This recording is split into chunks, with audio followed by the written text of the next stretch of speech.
This is The Life. Roy and HG on Triple M. Good times on The Life and In Excess and Jimmy Barnes there. Well, that wouldn't be inappropriate at a funeral for the right person, Be fantastic. wouldn't it? Certainly liven up. Fantastic. Get that glum expression off people's faces, wouldn't it? It certainly would. And at the right time, Right, it's a timing thing. yeah, it is a timing thing. Yeah. You know, people looking at their watches, thinking, when can we leave? You know, feel as though, I've had enough of the seriousness. Yeah. Bang, in you come with good times. And all of a sudden, take another 20 minutes of heartfelt condolences. Now, look, two things. Are you at all worried about Brendan Favola hosting the Brownlows tonight? Not really. No. I thought it was an inspired idea by Nine to do this. Very brave. Mm-hmm. I don't know who's the honcho over there at the moment, but brilliant. Well, I don't Brilliant. think Nine have them, but it is inspired by Nine behalf. Oh, I really? think 10 might have 10 them. has got it? Yeah, I think 10's got it. Right. And I was just wondering if Well, you... it does sound like a Nine idea for 10, doesn't it? It does, yeah, yeah. Look, he says the truth will come out about the recent allegations. Yes. And he did reveal midweek. Oh, this is the car park The car allegations. park, Yeah, yes. it doesn't sound like Brendan to me. No. No. Where it falls down, I think, is the idea that a second party was lured with the idea of a football. I wouldn't, be sure that was enough of a lure. No. Anyway, look, he says he hadn't been... I didn't realise that part of the story. What are you doing? You want to have a look at me football? Not bad. Would you like a football for the kids? Oh, dear. Right, okay. Now, Favola has revealed he's yet to be interviewed by Queensland Police. All right. It's been pretty tough. I'm looking forward to it all being finished. Being finished, I Yep. will be making a statement at the Brownlows. Oh, good. Hopefully, the truth will come out when I speak to the police, and I can get back to pre-season training, which I'm looking forward to. Okay. Now, is this going to be part of the Brownlow show Yeah. tonight, Brendan and the police? Well, not bad. Brendan by himself Yeah. revealing what went on, and then the police can take it from there if they need to. They need to. Okay. Now, what I like about the idea is that he's looking forward to getting back to pre-season training. Oh. And she's just For which stopped club, playing. do we know? Good question. Very good question. And obviously he's getting down to Melbourne as often as he can to see the kiddies. Now, one thing that I think we've mentioned on this show before many times is that Brendan's very keen on joining the police after he finishes football. Yes. Now, look, I am not in favour normally of the police investigating the police, but I'm just wondering if Brendan could act as the police in this matter. What, an interview himself? Not bad. Split screen. They can do that these days. Well, yes, I think he'd have to sit down in the chair every so often, and he'd have to stand up with the telephone book on other occasions. That's right. And say, obviously... Yeah. Where were you? On, Yeah, that's right. the 29th of May, Mm-hmm. That's right. 7:30 p.m. Well, Where were you? I was home watching television. Not sure what was on. So Current- anyway. Yeah, on it goes. Yeah. Current affair. Great show. Mm. Yeah, and then you've got, I want to say Dr. Bryn Edelstein. Bryn Edelstein. She's great. Yeah, doing and the red she's carpet doing or the blue Richard carpet. Richard Wilkins work. That's right. That's right. As we mentioned, what are you wearing and so on. It's Yeah. going to be a terrific night. Now, are you worried at all as the night goes on that Brendan may feel as though it's just dragging a little bit and want to inject, some humorous ideas and I'm using that word in its broadest context because he Yes. may not realise how funny they are at the time because obviously by now he's in the bag. Sure. Sure. I hope he's given a roving commission. Uh-huh. Oh, Just talk to yeah, players. bob up whenever you like, Brendan. If you think it's getting a little slow on the night, feel free to liven it up in any way that you think's appropriate. Right. That'd be my riding instructions because you're in for one hell of a ride, don't you? Well, I reckon that this is what the Brownlow needs.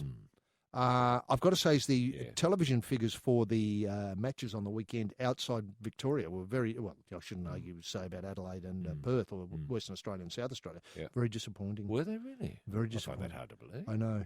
And so I'm hoping the Brownlow just doesn't disappear for the Sydney. Now, is it going to be shown Brisbane live in Sydney and Brisbane, or is it on delay? Well, Because it takes about 8 hours, doesn't it? It does. To go through. And it's I an can't- 8-hour show. it is. And I think if you wanted to snooze beforehand, I think you could sleep safely till 12. Oh, right. And then get up and watch it. This is in the states where being heard in the moment. Yes. Could I just say, though, that I think that if, let me say, if it works out well with Brendan doing it, I think it'll be prime time next year. Oh, good. And to be known as Brendan's Brownlows. This is The Life. Roy and HG on Triple M. Now, Roy, as we sink further into the Davis Cup mire in Cairns, I think you've got a further update there. Well, Carson Ball's got a job ahead. She's 2 sets down now against the Belgian Stephen Darkus. I know. It's not Well, looking how about good. this? That's the downer. But Stephen Bird has a suggestion here. He's written us an email. Yes. Now that we have a minister for tennis, can we expect a greater alignment between politics and tennis? For example, will entry into the Australian Open become compulsory? If yes, then the entry fees of about 20 million Australians playing in round one of the tournament could be used to pay for the 800 million courts currently under construction, as would the income from the fines incurred by anyone failing to enter the tournament. What a lovely Yeah, idea. it's brilliant, isn't it? I love that idea. I mean- compulsory Davis Cup Entry for everybody. entry for everyone. How about the first round? 20 million Australians Yes. playing tennis. Yes. They'd be dragged out of old people's homes and hospitals, Yes. and people are, on Kids in bassinets Yeah, just plonk down on the baseline, a racket drop beside them. sure, they might lose, in Might straight lose sets. 6 blot to Yeah. someone 90. That's right. So what? It It's a doesn't learning curve, Exactly. isn't it? Next year, they'll be one, and they'll have a clearer idea about what Australian Open tennis is all about and what we're missing out on. This is the life. Roy and HG on Triple M. Well, it's a very simple prize today, gentlemen, Jim. It's a Dr. Dan shirt, which is exclusive to Triple M. There's quite a few of them, but, don't let that stop you from getting involved in exclusivity. Dr. Dan shirt exclusive to Triple M. Then we've got something else that's exclusive to Triple M. Bruce Springsteen and the E Street Band Greatest Hits. Now, this would be about the 12th time they've repackaged the Greatest Hits, if my memory serves me correctly. Well, there were but so this is many, the best weren't of there? it. There were so It's the many best of it. hits. I know. And Yeah. because people wanted it, it's back. Carrier. Now, I think this is 11 hours of being stuck on a boat. It's got coarse language, obviously, sailors talking, sexual references, obviously, sailors talking, and mature themes, obviously, sailors talking. So it's 11 hours of just blue talk in a Wow. boat. So it's rum, sodomy, and the lash, HG. Thanks very much. And so that's a shirt, a CD, and a DVD. For 11 hours of it. Yeah, 11 hours of Beautiful. okay. Okay. and the lash. The question is, HG, for women only. What did Boxhead ask to happen at his burial? That's Boxhead Kincaid. Remember, we were talking about his funeral. What did Boxhead ask to happen at his burial? Roy and HG. This is The Life on Triple M. It's Hot Lap Handout. Who are we talking to, Roy? Oh, yeah, we're joined by Chrissy, who's joining us from Acacia Gardens. How are you there, Chrissy? I'm well. How are you guys? Yeah, very well indeed. Now, how are you seeing the rugby league working out this weekend? Are you seeing St George winning, for example, or the Balmain Wests Tigers? I think St George will win. I'd like to see the Tigers win. I'm not a Tigers supporter, but would be nice. And what about those Titans? Oh, look, if Titans can win the grand final, I would be stoked. Right. Queensland boys. Queensland boys. Yeah, fair enough. Fair enough. Fair enough. And have you been to any of the matches this year? I mean, for instance, have you seen the Titans go round at all? No, unfortunately, I haven't. No. I really miss going to the football this year, but And are you pleased with the standard of football in 2010? I mean, it's obviously very exciting at the moment, and there's been some wonderful matches. But generally speaking, are you delighted and feel? not really because my team's sort of so sad and poor. It's not funny, but that's okay. Now, your team being? Cowboys. Oh, dear. oh. Oh, no. Oh, Now, no. did you think what I'm describing as the Mason experiment? Did you think that worked out for the team? No. No. But, No. you know, Fair he's enough. been around, hasn't he? So, Yeah, Yeah. look, I just read you a little quote from Willie, Big Willie, who's now on the move. He says the coaches and trainers, everybody needs to look at themselves and step up a bit more. A lot of the players had problems with the amount of work we were doing. The conditioning is an issue. The amount of running guys were doing at training was ridiculous. I don't mean to put you on the spot, Chrissy, but is the amount of running that the Cowboys are doing, do you think it verges on the ridiculous? I don't think they're doing enough. Yeah, no, that would be my Oh, feeling right. as well. Yeah, well, see, Willie thought they were doing far too much running. I don't think he likes the humidity No. and running in the well- humidity. He'd rather run, during the match. That's when he wants to He's a run. big boy, Yeah. No, that's so it true. might exhaust him a little bit. Yeah, true. And, obviously things came horribly unstuck last week for the skip, Jonathan Thurston, in the middle of Brisbane. But that's to be Yeah. expected with Mad Monday and all that going on and Mace leaving. I and reckon so he on. was set up. Do you reckon he was set up, Chrissy? Oh, look, they follow him everywhere, don't they? They follow them all. I They mean, do. That's true. You know, you can say boys will be boys, and it's true, but Yeah. No, that's Oh. very common sense approach. They follow him everywhere. Now, did you watch the Penrith East's game on the weekend at all, Chrissy?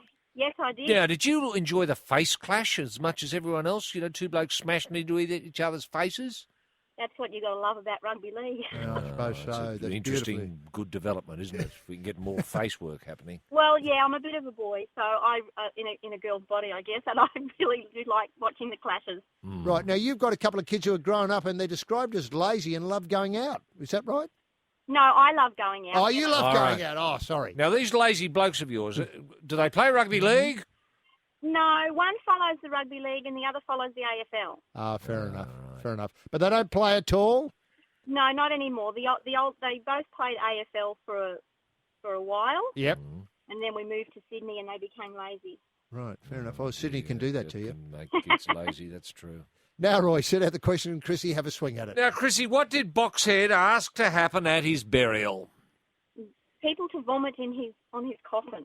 Beautifully addressed, beautifully finished off there, Chrissy. So you get obviously the Mel Gibson 11 hours on the boat with the coarse language, the sexual references and the mature themes. You get the Dr. Dan T-shirt. What size would you be?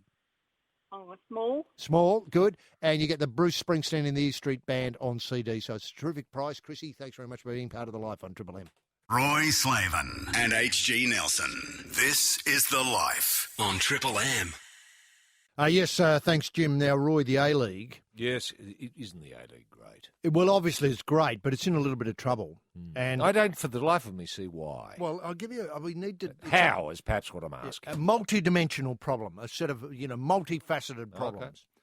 For instance, we take in the bleak years when that well-known Dutch clown was in charge of the Socceroos. Yes. Well, the bleak years never took the A-League seriously, according to Michael No, Cockerell. they didn't. That's true. At best, he played lip service to it. At worst, most privately, he slaughtered it. How much of the competition's woes can be attributed to Verbeek? Patronising attitude. Verbeek's patronising attitude is hard to measure.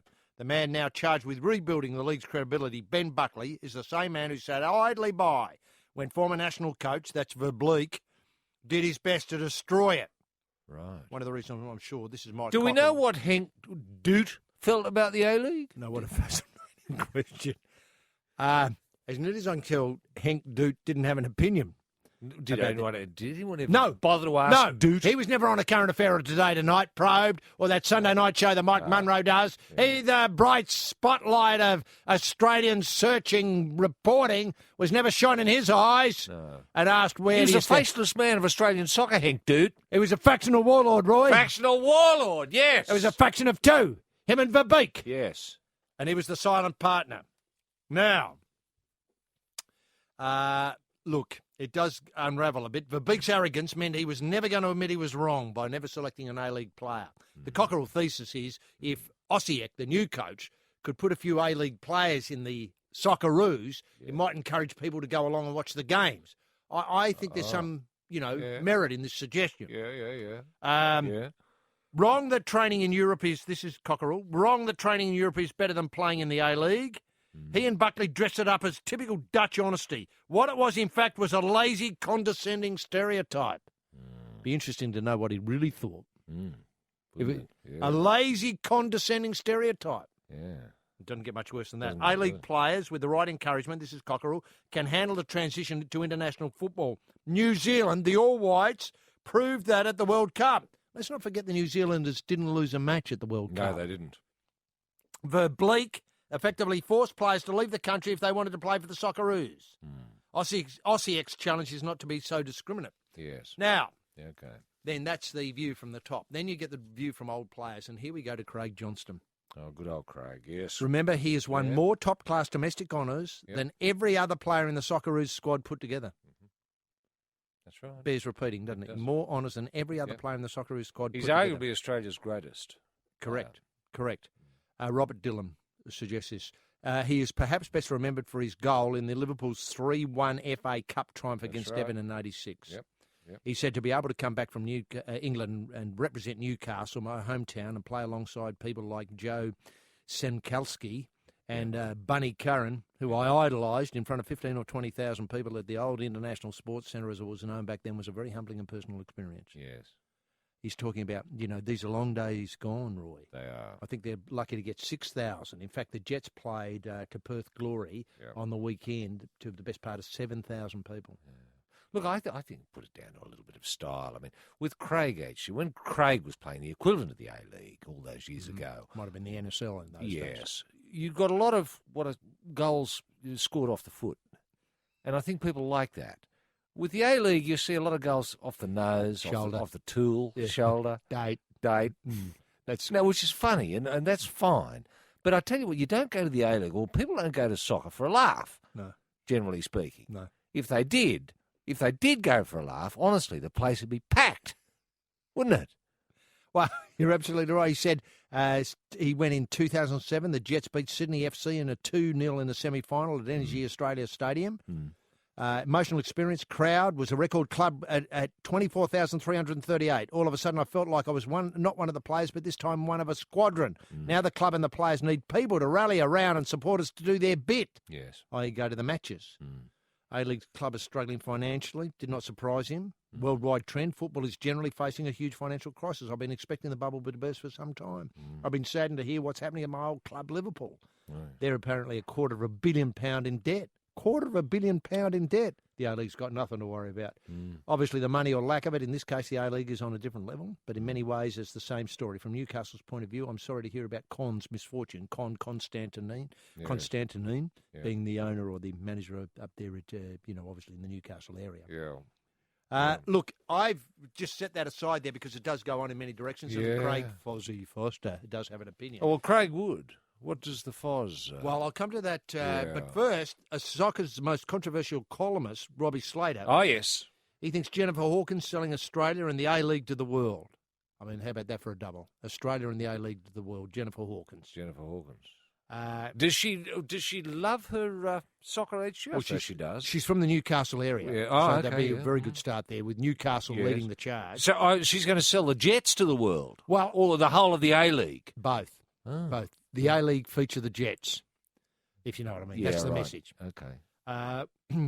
Cricket has put itself in the spotlight, signing Ambassador Lee Furlong this week. And, of course, in the old days, Lara Bingle's very closely associated with cricket. Why don't we sign up, he says, why don't we sign up Aussie Jen to ask potential marquee footballers, where the bloody hell are you? Right. With And the what right- would Jen do, actually, Jennifer Hawkins? Would she just travel the world, I think. like go to New York and say, hello, I'm here representing the Newcastle Jets. And the A-League, the And Australian... the A-League, the Australian League of Soccer. You may have heard of some of our great players. Kevin Muscat. I want to say Vince Colosimo, but that's the wrong Colosimo. Well, he might be an actor. I've moved. Yeah. I've got the right That's surname. all right. How about Sasho Petrovsky? Sasho Petrovsky, they would know for How about- sure. and even though he's not an Australian, Shane Smeltz, the Golden Boot. Golden Boot we would Schmelz. like- Well, we they would know him for sure. Yeah, they would from his World Cup. Yeah, and is he back playing in the A-League for New Zealand? Actually, do we know? Let's Look, say he is. It's a complex story. He was signed to the Gold Coast. Then he shot through to Turkey. He came back because he didn't like Turkey. Now he appears to have gone back to Turkey. I think that's fair, isn't it? See, that's where the A-League loses out yet again. Yeah. But it's a story that Hawko could tell. Yeah, she could. She could put her own spin on it. She'd get on all those big shows. wouldn't she? Oprah. Well, Oprah's coming out here. Maybe Surely Oprah, if we could send along a representative from every A-League club to Oprah to be interviewed by Oprah. Well, what a great idea. And she'd where leap are you- at the chance. I know. to- Where are you from? Perth Glory. Yeah. Wait, now tell us the glory story. Yeah. Take us back to the beginning. Take us back to the beginning. And Well, do you there's a know- long story. I know. Do you know what- There's one show. Yeah. And then the Melbourne Heart. How long's the Heart been around? Just this year. 3 weeks, Oprah. Right. But you must What's have the thought- history of the club? Yeah. It's only been here for 3 weeks. We Yeah. scored 2 goals, one off me hip and one off me knee. How about? And I've heard then maybe. Could you tell me something about the Sydney Bling? I hear so much about the Sydney Bling. Yeah, well, they've been around a bit longer, Oprah. Yeah, we've never beaten them, but then they've never won anything this year either. So it's a great story. It's a great story. Now, look, the other thing, can I suggest, is that one of the things I like about the Oprah trip to Australia, and people Yeah. have bagged it, I haven't. I haven't. I haven't knocked it at all. No, you is haven't. They're bringing their own audience. Yes. Because Oprah talking to Australians would be a lost opportunity. Wouldn't understand a word she was saying. Correct. So to bring her own audience who Yes. know when to cheer, Yep. who know when to look under their seats for a car, Yes. who know when to get excited. Yes. When she says, we're all off to the other side of the world, that sort of stuff. Yes. Only an Oprah audience can do that. That's right. If you've got people from, I don't mean to be unkind to say, Caboolture or Rudy Mm. Hill or places like that, they just sit on their hands wondering why is she talking to the Well, A-levels. that's right. And you'd get someone like Shane Smeltz, and they think, it's just Smeltzy. Yeah, we've seen Whereas Oprah's audience from America, they're going to sit up and think, what a privilege. Who is that bloke? Yes, this A-League, Mm-hmm. I want to get involved. That's going to be the answer. Roy and HG. The Life on Triple M. And very sad news, Roy. Yes. You we know- were beaten by Belgium in that Davis Cup. Australian tennis. I think that's a first. I don't think Belgium has ever bashed us up before at the Davis Cup level. And it was a straight sets loss. Yeah. And so we went down 3-2. Yeah. But Carsten Ball served more aces than the Belgian kiddies, Stephen Darkus. Are we aiming too high, Roy? Do you think we should invent a new competition? And I know James Hurd's inventing, I think, a Well, isn't world. this an irony, HG? Just at the time when we get someone with real practical tennis experience into Canberra with John Alexander. Mhm. I mean, how timely is this that the wheels should fall off Australian tennis? Mm. I mean, JA's got his work cut out for him. And from the opposition benches, it's not going to be easy for him. It's not. Because I looked through the new ministries. No mention of Minister for Tennis No. coming and- from the government. And we know, had Tony Abbott been asked to form a government, the first appointment would have been JA as Minister for Tennis. We know that as a fact. And as you mentioned, through the government ranks, Yes. the Minister of Sport is the well-known factional warlord and faceless man, Mr. Abib. Mark Arbib, yeah. Mm. I still don't know what he looks like. You don't wanna know. They say he's been on telly, but no one knows what he looks like still. No.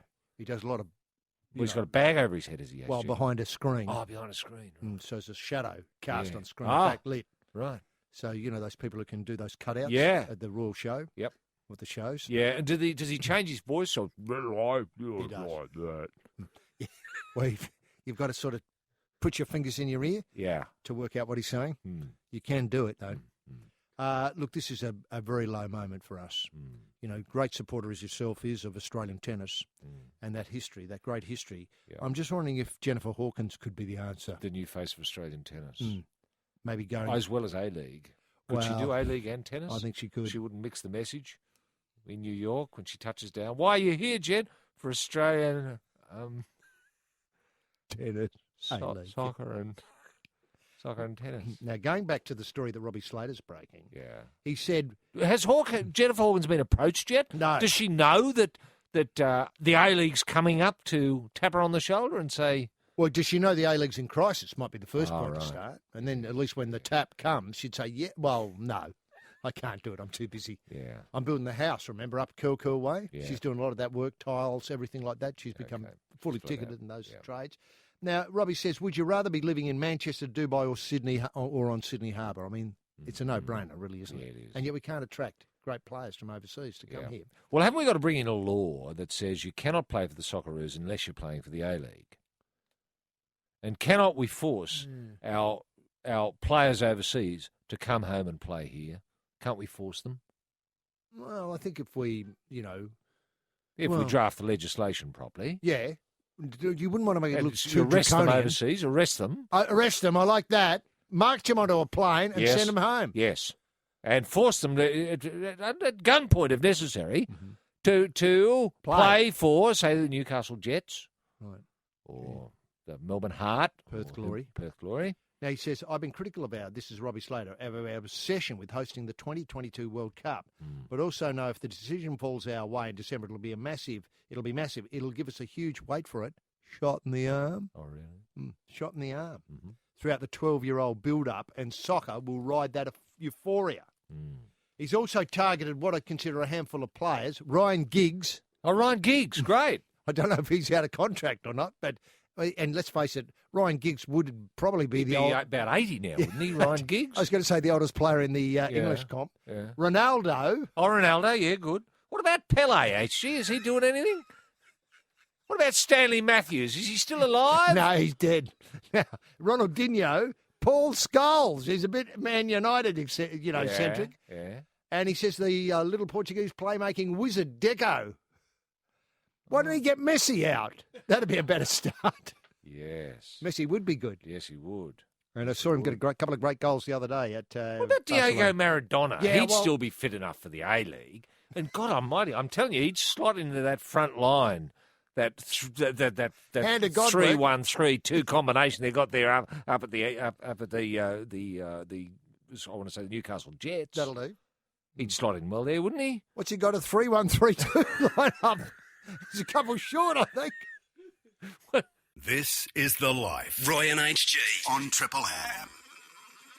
Now, we got a lovely email again, Roy, while we were away from Michael, and this is a terrific one. Now, you remember a while ago, we broke the story, I think, that there was Oran Park in Sydney's west was going to be divided up for housing, and That's all right. the streets were named after, racing car Racing drivers car drivers.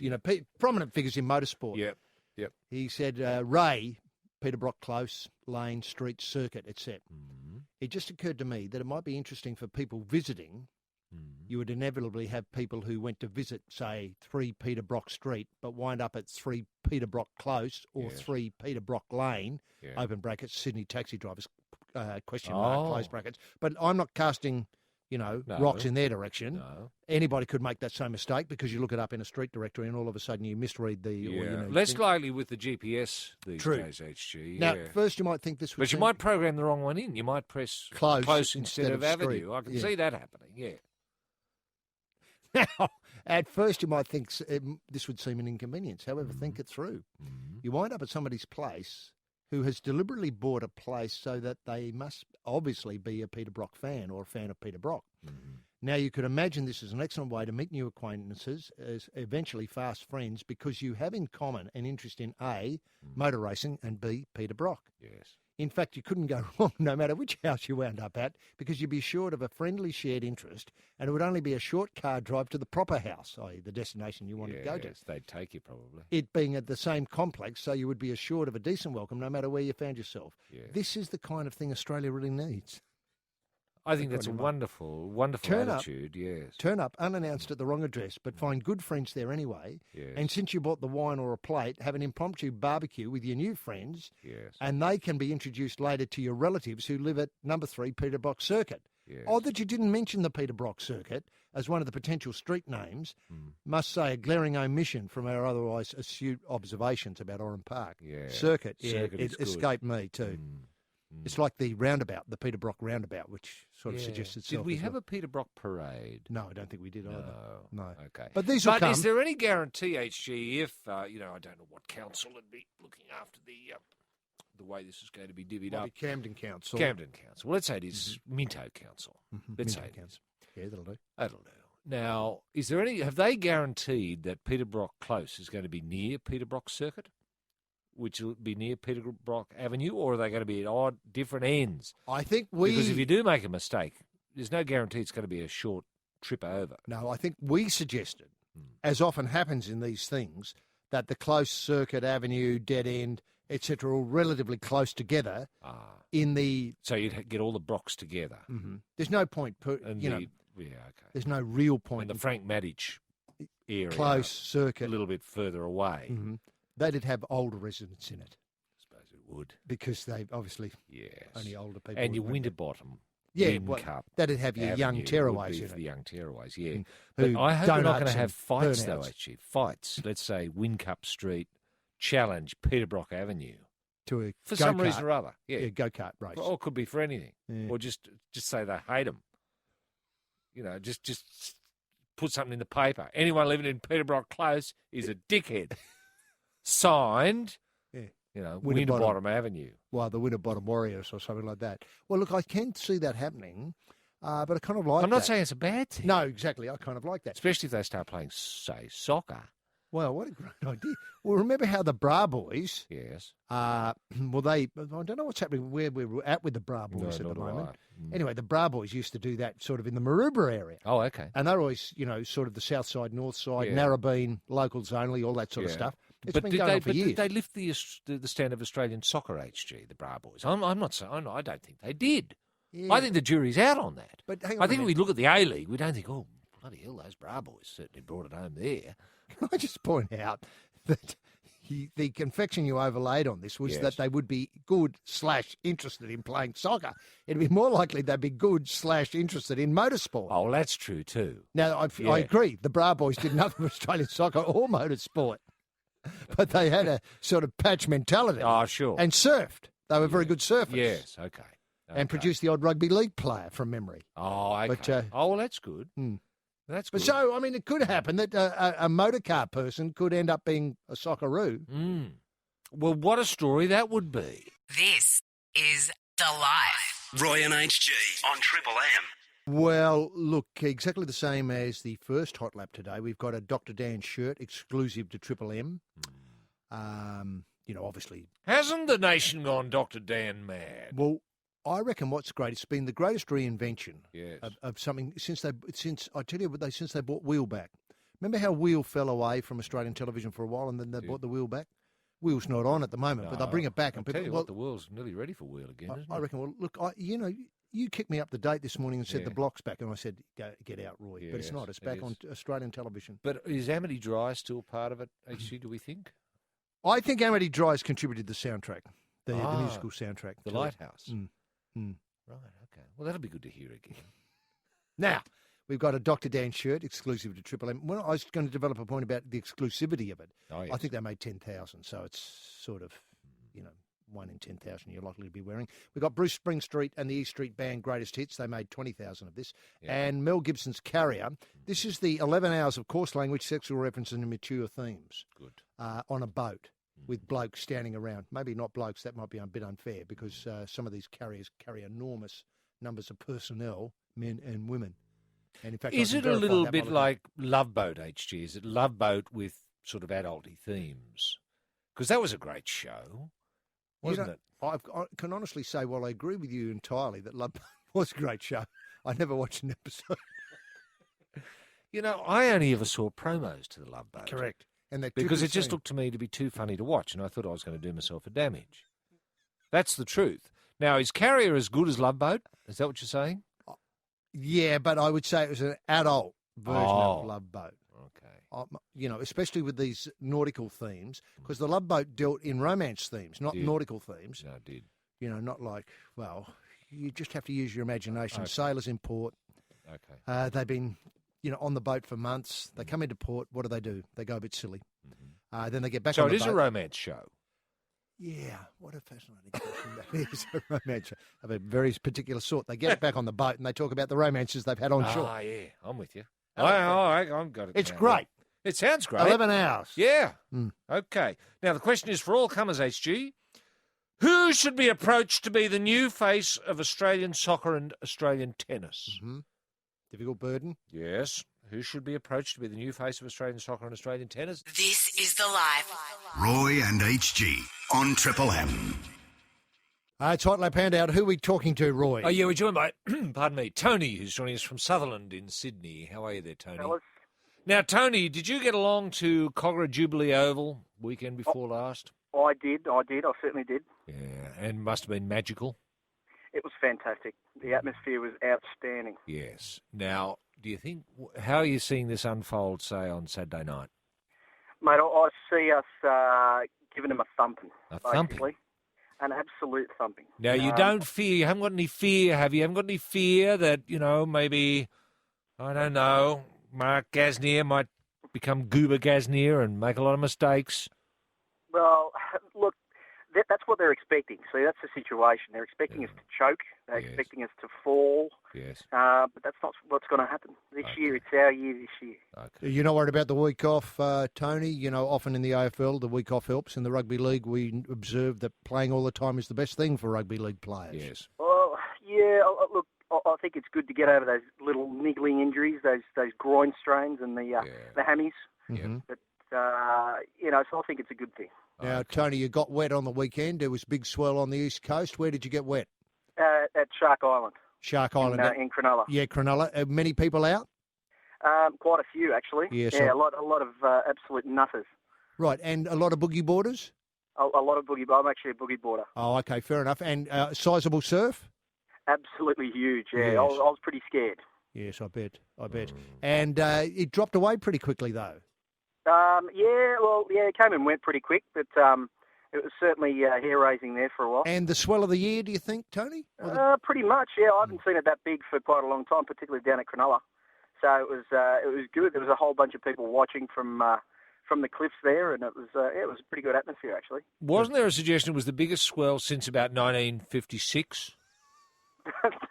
That could be the case. I'm not exactly sure. What do you think it was size-wise when you were surfing it? Sort of about 8 feet? In some places, yeah, 8, 9 feet, yeah, easily. And was it hard to, the sweep, was pretty, pushed you off the brake a lot, or were you fairly able to sit on it? No, you were right. It was you had to struggle against it for to get a good line in, but no, she was right. Good. Okay. Good. Well, isn't that a good story? In fact, it might have been. When was the last time St George won? 77. 1979. Oh, wasn't it? 79. That was Bath's Babes. I can remember that last game, and I was actually 4 years old at the time. Yeah. Steve Edge would have been the captain. Was it Steve Edge? I think it might have been. Craig Young? Constable Craig was certainly in that team. Yeah, I thought might have been Craig Young. It was a while back now, my memory's fading. Yeah. So we got and Slippery Morris would have been on the wing. Yes, that's right. Yep. And was it not Walford? Was it Walford? Ricky Walford. Ricky Walford. He was playing at that time as well, I think. Not too sure. He might have come a little bit later, I think. A little I bit don't know later? if he tasted glory. In 77 or 79. No, I don't think he did. No, I think Ricky Walford was a little bit later than that. But anyway. Tony, let Roy set out the question and have a swing at it. Now, who should be the new face of Australian soccer and Australian tennis, Tony? Jennifer Hawkins. Do you think it can work, or is it just an idea, that Robbie Slater dreamed up, which hasn't got a hope? Well, look, she's a good sort, so that gets her a few points. Uh-huh. But, look, my personal opinion, I think Les Murray should be up there. I mean, certainly in terms of the face of soccer in Australia. Because I can't remember who was the captain or who played in 1976, but I can certainly remember who called that game, and that was Les. Wow. Wow. That's great. I thought you'd, dump him for soccer and let him have a go at tennis, which I think he could really bring home. Well, that way he can really push out that commentary as far as it possibly can. I think no one can get as much out of something boring as much as Les can. I think he's a champion. Yeah, well, that is a very big rap, and we'll certainly pass those thoughts on to Les next time we see him. And, Tony, you win the Carrier, 11 hours of fun on a boat. You get the Bruce Springsteen's Greatest Hits and the Dr. Dan T-shirt. And thanks very much for being part of the Life on Triple M. This is The Life. Roy and HG on Triple M. That takes us away from the Life for, a very exciting Monday when Australian tennis hit the rock bottom. Rock bottom, Roy. yeah. I can't imagine. I don't think it's ever been as low as this. No. Which is good, because there's only one way to go now. Are you calling for the burial of Australian tennis? I am. Good. And joining us in the studio today were Rob and Chris, who made a very generous contribution to autism to sit in the studio with us today. And so we thank them for that. It's been great having Rob and Chris here with us today. And the usual crew will be back on Friday in various forms. Yes, that's right. In various forms for the grand final, the annual Grand Final Eve, AFL Grand Final Eve show. Brendan Favola will obviously be on the show. Bryn Edelston will be there, and the winner of the Brownlow as well. So it's going to be an action-packed, afternoon. Wherever it happens. And so join us then for more Life on Triple M. Roy and HG. This is The Life on Triple M. Roy and HG. The Life on Triple M. Yes, thanks very much indeed. Jim Daniels in the Triple M soundproof booth. Good afternoon, Australia. Hello, Melbourne. And welcome to Federation Square. Yes, keep the applause coming, ladies and gentlemen. Welcome to the home of football. Welcome to the grand final special souvenir edition of The Life on Granny Eve 2010. It's the big SK v Hot Joffa Pies footy record edition of The Life on an afternoon when too much footy will be barely enough.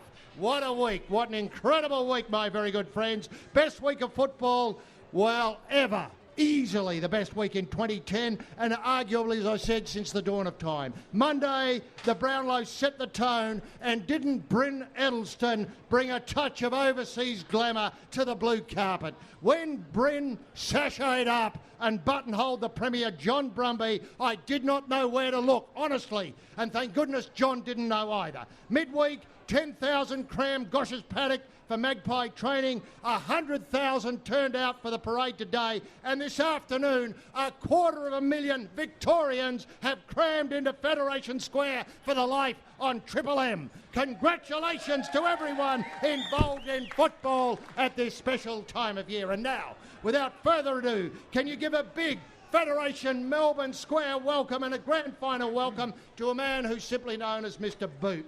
That man is rampaging Roy Slavin, and he gets the job done whenever we ask what caught your eye in the swirling soup of the sporting swamp this week. Daisy. Yes, thank you very, very much, H.G. Nelson. And it's such a pleasure to be back at Federation Square. So great to be back really at the heart of Australian football. When people talk about Australian football, they talk about Federation Square and the miracle that happened here last year on this very day. 4 people turned up on a bleak afternoon and had the day of their lives. They still talk about it. We're still the best of friends. We still communicate each and every week, and our lives have never been better as a result of that. And that's not to say the same thing can't happen again. If it pisses down, it'll be another fabulous afternoon in Federation Square. And as you say, Stu, what a week it has been. The Commonwealth Games under a cloud. I'm not seeing the Commonwealth Games under a cloud at all. The Commonwealth Games have always been under a cloud. And if anything, the Indians can bring a little bit of self-respect back to the Commonwealth Games. And I'm expecting a miracle over the next 9 days as we count down to what I consider to be the finest games ever coming up in New Delhi. And we, here in Melbourne, the home of the games back, remember the Commonwealth Games were held here not so long ago, under a cloud. They worked out, they were arguably the best Commonwealth Games ever. And we send, from here, this spiritual home of the Commonwealth Games here in Melbourne, we send a good wishes to New Delhi, sister city at the moment to Federation Square, if we can consider Federation Square a city. England wins the one-day series against Pakistan, no surprises there. I got some good money on it. I got a call from Andrew Strauss saying they were a special. I put a little bit of money that way, and my superannuation is the winner. Strauss has asked the ICC to leave no stone unturned in the inquiry into match fixing. I don't think they're going to find anything. Ernie Els, HG, to be ushered into the Golf Hall of Fame, which is great news for all Ernie Els fans, of which there are many. Just a few people, today came up to me in Federation Square and said, Roy, Ernie Els, have you heard the news? I had, and I was happy to celebrate with them the great career of Ernie Els. Tony Abbott has called for athletes to be forced to go to the games in New Delhi. I very rarely agree with Tony Abbott, but I think all Australians agree with him on this one. If any pillow is intending to powder and not represent Australia at the New Delhi Commonwealth Games, I think they should be frog-marched out of the country and asked to play for another nation. Aussie IndyCar racer Ryan Briscoe, HG, is to race in a Holden, and surprising me, at next month's Bathurst 1000. And finally, HG, for this afternoon, Hensby, well, he's on the plummet, 4:47. This is The Life. Roy and HG on Triple M. Roy, just was that a gunshot, HG? Was I think that was that our Commonwealth Games shooting team practicing in Federation just doing a little Square? bit of practice, which is a great idea. I love the way Aussie shooters just bang off anywhere they like. And can I just point out, Roy, if, as you mentioned, some nations like Canada decide not to go to New Delhi, can I ask people here at Federation Square to book tickets now and go to Delhi to represent and fill up those slots the Canadian team would have taken? Yes. Take their guns, take their shorts. I didn't know that Canadian shooters had pulled out. I knew a couple of, might have been archers had pulled out. Correct. But if anyone here has access to a tree, then just have a go at it. I mean, all you need is a bloody good, strong stick and a string, and couple of bamboo bits to use as arrows, and certainly, I'm sure if you spoke to the Australian chef de mission, who's in New Delhi at the moment, you'd certainly be welcome, HG. You certainly would. And the Indians would love to see you there. Now, to set the scene here at Federation Square, we're wedged, if that's the right word, between ABBA and the Legends locker room. Yes. You were in the Legends locker room earlier. Who did you see in there, Roy? Did you see Tony Lockett? I did see Tony Lockett, How HG. did he look? Look, he looks... Look, I'd be lying if I said he looked as fit as he was when he was playing. He doesn't. Mm-hmm. But he looks as fit as a good fisherman looks. And I know Tony loves his dogs and he loves fishing. Mm-hmm. And he looks as if he's been watching the dogs and doing a bit of fishing. And that's a good look for mine. And if anyone wants to have a look at Tony, he's up in the Legends locker room with a dog and a fishing rod. And you can slot in beside him and get your photograph taken with him if you wish. Isn't that tremendous? Now, last year when we were here, it was raining. Obviously, a couple of people have bought their umbrellas and raincoats and, tents. They did. To sit in case the weather turns, wrong later on. Yes. What we had to do was burn French motor cars to keep ourselves warm, didn't we? We did. I think we got away with a couple of Renaults and a few Citroens. So if people do have a Renault and a Citroen cruising by and would like to donate it to the cause here at Federation Square, between 6 and 7, we'll be torching a couple of French automobiles again. Look, we found it was popular that people loved seeing a car, well, a car being burnt, but not only that, seeing a French car burnt. People enjoy that, don't they? Aussie kids have taken to French car burning in a way. Honestly, I didn't think it was going to take off, but it has. It has. Now it's grand final week. Now, Roy, you played in many, many grand finals with the Lithgow Shamrocks. Yes. Did Grassy Granell, your great coach at Lithgow, change the routine during the week? I mean, this has been a big talking point with the Magpies and obviously the Saints preparing for the big one tomorrow. Did Grass come along with a new idea or two for grand final week, or was it business as usual? Look, it varied, HG. One year he... Normally the grand final was held on a Sunday with the Group 10 HG, Sunday at 3 p.m. One year he just said to us, listen, blokes, the grand final is going to be played on Saturday. And we thought, oh, that's a bit weird, seeing I read about it in the paper, it's not until Sunday. But anyway, he said, no, I'm putting my foot down, we're playing it on Saturday, so get used to it. So we did. So we went training, as normal, and turned up on Saturday, and of course no one else was there, it was just us. And he said, now, I brought you all here to make you look stupid. How does it feel? And we said, oh, well, we sort of feel pretty stupid, Grass. Yeah. And he said, well, I don't want you to feel like that tomorrow. So get home and have a good sleep. I'll see you back here tomorrow. At 3 o'clock? Yeah. How'd you go that year? We lost 30-0. Now, did you permit the public to come and have a look at your train? I mean, did Grass... I love the train. I love the public coming to train. Most of us didn't train if the public wasn't there. No. We just sit around and smoke and tell stories and, drink beers. Can I ask if the public was there, at least you'd pretend. You'd hide your fags. Mm-hmm. As you ran the ball up. Exactly. Now, what sort of numbers did you get in those days? Say if the Group 10, you'd been minor premiers, preparing for the grand final, what sort of crowds were you getting? Were you getting upwards of 5 and 7 people to training? One year we had 9. 9 people. Did the police have to control them? Well, half of them were the cops. It just came down to bought a few fags and have a few beers. Now, look, it's always a tragic story. Last year, for those who were here last year, we pleaded with the St Kilda team to play that young Hudton boy. Remember the story about the grandma who'd collected every detail of the kid's career? Yeah.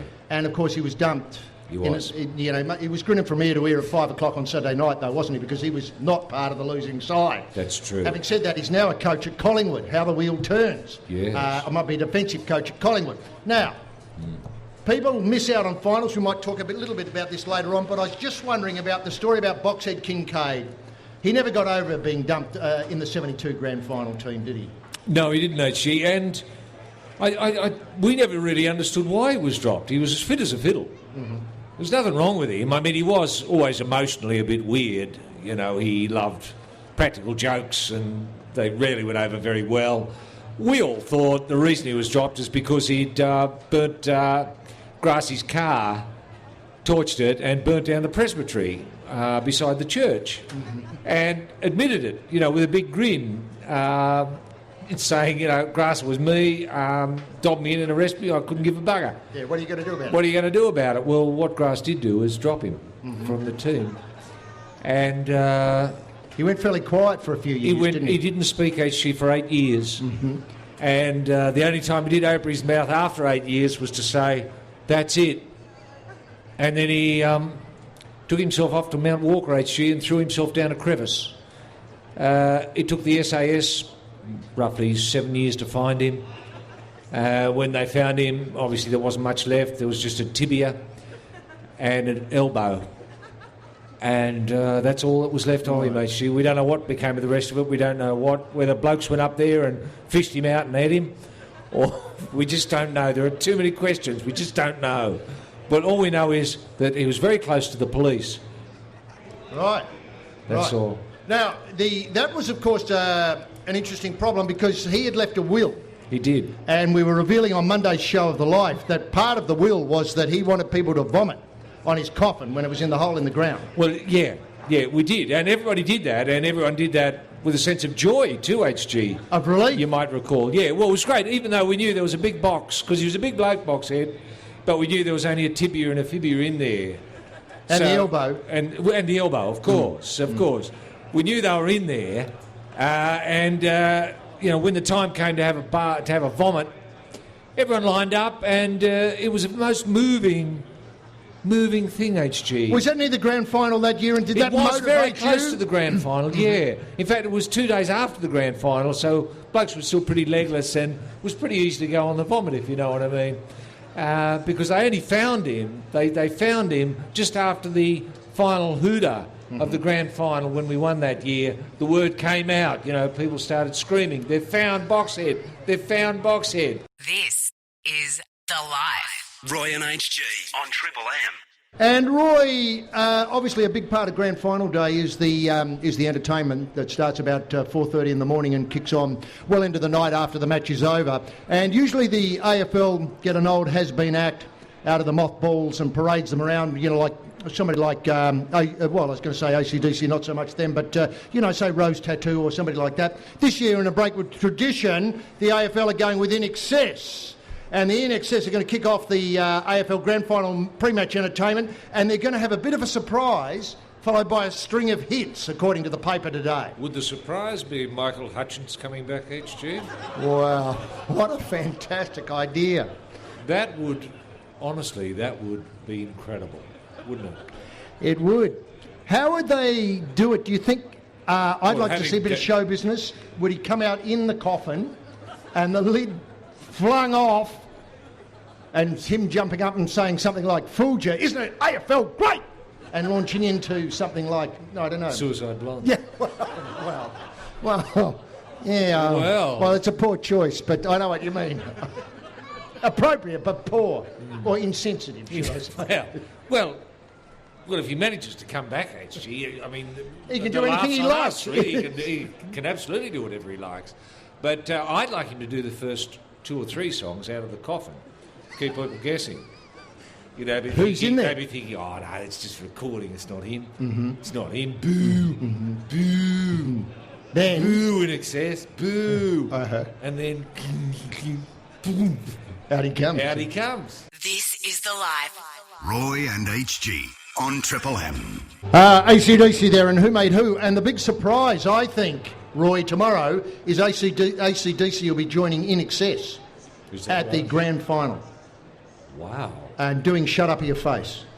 That'll really be a lot of surprises all there. I don't know how they're going to do it, but I think that would be a lovely tribute to the grand final in 2010. Isn't that fantastic? Yes. Have you any inside information in what songs from there? What In Excess will be doing? Yes, I have no idea, HG. I have no idea. Original I think, Sin, Listen Like Thieves. I think it depends. I think they'll be doing a fair bit out of Kick if Michael's back. Because he'd remember that. Yeah, true. The songs that recorded afterwards. After he's gone, that new stuff, the last 20 years. I don't think he'd be interested at all. No, fair enough. To be perfectly frank. Fair enough. Now, it's been a great day here because we were lucky enough to get out to the show earlier, and what a day it was out at the show. We got out there in time for the Australian Freestyle Trials. Then we stayed around for Oliver's Swiss High Diving Extravaganza, which is part of the pre-match entertainment tomorrow too. Isn't it high brilliant? diving at the MCG. Yeah, brilliant. Brilliant. Brilliant. Brilliant. The Showtime freestyle motorbike, Samson the Monster Truck. Isn't he great? Well, Look, isn't he it reminds great, me of Robosaurus a little bit. Mm-hmm. The monster truck. But don't kids... No, correction. Doesn't everybody love those monster trucks? It's fantastic, yes. Eh? Yes. Were you surprised? I had to drag you along. Yeah, I know. But then you had to drag me away because I could have just stayed there staring at the monster trucks for the rest of my life. Yeah. True. You know? Are you glad the monster trucks aren't here with us in Federation Square? Well, I couldn't work if there was a monster No, truck true. around. Fair enough. I just want to stare at it. Right. I just find them awesome. Mm-hmm. Surreal. Unreal. They're so big, aren't they? Have you ever looked closely at how big the wheels are? They're incredible. They're incredible. They're bigger than me, taller than me. I know they are. Yeah. I know they are. It's unbelievable. I don't know how they move them around. I don't know either. Now, would you, how would you compare, say the attractions we have here with the Legends Locker Room and ABBA World and so on here in Fed Square with what you saw out at the show? You know, if they had to mark them out of 10, are we winning here in Fed Square, or do you think they won out of the show? Jesus, it's pretty hard, HG. The show's pretty awesome, isn't it? I mean, honestly, but... I mean, you could turn it around, a couple of burning French cars and 2 monster trucks, and I reckon we'd be up there with the show. When you say that, Roy, are you thinking the grand final monster truck? Oh, well, I'd love to see Michael Hutchins drive out in a monster truck. Yeah. Well, that would be a real thrill. That'd be a talking point, because we think, why? Why is he in a monster truck? Yeah. Parade of players, would you like to see them, the retiring players, traditional part of the grand final, would you like to see them in the monster trucks? Yes, I would. I'd like to see each of them driving a monster truck. Right. You couldn't see them, could you? No. You just have to trucks are too rely on monstrous. the reportage. Yeah. Well, you'd have to rely on, say, Dennis and Bruce covering it. Precisely. And how do you think they've gone this year, the Dennis and Bruce? Do you think they need to liven up their coverage on 7? I often think they're calling it from under a doona, the way they carry on. They're in a room somewhere calling it off tube with just a television flickering at the end of the bed.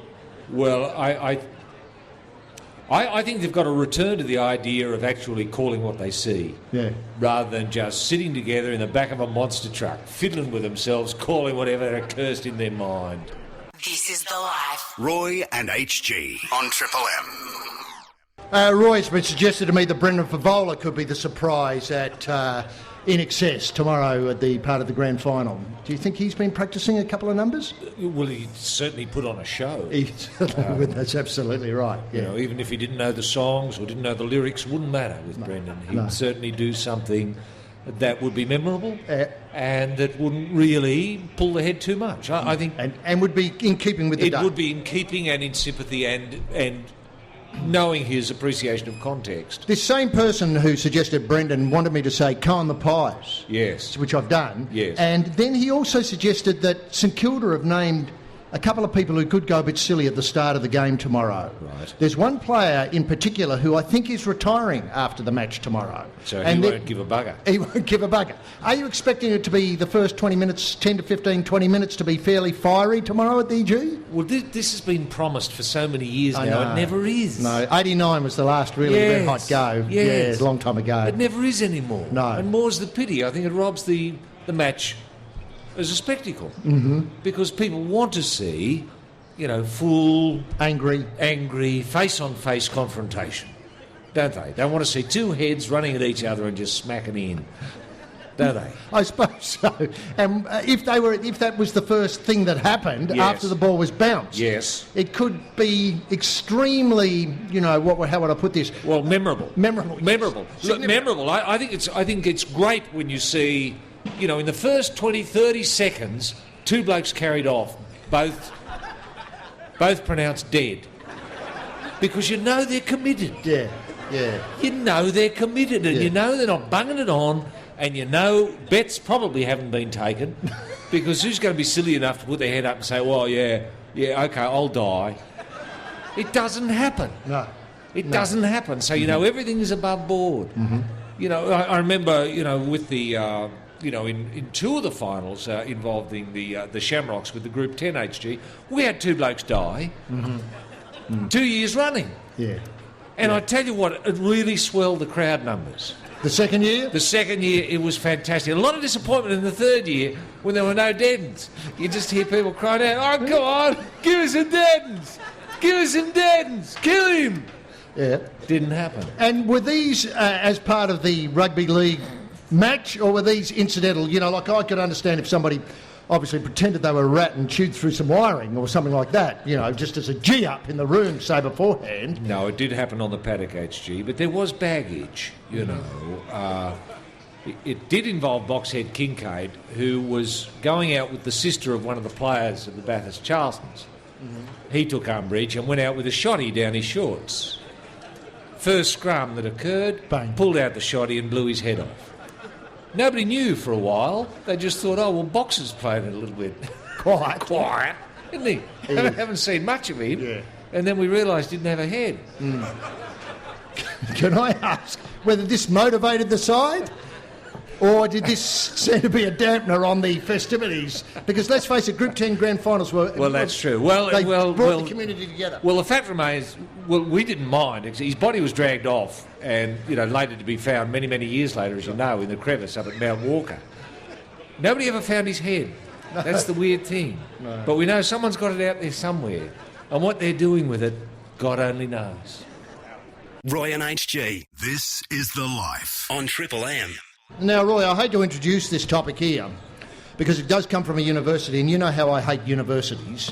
It's not a university study, is it? It is a university study, and the University of California has studied top basketballers and released a year-round, obviously they followed them for a year, yes, and found that the team that touched each other more was more successful. They released this in the Tactile Communication, Cooperation, Performance and Ethological Study of the NBA, and it involved the tactile communication of 294 players from all 30 teams in 2008-2009. So what happened in the midst of celebrating a positive play, they noticed fist bumps, high fives, chest bumps, leaping shoulder bumps, chest punches, head slaps, head grabs, low fives, high tens, full hugs, half hugs, and team huddles. And what they found was the team that did more of that, as mentioned, was more successful during the season. Did Grass, when you were obviously at the top of your game with the Shamrocks, did he encourage a lot of touching, hugging, high-fiving, probably high-fiving wasn't invented, taps on the buttocks, that sort of thing to motivate people? I'll never forget, I mention this because I can never forget, I think it was Rod Hogg being tapped on the buttocks. This is a former Australian fast bowler by somebody like Graham Yallop, the skipper of Victoria. Was Graham Yallop, yes. And he was absolutely ferocious when Graham gave him a tap on the buttock. Yes, that's true. At the top of his run. But did Grass encourage this? Look, I can't say he actually did, actually. He had made a similar observation, though. He noticed... I think it was when Brian Hambley was playing HG. He noticed that Brian used to encourage blokes to put their hands down the back of his shorts for some reason or other. There was nothing weird about it because he was an older bloke, and he'd just say, "I want you blokes over here. Yeah, what do you want, Grumpy?" And he'd turn around and say, "Put your hands down there." And we didn't disagree. No, obviously. Because we didn't want to get our heads punched in. Yeah. But we were very successful that year. And Grass often, would postulate late at night after he'd had a few. He'd say, well after Grumpy's time, he'd say, I wonder if it had anything to do with what was going on down in Grumpy's shorts. Yes. And so it doesn't surprise me that this study has come out finding that people who are tactile, and you find it the same in business, HG, people who touch each other a lot, tend to do much better in business. If you get, you know how you have, at Triple M we have touch days, where everyone just gets together and you spend the whole day touching someone. How does it work for BHP as well? I'm sure it would work for BHP. Or Macquarie Bank? Macquarie Bank, it would have to. It would have to. Because, and don't ask me how it works. It's a bit like that. Have you ever done that thing whereby you've grabbed someone in a group and lifted them up, and you find that if you hold hands over their heads before you do it, they're a lot lighter when you lift them. Right. No, I must confess I've not participated in these sort of weird experiments. Yes. You hold hands above your head. Yes. And then it's easy to pick them up. Exactly. Is there any theory as to why? Is it like Michael in the coffin singing a few songs before he comes out? I'm hoping, actually, this study they've done in the United States about touching and success might reveal what this is about. Well, for instance, in the rugby league this weekend, they think the West Tigers are well placed to dispose of St George Illawarra. Yes. They outtouched their rivals 25-15 in their most recent match. Yes. And the same goes for the Eastern Suburbs Roosters. Yes. They played tonight, of course. They had 23 displays of affection during the game, which they obviously won easily last weekend. So do you think there's anything that you could draw out of that with regard tomorrow? Because let's face it, AFL players are touching each other all the time. It's very hard to work out a time when they're not touching. Well, that's true, HG. I just hope that all this doesn't encourage, and it may well do, if the sickest teams are the most successful, it just accentuates sickness in the community, doesn't it? Roy Slavin and HG Nelson. This is The Life on Triple M. Yes, thanks very much, gentlemen. Jim, now, what's really good about being here in Federation Square is keeping up with the problems of Sydney traffic. That does seem to be an added bonus, which I hadn't thought about before. But, I'm thinking of maybe driving home after we finish here, and it's great to know that before I get to the outskirts of Sydney in 14 hours' time, that I will have a route cleared through some of those problem areas. Now, a person in the audience has reminded us, of course, of the Dyer Medalist. And are you disappointed? The concept of the Dyer Medalist, of course, is the medal awarded to the person who does least in the grand final. Not the most, the least. Named after, of course, Jack Dyer, who was a great player for the Richmond Football Club many, many years ago and a great commentator. And the Dyer Medalist, are you disappointed that the TAB isn't fielding on the Dyer Medalist? And have you been able to get anything online with regard to the Dyer Medal, Roy? I haven't, actually. It's a great disappointment. And it just kept people thinking about Jack, And it disappointed me that Jack's great column, Diarrhea, which people might recall. Well, you'd have to be a certain age, but I agree. Well, you would, but I don't understand why that franchise didn't kick on, and you couldn't have had ghostwriters still writing as if Jack was still overlooking the game, which I'm sure he is. And it wouldn't be that difficult for people to, just write a couple of hundred words each week under the brand Diarrhea, so that people would still be thinking about Jack Dyer. Because I bump into a lot of kids these days and I say, what does Jack Dyer mean to you? A, they don't say diarrhea, they say nothing. They say nothing. At least with your older set, you say Jack Dyer to people and they say, oh, well, I haven't had it for a while. Or grand final medalist, person who does least. Yes, that's it. Now, I was just for having a flick there to try and work out. The TAB have an enormous range of things you can bet on. Yes, exotics. Exotics, first goal scorer. What time the first seagull will be killed, all that sort of stuff. Yes. But can you get a bet on a deaden? Who's going to be the first deaden? No, you can't, and it's disappointing. Well, isn't that disappointing? Because we do have sensibilities to worry about. You don't want to encourage kids to go down there with a Shanghai and a slug gun and shoot somebody, because it'll be pandemonium. I'm telling you that for a fact, Roy. It'll be pandemonium if you allow that sort of thing to happen.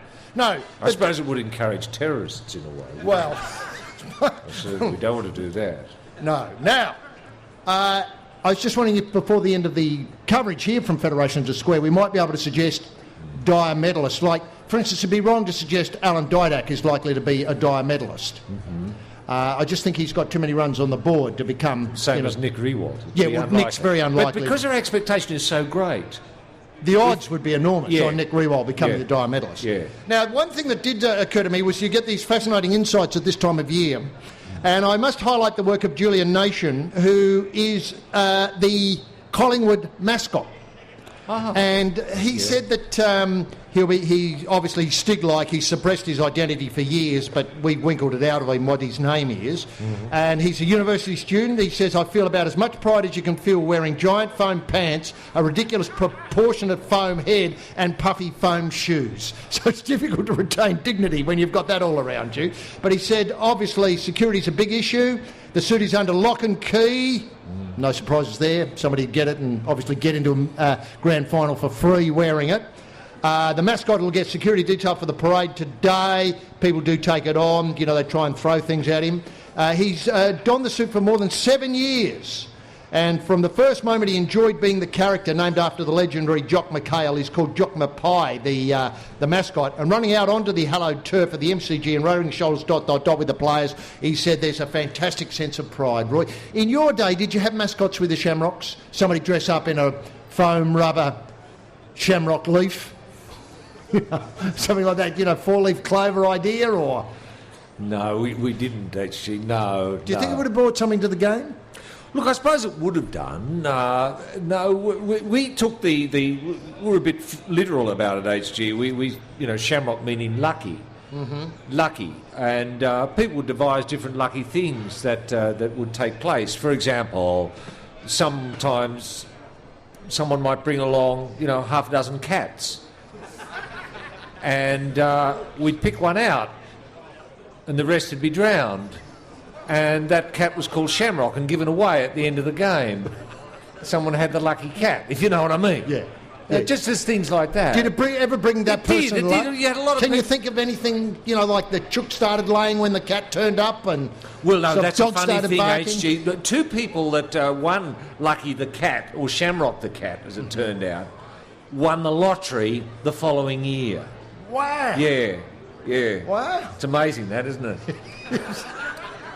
Now, I should point out that speaking of getting things for nothing, yes, we do have a system in the life of giving things away through the Hot Lap handout. Yes. And the Hot Lap handout will be coming up later in the program, a couple of times at least, and the questions are based on not historical facts or the idea there was Jack Dyer once upon a time. It's from what we talk about in the show. Questions based on what we are talking about in the show. Yes. So one might be, what happened to the people who got Lucky the Cat? And That's the answer, right. Roy, is... Or Shamrock the Cat. Shamrock the Cat. Yeah, they won the lottery. Yeah, fair enough. Well, Roy, that being the case, you get all these prizes. Now, that'll be coming up in a few minutes' time, so I just alert people to the fact they don't have to Google things, they don't have to get their iPhone out, they don't have to look up stats. No. It's all based on simply listening to the show. Roy and HG. The Life on Triple M.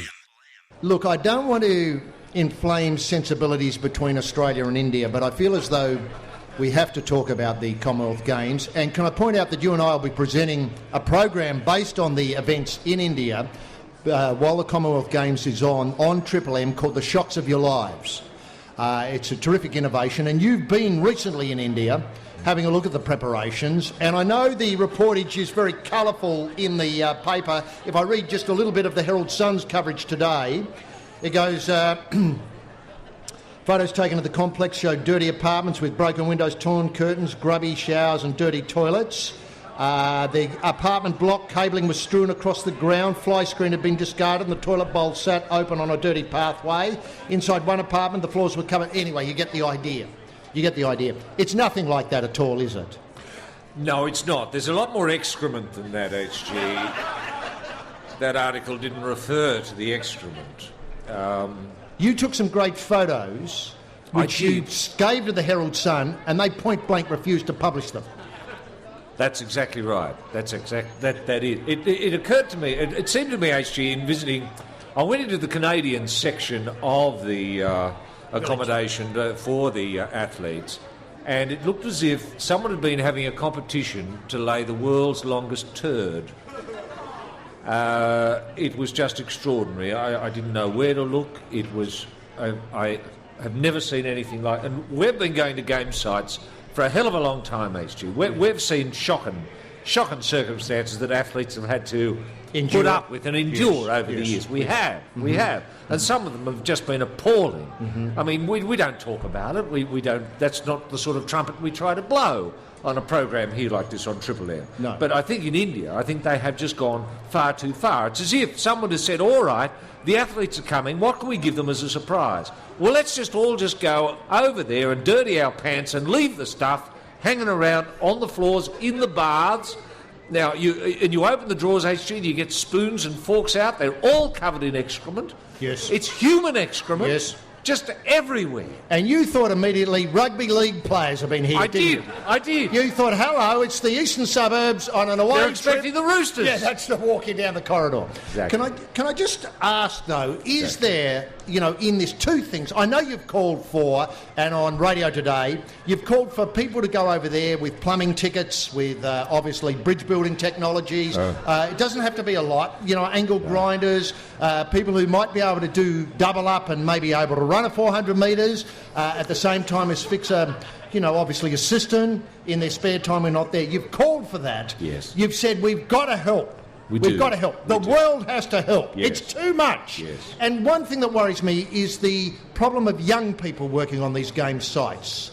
I don't mean to bag Indian because it's different. It's horses for courses. But young people, it seems to me, they don't have the experience. No. I've seen cisterns put in the wrong place, for instance, and no connection between the bowl and the cistern. I know. Obviously, because no one's seen it. Well, they weren't shown photographs, Shown actually. photographs, exactly. They Or weren't. diagrams. Exactly. Honestly, I've seen Fowlerware set up in the kitchen. Near the stove. Right beside the stove. I've seen a So you fridge. can sit on the bowl cooking. That's what it's like, actually. That is what it's like. And what I'm suggesting is anyone who wants to go to New Delhi, and I'm encouraging all Australians to go, and you're right, you must take tools. Take crowbars, pinch bars, hammers. Wrenches. And wrenches. Multi-grips. Multi-grips. Pliers. Yes. Have you got an angle grinder, room for an angle grinder? How about a spirit level? Not so good with electrical equipment, HG, because there's no guarantee that the power is going to work. So it's got to be mainly using fulcrums and levers. Right. And are you worried that a number of people working on these sites appear to have no tickets at all? I'm not talking about belonging to unions here. No. I mean trade qualifications. Does that worry you that it's inspired? Sure, it's a different way of doing things, as you point out.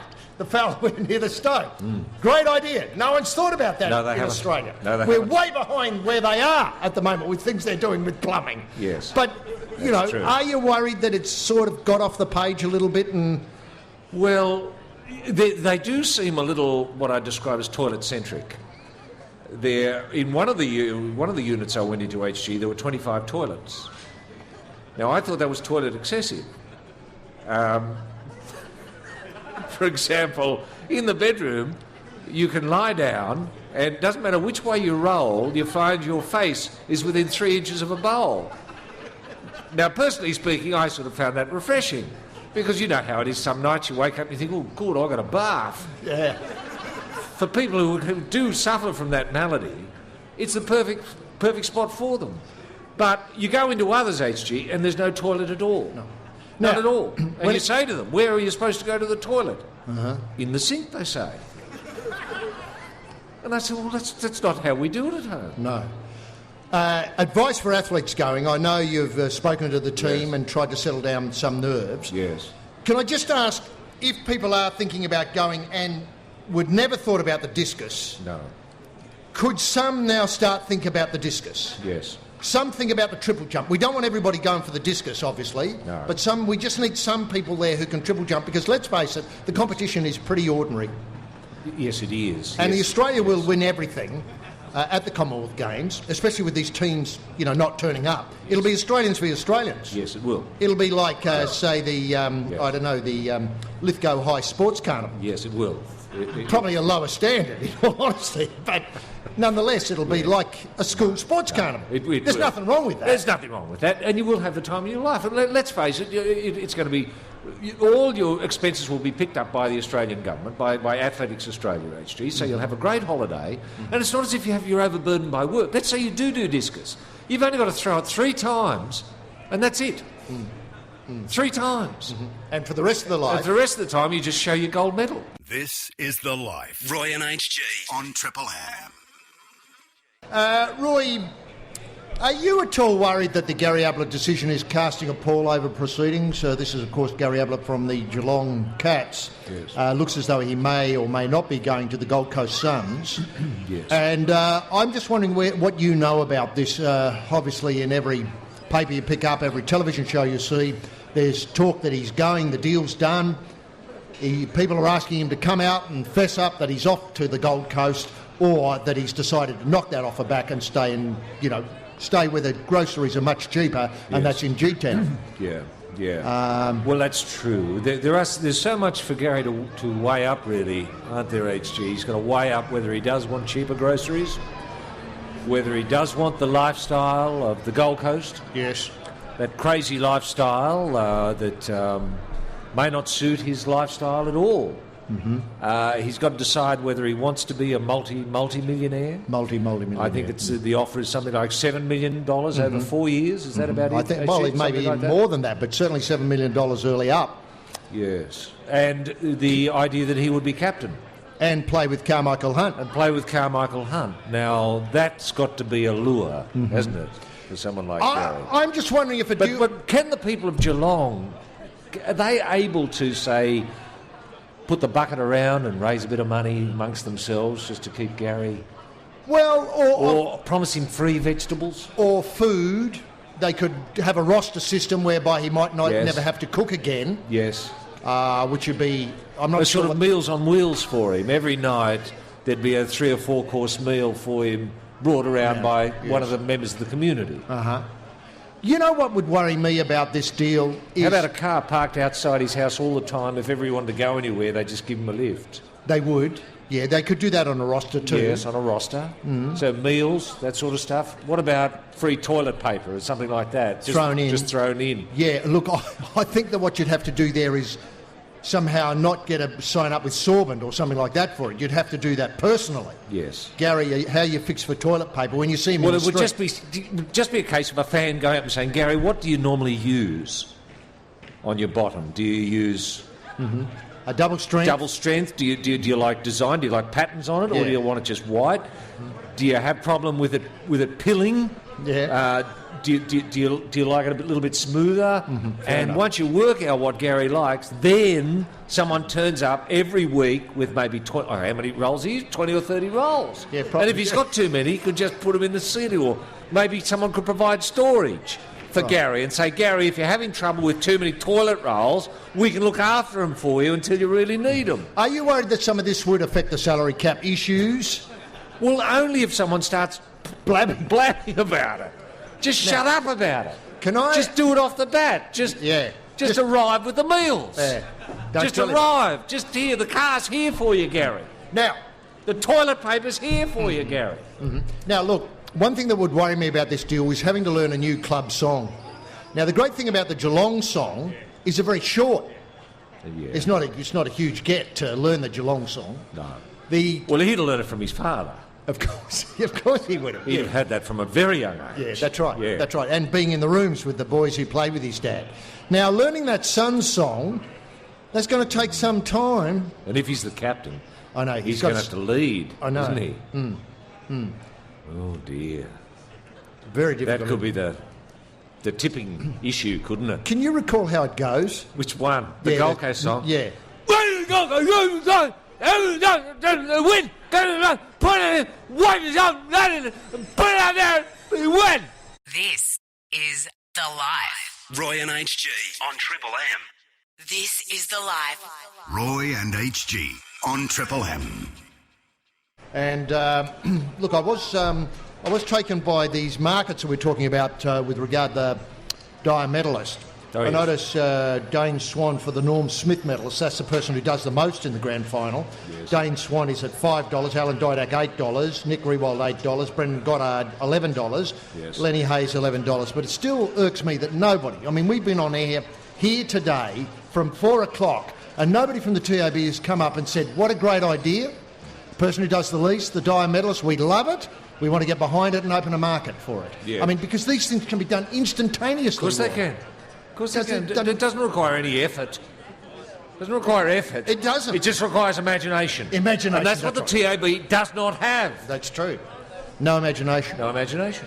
And there was another interesting story this week concerning the training facilities and what would I call it, the clubhouse of the Collingwood Magpies over at the, well, we can almost see it from here, that fabulous centre right in the heart of Melbourne, compared with the primitive conditions that the St Kilda club have to put up with. Yes.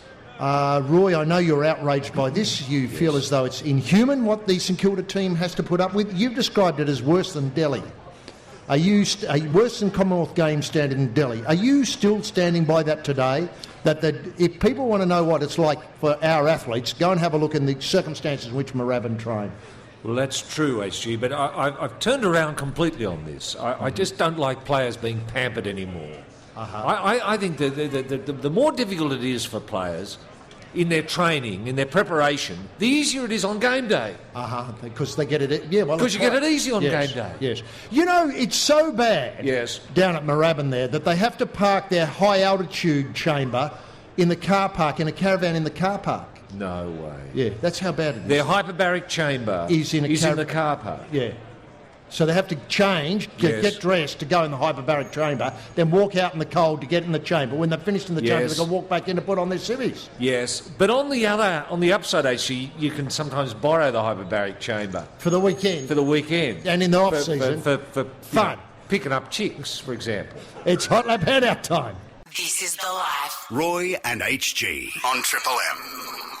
Well, I would ask people in Federation Square just to have a look over to my left there, and here's a bloke That's carrying how out James Hird would look without his head. Yeah, it's exactly how James Hird would look without his head. He's got number 5 on the back. Can you turn him around, sir? Jeez, I tell you what, he's looking like Boxhead Kincaid, HG. Exactly like Boxhead Kincaid. What a great sight. And I tell you what, if he does train the Essendon team, and he loses the first 5 matches, that's what he'll look like. I suppose so. That's fantastic. It's so lifelike, isn't it? It's so uncanny, lifelike, isn't it? Yes, uncanny. You can feel the pain in what he's done now with it. Yes, I know. Now someone a little bit sick is fiddling with it. I didn't know necrophilia was all that popular in Federation Square, but it's certainly making a comeback, isn't it, HG? It is. Now, Hot Lap Handout. Yes. We've got 2 green footies to give away. Not 1, but 2. Now, we're giving away the green footy because according to the people who gave us the footy, tomorrow is the first totally green grand final. No way. How have they done it, Roy? I have no idea. Where's the power coming from? With bikes, I assume, assembled in the car park, people pedalling furiously. Yes. I tell you what, farts too. People feeling a bit woofy would go into special fluff boxes, let one go. Right. These would be used to heat pies and chips in the bowels of the... Sure, people will complain, but it's the future. Get used to it. I suppose so. And it doesn't stop there. Well, isn't that a good news story? It is a good news story. It is a good news story. What else has to be powered at I suppose, the scoreboard? Well, what about keeping... video screen? What about keeping foodstuffs hot? Well, I've just explained that. Yes, that's by farts. Yeah. Now, we've got 2... Dr. Dan T-shirts to give away. The black and white one. Yes. Oops, hold it up the right way. Yes. The black and white one. And the multi-coloured one as well, which is I'm seeing this one for the first time. Yeah, the yellow and orange, etc. That's surreal, isn't it? It is. It's surreal. Plus, it doesn't stop there because we've got a copy of, and this is, I don't know, fortuitous, Platinum in Excess. The songs they're singing at the 2010 Grand Final, the greatest hits, with Michael in the Box. We've got Jimmy Barnes' Rage and Ruin. We've got Bruce Springsteen in the E Street Band. And we've got Triple M. And this is a really good one, 30 Years of Rock. You can have Triple M at home, play all the tracks we play every day on Triple M, and never need to listen to the station again. That's what we're offering here. Yes. Your own version of Triple M. Which 30 years, HG? Say 1936, 46, 56? Are they the years of rock? Sadly... They may well be, but Triple M wasn't on air then. It's since 1980. Yes. So all the tracks you've loved, all your tracks you've hated, they're all here because there's only, what have we got, 59 tracks. We've only ever played 59 tracks on Triple M. That's true. So it's great. And this in excess, HG, starts off with Suicide Blonde. That's prescient, isn't it? It is. So it's a hell of a prize. The 4 CDs, the 2 T-shirts and the 2 green footies. For some listener, all comers, you can answer the following question, Roy. How many toilets were seen in one bedroom in New Delhi upon my inspection? And Chairman Mao has to spot the winner, which I think he has. So we'll get that person up after this. Roy and HG. This is The Life on Triple M. So welcome back to Federation Square on The Life on Triple M, this special Grand Final Eve edition of The Life, the souvenir record edition. And Roy, it's Hot Lap Handout. Who are we talking to? Yeah, we're joined by Jeff, who's joining us from Brighton Le Sands. How are you there, Jeff? Yeah, Pretty good, thanks. Now, Jeff, right in the sands, what brought you to Federation Square today and what time did you head off? 6:45 this morning. Yes, so it was a quick drive then, was it? Yeah, 14 hours. 14 hours, yes. Just like you said. Were you picked up at all by the police at all? Were you... No, it was a clean run. Clean run? Yeah. And you'll be thrilled with the Sydney traffic that you're hearing here at Fed Square, aren't you? Thinking, Got through it, yep. at least I'm not there and I'm not stuck in it. That's right. It's a great service because we didn't know Jeff was in the audience. No, we and, didn't. You know, when we started broadcasting Sydney traffic here in Federation Square... I got excited. Thanks. Yeah, no, as you would, Jeff. As you would. Now, have you come down for a purpose? I mean... Just to do a bit of shopping and, I don't know, all this excitement. Yes. Yeah. Would What's you it all like to about? go to the grand final if you had a ticket? I'd need to. You'd need to. Yeah. Right. And how are we going to help out there? Because maybe what, you know, I know you've got a few in your hip pocket and you could probably trade them in to get two better ones if you wanted to. Well, there may be listeners, HG, who are local who are thinking, well, bugger it, I don't want to go to the grand final now. I've got 2 tickets. Maybe Jeff could have them. Could phone the station and the station could put us in touch. Jeez. Jeff in touch. With Jeff in touch. Yes. Yeah. Well, that's a very kind thought, Roy. Isn't that good? Has that ever worked in the past? I've never heard of it working, HG, no. But there's always a first time there for are always everything. miracles. Someone may fall ill. Ah, true. Yeah. Somebody might come down with gastric, say, between now and, say, 7 o'clock tomorrow morning. Yes. Well, they know... Maybe the diametal. Oh, well, the diametal is true. That's true. That's true. Well, well, someone might have a heart attack or struck by lightning or in a serious car accident where it takes out the whole family. We wouldn't wish this happening, but if anyone does lose a family, please check to see if they do have tickets for tomorrow's game. Or the other thing is transport may get a bit problematic later tonight or first thing in the morning and you get stuck, say, because of fog, unable to land in Melbourne or take off in Sydney or wherever it's happening, coming in from New Zealand. Yes. For God's sake, get in touch with Triple M because That's we've true. got a person who would love to have 2 tickets to the grand final. Yeah. How come it's 2? You need a lot of space? Yes. Yeah, fair enough. Yeah, somebody's driven all the way down here with you? That's right. Yeah. Yeah, And is fair that person enjoying the Sydney traffic as heard here in Federation Square as well? Well, I've left them down the road sorting out the tickets. Trying to get some tickets. Okay. Fair enough. Well, you might find too, actually, that there might be someone listening who thinks, well, you know, Dad's lost his bottle, he can't drive anymore. He doesn't want to drive anymore and there's no way of getting there. So now we've got these tickets. How are we going to get rid of them? Ring Triple M. Ring Now, Triple look, M. could I also say there's a fair bit of loot coming your way, I think. Yes. I'm hopeful that you might have the right answer to the question. Yes. Look, the INXS Platinum, that's worth 2 tickets to the grand final. In the right hands. I mean, obviously, a lot of people here are looking pretty blank. Michaels? Who the hell are INXS? But, you know, some other people, real collectors, would think, bloody hell, a CD. I haven't thought about a CD in about 15 years, haven't bought one in maybe 25 years, but suddenly they're talking to me again. Is that fair enough? That is true. Would that person be certifiable, do you think? Yeah, yeah. Well, actually, you never... So often it happens when people turn up to buy their tickets for a grand final and they buy 2 more than they need. You know how They've got 4 when Yeah. they only need 2. You think, or 1. when you check your tickets, you think, oh, bloody hell, I got 6, I only needed 4. What am I going to do with these extra 2? Jeff, They Triple may, M. they may lose 2 in the wash. True. Now, Jeff, let Roy set out the question, have a swing at it. How many toilets were seen in one bedroom in New Delhi upon my inspection, Jeff? I believe it was 25. You're absolutely right, Jeff. And so you get INXS, the Platinum, you get the playlist from Triple M in the 30 years, you get the Bruce Springsteen and the E Street Band, Jimmy Barnes and Rage and Ruin, 2 green footies and 2 Triple M T-shirts. Have a great day tomorrow. Regardless, what's your plan B, Jeff? Plan B, to look for those 2 tickets. No. Apart from that, should you spend all night and come up 2 o'clock tomorrow afternoon, where are you going to head? Back here. But you're going to watch it on the big screen here. Yeah, that's it. I think there'll be a lot of people joining you to watch it here. Yep. Especially if it's a pleasant day, a little bit warmer than it is now. Jeff, Yep. all the best tomorrow, and thanks very much Thank for you. being part Go of the the light Pies. on Triple M. Roy Slavin and HG Nelson. This is The Life on Triple M. Welcome to the last hour of our Grand Final League program here from Federation Square live in Melbourne. And look, Roy, I know in the days when you used to play with the Shamrocks, you used to have incredibly dedicated fans who often would be transferred away from the Lithgow area because of work or romance might have taken them away, and they came back for grand finals and finals. But this story does take some beating. It concerns Jesse Uhleberg, who lives in Norway in the tiny town of Horns. And she's a member of Sideline Saints, and she spent, let's see, she's been a Saints tragic since about 2003 and has travelled this month 16,000 kilometres, used more than 180,000 flyby points and spent more than 30 hours in the air days after heart surgery to get to Melbourne for their preliminary final win. And she doesn't have a ticket in the big one tomorrow. But she said, I just could not be here. It would have killed me. I had the worst run of luck over my flights. There were delays, misconnections, lost luggage. She was obviously travelling Jetstar.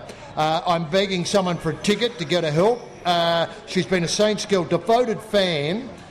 Missed the team's win in '66 because her dad was overseas. Determined to make up for it this time. She says she's turning the town of 400 in Norway, where she lives, into all Saints supporters, and they'll be cheering the guys on Saturday. Now, Roy, it's a hell of a story, isn't it? It's a hell of a story. So the town of Horns in Norway is becoming a St Kilda outpost. It is. They Isn't all that a know beautiful about story? Nick Riewoldt and Yes. Stephen Baker and how Yes. the McAvoy lad's been sidelined and all that Yes. sort of, I mean, it's a tragedy, the whole Wouldn't that story. be marvellous, HG, if like, let's say St Kilda get up tomorrow. Uh-huh.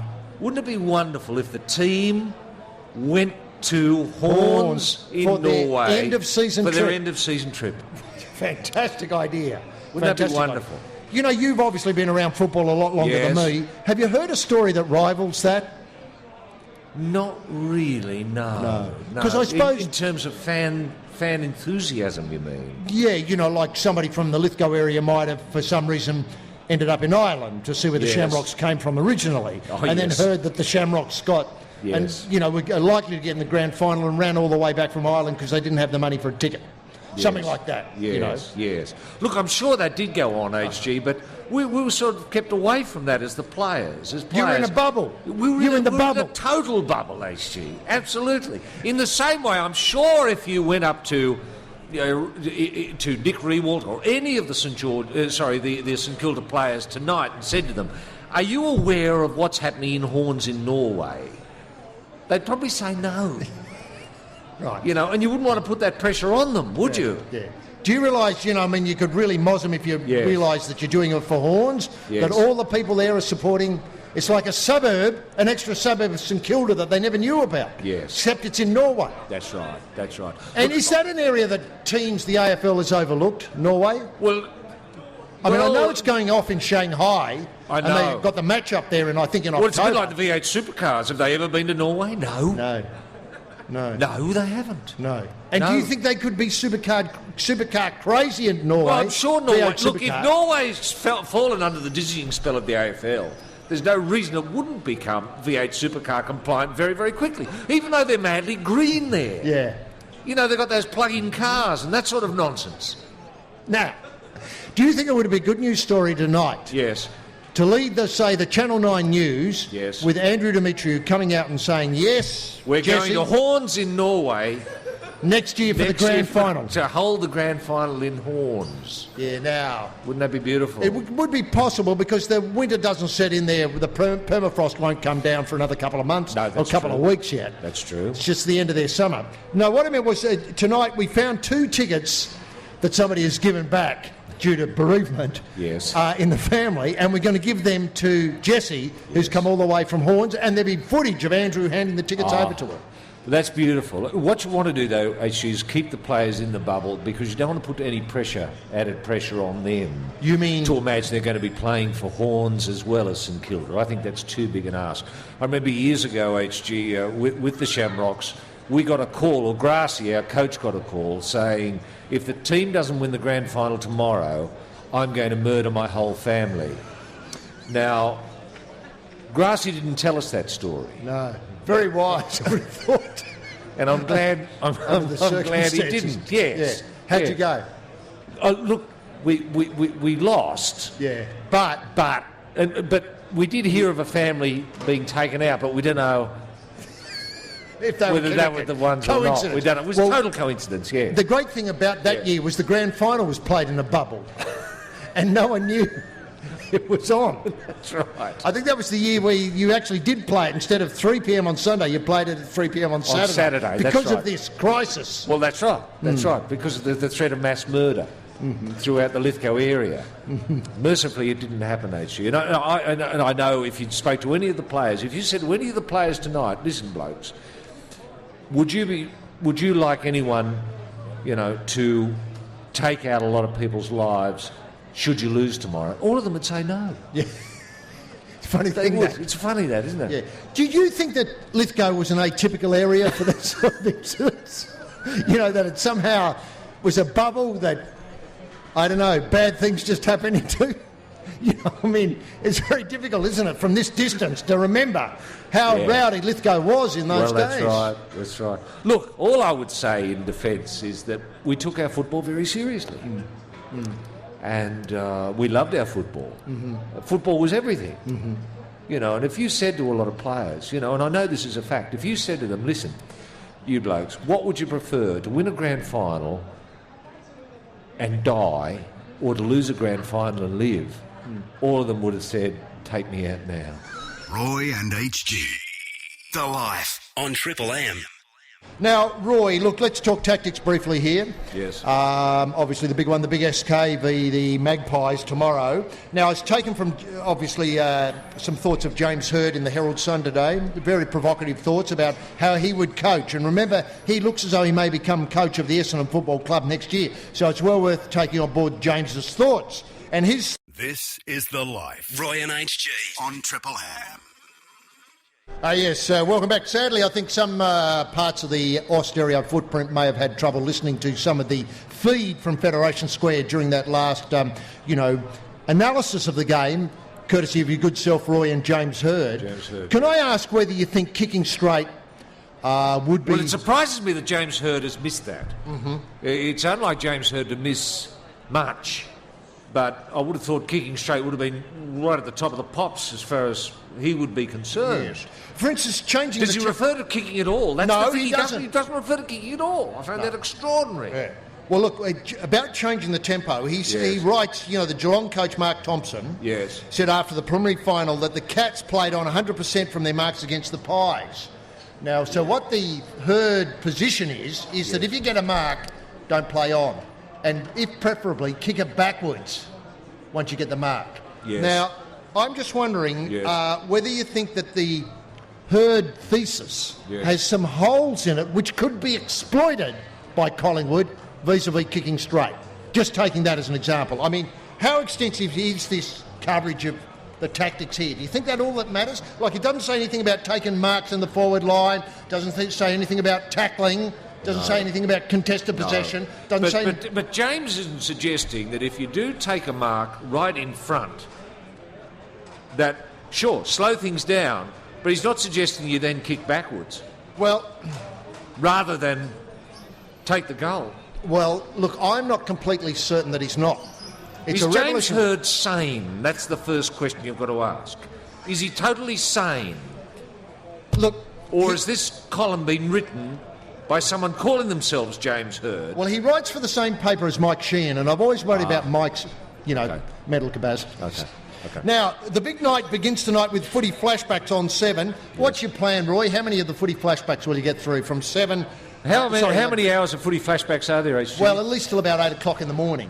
Would you get the lot in? I'd try and get as many in as I could. Because I never tire of footy flashbacks. Even if you've seen them all before? You pretend you don't know the results, don't you? That's it. And you don't look up in the footy record and cheat? No. And then will you obviously get along to the North Melbourne breakfast, which we've been lucky enough to do on occasion? That's true, but before then, I think the gates are opening at least some of the...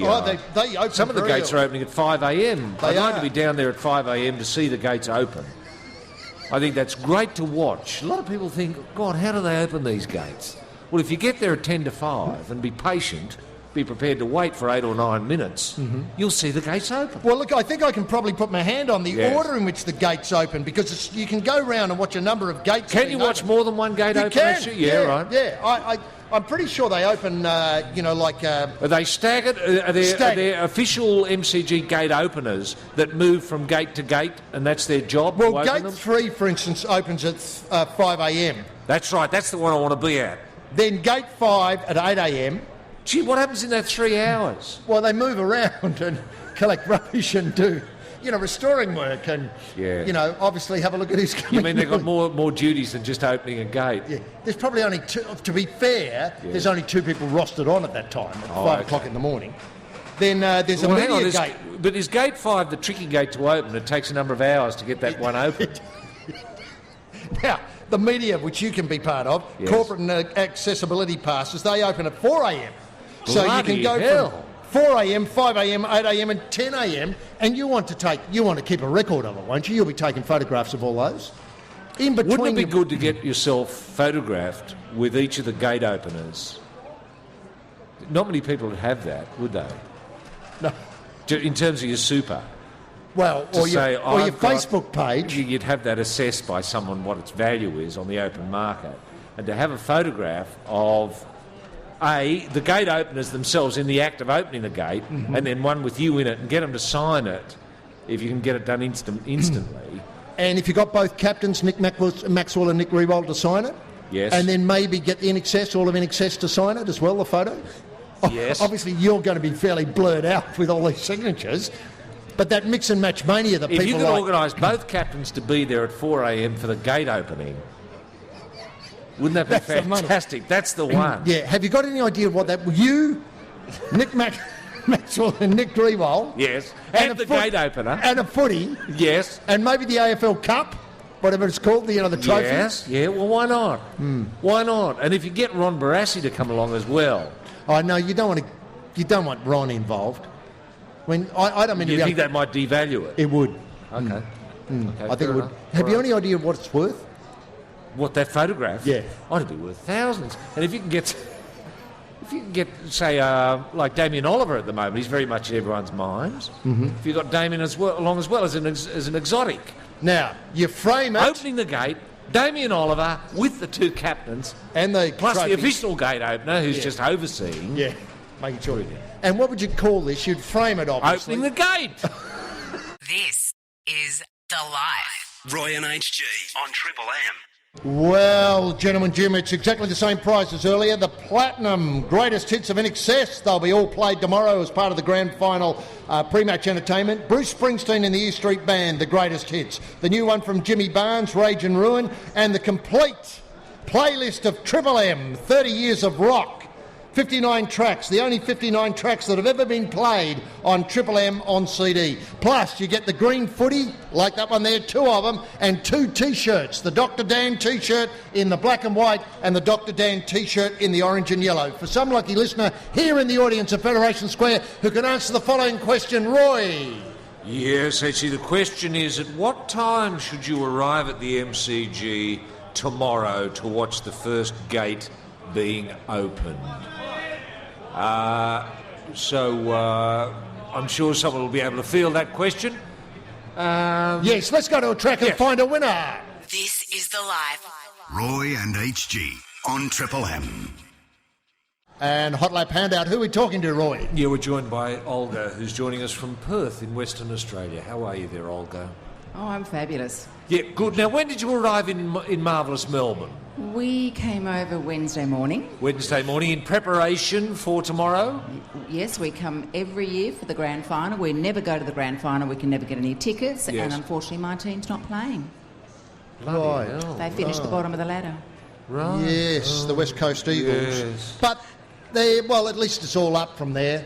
Other teams are going to have to go down. Well, of course it is, and of course we would have been there, except of course they did dismantle our engine room and Jard and Cousins and all that. Once they destroyed us, well, we have to rebuild, don't we? You do. And when do you think the team will be back? Do you think you'll ever see it back in a grand final? Oh, certainly. I can see Mick Malthouse coming back probably next year or the following year, and I'd say we'd be there in about 2 or 3 years. Wow, there's a scoop on the life. Malthouse is going to... How would John Worsfold feel about this? Have you... Oh, I'm sure he'd welcome... Move over? Back Mick. I think they're a good team. Yeah. Well, that's an interesting thesis. That is fantastic. And do you think Gary Ablett, after he's had a couple of years on the Gold Coast, will come to the West Coast? Oh, I think by then he'd probably be a little bit old. Ah, fair enough. Yeah, Good. fair enough. I think we'll go for youth.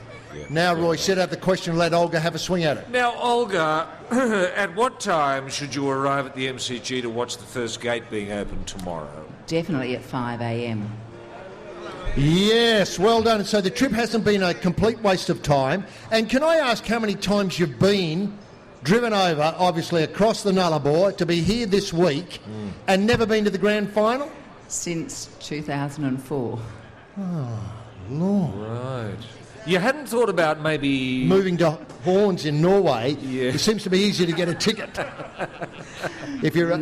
No. And when do you think you're going to give up on this stupidity?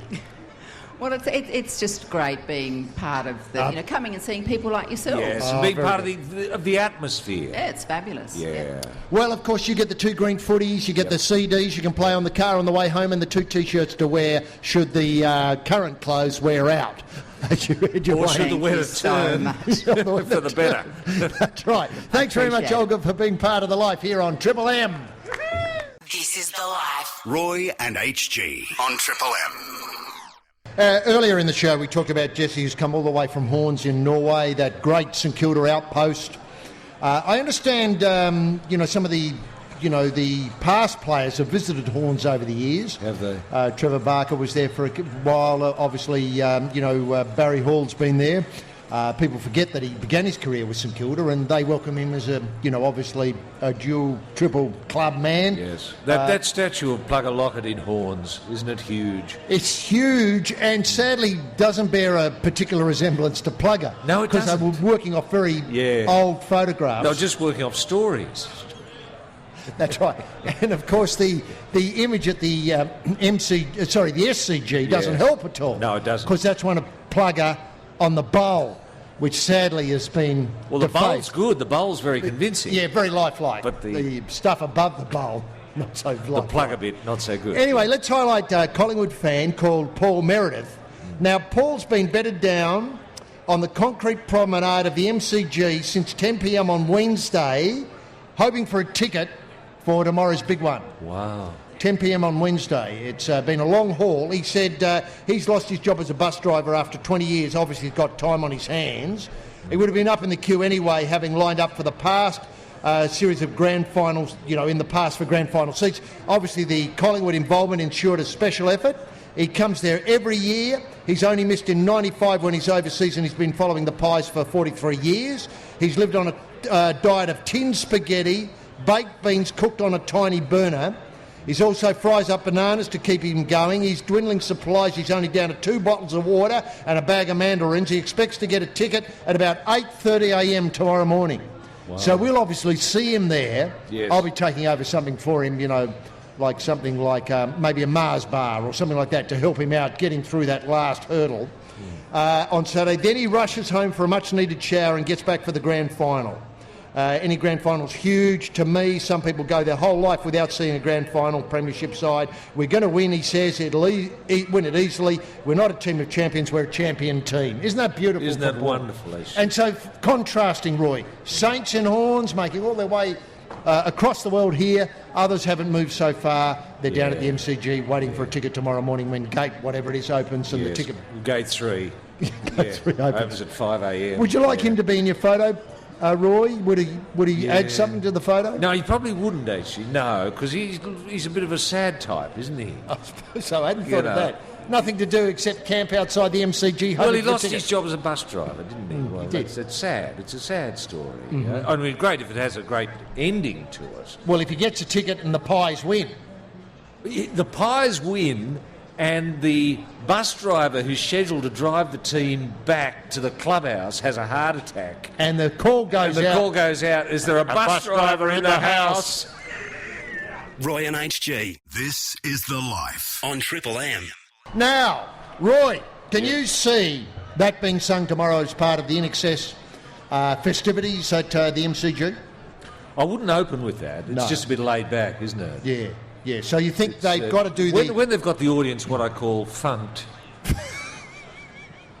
then I think that's when they bring that out. Now, can I ask, Michael in the box, Does he come? Does he come this out going when back to Michael Hutchins being in the box? And Yeah, appearing. that's the surprise. Yeah. With the In Excess tomorrow, they've threatened a big surprise, and it does look as though Michael's back. Well, apart from we can't quite A little work more out. wooden in his movements, but He's back. Now, what we're going to say, it's either Michael or Brendan Favola joining the band on stage. Now, does Michael come out dragged on by the Farris brothers at the start of the act and sits there for a couple of people scratching their heads wondering what's going on here? Yeah. Or does he come out, say, on a skateboard, pushed on by the stage manager, ends up on a sandbag stopping, then they strike up with, say, Original Sin or something like that, Right. and you get the idea that, hello, Yeah. the sound is coming out of the box. not bad. Look, I would have the box brought out by pallbearers, dressed one side, say three Oh, players, Collingwood. 3 Collingwood uniforms, and then 3 St Kilda uniforms. Right. Then he's laid down on the stage. The voice comes out of the box, disembodied, and people think, oh, It's just cheap theatre. cheap theatre. Yeah. And then, boom, sort of explosive device goes off. Uh-huh. Flashpot. Flashpots, yeah. Yeah. Then the lid comes off the box, up he stands, and you're in it. Right. There he is, Uh-huh. back, bigger and better than ever. That's the way you do it. And would you think that then they have to break with tradition and not sing a, say, I don't know, a song connected with In Excess, but then do, say, something from either Slade or the Carpenters? Well, come on, feel the noise with Michael up front. I think it would be fantastic. It would be fantastic, wouldn't it? would be What a way to fantastic. set the scene. What a way to set the scene. And do you think that could overshadow the grand final? Michael's back in the Well, headline on the Herald Sun? even if the game is dull, you'd say, well, you know, the game was rubbish, but we saw Michael Hutchins come back. You know, and again, I just don't want to give people the wrong idea. No. Last year, Brendan Favola's antics at the Brownlow overshadowed the whole week. did. This week, we've got Gary Ablett, the problem of Gary Ablett going, is he not, is he going to learn the new song, etc. The Yeah, wonderful return Yes. of Michael. yes. I mean, I just don't want the game to somehow be seen as sideshow. Well, you don't want to get the... Yes, exactly. And that's the risk, isn't it? I mean, really, there's got to be an embargo, I think. In the week of the grand final, there should be no news at all about anyone or anything. It's just silence until the game. Do you think? I think that, you've got to have Mike Sheehan. But you've got to get them, all the media organisations, all shoulders to the one wheel. Yeah, I know. OK, so you go to the ABC, is there going to be a blackout on news? No news at all. Well, it's all footy news. Footy news. But you don't want footy news. Like the Ablett story is footy news, but it's drowning out sorry. the grand final. Sorry, yeah, no. No news at all. Oh, right. Nothing. Nothing. Just In Excess.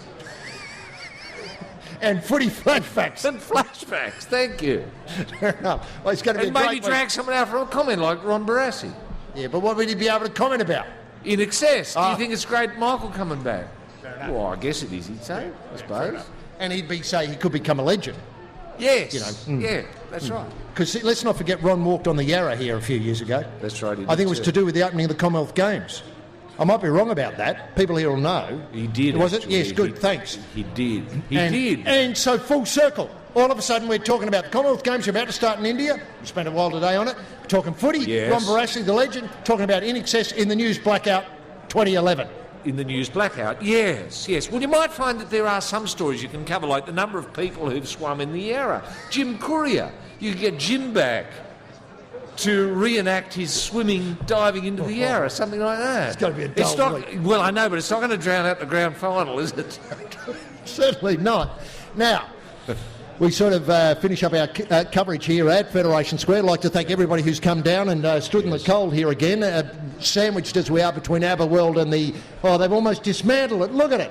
The Legends locker room is almost gone. Yeah. I mean, when we started broadcasting, that was a whole active unit with Tony Lockett in it and everything with the fishing rod and the... James Hird with James a head. Hird, with no head. Yeah. Now it's completely gone. Yeah. But it's been great here in well, what would it call, cooling conditions at Federation Square. Thanks very much for hanging on here, and can I thank everybody who's made the broadcast possible. Obviously, Matty cutting the sound, and Chairman Mao on the... Chairman Mao, was he here? Was he? I didn't see. He bought the green footies. And obviously Garfield back in the studio with the horns on. Doing all the work. All the work. Yeah. Even finding ways of creating holes in our coverage. Yes, creating dropouts. Very difficult to do. And Roy, thanks for coming down, and good luck tomorrow. What's your... Is just before we let you go, is James Hird right? Yes, James Hird is right. I think St Kilda are going to win in a big upset. Thanks very much for that. And that leaves us here from The Life on Triple M. Join us Monday afternoon for more of the same when we'll discuss Delhi and what's going to happen to the Newcastle Jets. Bye now. Roy Slavin and HG Nelson. This is The Life on Triple M. Roy and HG. The Life on Triple M. Yes, thanks very much indeed. Diamond Jim Daniels in the Triple M soundproof booth. And Jim proudly wearing his green and gold Australia tracksuit, which he bought on eBay, originally worn, we're not sure who by whom, or by who, I forget which is the grammatically correct there, at the Sydney, should I say the Melbourne Olympics. Sydney Olympics, they're a dime a dozen, but it's bloody hard to get something off eBay from 56, I tell you, with green and gold. And Australia simply written on the back of it. Looks fantastic on you, Jim. And Jim has dedicated today's reads, no surprise, to our brave Australian Delhi-bound heroes. That's what they are. Let's not beat around the bush. It's a war zone over there. There's not a toilet to poo in anywhere. And if you do find one that's not connected with anything, all you do is sit and stare at your logs for hours on end because they're not going to be flushed away, my very good friends.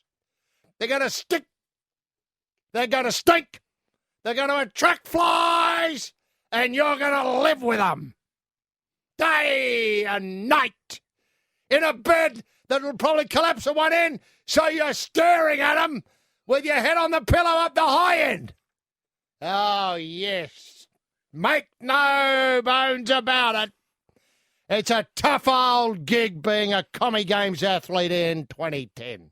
Incidentally, if you are subcontinental bound, by the way, I think that sums up the current position with regard to the Indian Games. Anyway, if you are subcontinental bound and want to get involved in hot metal action, take the bats. As there are a couple of vacancies opening up in our table tennis lineup. And wouldn't that be great? Get back to work, say, in 3 weeks' time. Where'd you go on your holidays? I went to, I went to Delhi and I medalled. I mean, that's the story. You can come back. Sure, you can tell them about the other stuff if you want to. Tell them about what you did first, though, on the podium. And we don't want any of that happening either. We don't want people saving it up and taking it up onto the top step, having one gold. And as you presented the medal by, say, I don't know, Perry Crosswhite or somebody like that, like there, just to go on with, as a protest. Because that'll happen. I mean, I've just been speaking to Shervo, who's over there. He's all right, by the way. Nothing's happened to our Shervo. He's, in fact, thinking of coming back for the 100 metres. He says the field's quite ordinary at the moment. He reckons he could take them. Ladies and gentlemen, boys and girls, welcome to The Life with Roy and HG on another afternoon when too much sport is barely enough. What a weekend. I mean, you hear me say that every Monday, and you think, oh, no, he's gilding the lily. He's pouring it on. I'm not. It was an incredible weekend, best weekend of 2010. We could live a long time and never get one as good as this. It was just incredible. The AFL, well, if you haven't heard, I don't know where you've been because it's on again this weekend. This time it's going to be the People's Grand Final. That's right, the People's Grand Final. The one we wanted in the first place. The one for the real footy heads. No corpies, just fans. Just people wearing the big SK shirts and the Hot Pies jumpers. It's going to be great. And that's part of Rugby League Grand Final week now. It includes, this is a breakthrough, and I must thank the Rugby League for being so generous, it includes the AFL Grand Final replay on Sunday. It's incredible. It's a hands across the water exercise. This time last year we were just hoping that the Rugby League would be able to do something with Grand Final week, which has been a bit bare lately. A lot of people have said, is it really on? How do we know? Well, this is great putting Grand Final weekend, should I say AFL Grand Final into Rugby League Grand Final week. I think it can work. And the icing on the cake, this is a bit for AFL people, is Gary Ablett's decision, which has been postponed. This is about Gary Ablett leaving the Geelong Cats and going to work with or going to play footy with the Gold Coast Suns, or Stink. his decision, it's going to be announced now whether he's going or staying at Homebush just before kick-off, 5 p.m. Sunday afternoon. Isn't that fantastic? Gary's going to waddle out and sit behind the card table. Obviously, the cameras zoom in. Hello, everyone. My name's Gary Ablett. I used to be a Geelong Cat, and I'm... Fill in the rest yourself. I'm not going to tell you what he's going to say. Either I'm going to remain a Cat for life, or I'm off to the Suns where I'm going to sing the club song. You know that one. I'm sure you've got a tape of it already, because it's great. You're going to want to sing it. Still with the league, and I know I'm treading on Roy's toes here, but I can't resist. I just simply cannot resist. Prime Minister's 13 took apart a well-credentialed PNG Kumul side over the weekend, 30-18. It was display of old-fashioned reggae rugby league in Moresby. God, doesn't the PM know her league? I don't know how she finds time. You know, she's obviously a Bulldog supporter. She's at the game. She was out there for the drawn one on the weekend. She still picks a terrific 13 rugby league players out of people not involved in the final series, which reduces it a fair bit because your guns are obviously going around on the weekend in the Chooks v Saints. And she put a terrific team together. And that scoreline flattered Australia. Let me tell you that for a fact. I've looked at the video, and the Reggae Rugby League side, the PNG Kumuls, they threatened for most of the second half. They just were a bit unlucky in the red zone. They were a bit idealist in the red zone. A-League and top mining magnate and racing nut Nathan Tinkler has stepped in to save the Newcastle Jets. It's business as usual for the rest of 2010 for the Shot Ducks of the national comp. The only wriggle is the Jets will now be known as the Newcastle Tinklers. Great name change. It's a tight fit. Tinklers and Jets. The Tinklers are under the ownership, under the new ownership, should I say, played a terrific 0-0 draw against the Melbourne Big V on the weekend. It was a terrific match. I mean, there was real hope there for Tinkler supporters. I think about 8,000 Tinkler supporters turned out. And that's what's got to happen if, the A-League's going to stay in Newcastle, a town which is world game mad, football mad. Thanks very much, Fozzie. In other A-League news, Sydney Bling is still cellar dwelling at the bottom of the table. If there's any change, you'll be the first to know through the life. I'm not anticipating any change. I just think that it looks good. Sydney Bling on the bottom. That blue, that cove, all that sort of stuff is exactly where it should be. Racing and the Spring Carnival erupted into life on the weekend, and this week's feature, the Turnbull, has already been moved to Sunday at the Heath because of the events at the G on Sunday. Why not run the Turnbull half-time at the Granny? The horses would love to go to the grand final, and there won't be a sprint on. Obviously, we had the sprint on Saturday. You can't rerun the sprint. That'll look triad rubbish. And the Auskick kids will have their Mad Monday and be off to Bali for their holidays. And the Turnbull is exactly the half-time ticket needed to bring this, who cares, fixture back to life. Yes, this is The Life, the home of the plumber's smile. It's a show about dreams. And making your dreams come true are now in The Life. Let's unleash the number one ticket holder for PNG Rugby League and a great ambassador for the Newcastle AFL community. The man is rampaging Royce Laban, and we can get him on the bellows simply by asking what caught your eye in the swirling soup of the sporting swamp on this very, very special weekend. Eddie? Yeah, thanks very much, Mark. And speaking of Mark, congratulations, Mark Webber. I mean, he held his nerve in Singapore in the under the lights last night. For I think a career-defining race. I think it was for Mark. I think Mark now has almost a stranglehold on the Drivers' Championship this year. He's further in front now, and he managed to take out Lewis Hamilton, which I thought was a real bonus. Mark just ploughed into his side. I mean, I don't know what Hamilton was doing in that part of the course. He didn't need to be there. But it was great for Weber Freaks, of which, of course, all Life listeners a part of that what's known now as Webermania that's spreading through the world, well, certainly through Australia. And remember, Mark is the most feared driver, I think, now, and I think that's official. He's the most feared driver in the world, Mark Webber. Daniel Anderson was formerly the most feared coach in rugby league at Parramatta. He's been sacked. We don't know who's coming in behind him yet. There's talk of Nathan Hindmarsh being captain coach next year. I think it's a great idea. Wow. There's talk of Peter Sterling maybe coming back to Parramatta and leaving his Channel 9 commitments. There, you've heard it first here on Triple M. I bumped into Peter Sterling at the Rugby League the other night at the match between St George and the West Tigers. I said, Peter, what are you doing next year? And he said, I might be coaching Parramatta. Well, I said, congratulations, Peter. I think you'd be great at it and about time. And what Did about you your ask Channel 9 commitments? And he said, I'm giving them up. Now, Kadich and Watson set the tone for a good tour of India, both scoring centuries in Chandigarh. Are you worried Sorry? are you worried that bets were taken on these inningses? Well, yeah, probably. Probably I would be, yeah. And a lot of rubbish was bowled up. A lot of throughout the rubbish score. bowled at him, yeah. But Watto, I don't think that's not Watto's go. No, Watto. Watto's not going to, and I don't think it's Kadich's go. Kadich retired injured. Mm-hmm. Now I got a fair bit of money on him retiring injured after a century, but I was just one of the lucky ones because I got a whisper. Mm-hmm. That he might walk off. That he might walk off after getting a ton. He might hobble was the word, hobble off. Now is St George set to choke this weekend? I think so. Oh, we can't have the Roosters. I know that, but it's Hobson's choice. I know. Very good. You know, whoever wins, everyone loses. Yeah.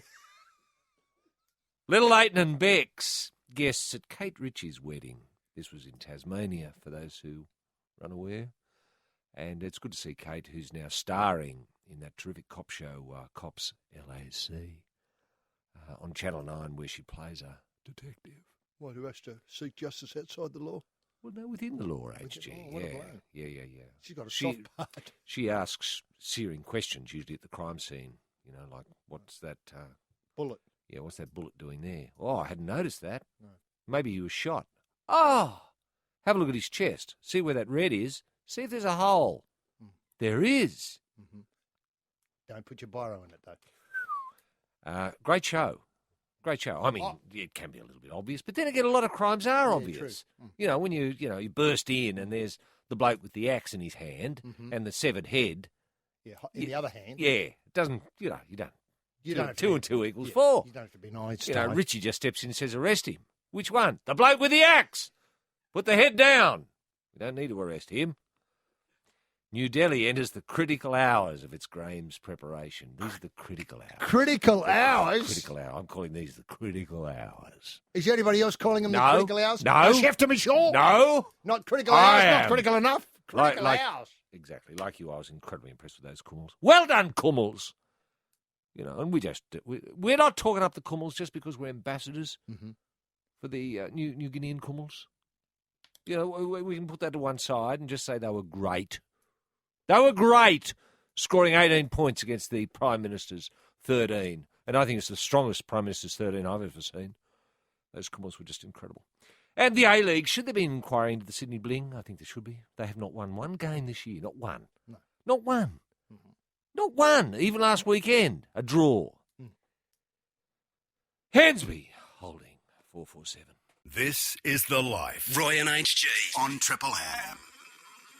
Oh, in excess, what you need. It was incredible. You saw them I know, live. at the AFL Grand Final. Yeah. And when they brought ACDC on for the surprise and saying, shut up your face, I didn't know where to look. You know, we said that on Friday afternoon show that was going to happen, but I had no idea you'd be so accurate, Roy. Just awesome. Awesome is exactly the word. Just awesome. And the sound, unbelievable. I was about a kilometre away. Yes. Even though I was still in the MCG. They were up one end. You know, you couldn't see them. I know. But they were But you would have seen them on the big screen. Big screen and all that sort of stuff, yeah. And they were just tiny figures miles away. But that was just fantastic. Yeah. But incredible to be essentially in the same room as them.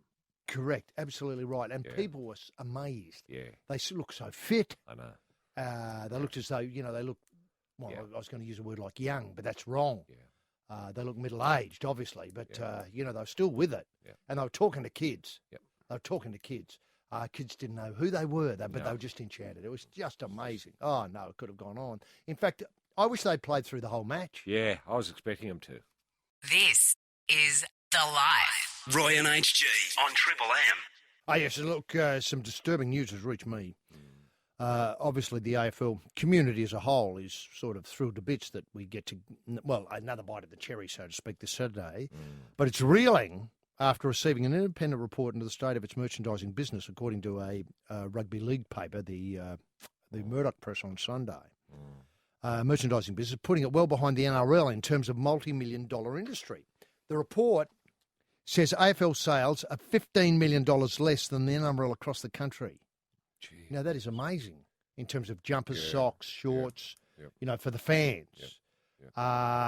Well, isn't the story though? Isn't that sort of the wrong way around? Shouldn't it be a great story about the NRL that they're 15 million up on the AFL? Isn't that the way to look at it? I know that is the way to look at it, but this is probably a report AFL skewed, if you know what I mean. Oh, okay. So the NRL is a bad, not necessarily it's a bad comparison, not a great comparison. Okay. Now, though, twice as many people attend AFL matches than NRL matches.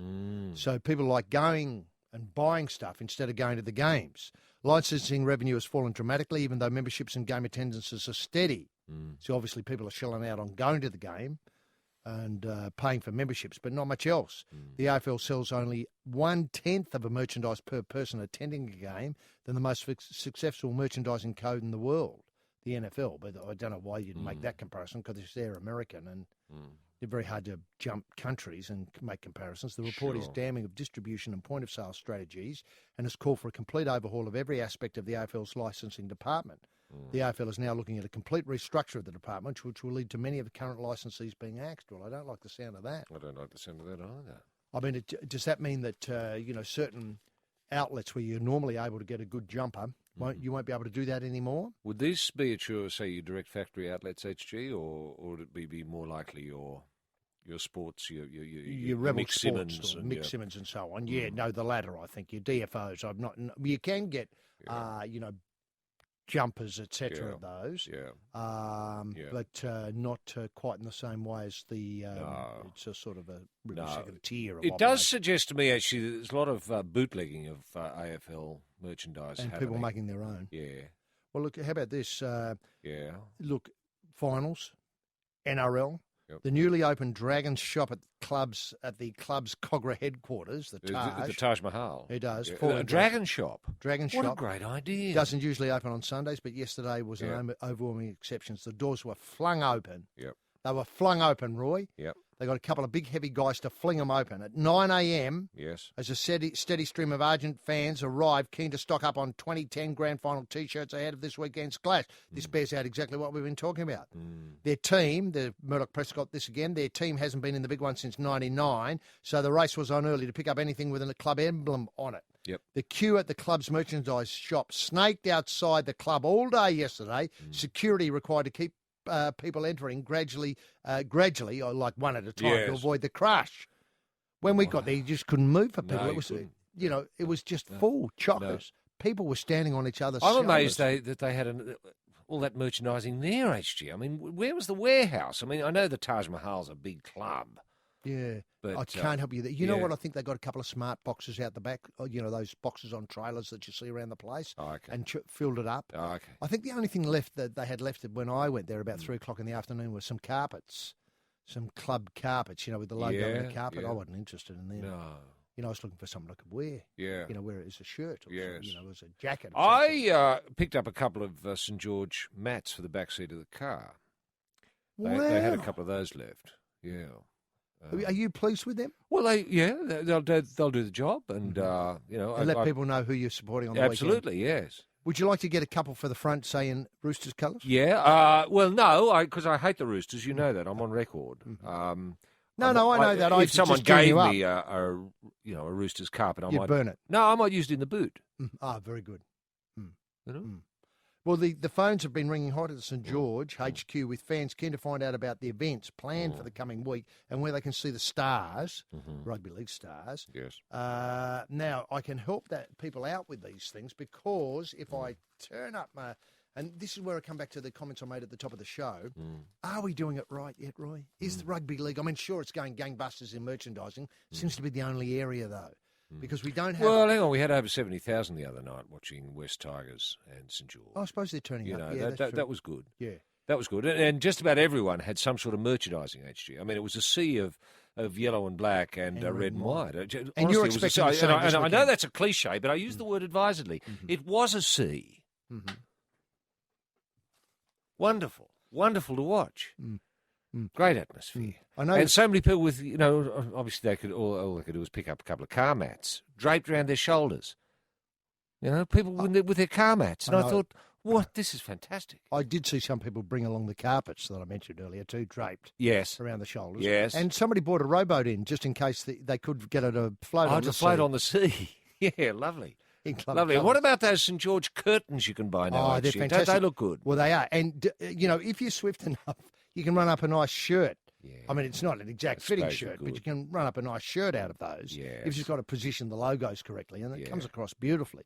And then people Looks a know you bit try- homemade, though. Doesn't Well, it? it Doesn't look does. as slick as your Kids normal don't like it, St but George merchandising is really genuinely Quality, speaking, high quality. High quality. Yeah. Thank you. Look, can I just run through the week? Because a lot of double stitching, especially in the gusset area of those Shorts. shirts and shorts. Yeah. Yes, and shorts. Yes, they always with you, St George gear. Actually, it's always been double stitched in the gusset.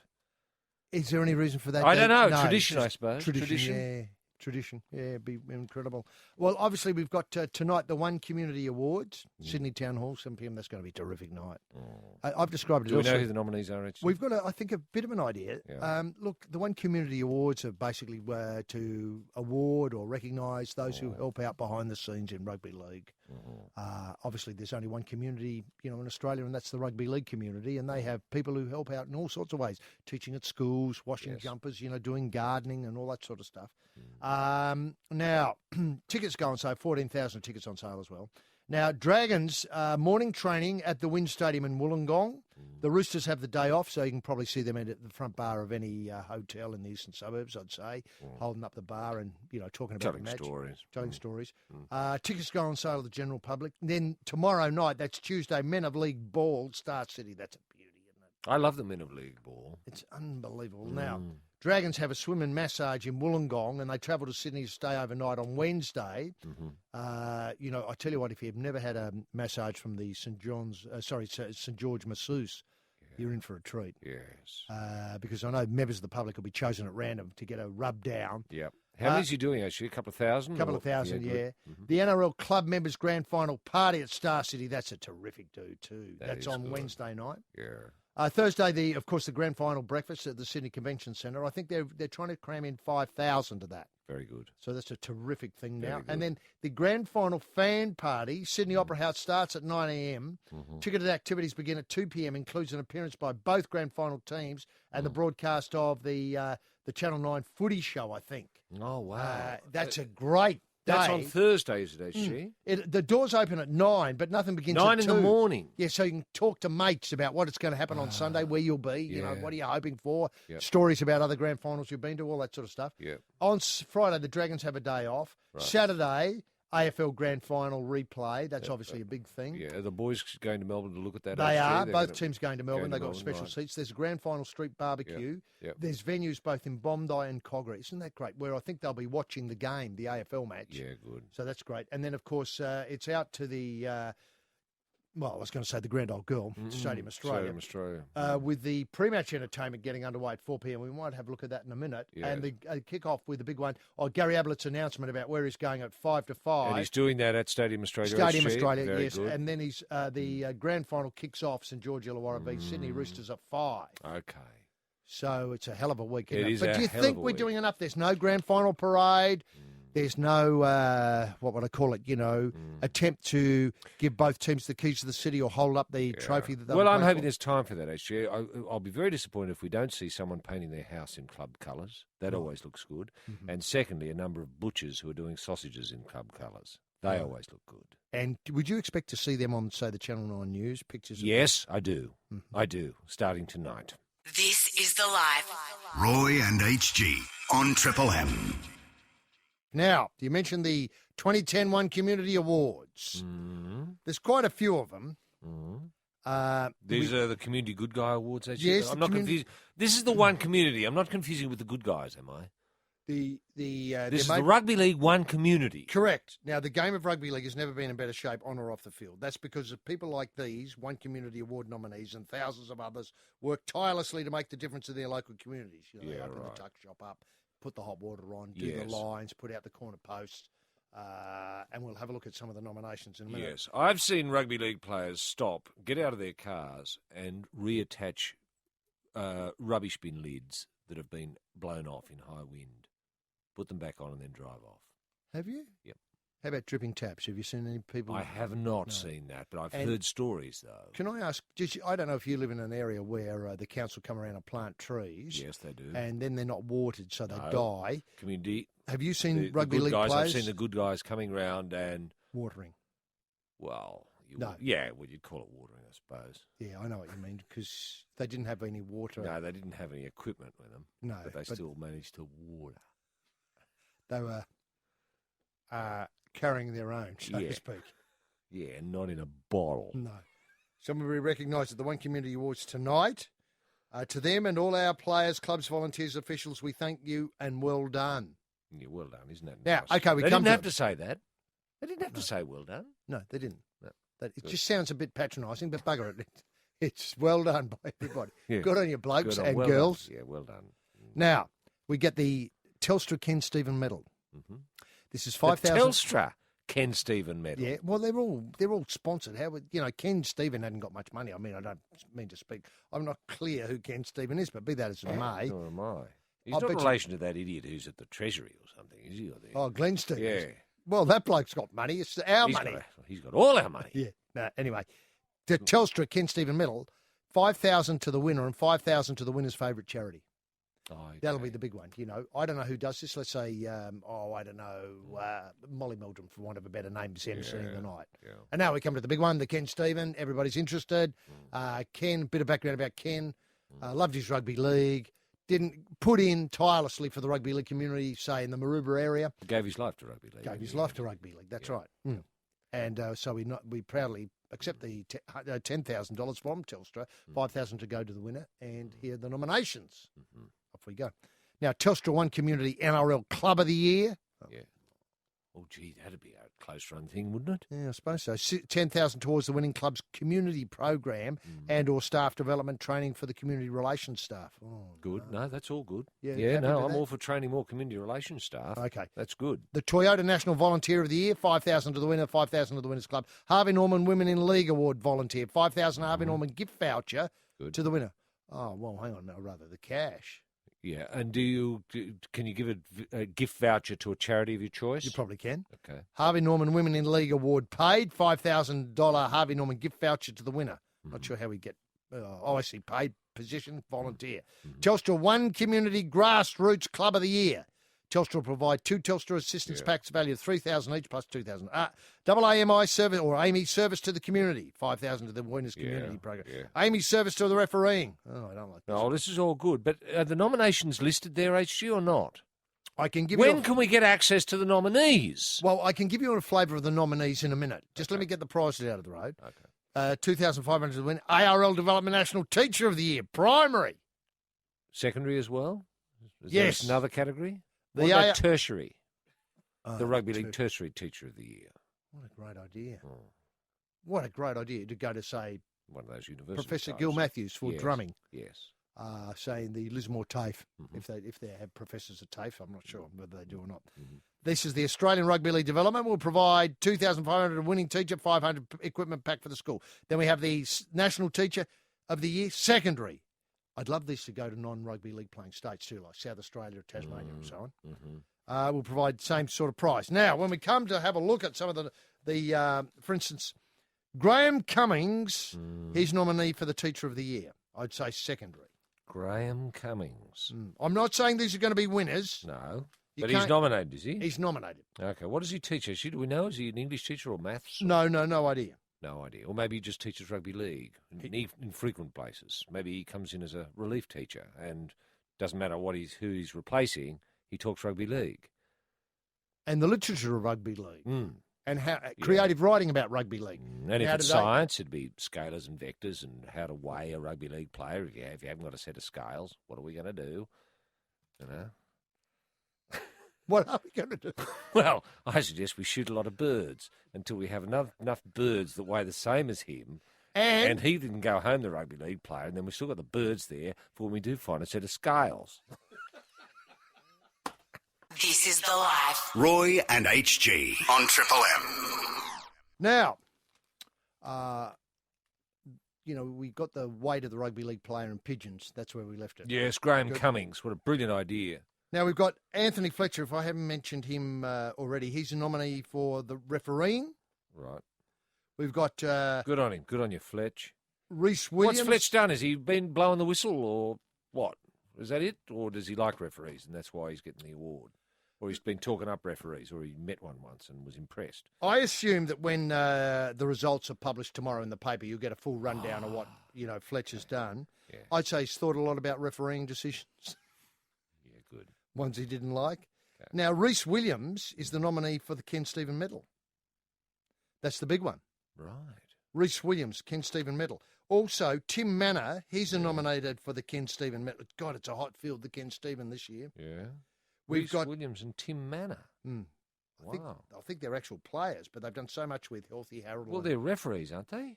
Oh, no, Rhys Williams looks like I might be wrong about that. It looks like a player. Tim Manor, I thought was a No, he's a Parramatta player. Parramatta player. Right. Well, they must be. They're good guys, I guess. I suppose so. Yeah. Yeah. They do a lot of work with Healthy Harold and Six Cedric. Yeah, good. Okay, well, good on them. Actually, it's Six Sid, isn't it? Yeah, Cedric. Cedric died.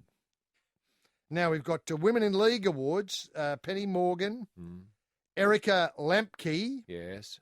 We've also got Sue Fletcher, Yes. Jennifer Hunt, Yes. Donna Ockenbaugh, I think I might have that wrong there. Donna Ockenbaugh, yeah. Yeah, and Esme Tamati. All right, Esme Tamati. I know that she's for Service to Community. Okay.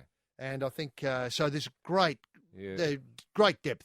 Great depth in the... That's fantastic. And is this at a gala ceremony It somewhere? is a gala. Yeah, gala. Where is it being held? At Stadium Australia or something like that? Somewhere that people can sit and watch? Sydney Town Hall. Doesn't get any bigger than that. Is that fantastic? I think... what if the Lord Mayor's going to be there? The Lord Mayor, David Gallop, will be there. I think somebody from the Footy Show will be there. Right. And I think they'll send along, one of the heavy hitters from the Footy Show who might MC it. Yeah, good. And will they get an official certificate they can frame and hang on the wall? Community Good Guys Award. And checks. And checks. Yeah, they're giving out money. Yeah. I mean, it's really good like that. Roy, is it any wonder rugby league's going through the roof? When you've got your grassroots covered bases, your grassroots covered with all these people doing this wonderful work. That's right. And does this explain the merchandising difference? It does in a way, doesn't it? Because these people who wear jumpers. Yes. Yes. Yes. Bump. And I like this great. I've heard a whisper about it when I was talking to Peter Sterling the other night. That there is talk of some sort of relationship between the rugby league and the Holden motor car. That there's talk of a Holden rugby league. Hang on a minute. You mean like they've got, let's say they've got the Commodore, and they may not have a Commodore now, or in the old days used to have a Senator. The top-of-the-range car from now on. I don't know about top of the range. I think it's known as the People's Car, HG. Well, it can still be top of the range. Yeah, I suppose. Yeah. I suppose if you get all the bells and whistles on it, yes. Yeah. But, Can I just say, is this right? This is Holden are putting out a car. Called the Rugby League. Right, so you'll be able to walk in and say, can I have the Rugby League, the 2.4 litre Rugby League, please. You know, at the time of, when the V8 supercars came to Sydney and they obviously had coal chisel reformed. Yes. Holden was seriously thinking about putting out a coal chisel. I heard that. Incredible, isn't it? Yeah, it is incredible. Yeah, well, that's the future, I think, niche marketing for... A tight fit. But, yeah. So would there be a lot of pressure from Gallop and that lot for people to go to the game in their rugby league? Well, I think they're offering incentives. If you buy a rugby league, you get free parking. Roy and HG. This is The Life on Triple M. Now, Saturday, obviously, we need to spend a bit of time talking about Saturday's big one. Roy, in your day when you played in the grand final, what happened when it drew at the end of, if a draw was likely? I don't know if there was ever a draw. Yeah, there were a number of draws, yeah. Did you come back next week and play it again, or did you just... No, we played on. You played on? We played on. Usually it was 10 minutes either way, 10-minute halves, and then if there was still a deadlock, it was then 5-minute halves. If it was still deadlocked, 2.5-minute halves, then 1-minute halves, and then 30-second halves, and then if there was still no decision, then you'd meet next week. Right. And do it all again. Right. Yeah. And that happened twice. How did you feel about coming back to replay the match? Yeah, look, I loved it, but then again, I loved playing rugby league. Yeah. And had they said, do you want to come back next week and just have a game anyway, even if, we'd lost or won, do you want to come back anyway just to do a reenactment, so to speak? Keep the hand in. Yeah. I think I'd have done that. I always felt a sense of loss when the game was over, whether you'd won or lost, whether you'd won the premiership or not. I just felt a real hole in my life. You wanted closure? Yeah, thanks. Closure. Now, was it surreal when you got down to playing 30 seconds each way? Yes, incredibly surreal. because there wasn't much you could do. Kick off. Yeah, kick return the off, ball. All of a sudden, tweet. and hope for a mistake, and hope that's where your penalty pullers Came into their own. Yeah. And, how did you feel, say, having played all this extra time and swapped ends all the times? Yeah. Did you feel a bit knackered? Disoriented, actually. Disoriented, Yeah, because you didn't know which way to run anymore. You just, you're just hoping that your halfback, who was usually the brains of the operation, would steer you in the right direction. You were just running the ball up. You didn't know which way you were going. Honestly, you didn't know where the sidelines were anymore. You didn't know where anything was anymore. When you appeared on the media after that too, did you feel as though, like Nick Maxwell the other day, that you wanted to blurt out it's a joke? Yeah. Here I've played 80 minutes, 40 minutes each way. Now I'm reduced to playing 30 seconds each way. Yeah. Did you feel as though that somehow the game had let you down? Yes, I did. Mm-hmm. Yes, I did. But then again, I couldn't think of anything better to replace it with HG. Yeah. I had someone said to me, well, let's toss a coin for it. I would have said, no. Let's play rugby league. Yeah. That's all I was thinking. Mm-hmm. I just wanted to keep playing. Now, you did suggest at one point, I think, what I've described as the golden boot solution. Yeah. This is when the full-time hooter goes, or the siren sounds like the other day, that there previously, say a week beforehand, a golden boot had been buried, and the player closest to the golden boot, his team wins when it's dug up. Yeah. Dramatic. It was dramatic. Obviously get one of those golf carts out there with, one of the grave diggers. Out they come, zoom all over the place. People think, oh, Collingwood, oh, St Kilda. And then all of a sudden, they're standing alongside Brendan Goddard and dig it up, and there's the golden boot, so St Kilda win. Sure. Do you think it robs the people? I think it does rob a little bit, actually. But I think the AFL is just looking a little bit silly. I think people, you were there at the ground. You were there. You'd had the magic of In Excess, and Suicide Blonde to open up with and all of that. And you'd had a very dull first half. The sprint, then though. An incredibly exciting second half. And a brilliantly exciting final quarter. You'd witnessed all that. Now, had they said, it seemed to me that the crowd was gutted at the end of it when they realised that there was no resolution. Yeah, no. There's no closure at all. I fully agree. Yeah. I fully agree. Yeah, so had they said, well, all right, 10 minutes either way, 10 minutes each way, let's go, people would have loved that. I know. But historically, I know historically, but that's where tradition is holding the game back. Yeah, stupid. No wonder people aren't buying their jumpers, their merchandising. Yeah, because they're worried about a grand final draw. Jeepers Crippers, I've never put those two things together before in my life. The drop-off in sales of jumpers. Yes, if there was 10 minutes either way and you could break the deadlock there and then, your merchandising would go through the roof. Yeah, true. Could easily account for that missing 15 million. Holden would be looking at, a Holden AFL. Is that being rumoured? Well, I haven't heard it until now. Roy Slavin and HG Nelson. This is The Life on Triple M. Now, Roy, preparation for the next one. Oh, yeah. Obviously, players felt as though they had to give everything to try and get both teams up on Saturday. Otherwise, you'd be, silly because both teams went into it thinking they were going to win. Yeah. And then we have this sort of rather odd statement that somehow both teams feel as though it's half time. And now they've got the other half to play next week. Obviously, the whole, whatever it is, 100 minutes or so. I suppose that's a way of looking at it. Yeah. That'd be a way of looking at it to keep you sane, HG. It would. It's the sanity of the players that you've got to look at now. But it inexorably has this great build-up grand final week. Your Brownlow, yes. Your parades, obviously your Gary Ablett's announcements when they're available, and then play the match. And then you think, oh, Mad Monday, you beauty, off to Bali for the holidays. All that's postponed. It's ruined the spring racing so much so that they've had to move the Turnbull to Sunday. You've got that local derby, Hart v Victory, moved. Yep. Well, it's buggered up Tool Week as well. People forget that it's thrown Tool Week into absolute chaos. Yeah. I don't know how this is going to be resolved. Have you spoken to management here about whether? Yes, I have. I raised the issue with them as soon as the draw. Within 3 seconds of the draw, you're on the blower. I was on the blower. I said, "What's happening with Tool Week?" And did you get much of a... No, I got no. I said, we haven't thought about it. Haven't thought about it? Yeah, I know. You've had 3.5 seconds, I said to him. Hopeless. Have you had any satisfaction? No. No. So we're in the limbo with I regard to... buttonholed everyone here. You saw me with some of the management here today. Salespeople. I said to them, what are you doing about Tool Week? Yeah. What I'm worried about is that all the money that's used to go to Tool Week, which, let's face it, wasn't an enormous amount of money. But nonetheless, it satisfied a need in the community. People who like their tools and want acknowledgement of Tool Week. now is getting chewed up by the repeat of Yes. the AFL because That's they right. think it's going to suck about 20 million Yeah, out of I the heard. economy. Yes. I Which could have heard been spent that. on other things. That's right. That's right. Um, And you get the feeling that all those people who put all that money into, going to being in Melbourne last weekend, Buying their merchandise. buying their merchandising, buying their Hotels. tickets, the hotels they stayed in, the social, the drinks, the eating out, all Yeah. of that, waste of time. Yeah. Absolute waste of time. And you're never going to get that weekend back in your life. You're not. You're not. You're absolutely right. But had there been 10 minutes either way, each way, for a resolution, people would be thinking it was the greatest day of their lives, I the know. greatest weekend of their lives. Are you thinking, when you say that, 10 minutes each way, is Yep. it golden? Is the, No, is it's the not golden point. Yeah, It's got to be 10 10 minutes either way. Ah, very good.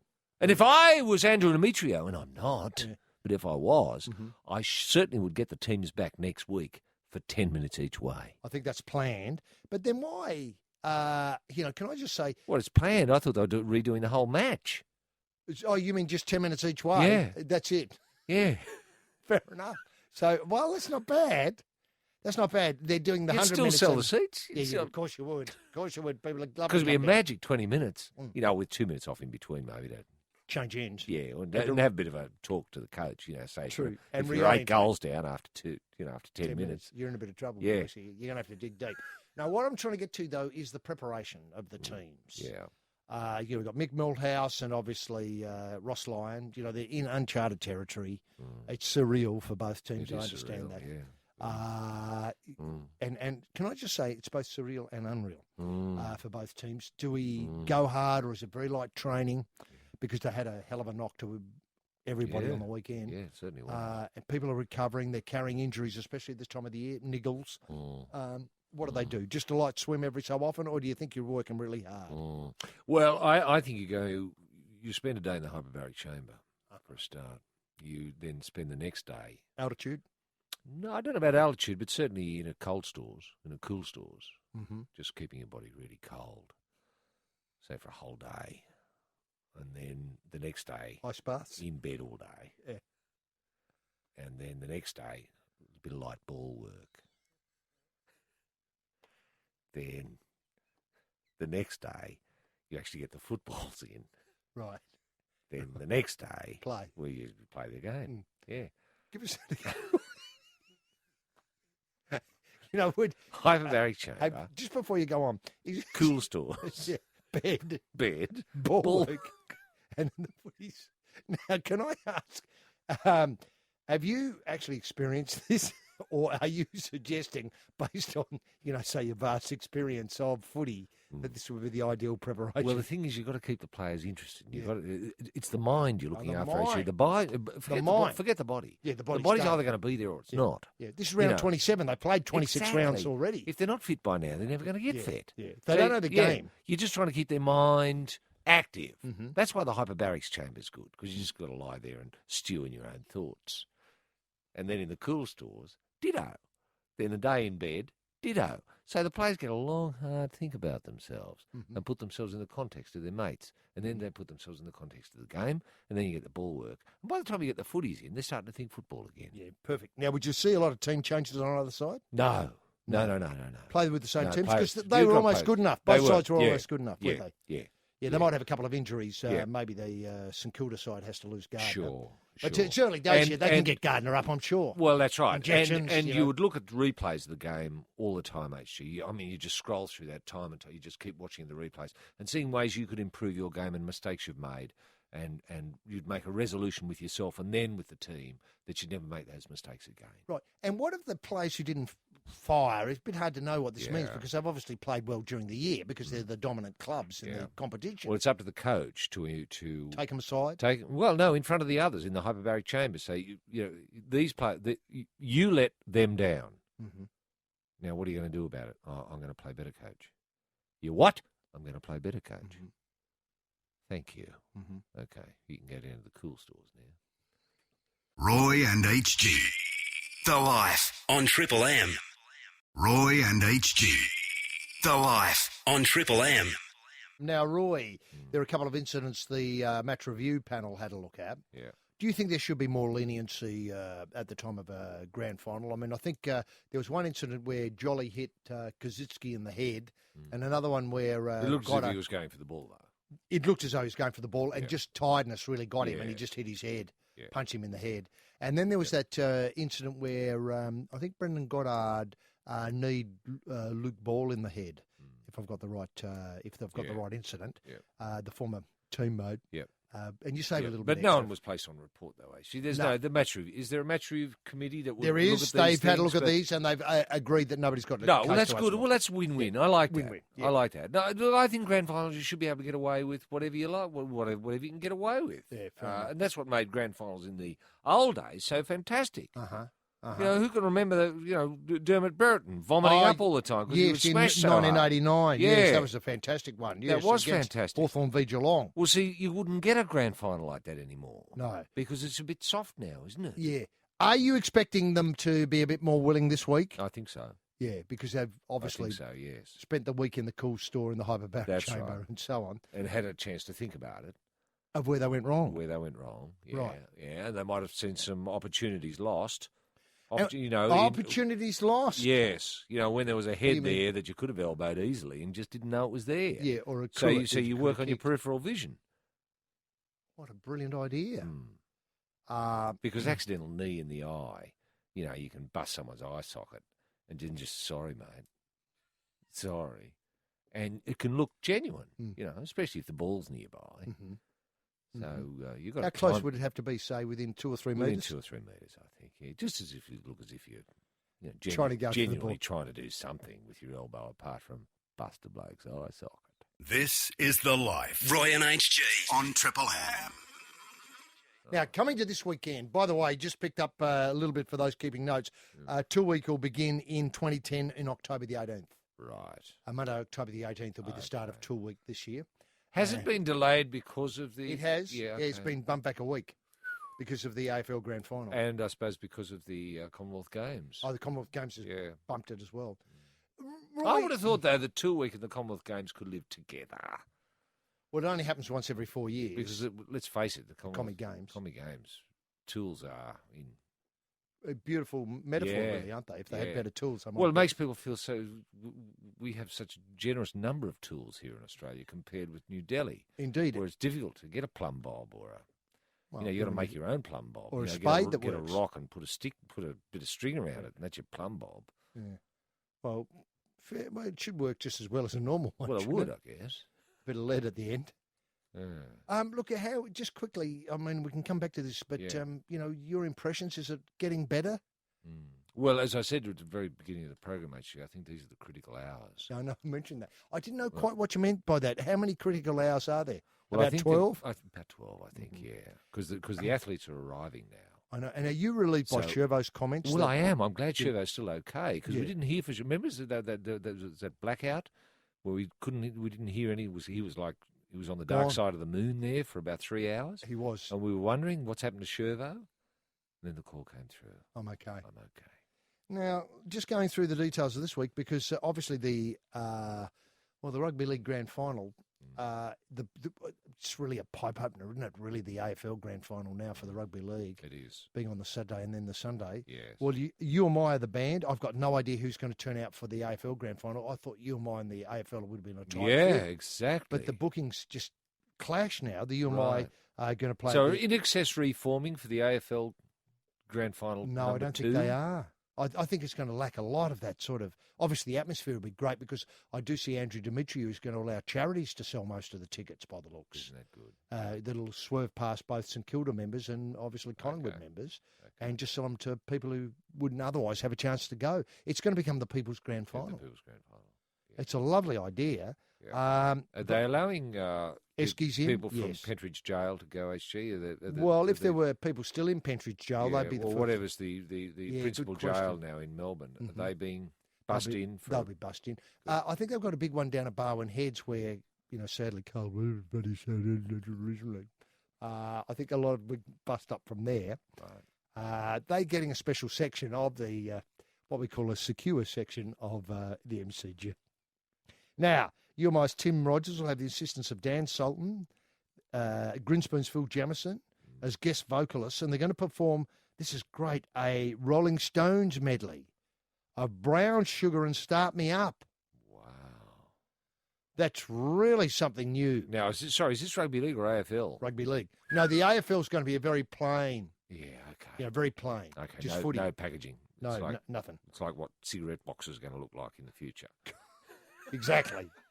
Jessica Malboy will perform at the event and will sing the national anthem. Part of the Sydney Children's Choir is going to be there, the Gondwana National Indigenous Children's Choir, and the Glebe Public School Choir will be on display, and also retiring NRL players are going to form their own choir. Isn't that fantastic? It's fantastic. Isn't that I don't know what wonderful? they're going It's to sing. a lot of choirs. Yeah, because that choir singing's Yeah. taken off. There's been a couple of shows on television lately. Yes. There was a The Choir of Hard Knocks. Choir of Hard Knocks, and then Yeah. there was a show. The Lucky Choir. Remember they'd all won. They'd all run the lottery. There was that choir. There was the people who'd won Lotto twice choir. Yeah.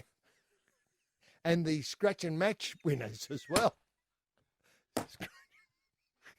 That's The choir. right. And then That's there right. was a I think it was on Saturday 7:30 on the ABC. There was a show about choirs. Yes. Battling choirs. Battling choirs. Yeah. People who'd sustained a broken collarbone as a result of a blowout on the left-hand side of their cars. Choir.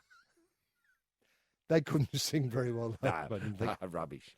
Now, so that's all going to be great. But you know what worries me, of course, is that people, you can only take so many grand finals. Yeah. I believe you've only got about, say, 250 grand finals in you. Yeah. I just hope people don't feel at all Yeah. sort of as though these two have come too close together now. No. And could you see a sort of, I don't know how, working in the future that they always fell on the same weekend? Well, they have fallen on the same I know, weekend in the historically, past, they and do. we've loved that. Yeah, especially when September the 30th and the Yeah. 1st or 2nd of October That's right. fall on the same weekend. Yeah. Yeah, it's great. It's Yeah. a terrific idea. It is good. It is good. I'd like to see them together as one. This is The Life. Roy and HG on Triple M. Well, it's a fabulous prize to expect in Grand Final week. We've got Richard Wilkins, 38 more smash hits of the 80s. I think we've given this away in the past. It's a CD. It's just fantastic. Fine Young Cannibal, She Drives Me Crazy. It's got Tears for Fears, Shout, Robert Palmer, Addicted to Love. You can see it's solid gold all the way through. 38 more. Sadly, I haven't got the first 38 or the early one, but it's just 38 more smash hits of the 80s, but it doesn't end there. Mel Gibson presents Carrier. 120 hours have been stuck on a boat with sailors. It's just great. We've got MasterChef, the Australia Masterclass. Now, has that got Adam in it and Callum and all of the stars, Marion and Matt, I suppose, and George, Gary? What a fantastic They're question. all there. There's Sean, Peter, Luke, Peter, Fergus, Michael, Justin, Will. I amongst don't know any others. of them. I don't know any of them. It's got give you an idea of some of the recipes. Lasagna with pork and veal mince balls. Oh, yeah, I remember that one. Ravioli with potato and leek. Yep, that was Classic creme brulee. I can remember doing great. that. Yeah, I remember that. Sticky barbecue pork ribs, roast duck with flour salad, jam donuts coated with lavender sugar. I mean, they're all the good ones there.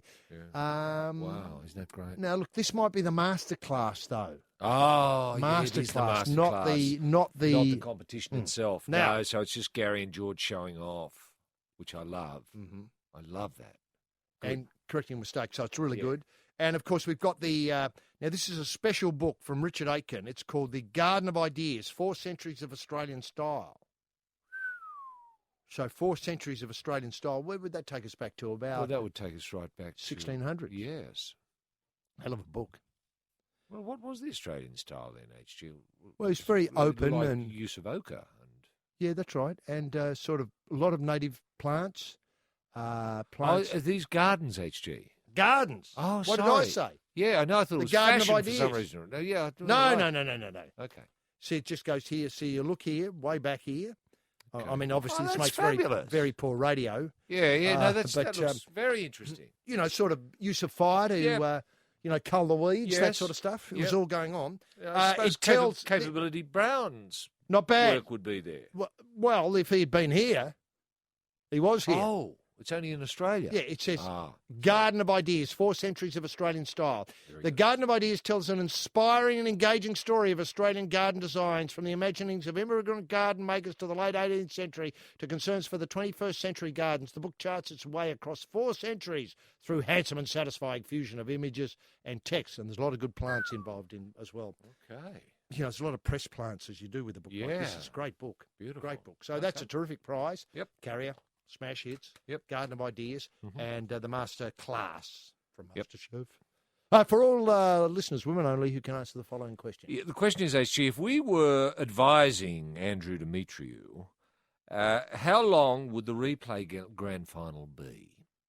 If we were advising Andrew Demetriou, the heavyweight, the head of the AFL, how long would the replay grand final this Saturday be? This is The Life. Roy and HG on Triple M. Yes, it's Hotline Handout time. Who are we talking to, Roy? Yes, we're joined by Kate, who's joining us from Rockdale. How are you there, Kate? I'm good, thank you. Yourself? Very well indeed. Now, you just got back from the United States on the weekend, Kate. Yes, that's correct. Now, were you back on the Friday or on the Saturday? Saturday morning, about 6 o'clock. So there was time, you arrived just in time to watch the AFL Grand Final? Unfortunately, I fell asleep. How far did you get through it? I was just jet lagged, and I'm not really up on the AFL. But that's all right. What time? In the first quarter, the second quarter, the third quarter? Where did you fall asleep? Probably about the first quarter. First quarter. We'll be able to take you through every moment of the rest of the game. Yeah. It was a draw. In the end, Kate. It was a draw. Yeah. Now, when did you come back around to consciousness then, Kate, if you fell asleep around, say, 2:45? Well after it had ended. Right. But did you manage to see I noticed you're a big Dragons fan. Did you manage to see any of the Dragons match? Unfortunately, no, but my mum had recorded it, so I watched it the following day. And did she tell you what the result was before you watched it? Yes, she did. Okay, so you could watch it with ease and comfort. Mm-hmm. Okay. And who did you think was the hero for the team? Smith, who need Lottie Takiri in the back, or someone else? I think Soward. He saved it in the end. He did. With the kick? With the yes. kick. Yeah, right. And how long since you've seen the Dragons play? Have you been away for the whole season? No, I went to a couple of games at Jubilee earlier in the season. Very good. Okay. Very good. So you're only away in the States for a couple of weeks by the sounds. That's correct, yeah, just 2 weeks for work. So it was, for work. It was work. Mm-hmm. Now, what part of the United States were you stationed? I was in San Francisco for the most part. Okay. And then down in Texas. And is there any acknowledgement of how great rugby league is in America? I mean, I hear all these things since Russell Crowe's been involved with the Rabbits that Americans everywhere just love their rugby league. Is that your experience coming back? I'd say no. No. And would all the cable channels be advertising the grand final or whatever match it was that obviously last weekend, the preliminary finals? Unfortunately, no. Was there anywhere in San Francisco where you could buy a bit of rugby league merchandising, like get a St. George jumper or something like that? No, unfortunately, it's a big baseball town. Yeah, with right. 2 teams. Did you try talking to rugby league with anyone while you were there, Kate? I did, actually, with an Australian team member of mine. Okay. What about with a local, someone living in San Francisco? Did you? Oh, they only want to hear about NFL over there.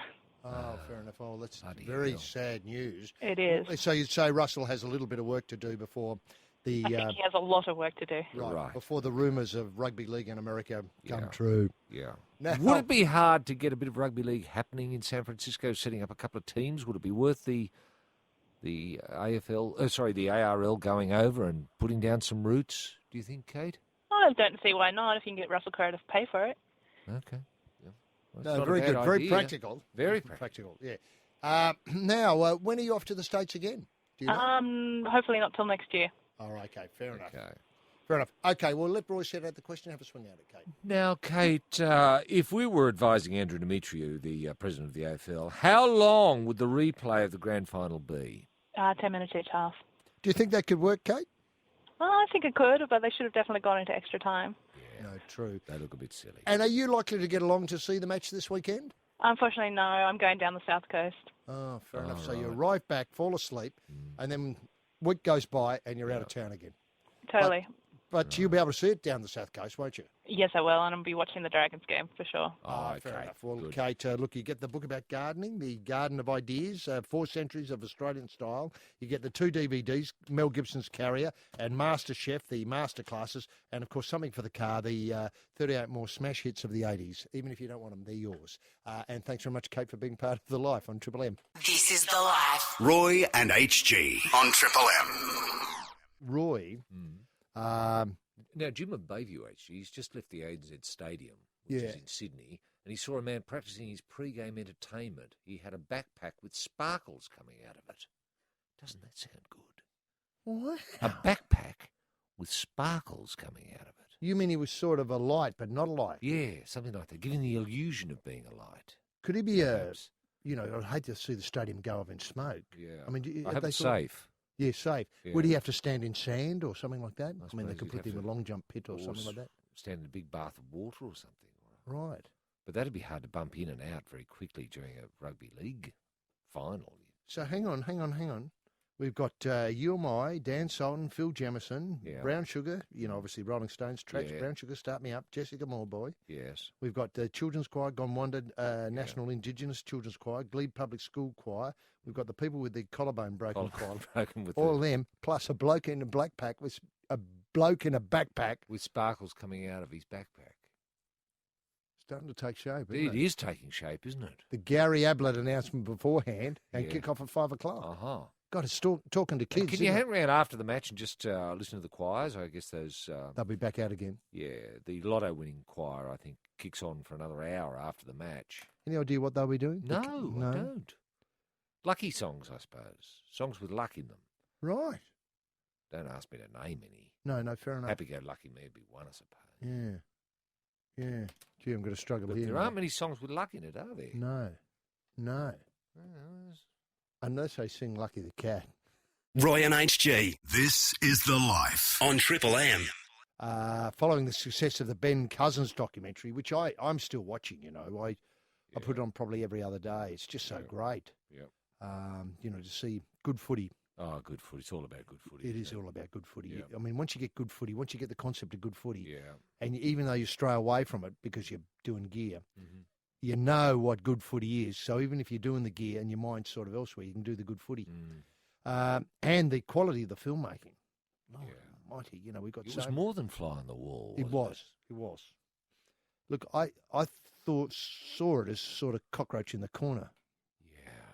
Fly on the wall, cockroach Sort in of the corner. fly up the date filming, isn't it? Well, it is. Yeah. Now, Brad Fittler, the former rugby league great, Yes. who I didn't realise was a filmmaker. Well, I still don't realise that. No, well, he's investing money into making his own doco. I tell you what, this is going to open up a lot of interesting developments because you and I have said before that both rugby league and the AFL should have their own filmmaking competition. Remember a while ago, I think it was the North Melbourne Football Club got into trouble with the Adventures of Little Boris. It was a rubber chicken act. Yes. People didn't like it. Involving the players. Yes. Boris was, I think, dished out to the players for being for the dud player of the week sort of thing, and Boris had to be taken. It was a sort of a tangible symbol for stupidity, much in the manner of being a goober was back at the Shamrocks. Correct. Yeah. Now, so and then at that time, people commented about how tasteless it was, tasteless and scandalous it was, and at that time I thought, well, there's one way to raise the standard is say put up a 2.4 million for a prize. And let's face it, the AFL is loaded at the moment. They could easily do this. I mean, the rugby league might be struggling a bit, but they'd have a modest prize, say $250,000 for a prize for the best film made by a registered AFL or rugby league maker during the season. Okay. That would be the thing. And would it be decided on the same way the AFIs, HG people would judge, AFI members would judge it on its merits, or would you like to see it open to the people to judge? I think you'd have two prizes. You're absolutely right. You'd have an so it'd be a bit like the Win, Sulman and Archibald prizes in a way, and then with the People's Prize tacked on to the end. Fair enough. I think that's the way to do it. And there'd probably be a night where rugby league films were shown on, say, a cable channel. And people would be able to... What about a festival? What about a festival of rugby league film? Say around after Tool Week in November. How would that be? Well, look, I think that could work. But on the understanding that people go and they vote for their best film, and then a glittering night of nights where the football community comes together as one and votes for the best rugby league film and the best AFL film. Yes. Made by registered players. Yes. Now, he's got Brad Fittler. I don't even know if he can operate a camera, but I suppose that doesn't matter these days. You can do it with a mobile phone. Get a lot of it done with a mobile phone. He's following the lives of Wayne Bennett, Phil Gould, Israel Folau, David Gallup, Jamal Idris, the Warriors and Under-20s Player of the Year, Tariq Sims. He's going to follow him. I thought, oh, hello, he's just going to do him in Grand Final week and call it, Grand Final Australia 2010. Yeah. He's going to follow him for the next couple of years. Ah, so it's like a 48 Up or a 7 Up series. Yeah. Okay. He shot the first few hours of film with Folau in Melbourne. Right. I think... Is he happy with what he's got? Unbelievably happy. He said it was unbelievable. The rushes were good? Rushes were surreal, is a word I've heard. Oh, used okay. About them. So he's using surrealist techniques, is he, SG, that we think? Unless he was using surreal loosely there and meant really unreal. I think the latter. I think league is going through an interesting time, and I picked some subjects who I think will make fascinating viewing over the next year or two. How do you convince Bennett? Wayne saw the value in the idea, and I wish I could get the camera on Gus at 3 a.m. when he's up watching the footy or golf and eating twisties. I think Izzy's progress is that he tries AFL will be fascinating. It's got a lot of potential. And then, of course, you can follow it on Facebook or, go to, sites and stuff and have a look at how he's going. And is he doing the voiceover himself, HG? He is. Sort of like, and then I saw Gus eating cheesels at 3 a.m. watching footy. How are you there, Gus? Yeah. Well, what are you watching? Footy. Yeah. What are you eating? Cheesels. Is that it? Yeah, well, that's the sort of film? It is. And what are you doing, Israel? Watching footy. Yeah. Okay. What are you eating? Cheezels. Yeah. Do you know Gus Gould? Yep. I used to. I don't anymore because I've joined the AFL. Yeah. Have you met Kevin Sheedy? Yeah. Yeah. What do you think of Kevin Sheedy? A joke. Stupid. But he likes his cheezels. Can't be all bad. Well, that sounds great. That sounds fascinating. And it's a documentary, isn't it? A documentary, yes. And look, can I say that I'm just wondering if the AFL could develop a similar sort of thing. I mean, Ben Cousins opens the can of worms. I mean, I'd love to have seen Brendan Favola, say, from Brownlow to Brownlow with Brendan. Obviously, there's enough extant footage of Brendan at the Brownlow to get that started. Absolutely. And then follow all the things, the gambling emissions, the desire to join the police, those early few crimes he cracked for the Queensland Police, and then the recent adventure with the back door of a car and a footy. That's right. But I wouldn't like to see them limited to documentary. Surely they could make, works of fiction as well. If Brad wanted to do, the Great Australian Film or the Great Australian Story, whatever what would that might be. Well, I don't know. It depends how Brad sees it. He might. I don't know. He might do a murder mystery. I mean, he might get some inspiration from, say, Cops LAC. Well, how about Peter Temple's Truth, a film version of that? Yes. I mean, surely that's been optioned by somebody. Would it take much skill to do that, though, Roy? I don't know. Maybe. Can anybody make film? I guess my question. Can anybody who's a registered if you've got the vision, obviously Brad Fittler has. I mean, I didn't know he had these visions. No. I had no idea. But he can see what, he can tell stories via the lens. Yeah, no. Look, can I put you on a spot and say, Ian Thorpe a while ago decided he'd make television because there was nothing on he wanted to watch. Yes, he wanted to make television that he would like to watch, didn't he? I.e. stuff with him in it. How'd that go? Well, I don't think it went very well, did it? Didn't we see him doing a cooking show recently? Doing a Richard pilot with Richard Branson? Yeah, how'd you think about that? I thought it was rubbish. Roy Slaven and HG Nelson. This is The Life on Triple M. Sky News is running a story that James Hird has agreed to coach the Essendon Bombers next year. I think you broke the story some time ago. I did. I mean, your success of getting these things right, despite what looks to be, what I call it, certainties in other directions, is amazing. And that comes back to your Peter Sterling story. Do you still stand by this? I do stand by that. Later, 2 hours later, Peter Sterling will be the coach of the Parramatta Eels. Now, the reason why I raised James Hird is that on Friday we broke the story about how St Kilda can beat Collingwood in the grand final. Now, here they are. These are the main points. Yep. 4 stoppages and win the ball at them. Well, they did that, didn't they? They did. They in did the that second half, they did that. Certainly. Control the ball when it wins it. Now, they did a fair bit of that in the second half. They did a fair bit of that. They could have done more of that. Indeed, and they probably would have won. Play at different tempos. They did. I tell you what, that was a classic example of that. Because when Collingwood played quickly, they scored easily against them. But as soon as St Kilda held them up, they didn't know what to do. No. Because they couldn't get the ball back. Use the advantage it has in Michael Gardner and Justin Kosicki's size. Now, Michael Gardner, I think he must have just played the best part of half a game, and Cozzy did most of the rucking in the second half. Well, so they took advantage of his size, keep the ball out of the Collingwood's forward line, and keep it in Nick Riewoldt zones as much as possible.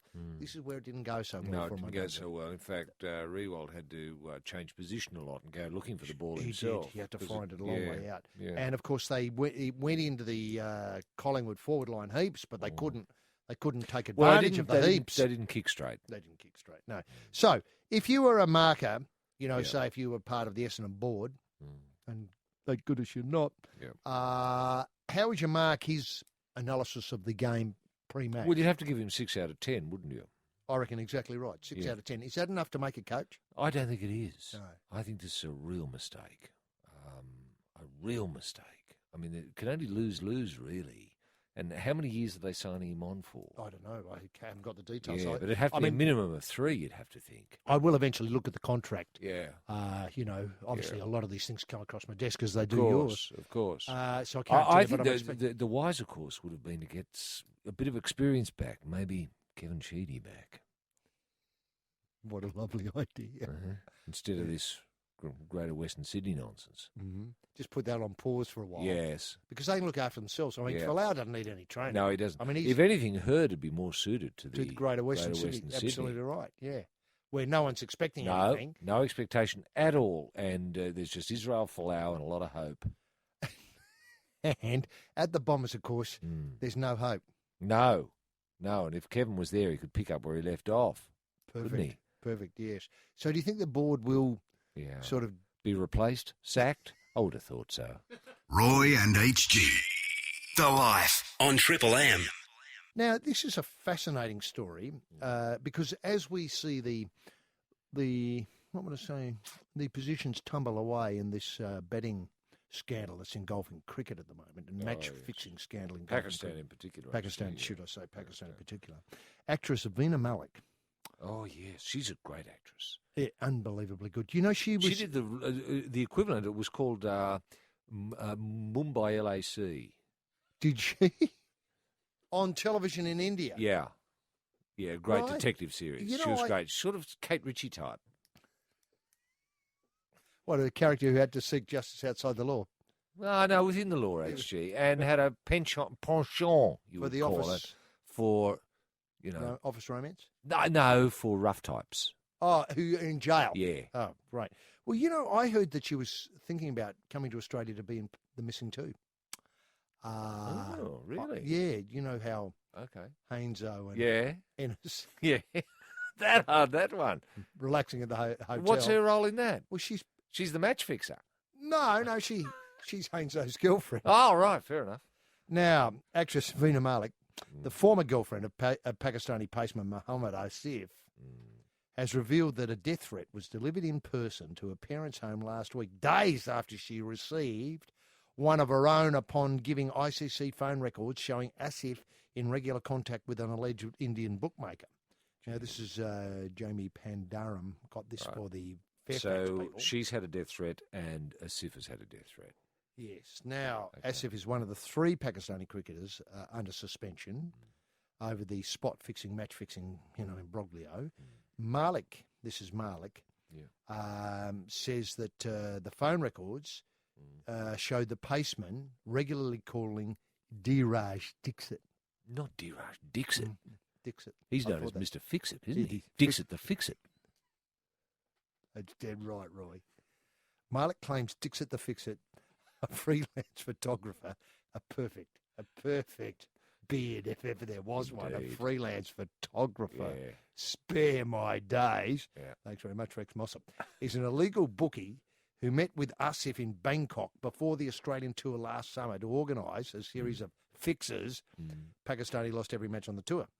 Yep. Now, Dixit was in England, refused media accreditation, has rubbished Malik's claim, threatened to sue her. It's also claimed that it was Malik who was involved in the match fixing. Savina Malik. Is She's numero Mr. uno. Big. Well, she's Mrs. Big in this matter, according to Dixit the Fix-It. Now, wait for it.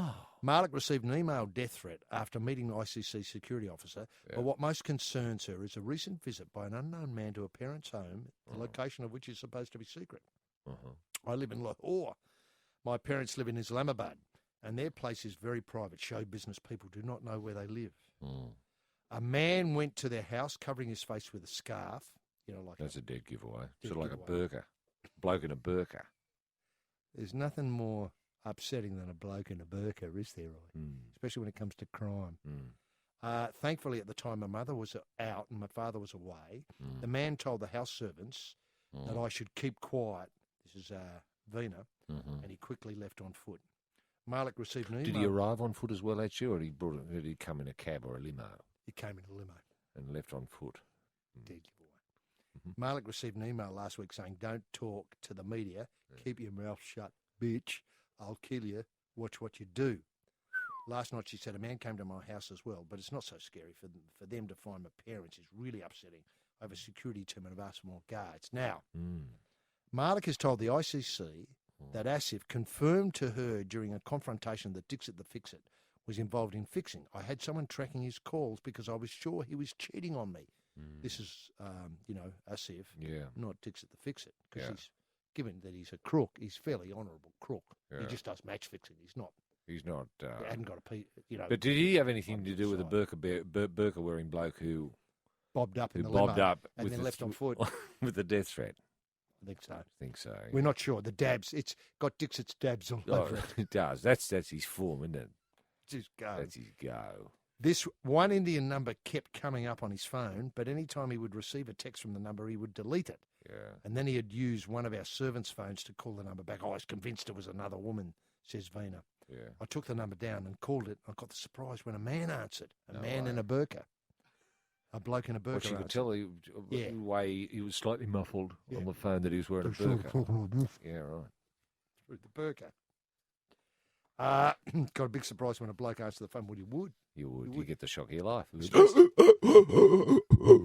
Hang on, that's a good name for a show. Keep that.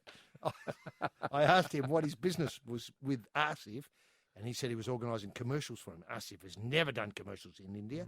After he returned from Bangkok, he admitted to me that he'd organised a deal with him and that it involved in match fixing in Australia. He had a fight with Dixit the Fix-It because he asked for more money. They organised a deal, but he told them, what are you asking me to do? It would cost you $200,000, not $40,000. Right. Now, put all that on pause because Daryl Hare, remember him? Yeah, Figure in the Air O'Hare. He took a vicious swipe at Pakistan and the ICC, branding them a team of cheats, frauds and lies, and the ruling body unable to control their game. Anyway, that's now, just what, years ago, or is that recently? Just recently. He's lurched out of the cupboard and said that. Now, what do you make of this? And do you think that somebody Well, like... I'm worried about my bloody superannuation now because I've got those great escapes that I bought. I know you... Well, yeah, Roy, well, they increase in value because They they're will. obviously the result of fixing. Yeah, but they will because you've got something Yes. that is now Worthless. never, ever Yeah. going to happen again. Yeah. Do you know what I mean? Yeah, You've got I a suppose that's genuine one-off. right. Yeah, I don't want to talk you out of... Because, Right. if you're prepared to sell them to me for nothing, I'll buy them off You'll you. buy 'em. Yeah, Yeah, I'll right. buy them.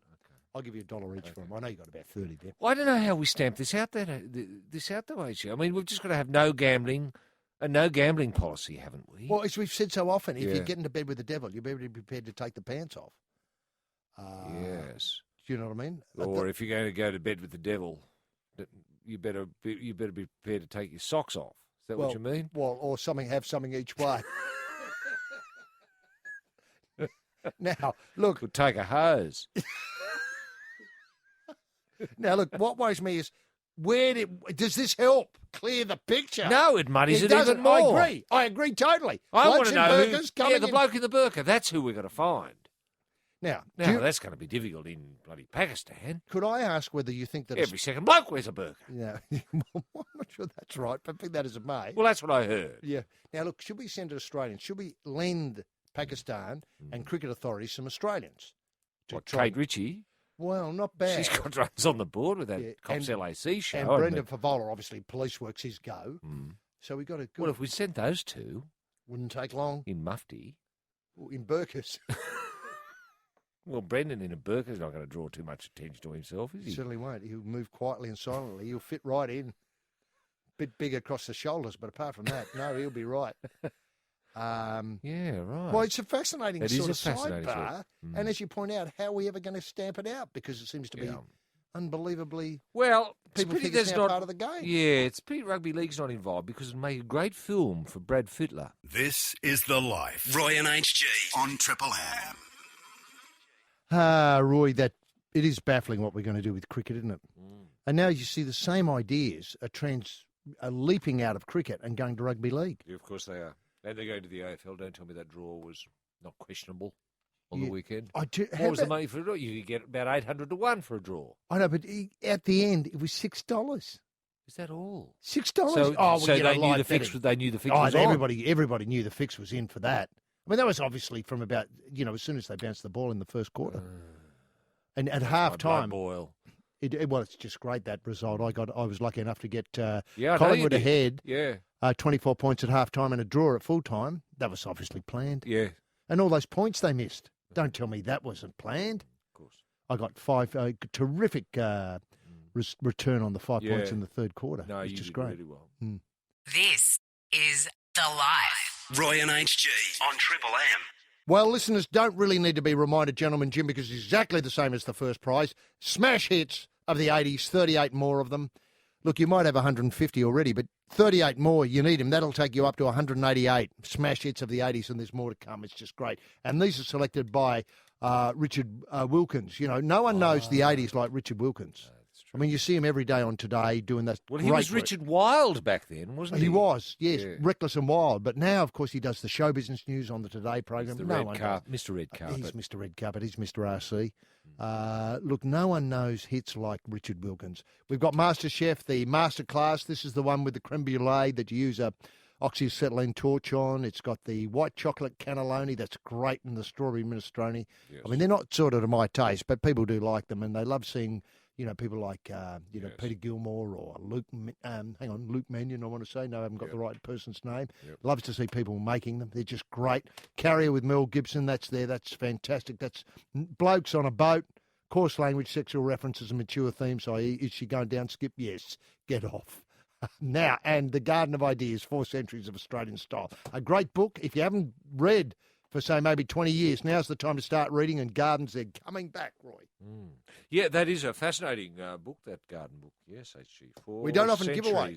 We don't often give gardening, away. no. It is because there's not much written down No. between about 1600 and 1770. No, very little at all. I'm not knocking it. No. It's just fact. Wasn't much written down. Some lucky listener, all comers, are going to ask the following question. Name the 2 members of the high-powered delegation seconded to the Pakistani police force. Name the 2 members of the high-powered Australian delegation, I should add, or should qualify, seconded to the Pakistani police force. Obviously, this is part of the inquiry into the cricket. match-fixing allegations. This is The Life. Roy and HG on Triple M. Oh, yes, it's Hot Lap Handout time, and who are we talking to, Roy? Yeah, we're joined by Tim, who's joining us from Caringbah. How are you there, Tim? Oh, not too bad, thanks. Now, Tim, what are you doing? Are you going to the Rugby League Grand Final on the weekend? No, I'm going to sit and watch with a bunch of St George supporters, mate, yeah, and have a few drinks and really enjoy it and go for St George over the Roosters. Very good. And you're a Sharks fan. Have you drawn a timeline on when you think the Sharks might actually be in the grand final next? I haven't, mate, to be honest with you. We Sharks fans hope it's next year, but it generally isn't, is it?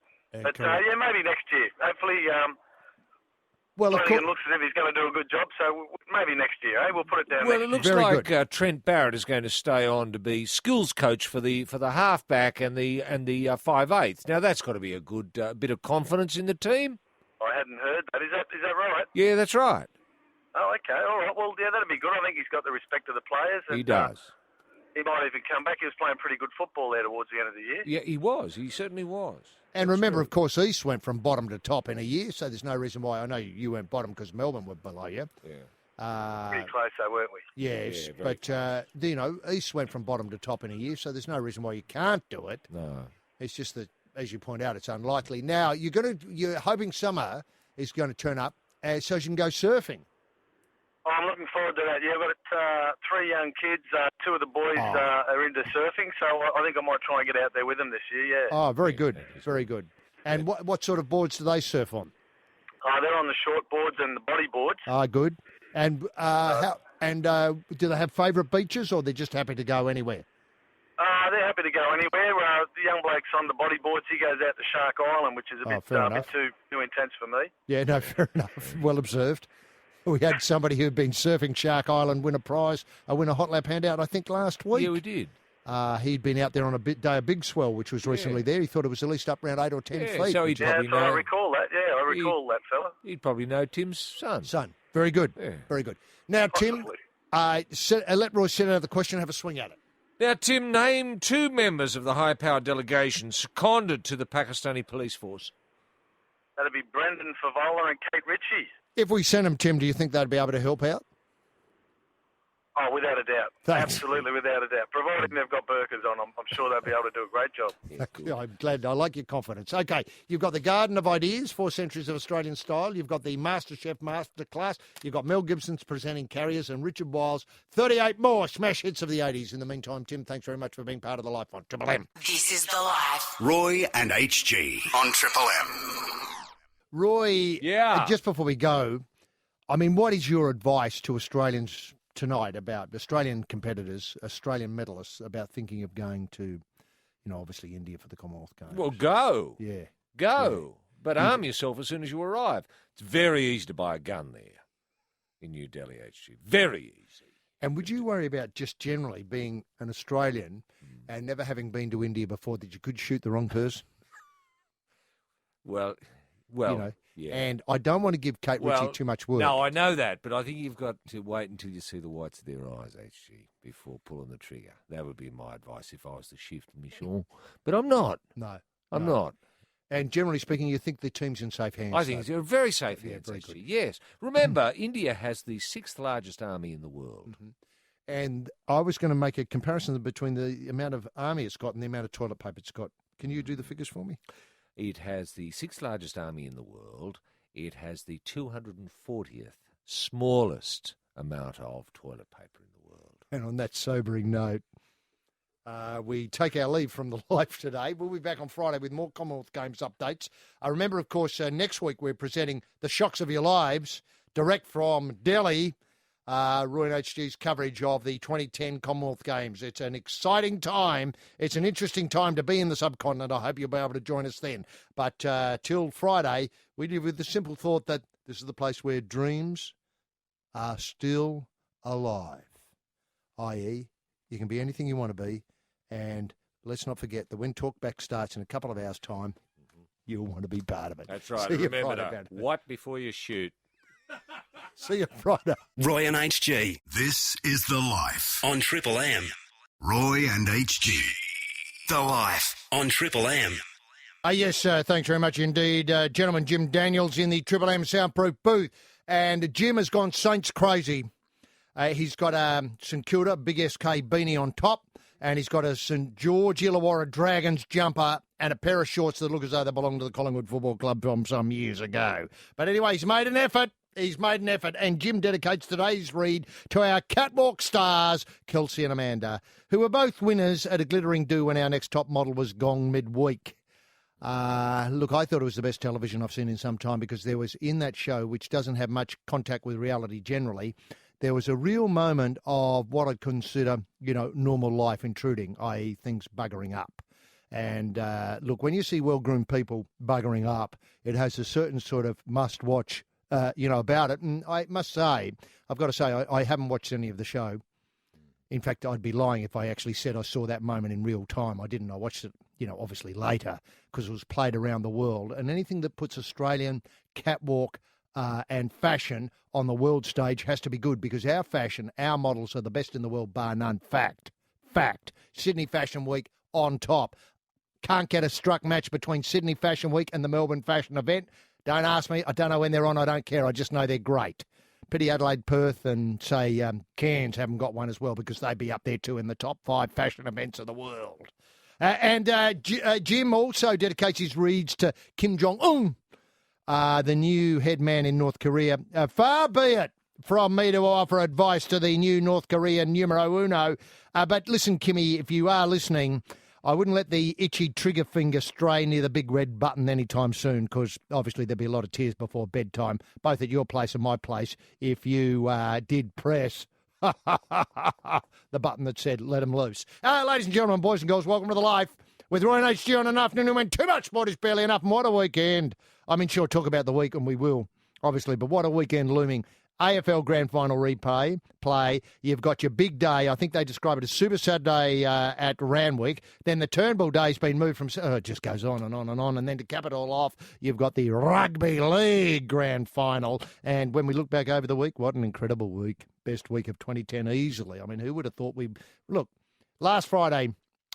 Fed Square, there we were, thinking it'd all be over, cracked box and buried, dust blowing around the streets, tumbleweeds blowing through. But no, the genius of the AFL is to pull another one out. Round 27, I think this one is. Go figure, round 27. Back to the AFL briefly, and Gary Ablett's decision to leave G-Town and fly north, and James Hurd's decision to return to Windy Hill have robbed the People's Final. That's how I'm seeing tomorrow afternoon, the People's Final, of much of its magic. The decider is on tomorrow afternoon at the G. Obviously, Gary and James will tour around beforehand in the cars because, let's face it, last week all the retired players had their bit. We don't want to see them back again.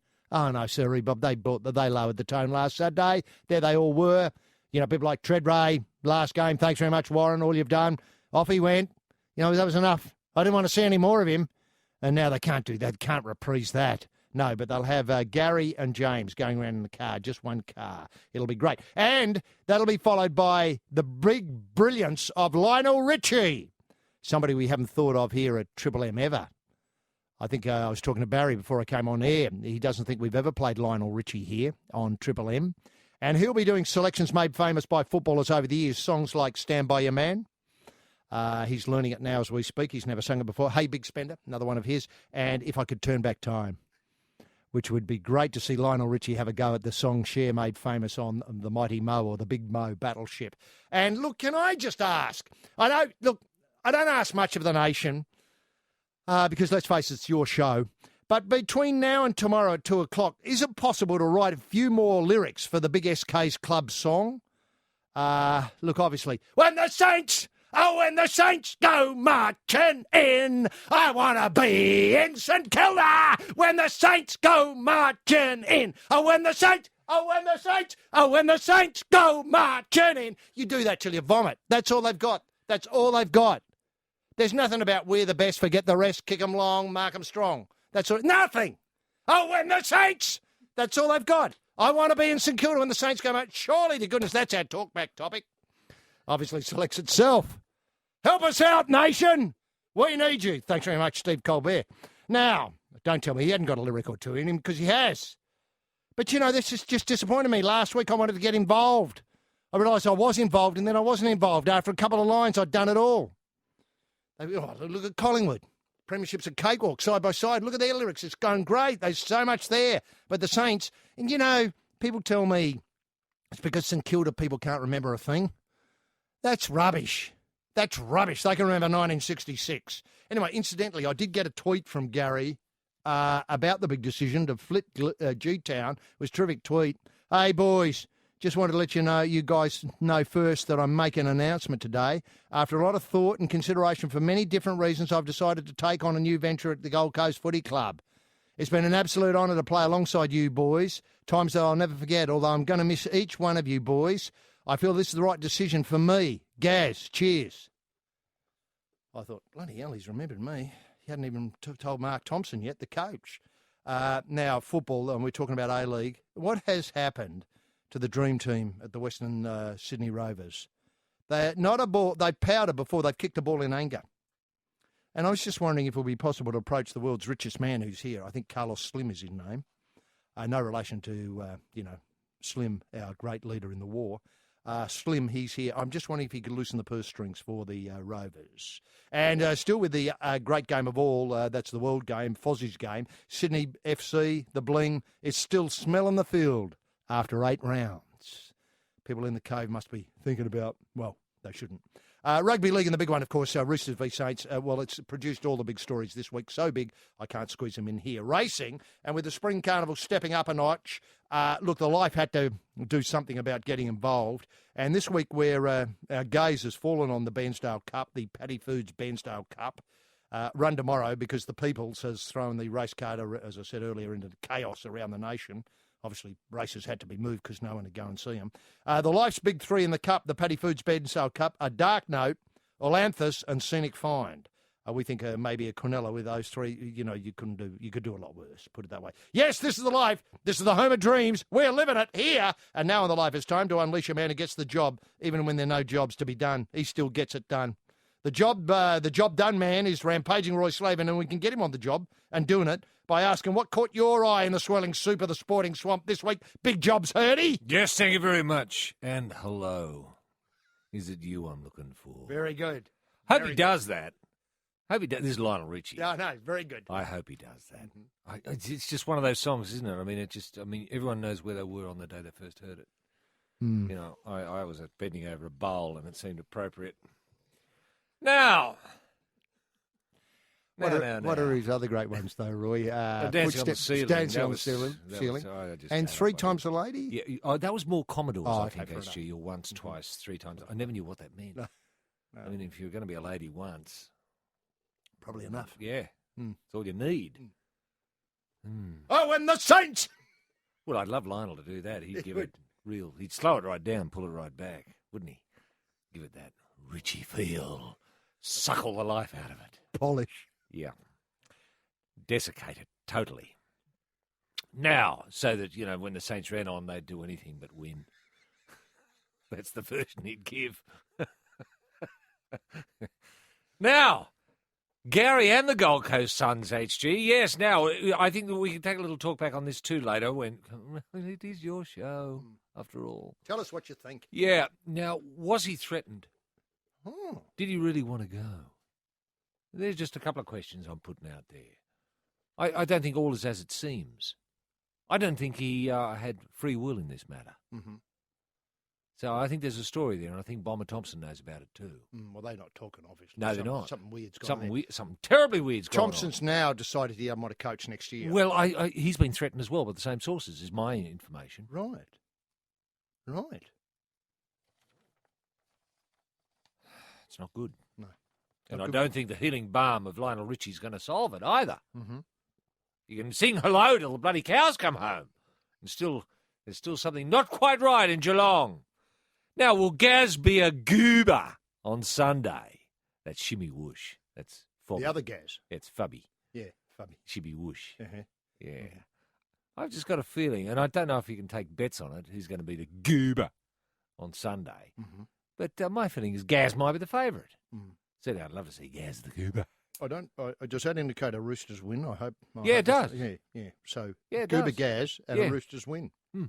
Fair enough. Yeah, although he could still be a goober in a Saints win, I suppose. No, Depends of course how many points he blows. Drops him over the line. Misses the tackle. Well, that sort of stuff. Well, that's possible. Now, can St Kilda keep the momentum going? I mean, that's just something we could start the talkback lines over with a little bit later on. Now, Ijaz Butt withdraws his comments made about the English throwing a match against Pakistan. I'm really glad he has taken that back. Well, I don't care, really. No, I didn't mind it when he said it. I liked it. I thought it livened the place up a little bit. I thought, good for you, buddy. I mean, it's totally false, but so what? I mean, he's got to say something. Oh, cricket's soap opera. Cricket, exactly. And with Ijaz Butt, the great thing is you don't know what you're going to get. No. And you get the feeling he doesn't know what he's going to give. No. Not a clue. But, I'd love to get him on the show, just ask him anything. Because, who knows what's going to come out. Yeah. He'd have an attitude towards Gary and the Gold Coast Suns. And Gaz at the grand final. Yeah. And who's going to be Goober of the Year? Bollinger declared fit, and Ricky says he won't retire his famous pull shot. Isn't that great news coming out of the subcontinent? Bollinger declared fit. Beauty, you think?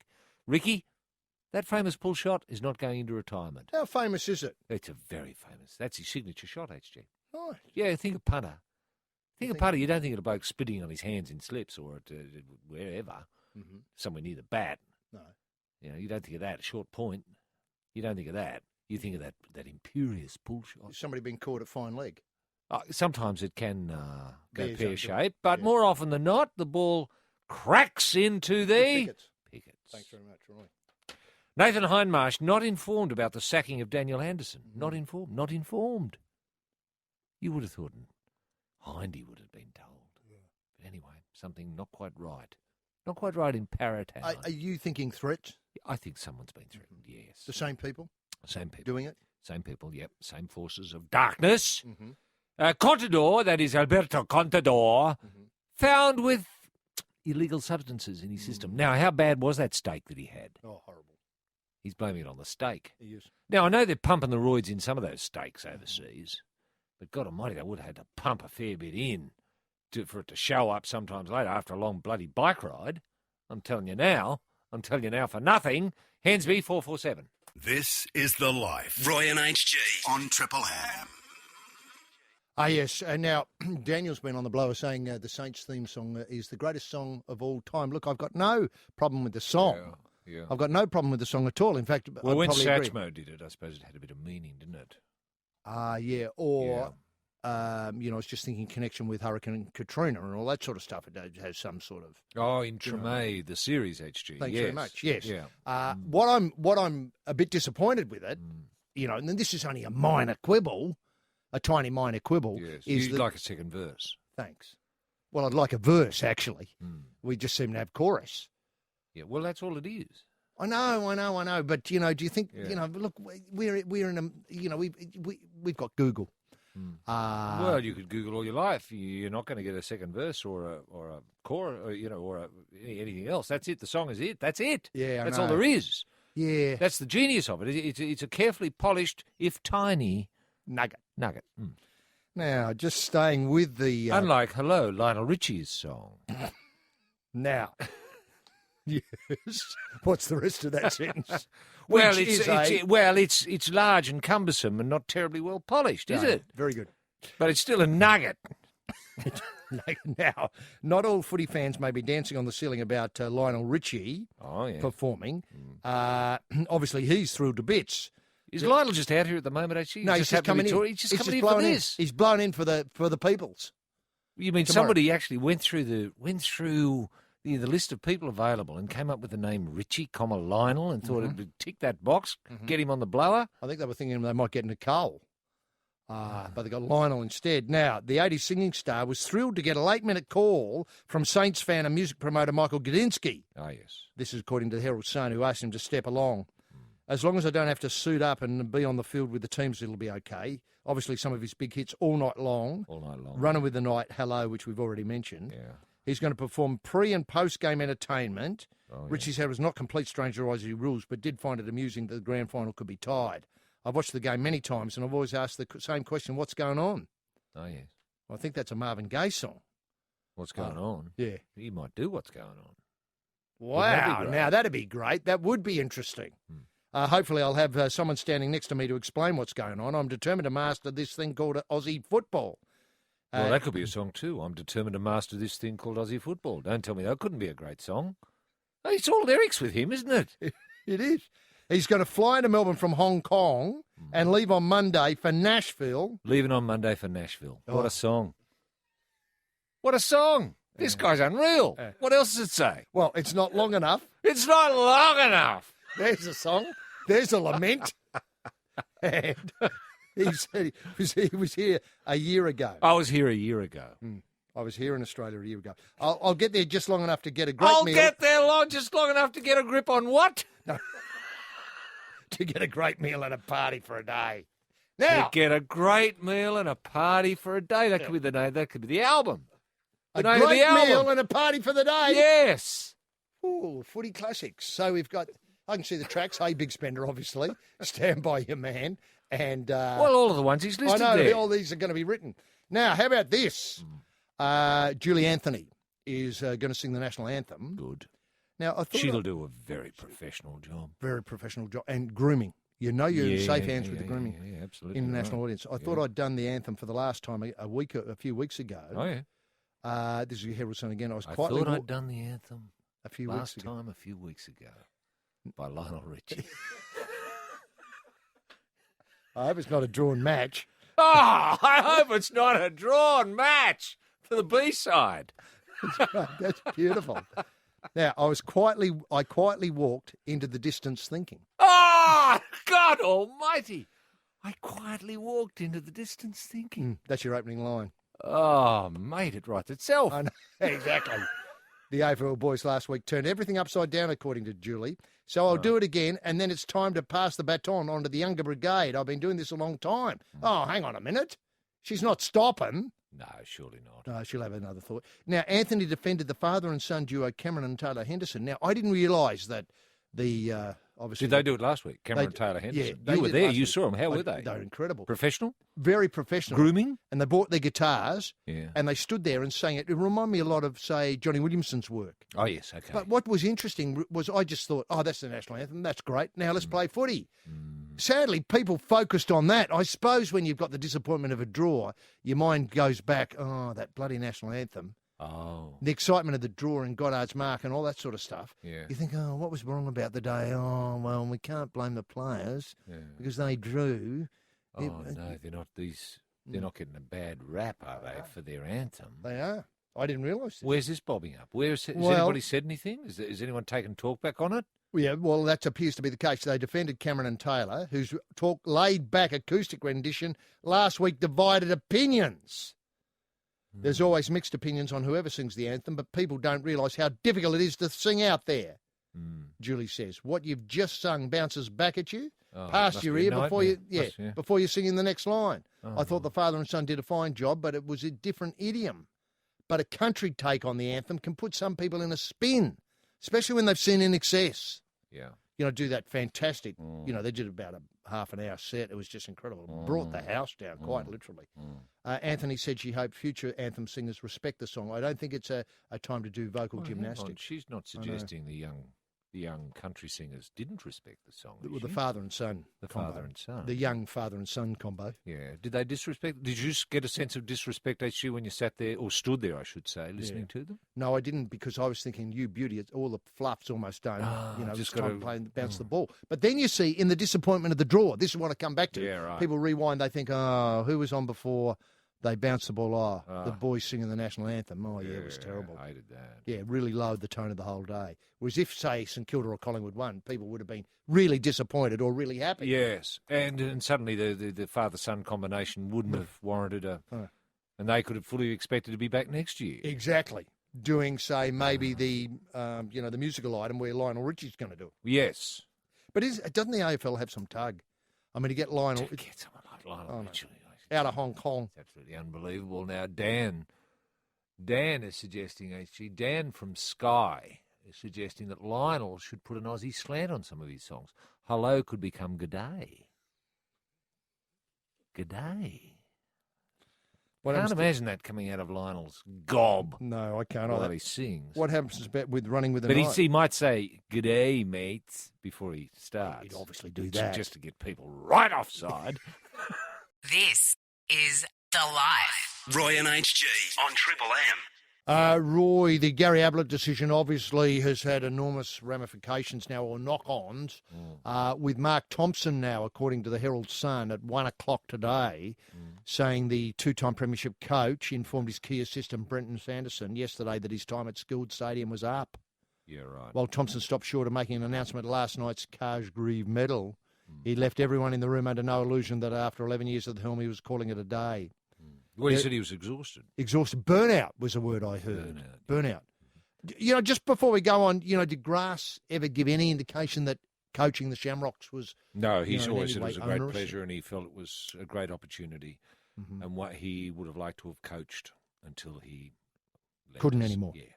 Do you feel as though there were... He said there was no stress. No stress. If anything, it was a relief because of the burdensome work of working the parish. Was put to one his side. main job. Yeah, this was a great way of getting rid of all that tension. Now, when it came to finals time, though, was there a noticeable... Obviously, your level of intensity went up, of course. Level of intensity of course went it up, yeah. did. But then, of course, he was able But he to- enjoyed that. I think coaches enjoy that. I mean, you only get into coaching so you can go into a grand final. I mean, if you're just going to go in for your home and aways, I mean, don't bother coaching. Yeah. If you don't want success, don't get involved. That's got to be the lesson of football at every level. Look, I mean, there's widespread speculation now that Thompson's going back to Essendon to help James Hird, but he could have a bigger problem there because at least most people generally think that Geelong have still got a good team without Gary Ablett. It wasn't a one team. But they're a team that's just sort of in the bottom of the finals team, isn't it?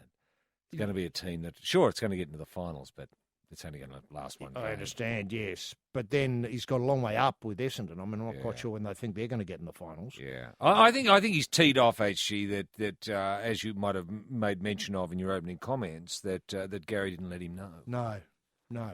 Now, on the other hand, Gary, of course, he says in a beautiful column that he wrote, I don't know how the Herald Sun persuaded him to do this. I mean, this is a bloke that earns millions upon millions of dollars every day now. The Herald Sun probably asked him to do it for, say, a couple of $100. Yeah. That's bucks. I was standing there in my board shorts in the hotel room in Hamilton Island overlooking the ocean, listening to Lionel Richie when I put in the call. I told my manager, Liam Pickering, to start things rolling, that I decided to go on the Gold Coast Suns. It had taken 4 days up there trying to unwind and taking a little bit of sunshine, weighing up what I wanted to do with my life. Oh, yeah. By Monday night, after listening to Hello Again, and after discussing it with my girlfriend Lauren, I felt confident I knew. On Tuesday morning, I put the call back to Pickers in Melbourne. I just felt I couldn't drag it out anymore. I wanted it to be over. The Geelong's Best and Fairest dinner tonight. Obviously before the Best and Fairest dinner tonight. Yeah. Two big things, and this is what I'd like to get your comment on. The two big things that swayed me in the end were the idea of really being challenged again and a chance to reinvent the way people look at me around a footy club. At the Gold Coast, they see me as a leader, a role model for the young players. Hopefully I can teach them about work ethic, professionalism, preparation and recovery. I won't be the son of the club legend, a guy who made it because of the skill I was born with, or I was born with skill. Now, at Geelong, I mean, it could have an equally as big a challenge. I mean, they've got no coach. Yeah. They've got a number of players retiring. They're starting again. And they've got a chance to obviously make, a very big statement next year. Yeah, but he wanted to be captain. Yeah, well, there was no way he was going to be captain at Geelong. And have you any insight into why he can't be captain at Geelong? Well, they've already got a captain. Yeah. And how do you tell the bloke who's captain at the moment, the blood nut? Yeah. How do you get him aside and say, listen, you're not going to be captain anymore. Yeah. But we want you to hang around because Gary wants to be captain. Well, but you. And Lingy's going to say, well, shove it. I don't want to play anymore. Yeah. Well. And then others are going to say, well, why's Lingy gone? Because Gary wanted to be captain. Well, we wanted Lingy captain.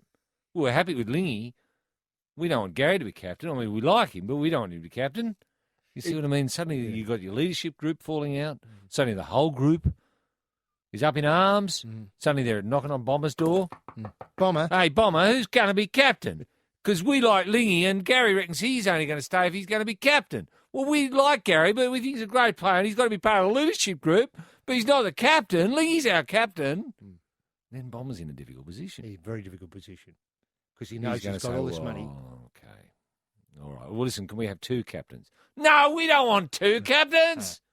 Lingy's our captain. And now, if Gary really wants to be captain, he's got to go to the Suns. Sure, that's fine, but he's going to have Carmichael Hunt.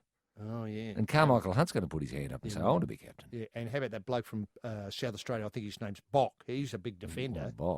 Bock could be captain with a name like Bock. I know. Captain Bock. Captain Bock. It's got a ring to it, hasn't it? Captain Ablett just sounds a bit silly. Yeah. Now, look, going back to it, you see Cameron Ling's got his other work. He's the face of the Geelong Cup. Yes, he is. But there was no suggestion Gary wanted to be the face of the Geelong Cup. I don't think so. I think he was happy for Lingy to be the... Look, you be the face of the Geelong Cup, I'll be captain. This is The Life. Roy and HG on Triple M. Now, Gary, in his article Captain today... Gary. Captain Gary. Captain Gary, yeah.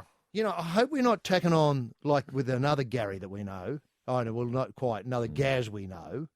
Oh, you mean not Goober Gaz? Goober. The fire-up bitch, the shimmy whoosh man. Yeah. The Dare I say. Dare I say. I hope we're not going to be stringing adjectives alongside Gaz's. That's Gary Ablett. That is son. Yeah. That is captain. We're not going to be. Well, that's a risky take. Somebody joins the Gold Coast Suns. He might all go Goober for a Goober on him. He could end up a Goober total. Speaking of that, it does raise the question of this. We might open talk back up on this. Yeah, sure. Of your obviously Dyer medalist last week, Leon Davis. He's out now. They dropped him. Yeah. Now, this week's Dyer medalist. It's a fascinating Yeah, what's the betting on that, HG? Is Well, there any I names? can give you that in a minute. I've just got to go Yeah, and, sure. obviously establish the market, and then I'll let you know. Yep. Now, Gary wanted to dispel a few myths. No, I didn't make my decision weeks or even months ago. I've been leaning towards the Gold Coast lately, but didn't actually commit to joining them until this week. Do you believe that? No. No, the AFL wasn't involved in the timing of a decision. I made the decision in my own time. People were talking about it being a big conspiracy, but the whole issue really was put to one side during the season while I concentrated on football. Do you think that's right? No, I don't think that's right at all. No, my manager, Liam Pickering, was not pushing me towards the Gold Coast that he could make money. He signed a set contract and didn't stand to make $1 extra. Do you believe that? No, I don't believe that. I will not divide my time between living in Victoria and Queensland. I wouldn't go unless I was throwing everything behind the decision. I'm expected to live up there with my brother, although I have no idea where. Though I think that's right. That sounds right. Did you ever have a gun player come and play at the Shamrocks that upset team balance, and how did you deal with it? Yeah, Grumpy Hambley. Oh, yeah, Grumpy Hambley. Grumpy Hambley came and joined us for a little. Took over for a while as captain. Yeah. And were you happy about that? No, no one was. No. No one was happy about it. We already thought we had a captain. You know, Stomper was our captain. Stomper Strange. Yeah, so when Hambley would say, well, if we got a penalty, I think we'll go for the 2 here, boys. We'd say, well, what do you reckon, Stomp? And Stomp would say, no, let's kick for touch and go for a try. We'd say, yeah, we're going to do what Stomp says. We're following Stomper. We're not following you, Grumpy. How long did this Mexican standoff last for? Whole season. Whole season. Didn't win a go. No, fair enough. And did Grass ever try and intervene? Yeah, of course he did. Said, now listen, he'd say, listen, this bloke here, the bloke that owns the pub there, Grumpy Hambley, he's your captain. He's your captain. Right? When he says you go for a goal, you go for a goal. Yeah. You're not getting that through your thick skulls. Then we say, well, who said that? Are we supposed to listen to that, rubbish? Stomp? We listen to that, Stomp? Do you agree with that, Stomper? Yeah. And Stomper would say, no. We say, no. Now, did he swear at all, Grass, when he No, talked? never. Never swore? No, And- Grumpy did, though. Yeah. And would you say Grass, his blood pressure would have gone up while he was... Oh, yeah. Yeah, but he loved that. The higher his blood pressure, the happier he was. Roy and HG. This is The Life on Triple M. Now, look, you were wondering about the diamedalist. I'm going to go out on a limb here. I think there's a real chance that the guy who has only played one match in 14 weeks, I think that's right, Baker, he's going to find it a bit difficult tomorrow. Yeah, right. Unless he's done a lot of intensive work, obviously. Yeah, but the expectations wouldn't be great. I mean, the thing about a diamedalist is big expectations do nothing. So Rewalt would be my prediction. Right. Well, in a winning team. How about that? Really happens. I know. Really happens. I know. I'm not sure what odds on. I'd love to get some thoughts from sport. Say TAB. Oh, yeah. Say Victorian TAB. Very go ahead. Very now organisation. On what odds they give on Rewalt being the diamedalist. Oh, you get astronomical You odds. would. You could buy a house. Actually, you don't have to put 50 cents on it, and if you want it, you could buy a house. Now, you could buy a house in Auckland, and I believe house prices have risen in Auckland more than any other country in the world. Is that your TikTok site telling you that? Yeah, yeah. I think it was the bloke on the ABC, Alan Kohler, might have told us that. You know when he puts up a graph every night that puts you to sleep. Well, at the end of the business. Yeah. Why does he do that? I don't know. Is it because business people want to keep all the information to themselves? Oh, I don't know. You know, not let you in on it? Kohler, he's always got to come up with a graph. Now, number of underpants worn by non-religious, non-English speaking people in Paris, and you divine something from that. It's nonsense. Well, nonsense. Tell us something we know. That's true. That's true. And how many people in Australia would want to buy a house in New Zealand? Well, yes. I mean, it's... Oh, I know. It's unthinkable, unimaginable. It's as though he had one there and all of a sudden he's it's obviously worth a lot more than it used to be. Therefore, he finds this interesting. Tell you what, has he done a graph on how much house prices have dropped in America? Yes, 'Cause it you get has. 'em- That was part of the same graph as well, HG, and it had gone down significantly. Interestingly, the houses in Germany had not changed at all in the last 20 years. Isn't that amazing? It is. Different system of financing. Totally different. Different. I mean, people are quite happy to rent in Germany. Therefore, they don't. People don't feel the need to buy a house. It's not the principal investment of your life. Your principal investment is your superannuation, and that you spread over. You have your portfolio spread wide and Yeah, so it rises and falls. With Rises the, and falls, You know, yeah. the cycles. Exactly. Now, Whereas most people in Australia, their major portfolio is their house. Yes, true. Now, look, coming back to a couple of things more immediate than the end of our lives and superannuation. Now, the problem in Delhi, yes, and can I just point out the shocks of your life? Our coverage of the Delhi Games is on Tuesday, Wednesday, and Thursday of the next 2 weeks between 6 and 7. Oh, okay, that's good. And remember, of course, Yeah. the daylight saving kicks in. So it'll still be. So we're going to get an hour's less sleep on Monday morning. In fact, on Sunday morning. We'll We'll put our clocks forward an hour, HG. Spring ahead. Now. This is the bit farmers don't like, isn't it? Yeah, they don't like it. They don't like it. No. Look, can I just, I'll worry about this later, but obviously there'll have to be some adjustment. Maybe in Queensland it'll still be heard between 6 and 7, even though it's recorded between 6 and 7 in Sydney, in New South Wales. Don't even think about it. Okay. It'll Because all be Queensland worked have out. decided not to go with daylight saving, is that right? I think so. I could be wrong about that. No, I'm pretty sure that's right. I'm pretty sure that's right. I Now, wonder why that is. They're so silly. It's so great. If they'd only come to, take a trip to New South Wales or Victoria and experience what daylight saving's like. it is incredible. It is isn't just incredible. it? Just Know, incredible. do you come alive and feel a little bit more like playing rugby league? Yeah, I do. When daylight saving? Yep. And it's just that great thing, actually. It's just one of the few times that you actually reach and you fiddle with the dial on your watch and you wind it forward an hour. And then later in the year you wind it back an hour. I know. And It's you leave just it alone. unreal. Otherwise, you don't touch that knob No. of your watch It's at all. completely, they could A lot of easily- Queenslanders look at that bit on your watch and say, what's that for? They don't get it. No. That's right. Now, look, you've thrown me completely with that in-depth analysis of daylight saving. We can and the go back to benefits. houses in Germany if you like. I know. Look, I think we've had enough of house prices in Germany. What I wanted to do was alert people to a terrific program, because you were talking about time and 6 o'clock and all that sort of stuff. Reminded me that Andrew, regular correspondent, he's asked us to remember that Spearheads, put this in your diary. Oh, yes, Spearheads. Sunday the 24th of October, 6:30 p.m, Animal Planet on Foxtel. The program title, Michael Jackson and Bubbles, The Untold Story. Oh, wow. That's Music a must. by Lionel Richie. Oh, it would be. Okay. Wow. Big bubbles, no troubles. Now, look, need I say more? Well, I will, according to Andrew. Apparently it features LaToya. LaToya Jackson. Yeah, going to visit Bubbles 3 in the Tippi Hedren, sanctuary that he lives in now. Now, incidentally, with, what's his name, dropping off the twig, Tony Curtis, Tippi Hedren's in the news again. Yeah. Because they were co-stars and obviously, well, I was going to use a term like soulmates, but that may be entirely There's no unfair to suggestion both. Tony Curtis ever met Bubbles 3, is there? Well, look, I have it on good authority that he knew Bubbles 1. Oh, okay, fair enough. Bubbles 1. Yeah, People okay. who know All the Michael right, Jackson now, story... people are going to have to record this, HG, because happening at the same time, if my memory serves me correctly, is the rugby league match between the Kumuls, the New Guinean Kumuls, and the Kangaroos. As part of the Four Nations series coming up, which we heard exclusively on Triple M. What a Hobson's choice for people. I know, eh? very difficult. Now, can I just point out, people who don't know the Bubbles story, the backstory is there was Bubbles 1 was run over or backed over by Michael. Bubbles 2 couldn't hack the pace and ended up... Suiciding, didn't he? Well, in need of care. Took the Nitschke route. Yeah.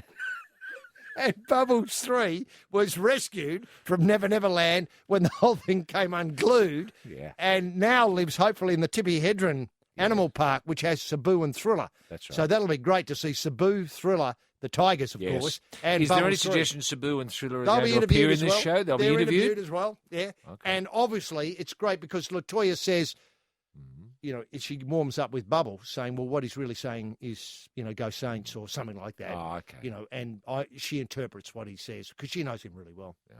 And a lot of that sort of comes across, as real talk to someone. I was thinking of Bubbles just last night, HG. with all these problems in New Delhi of monkeys stealing equipment, they're just everywhere. It's creating chaos. You know, they're poor athletes. You know, they're there. They're togged off in there. You know, they've put their uniforms away. They're in their rooms, and the monkeys get in there and they're stealing their cameras, their wallets, all of that. Their condoms. Yeah. If we could get Bubbles over there just to talk to them, to talk a bit of sense to them, to reach a rapprochement. Wouldn't that be great? Yeah, just to let them know we're only here for a couple of weeks. Bubbles is India. You're ruining it for India. Yeah, well, Bubbles is India. That's the program we want to see. Yes, With Bubbles Latoya. in India with Latoya Jackson. And Lionel Richie on the soundtrack. Roy Slavin and HG Nelson. This is The Life on Triple M. Now, the Commonwealth Games, obviously it's a bit hard to see that.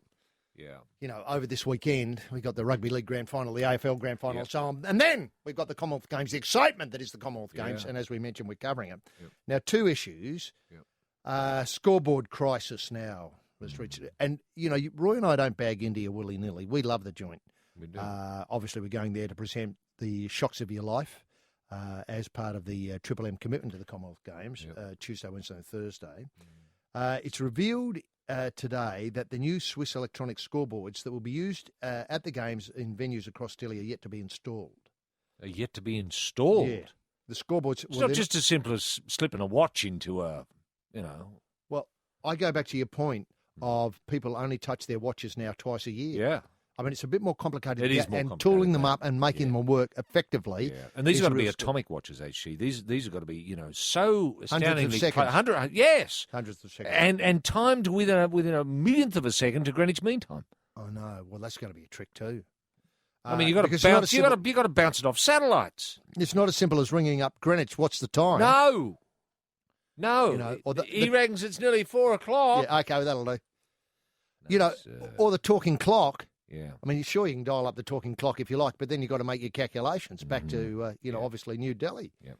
Now, the scoreboards have been described as the single most important piece of equipment at the Games by Crash Craddock, who's there. We hope to bump into Well, I Crash. don't agree with Crash on that one. Now, the deadline for the timing scoring results system to be installed in venues is today, yet many have not received devices according to the Times of India.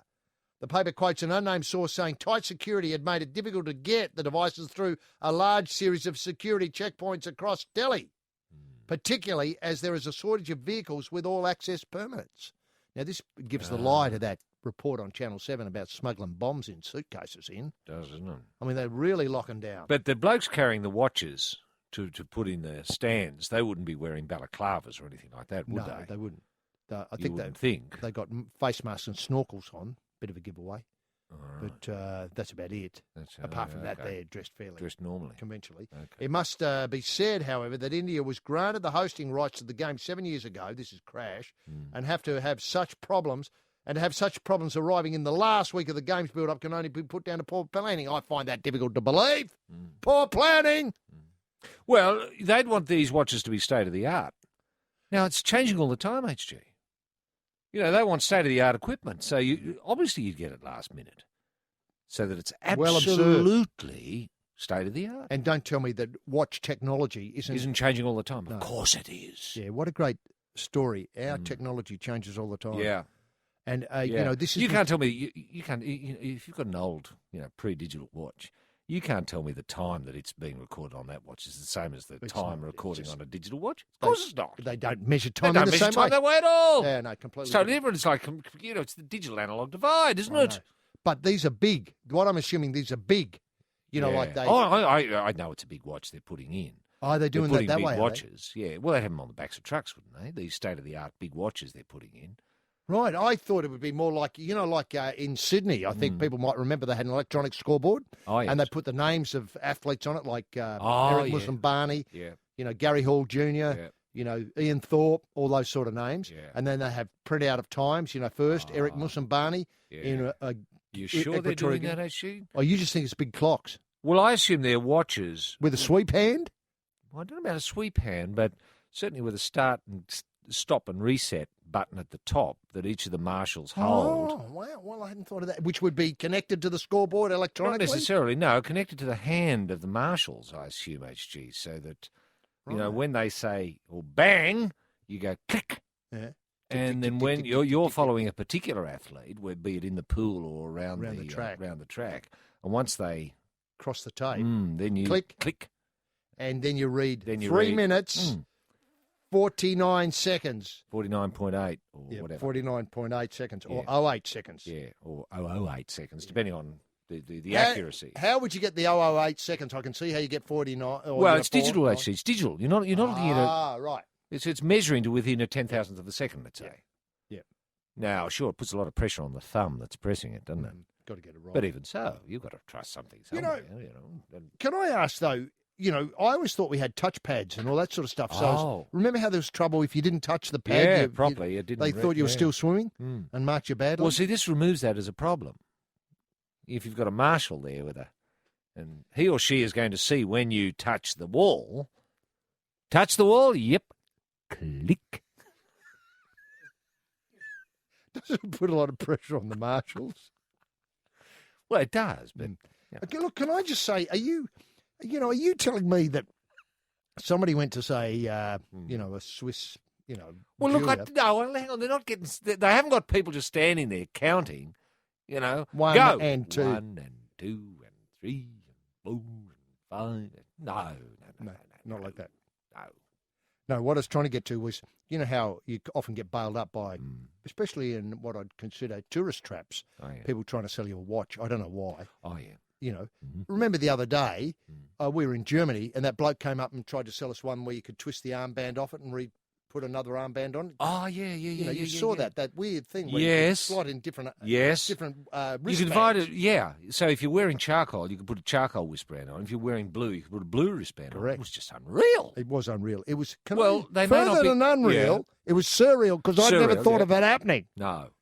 And are you suggesting they might have that sort of state-of-the-art watch for the marshals in New Delhi? Well, I hadn't thought of that, but now that you're thinking about it, I think they will. I think they will. No, what I meant was you go to tourist places and people say, want to buy a watch? Oh, yeah. Yeah, does it work?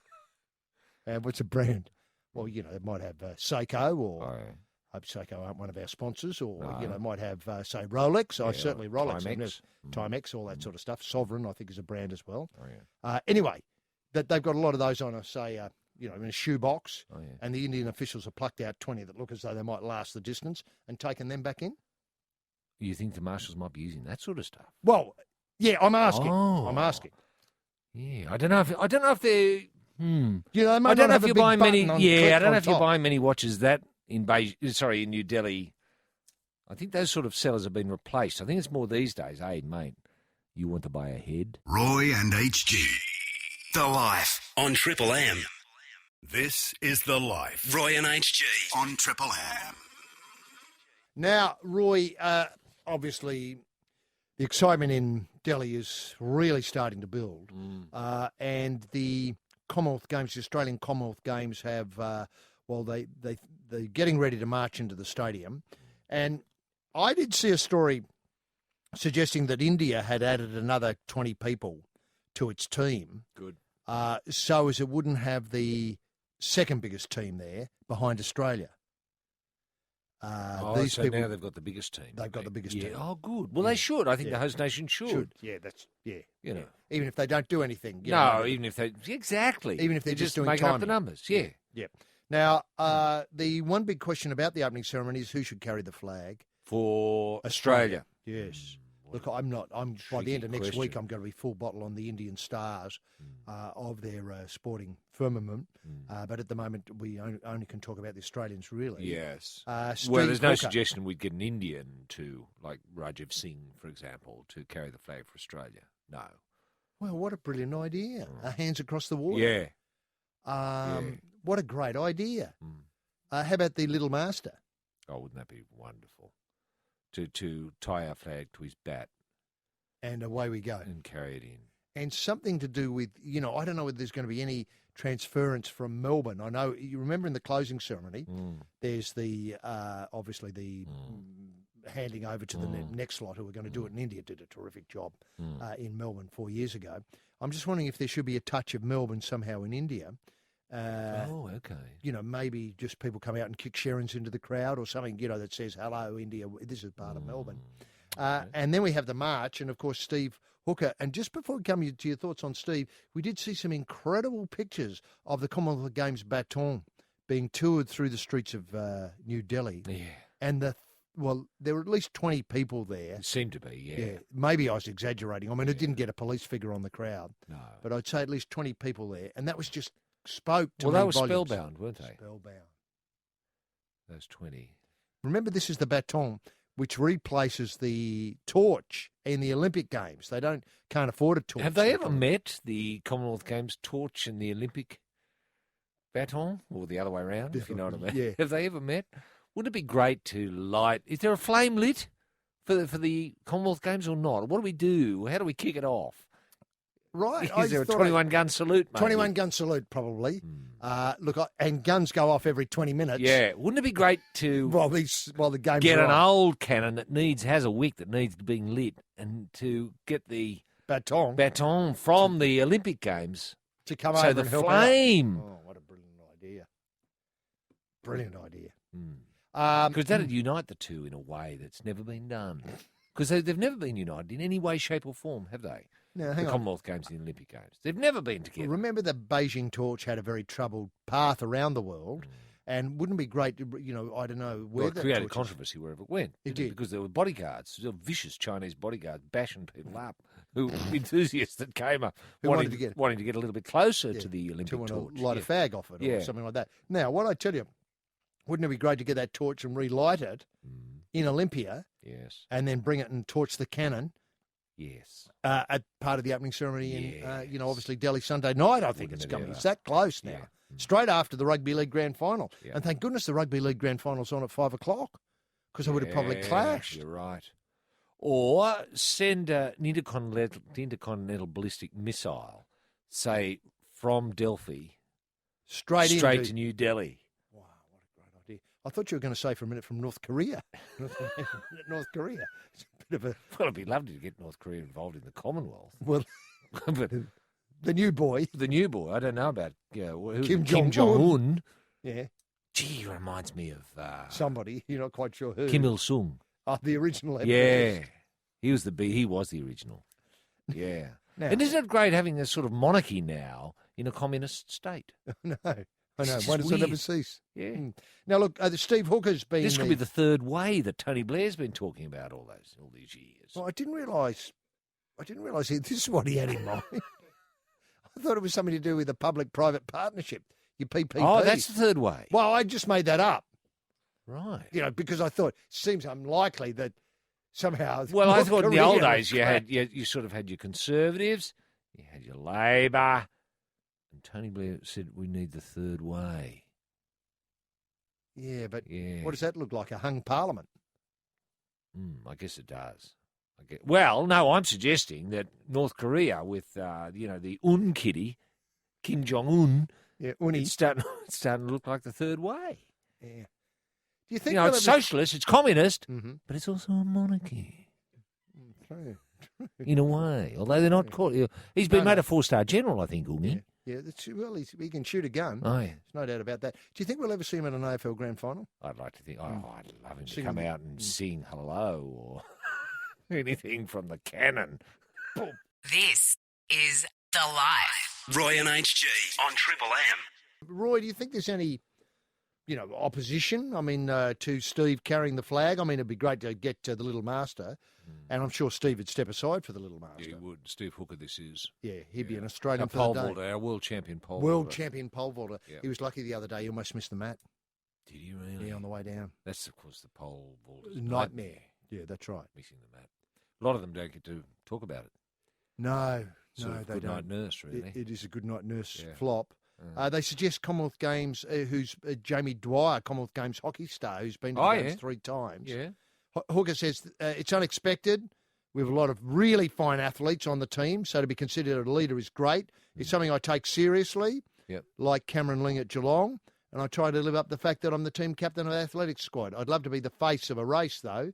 Senior roles are important in a competition like this, which is challenges, and I'm honoured that people think of me like that. How about this? His family has deep connection with the Games. His father, Bill Hooker, ran the 400 and 800 metres for Australia in the 74 games in Christchurch. I had no idea. And his mum, Erica, won a silver medal in the long jump at Edmonton in 78. Oh, wow. So maybe they met at the games, his mum and dad. Well, in the Athletes' Village. Yes. Wow. That's probably how they met. That's incredible. Isn't that wonderful? That's a great... There's a movie in that. This is The Life. Roy and HG on Triple M. Well, it's a fabulous prize for, a weekend of football madness. Firstly, we've got, this is great. This is Superlap, the ultimate time attack experience, a T-shirt donated by the Superlap people. It's just great. Sadly, it only comes in the wanted size of large. So people just have to make do with that. They can probably work out ways of shrinking that. But it doesn't end there because we've got Carrier again. People love this. Coarse language, sexual references and mature themes. Blokes on boats. Can't get any better than that. I think there's 11 hours of that, and Mel presents most of that. Anvil, the story of Anvil. Best documentary I've seen in years, says Michael Moore. And he makes documentaries, so he might know. And then, of course, so you can have your Triple M. So you have your Triple M in your own backyard, so you never need to listen to this station again. We've got 30 years of Triple M rock. I think it's 2019, 2040, 59 tracks. Okay, 30 years, so there wouldn't be any Lionel Richie on there, HG. It's just a little bit too late. Mm. You know, it's got things like Hunters, Collectors, The Holy Grail, Living In, White Noise, Baby Animals, The Minds, Don't You, open brackets, Forget About Me, close brackets, George Thorogood and the Destroyers, Bad to the Bone, Richie Richie, Clapton. though, is there? No, there's no Richie. No Lionel.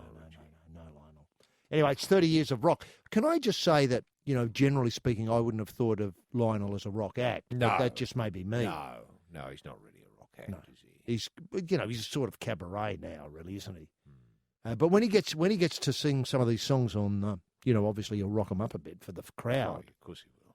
You know, not to say that he can't rock. No, he's that's just chosen not to rock. Yeah, chosen not to rock. Yeah. Now that's a great prize for women only. We've just got to respect the choices he's made musically. That's the word I was looking for earlier. Respect. Yeah. Exactly. Yeah. Respect. All right. Now, the question is, HG, for women only, I believe. Mm-hmm.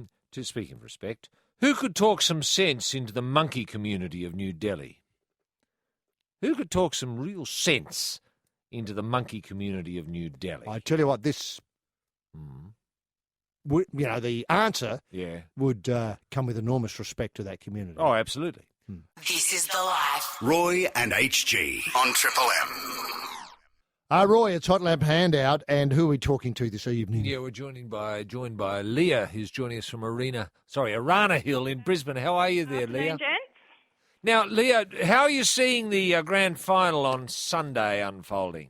I'm thinking Roosters. Roosters, good. Now, why is that? Is it because you don't think the Shimmy Whoosh man, the Goober Gaznier, is going to be able to measure up? I don't know. I'd just like to see the underdog get up. Oh, fair enough. And are you going to stay at home and watch it? Yes, definite. Barbecue. Barbecue, you getting friends around? Not sure at this point. Thinking of gate crashing Nan, but not sure. And you've got 4 kids. Do they follow the league at all? Sorry? You've got some kids, I take it. Do they follow the league at all? Yes, they do. Any excuse to shout at the television? Yeah, very good. So they follow the older members of the community there. And what would the general consensus amongst the kids be about who might win? Well, they're hoping Rooster just so they can run around the house sounding like them. Yeah, fair enough. Oh, isn't that great? It does allow the younger people to go a bit silly when the Roosters win. Now, are you a Broncos fan? Are you, Lana Hill at all, Leah? Arana, yeah.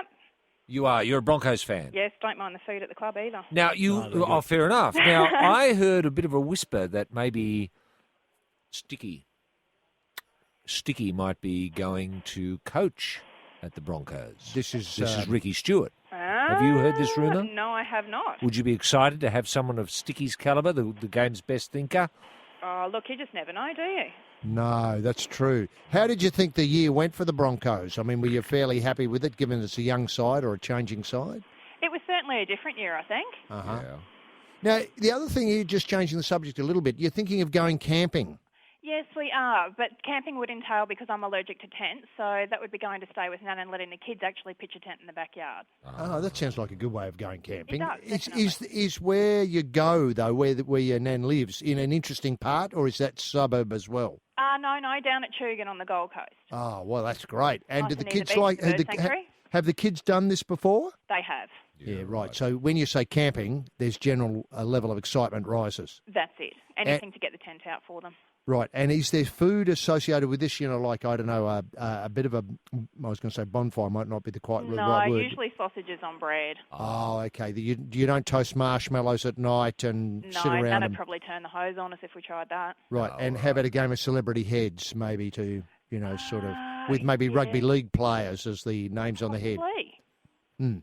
Well, it's a very good way, with holidays and kids on a weekend. It's a very good definitely way. worth a thought to keep them amused. Yeah. How old are the kids, Leah? What have we got? 13, 7, 6 and 3. Oh, no, they'd all get celebrity heads, even the 3-year-old.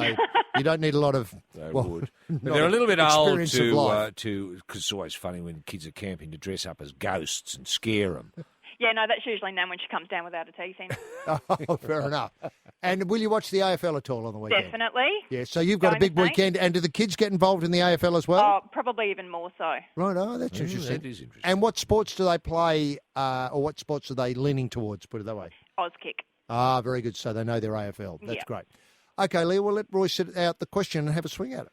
Now, who could talk some sense into the monkey community of New Delhi, Leah? That would have to be Bubbles. And are you interested or excited by the news that there is a Bubbles program coming up on the Animal Planet where obviously, it'll be Michael Jackson and the Bubbles, the Untold Story? Really? Yeah, no, who isn't? Beautifully put.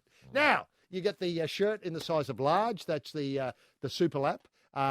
There's one for the kids here, except for the coarse language, maybe about the Mel Gibson's Carrier.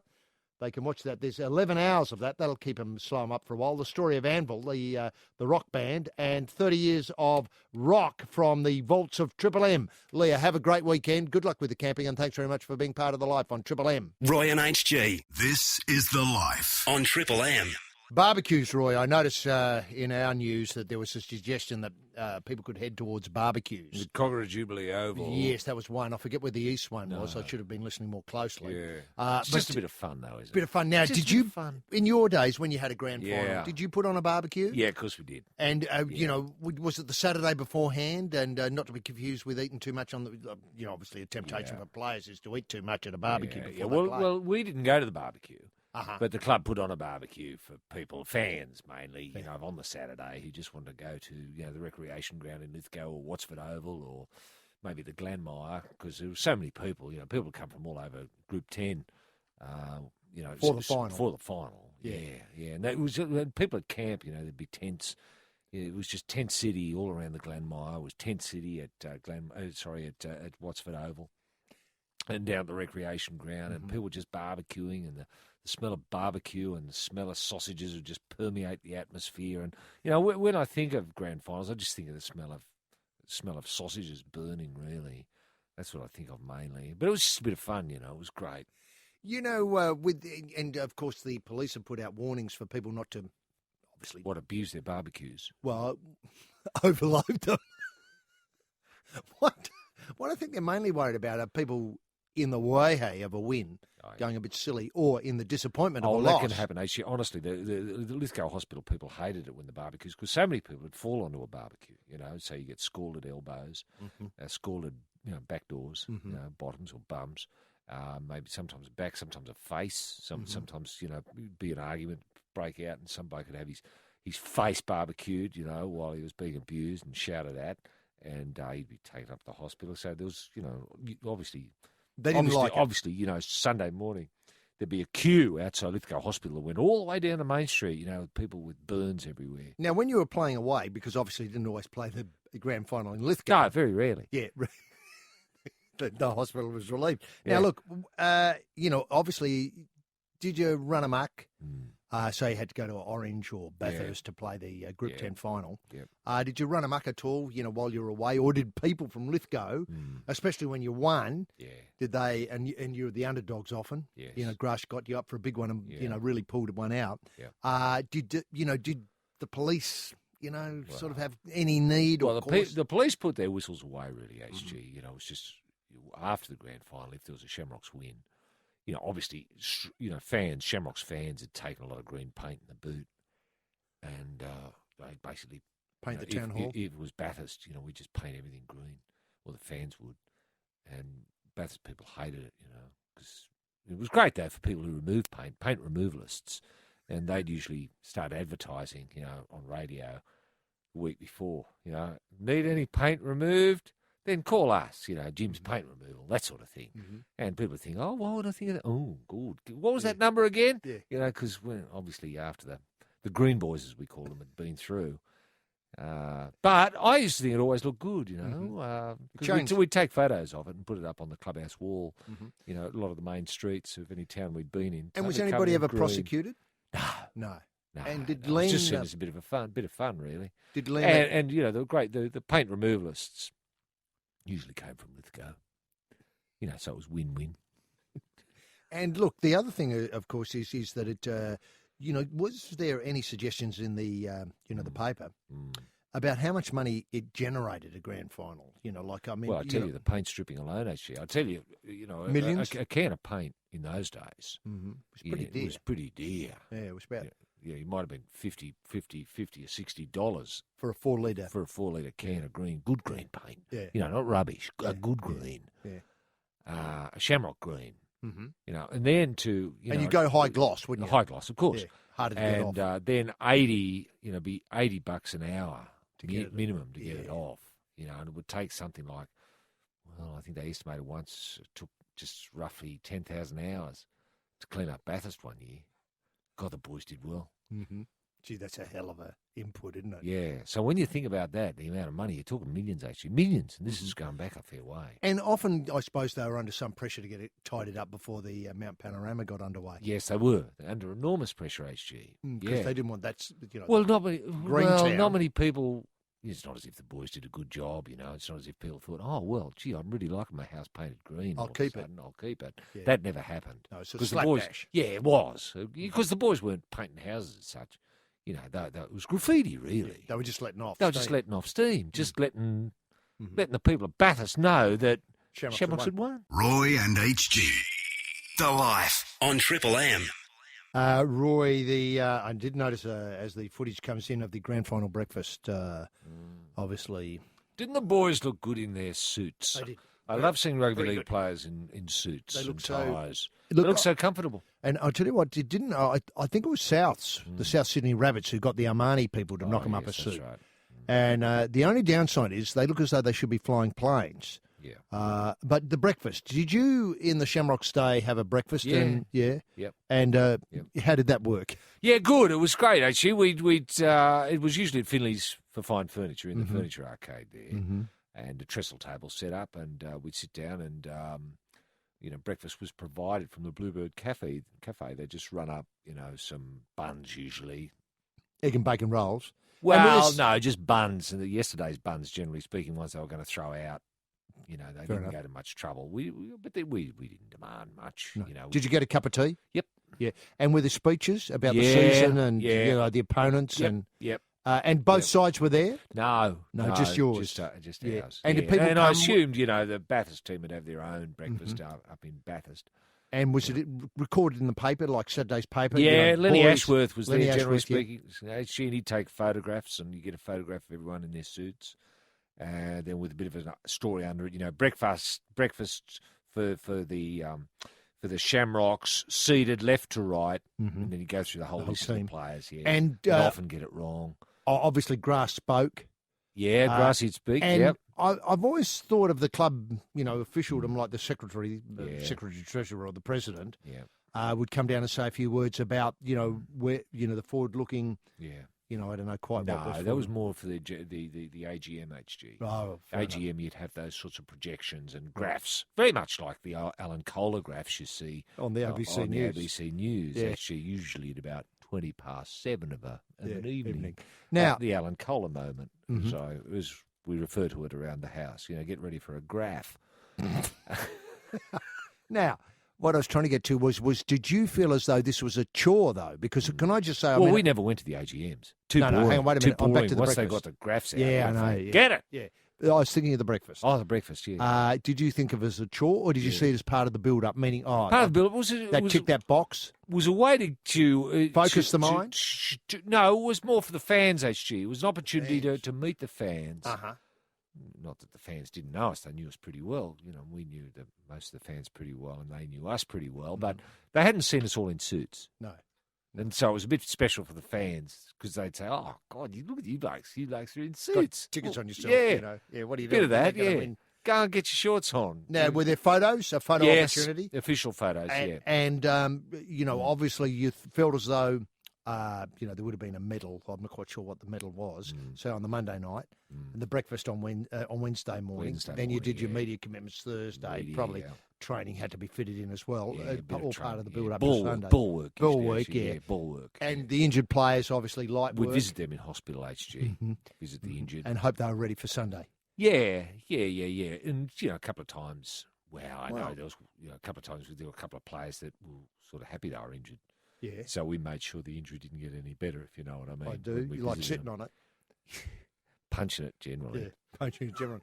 And did you have a charity that like everything's got a charity these days? Yeah, the hospital. Yeah, the hospital. The Lithgow-based hospital was the charity. Lithgow and you Hospital, provided a lot of work for it, so they were pretty pleased. Yeah, they were pleased. Yeah, absolutely, actually. Yeah. And so we'd often, because we had such a close working relationship with the hospital, you'd be able to say, well, listen, is Grumpy, our captain, so to speak, not that he really is, but Gracie reckons he is, with his cork thigh, how bad is it? And if he got another one on the other side, could he walk? Would he be able to play? Yeah.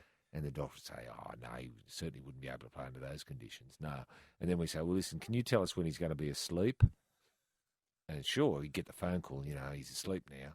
So up we'd go, and tiptoe in and whompa! Yeah, drop a knee or two on him. That's it.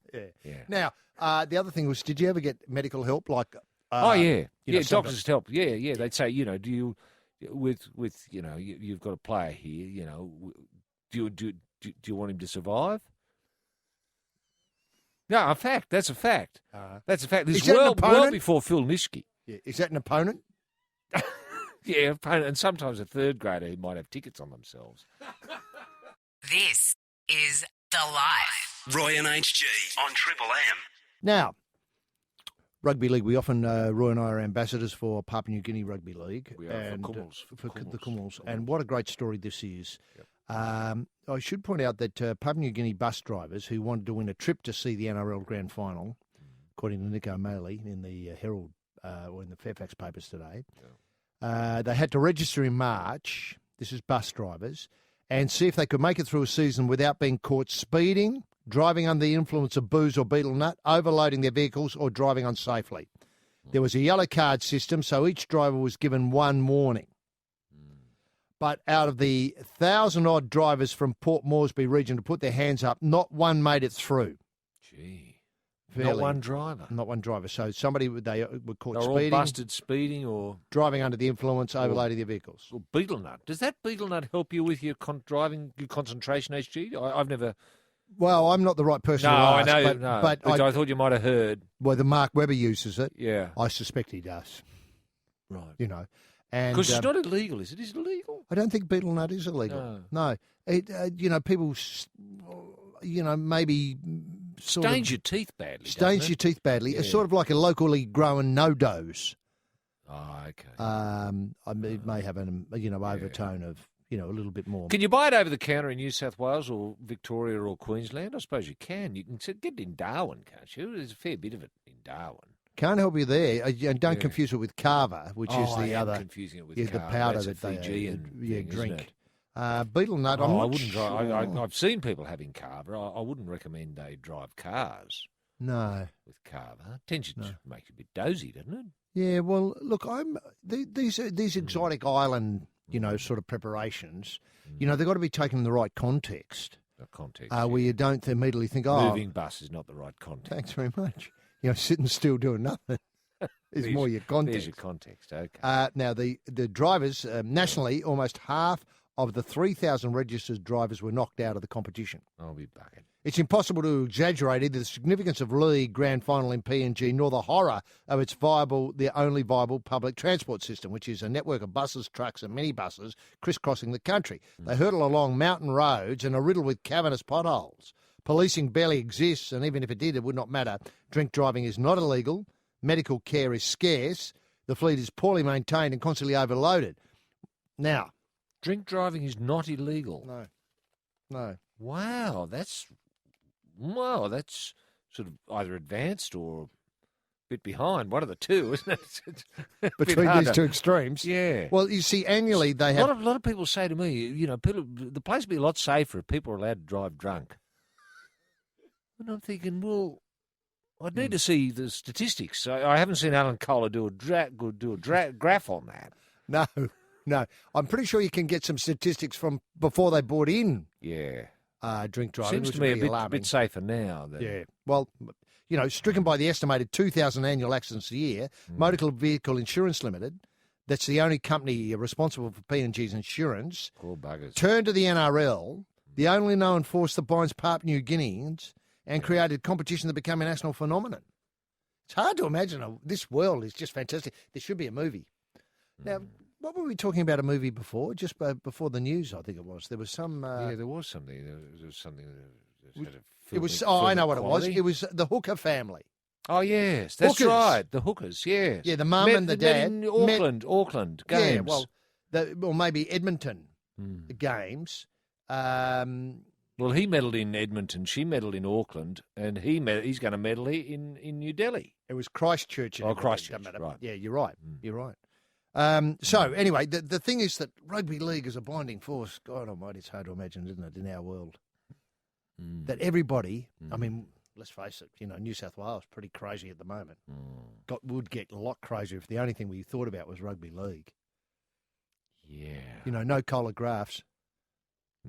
Well, unless they were league related, People number of tries scored in the red zone per long range when you're drunk. Yeah, that's right. Now, people would turn off if there was does drinking and being on the carver and the beetle nut affect your defence? Handling, yeah. Or your ball handling, exactly. Now, the team, from Motor Vehicle Insurance, they had their own staff, speed cameras, breath testing equipment, luxuries not enjoyed by the local police, incidentally. Gee. And supported by a campaign with poster of NRL personalities, including, wait for it, Paul Vaughton. Wow. Yeah, so they really went big. Yeah. Paul Vaughton, the face of road safety in Papua New Guinea. Wendell Saylor, Anthony Watmo. Watmo? Yeah, Watmo. Benji Marshall, Trent Barrett, Neville Costigan, and Paul Ayton. Wow. So they went really big. Well, maybe they've got excellent driving records, and we're just unaware of it. Right, true. Maybe that's what they know about. They'd read in their record or their big league. Yes. Paul Vaughton, presenter of the Footy Show, great driver. Yeah. Well, that's right. Never overloads vehicle. No. Although it's hard to say how this would play out in New Guinea because often they're impressed by, the outlaw. Oh. Maybe they like these players. You mean Marcus Einfeld is a hero? Yeah. If I've got the right one. Yeah, well, you are. And Paul Keating, who got off this week. He's thumbs down. Oh, he should have been busted. Maybe these players, these particular rugby league identities, have all got tickets for speeding and that sort of stuff. So they can respect a man, Yeah. He's a man who's gone through the red light. Yeah, throw him away leg. Hero. Now, in a ballot televised nationally last month, it gives you an idea of the quality of their TV, which I've always been a great admirer of. Oh, yeah. A ballot.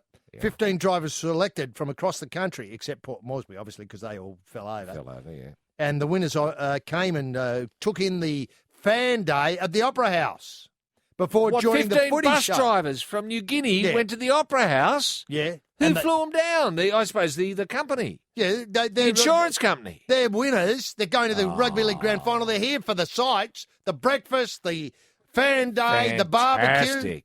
The whole thing. Do they get to drive a bus in? Yeah, they while do. They're in Sydney, HG? They are. They're on loan to drive out to Homebush from Sydney on Sunday afternoon or Sunday evening. Okay. Now, Michael Narcomia from Wewak, who began driving a flatbed passenger truck in 1973. Yeah. He had never even seen Moresby before this trip. He believes PNG road safety campaign has been a roaring success. For the first time, he had to control the crowds that clambered onto his truck. That's Michael Narcomia. Narcomia. Yeah. Isn't that incredible? Well, that's a fantastic story. There's vision of him, just, clubbing him unconsciousness and hurling him off to stay in the comp. Wow. It's a hell of a story, though, isn't it? Hell of a story. What, Eddie, you may not know this, were they impressed with Sydney HG? They love it. They love it. Oh, good. Yeah, they love it. It's the home of rugby league.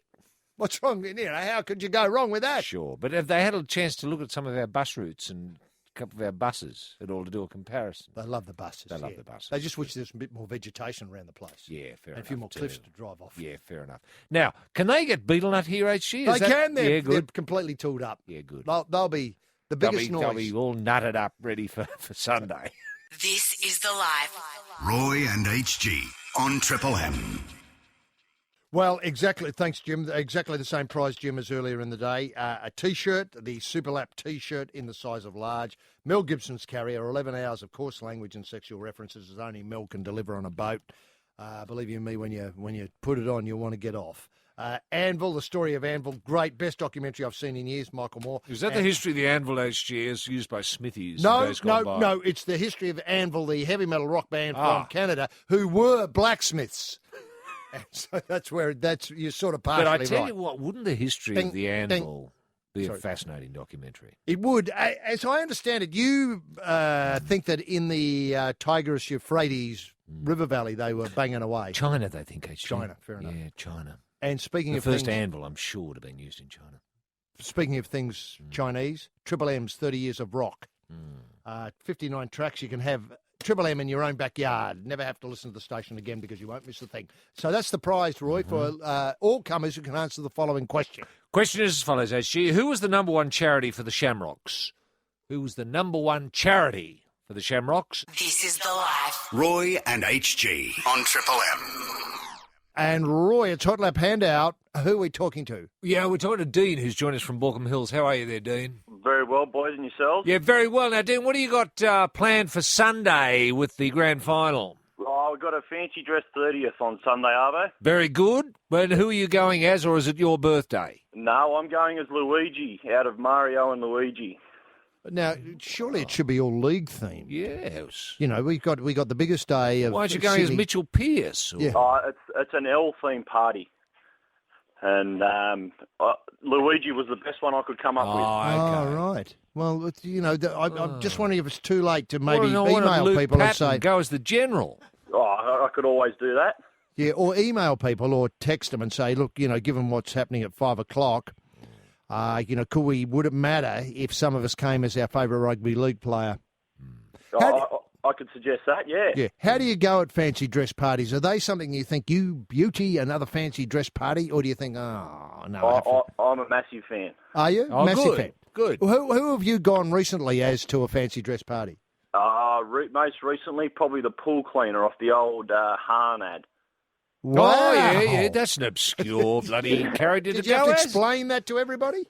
No, my circle of friends who I was with knew it very well. Okay, do you resemble at all the pool cleaner out of the Hahn ad? Oh, if I tash up, I do, I think. Yeah, right, fair enough, good. Often at a fancy dress party, I go as Roy. Mm-hmm. People never ceases to impress people. No, yeah. I've gone as Stomper Staines a couple of times, and people haven't worried. They just worry about the rest of their backyard. Look, I was going to say also you're a Knights fan. Yeah. Now, where do you think the team's at? Given it started in terrible disarray, it actually pulled itself together quite well. They did very well. They've found some very quick players, haven't they? Yeah. So you're thinking 2011, maybe not taking it out, but certainly you might be in the finals. Maybe 2012 take it out. Fair enough. You've got a plan there at least. Now, I notice you'd be happy to see the Roosters win on Sunday. I would be, yes. Now, wasn't there sort of bad blood left between, say, Smith and the Knights when he left? Oh, not with me, no. No, not with you. Oh, fair enough. Yeah, fair enough. The Roosters are the better of two evils. Now that's okay. the way to see it too. Now, are you hoping, Shimmy Whoosh Gaz might become a goober on the day? Oh, you never know. Yeah, live in hope, Dean. Yeah. Now, Dean, let Roy set out the question. Have a swing at it. Dean, who was the number one charity for the Shamrocks? The hospital. Correct. Do you know when you say number one charity? I'm just wondering, Dean, if Roy could tell us the other charities that. There was the Hasn't Motors for the Holdens. Yeah. There was You gave them Genders money. Ford. There They're was sponsors, though. Yeah. Yeah, charities. You know, did you Oh, give money charities, yeah, to sorry. The Sorry. Lithgow Small Arms Retirement Fund? No, we did rugby league, former rugby league players who who'd were down. fallen Yeah, on fair difficult times. Yeah, and there were a lot of them. There were a hell of a lot of them. There were, it became a mecca, Lithgow, for rugby league players who'd fallen. The charity was so successful. Honestly, we were getting buggered rugby league players from all over the world coming to Lithgow. In fact, we were the buggered rugby league player capital there for a while. Did And we Alan- were proud of it. did Alan Because we'd Kohler have a do- march. All buggered rugby league players would march down Main Street. And the march took 8.5 hours one weekend. Did Alan Kohler do it great? Now, Dean, you're a winner. Sorry to byplay there. You've got the shirt, the Super Lap shirt. You've got the carrier, the Mel Gibson carrier. You've got the story of Anvil, and you've got 30 years of Triple M rock. Have a great weekend. Good luck at the fancy dress, and thanks very much for being part of the Life on Triple M. Roy and HG. This is The Life on Triple M. Look, that sadly finishes the show for another week. But what a great weekend is coming up, HG. Unbelievable. The Yes. anticipation is palpable, isn't it? Rugby league will be the winner. And probably the AFL as well, in a sort of a Distant way. A distant way in relationship to the rugby league. Yep. And obviously have to thank Matty and again for another great week of cutting the sound. And Ned, the phone, he's almost mastered it, People said he'd never be able It's to the master pickup it. that's still got him buggered. He's It is. okay when he's got it up, but When he's pressed that button Yeah. and says, hello, Triple M, Yep. there, he's brilliant. Mm. But it's that, which button do I press? Yeah. And, of course, a person who has no trouble pressing buttons with his beard is Garfield, and he's obviously got a very big weekend. I think he's going camping Yes, he is. all weekend. Yeah, he's going to watch. He's going to watch the grand final on his mobile phone Beautiful. if he can get reception. And Skip's on the boat, I take it. Yeah, Skip would Yeah. be on the boat, yeah. You know what I'm hoping is He he'll. went on the boat last Tuesday, hasn't been heard of since. You know what I'm hoping is that we see him swimming in the Hunter. In the Hunter River. The Hunter River. You know, Is like he taking Mao- the boat up that yeah, far? he's gone up that far. And remember how Mao swam the Yangtze in the Yes, Yangtze and yeah. revealed that he was alive to everybody? I hope there's some pictures coming, obviously, courtesy of NBN 9 in if that's the NBN 3. NBN 3 in Newcastle of Triple M producer seen in water alive. Anyway, Roy, listen, we'll see you Monday with a wrap-up Yes. of the weekend and obviously anticipating the Commie Games. Oh, yeah. Where Australia's going to win everything. Bye now. Roy Slavin and HG Nelson. This is The Life on Triple M. Roy and HG. The Life on Triple M. Yes, thanks very much indeed, gentlemen. Jimmy Daniels in the Triple M soundproof booth. Once again, wearing the green and gold tracksuit today in tribute to our heroes on the subcontinent. Jim has dedicated today's reach to Gay Waterhouse, who saddled up a 100th Group 1 winner at Saturday at Randwick. On Saturday at Randwick, should I say. Herculean Prince did the right thing by the stable and Gay in the Metrop. I don't think this has been said before, but let me just make my feelings and Roy's feelings and the whole Life/Triple M feelings clear. Hasn't Gay been good for racing? I mean, it's easy to say it now that she's got 100 up in the Group 1, but we've been saying it for some time here. As soon as she turned up in the hat, we loved her work. Just when she's put up the 8x10s to the face, the Zeiss 8x10s to the face for the first time. So I said, look at that, Roy. Isn't Gay good for racing? And she has been. Now, look, just very tragic news, echoing the thoughts of Australians everywhere. Nick Darcy out of the 200 fly, his pet event. He went there to win gold. We had that in the hip pocket. Sadly, it's been pulled out of the hip pocket and thrown down on the as a gauntlet on the pool deck for somebody else to pick up. Robert Hurley won't be picking it up either. He's out as well. I did see a terrific interview with, hasn't Ten done a wonderful job with these games? I think Mark Howard really opened up Nick Darcy like I've never seen him open up before. Nick Darcy basically indicated he's not been washing his hands correctly. He's picked up some sort of bug The bugger's affected his stroke. The stroke has affected his swimming technique generally. He's now allergic to a lot of things he was never allergic to before. And Nick pleaded through Nicole Livingston, through Channel 10, to beam it back into the village if it's possible. For God's sake, start washing your hands correctly. You're in India. Don't forget that. You're in India. Have a look in the toilet and think, no, I don't want to have any of that inside me. Wash your hands, because it does look as though the curse of the subcontinent has struck the swimming team already. And we've got, well, poor old Emily Seebohm and Lethal Liesel. They're about all we've got left, and it's only day one. There's another 6 or 7 to go in this pool. Oh, no. And we're getting pictures through from the cattery of, Bomber Thompson hanging up the boots or the whistle or the witch's hat. So I'm not quite sure what he's up to, but we'll keep you abreast of those breaking news. Thompson quitting after 11 years in charge of the Cats. Roy's an expert in body language and obviously can lip read, and he'll be bringing you Bomber's thoughts in a few minutes' time. And what a weekend. Should I say, before I come to the weekend, ladies and gentlemen, boys and girls, welcome to The Life with Roy and HG on an afternoon with too much booty's belly enough. What a weekend. Best weekend easily of 2010. I came late in October, early in October, but it's a beauty. We may not get one like this again this decade. AFL big win by the Hot Pies. A win, I believe, was a tonic for Big Ed. Big Eddie Maguire. Eddie Everywhere. The hot seat deal man, if I've got the right term. Who Wants to Be a Millionaire? That show. He's been going to the well for the best part of 20 years, and finally on Saturday came back with a full bucket. That's how I saw the win for the Collingwood Magpie Club. And didn't Seven's coverage on the day highlight the more attractive face of the Black and White Army? I just thought some of the fans just sort of tears of joy. That's the only thing I can describe it as, tears of joy flooding down their faces. Rugby League in the grand final yesterday was played in near-perfect conditions. Homebush, obviously, sell-out crowd who did not mind the continuous rain for a second. It was a Cinderella story. A Cinderella story. Every so often the sun poked through and I thought, hello, the Cinderella story is going to have a great ending. But sadly, the last few pages of the little golden book that the boys were using over at the Roosters, foul house, had been ripped out. I'm not sure who they ripped out of. My feeling is they were ripped out by Mace. Willie Mason was the last thing he did before he left. He said, I'll get him. And he ripped out the last couple of pages. You know where Cinders goes to the ball? Obviously, you know all that bit. And obviously, ding dong, all of a sudden it's midnight. She's rushing out. She leaves the slipper on. All that's there. They played through all of that. That was obviously up her, obviously putting away the Tigers and Canberra Raiders and so on. That was all there, slipper on the stair. But Mace cunningly ripped out the fact that the Prince came looking at Cinders' house for some dainty foot that would fit the glass slipper. That bit was the bit that Brian Smith couldn't remember to read to the boys, because obviously he couldn't read it, but he showed them a book with several pages written out of it. So what were they likely to do? Lose? And that's exactly what they did. In finals fallout, however, Todd Carney, the Rooster Tat man, he's your go-to man for tat advice, incidentally.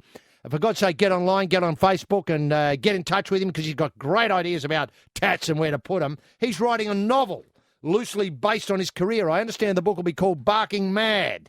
And those who have read the first few pages say could easily be turned into a film starring Jamal Idris in the title role as Todd. And the Brad Fittler Film Company, who we broke the story about how he's making these documentaries, is very interested in directing. So we'll talk about that. Obviously, this show turns out film scripts probably once a month. I think so far our best have been Log on the Line and The Missing Two.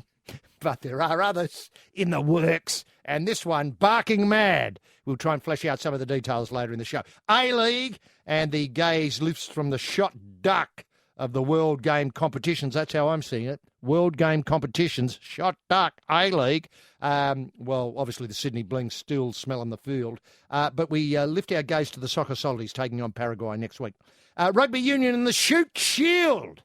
Not often we mention the Shoot Shield on this show. It provided a thrilling third prong of football action on the weekend, or counterpoint.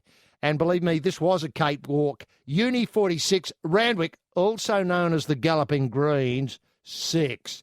The Galloping was elsewhere on Saturday, obviously. Commie Games, already a total triumph. Arguably the best games ever. And remember, the organising committee only began thinking about the Wheeze this time last week. It's just been incredible watching do with what I often call manpower, but I really mean human power, child power as well. Let's not forget the kids. They were out there with the hose and the buckets and, they were digging all night long. They weren't allowed to sleep. Oh, no, sorry, Bob. They were all shoulders to the wheel. The whole of humanity, 1.6 billion people.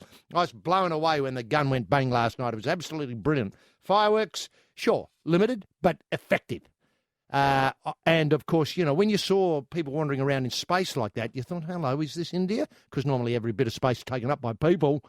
It was luxury. That's what it was great about it. You got the sense of that this is really luxurious, having this much space to yourself. Racing, and I hope the tip on Orlanthus to win the BNSL Cup was noted. Got there at about 20-1. And in the big one, the Turnbull yesterday was snared by Zipping from Shocking. The Malcolm Turnbull is a great guide to the big ones later in the spring. And sometimes it's the other way round. Obviously, Shocking won the Melbourne Cup last year, so I'd save that. I'd put that in that bit of information in the hip pocket, thinking, I wonder when it turns up in the Turnbull in October. I might, early in October, I might have a bet on it. And I came away not disappointed, even though it didn't win. I had Zipping as well, obviously, in the Quinella, but I lashed out on Shocking.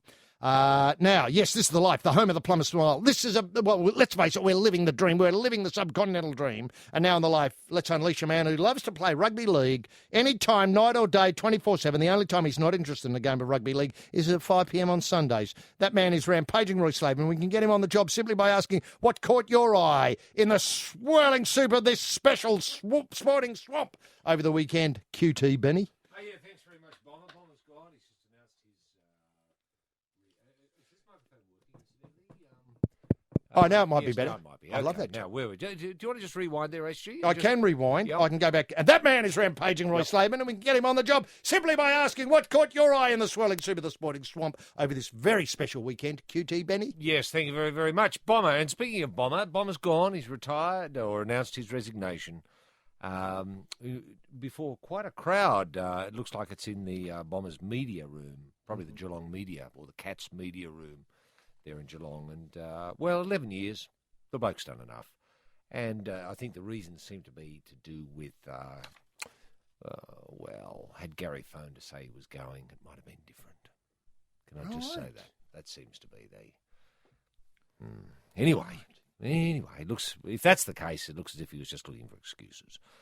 Now, as she mentioned the Shute Shield, I waddled along just for a little while to the Shute Shield. I didn't stay long. Well, nobody stayed long. There appeared to be a crowd of about, if someone said 500, I think they'd be gilding the lily a little bit. It just shows you 3:30.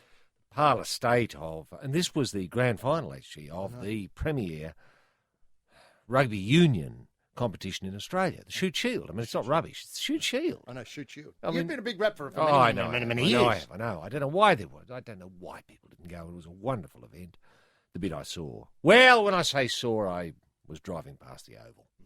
And couldn't find a park? Well, no, I got stuck at a traffic light there and just looked left, and there was the game happening in front of me. I was on Parramatta Road. And it looked great. Mm-hmm. It looked really good. Did you see his try scored, Roy? No. No, I didn't. No. But I could tell there was a game going on, with half a dozen people there. Anyway, and speaking of crowds, HG, Australia are bashing up, looks like Samoa in the netball at the moment over in New Delhi. And God almighty, the New Delhians have really taken to netball in a way we couldn't have imagined. That is astounding. I saw 3 people. I know, but I think they might have been associated with one of the teams. They might be officials, I think, actually. I'm prepared to say no one is there. Now, obviously, they're in lockdown, and there's, I don't know, certainly there must be people with rifles outside refusing to allow anyone to come in. Do you think the mag and bag's working? Or they're just having trouble getting... It's an extraordinary scene, isn't it? It is. I thought this is not what I expected. No, it's not what I expected either. That's what I meant about the opening ceremony. Yeah, there. I know you saw the person walk in with the sign Australia, and then the flag bearer, McMahon, Sherelle McMahon. Yeah. About Sherelle McMahon about 40 metres behind, and then no one. No one. I thought, where is everyone?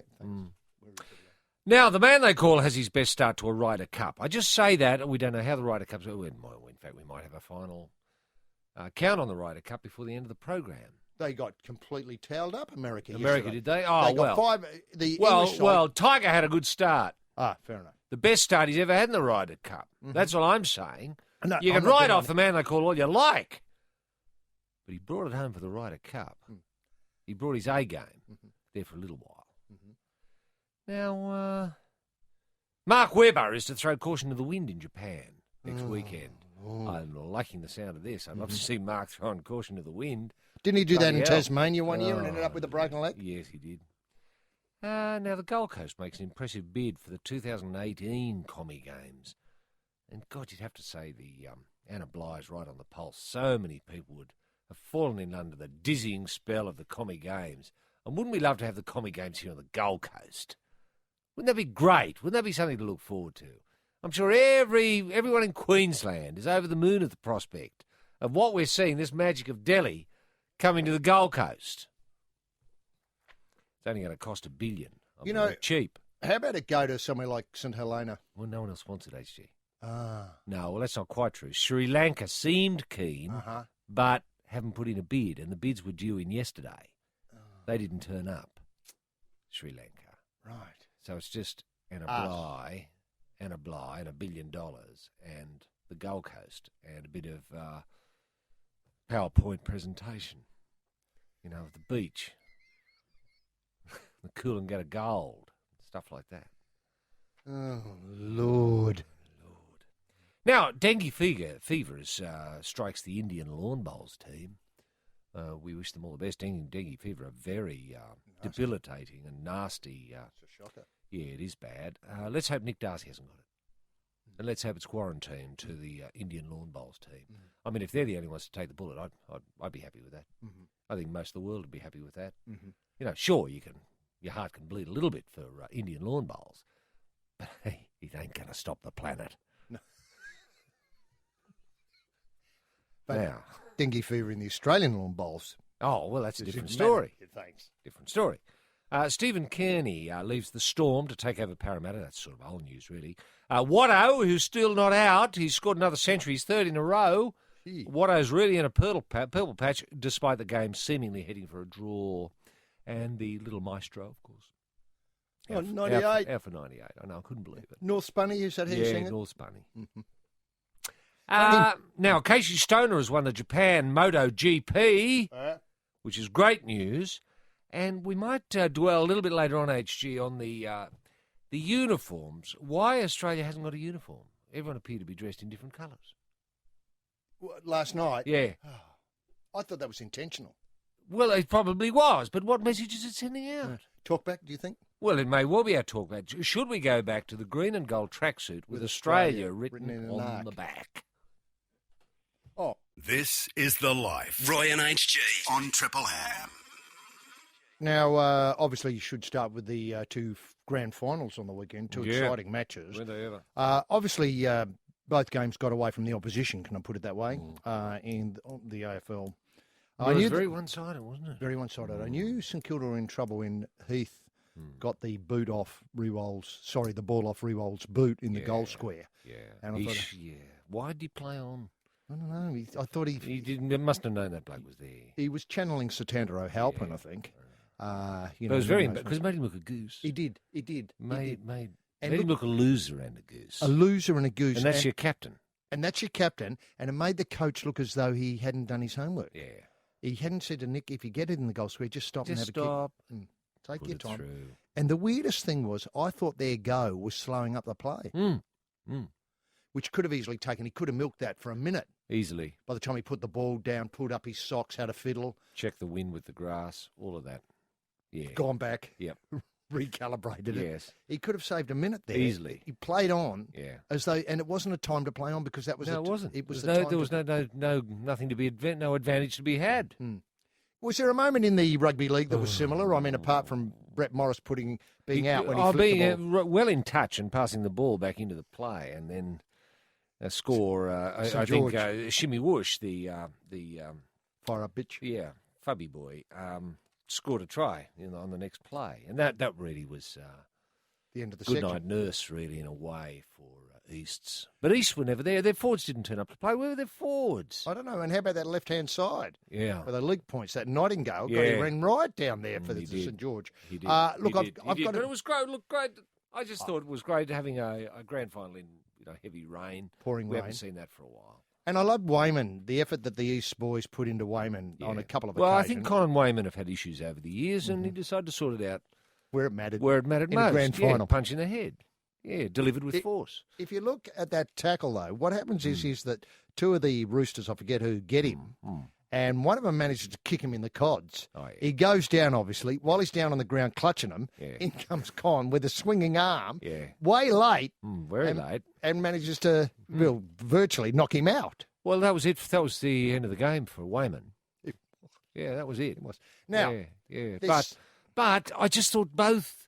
It gives us a chance to look at both grand finals, HG. It does, and the shoot shield in there as well. And well, of course, you've got to factor in the shoot shield.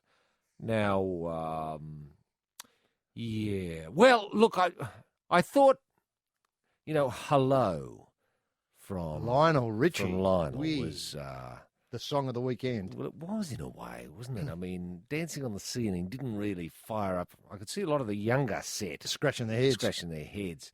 Then with Hello, well, just sort of lacked a certain energy or something, didn't it? Well, you've got to remember that Lionel would be getting on a little bit. He'd have to now. be 70-odd. And I thought it was unfair, really, to ask the bloke to go back and reprise stuff that he'd put to bed a long time ago. Whereas compare that with the rugby league, the Justice Crew were very now. And Jessica Malboy? And Jessica Malboy, came very out and did now. something with the Justice Crew girls, Yes, I think. yes. And then that supergroup that was loosely the formed to do supergroup. the tribute to The Stones. Stones. Wow. Well, that was just awesome. It was awesome. And I tell you what I love too, with the AFLHG, the trophy's just there. It just sits there. It's inert. Mm-hmm. But to have it brought in by a helicopter, who then did tricks. Yeah. I think Rabs, if I got the right commentator, was describing what it was doing, going around in 360 degrees. Apparently very difficult to do. Yeah, that's the Black Hawk HG that came in later. Oh, okay. We had two helicopters. Right. One bought the Yeah, cup. that's right. And then the Black Hawk boys just didn't stop. They didn't let anything off. They just came in, did the 360, beautifully described by Rabs, and then left.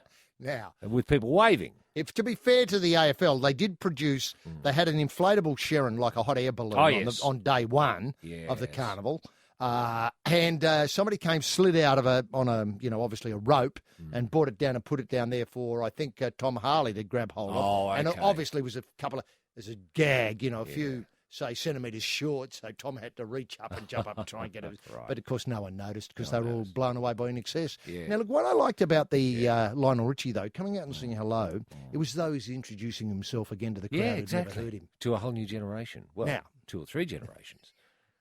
At least.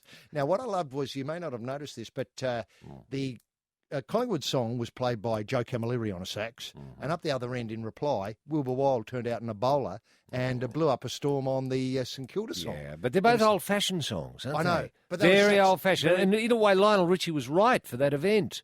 True.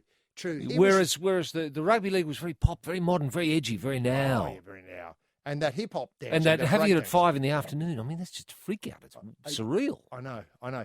You've told me, as I said in the introduction, that that's the only time in the week you're not prepared to play rugby league. Well, exactly. I just can't conceive of rugby league at 5 o'clock. Can I ask, Playing though, at 5 o'clock is mad. Is it put on so as people can really have I don't get it. I just don't understand. I mean, I suppose they like the drama of going from daylight into twilight into dark.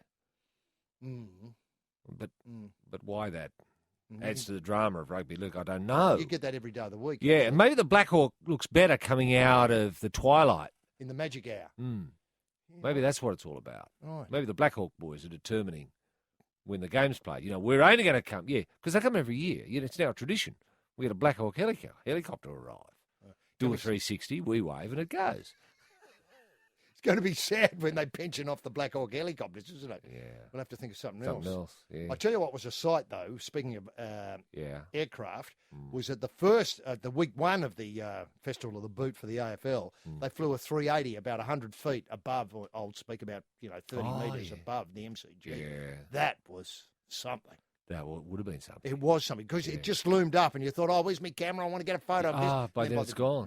This is The Life. Roy and HG on Triple M. And it's half-time in the big one, Australia v Samoa, is it? Yeah, Samoa, yeah. What is it, 32? 19. 19. Australia well in control. Okay. I'd say they'll be able to go through safely to the next round. With a here. fabulous atmosphere. Well, Certainly the players aren't being too disturbed by any shenanigans in the crowd. Can I just say, the crowd that is glimpsed in the wide shots, which are sparingly used in the 10 coverage, was just as well. Don't look that interested. Some are reading newspapers, and others have bought, obviously their, their iPhone to the That venue. sort of stuff, yeah. Yeah, so they can amuse themselves. Yeah. Now, look, it's a big country. A public school can't be that far away. Why not go down to the public school and say, Come on, kids. Yeah. Let's go and learn something. Exactly. A sport you've never thought about? Yeah. Come and have a look at it. See Come if we and can look at some stars. Stars from other countries. Yes. Big stars. Big stars. Big stars. Speaking of big stars, HG, and this might be part of our talk back later, I found it very moving saying goodbye to all those great rugby league stars. Oh, at the AFL Grand Final. At the Grand Final. Oh, sorry, both AFL and the Rugby League. Grand Yeah. Final. To think we saw the General. Will we ever see the General again? We won't. We won't. Did you see Noddy there? I saw Noddy and Sludge too, of course. Although the camera missed him, Yeah, they They had had to it come on. They had it on. Might have been Kamali when they announced Yeah, Sludge and too. I thought, And hello, he's changed his name. Isn't that weird? Why would he do that? On the And why last would he day. pick the name of another retiring player to change his name to, who happened to be in the ute beside him? It's just beyond belief. Didn't make sense. So I put it down to an error of the camera person, or Did you? or the director, or someone at Call it the Nine. shots. But do you think there'll be an inquiry into that? No. No, they think they've got away with that scot-free. Not on And there's this poor old Sludge too. His farewell moment forever ruined. And we won't remember him, as the dual international. We'll remember him forever now as the bloke who Wasn't missed there. out. Did you think that? And why wasn't Big Willie there to say goodbye? Mace- Why wasn't he in a ute? Yeah, he should have had his. Well, he could have had his own prime mover. Really, is Yeah. that Big Willie? Yeah. Look, and the other thing is, do you think that was a bit cheap, just parking the utes there and asking the players to get on the utes and then getting them off and then moving the utes? Yeah, I did. I mean, at least the AFL, you get driven around the edge. Yeah, right. And you can wave to people in the crowd, and you're sitting on a sort of deck chair on the Yes. back of the ute. It might have been to do with the boggy circumstances of the ground, except that. HG. Well, maybe. do you know the Medivac thing got stuck as well? Did I it thought that really? Yeah, when When I went came- out to see Wayman. No, Todd Carney. Oh, Todd Carney, Yeah, late in the yes. game, it looked as though it was going to be a real incident, international Yes. incident. The game might have had to be held up for a while. I've got to say, I'm never quite sure why it came out in the first place. But that was just something that will live with me, the sticking of the Medivac unit. So that's what you'll take out of this, not the wrong shot for Sludge 2. I reckon, yeah, it's something... Because that was the highlight for me. It was a bit downhill after then. I thought, well, God almighty, if they've made this, they've buggered up this monumentally, this early into the coverage, Well, it wouldn't have surprised me if we got a bit of shoot shield. beamed up. Well, look, what I would say is that the one thing that worries me about those, for instance, getting the musical acts on and the various, how would I put it, sort of combination of stars, UMI, and add-ons, is that somehow it's almost asking for trouble. I mean, that's the great thing about Lionel. Yes. And the two sax guys say at the AFL. Yeah. It limits the number of things that can go wrong. That's true. Obviously, Yes, that's true. The extra singers come out and sing, and then all of a sudden, now which song are we doing? And all, it's got the potential to run amok, really. Yeah, that's true. But I thought that given that the Medivac problem happened in about the last 5 minutes of the match, I may be wrong about that, but certainly towards the end, I did think that if that got stuck, that'd be a real highlight. I don't know. It was just one. It would certainly been won by then, and people were obviously leaving in their droves. Yeah, you're suggesting the match might have been abandoned, HG, once the Medivac van was sank into the mud. Yes, bogged there. Would have been just, oh well, that's it, because you can't have players running into it, can you? It becomes a OH&S issue for the players. It does. I know they're very professional and they probably could run around it most of the time, but it'd be I can imagine a couple of, as a G-up, obviously, in a tackle, grabbing a bloke and frog marching him headfirst into the Medivac, saying, take yourself off, bludger. Use this, if you can. I see all of that, and I see people, using it as shepherding. Yeah. Sure. And diving through it to score a try, obviously. Right. It's putting the other players, in a very difficult position. I They know. have a chance of grabbing a bit of the upright superstructure of the Medivac thing or the player. I mean, look. Yeah. Makes it very hard, doesn't it? If you've got a player standing on the Medivac thing, dancing about. Now, look, What it does raise, though, is who should call it on? What, the Medivac thing? Yeah, because, you know... I assumed it was the players. He said, I think he might need the Medivac. It was out of the hands of the umpire, I think, at that stage, HG. I think it was Darius Boyd who actually called it on. I think he'd completed the tackle in which the knee did get severely stressed. Yeah. Yeah. And I was amazed when he played on. Oh, I was too. Todd Carnell thought he was gone. But I he did does too. appear to be in a bit of trouble now that he's cooled off today. One thing I'd like to highlight, though, and this I didn't realise in the afterwards, is that Lapini Paya, the ultimate dream was for Lapini Paya, obviously a Rooster, to farewell the Roosters by leading the team's victory song, which he personally wrote 2 years ago. Gee. Do you know what? To the music of Hello or something like that? I think that's right, yes. And with... obviously Joe Camilleri and Wilbur Weil on sax. Paya was to be content with falling just short of the miracle last night. Well, falling just short, I mean, about 30 points short. Yeah, roughly. Yeah. What was it, 32-8? Well, you do the maths. His grand final story was nonetheless remarkable. Kept on ice for 10 weeks since he suffered an AC shoulder injury. The Catlins Brown prop was secretly informed on Tuesday that the final game in the Roosters jersey would be a shock grand final appearance at the expense of shadow rake James Orbison. Smithy just came over and whispered in my ear, "You're on." I was over the moon. I bet he was. Lapini said, over the moon. First thoughts that came to mind? Yeah, I'm over the moon. Dream come true. Mm-hmm. He just came up and said, "You and Rolsey," and gave me a bit of a wink. A wink, yeah. It gave me a lot of confidence. Would have done too. With the aid of painkilling injections, Paya was strong in the opening exchanges, about the first 30 seconds, that laid a platform for the underdogs, that's the Roosters, to claim a deserved 2-point halftime lead. But some simple second-half errors and impeccable control from the Dragons robbed the 26-year-old Tongan from the ultimate NRL swan song. Yeah, being able to Sing do the song that he'd written. Yeah. I actually wrote with the team's victory song with Sam Perrott in 2008. Right. They decided to change it in 2008 because there was too much swearing in the old one. Oh, fair enough. So they better not get rid of Sam because then no one will know the words and they'll have to go back to the, obviously the... Oh, the old Bluey. The old Bluey. Yeah, that's right. That's right. Right. What a story. It is a great story. I'd love to hear that song. The old one or the new one? No, both of them. Yeah, why not? Why not? Oh, it'd be fantastic. It would be, wouldn't it? I didn't realise they had a club song, which is, Hey, Hey, We're the Roosters, and they've got the victory song. I mean, he's asking a lot of players to remember. Now, hang on, which one we're singing here? Yeah. Do they have a losing song? This is The Life. Roy and HG on Triple M. Look, still with the fallout from the Rugby League Grand Final, Paul Nuasalah said he was sitting out there after the final hooter went. He's an East prop. Sitting out there after the final hooter went, trying to cry, but I just couldn't. Yeah. So I cried dry tears instead. Right. Sounds like a Lionel Richie song again, doesn't it? I cried dry tears instead. Doesn't it? Richie, but it's a weird thing, isn't it, those dry tears? Yeah. You're almost too upset to cry. That's right. I was too upset to cry. I was too upset to cry. That's the opening line of you. Cried dry tears instead. Yeah. You know the Richie Mania? Well, there's a Sting song, isn't there? I'm so happy I can't stop crying. Yes. Yeah. Well, it's a well-worn theme. Yeah. No, I was just coming back to the more, not for 1 minute, denying that is a fabulous opportunity because he's on his way to Nashville to record a new album today. This is Lionel. Lionel. Yeah. And, Not Nuasalah. He's not the the tearless man. The tearless crying guy.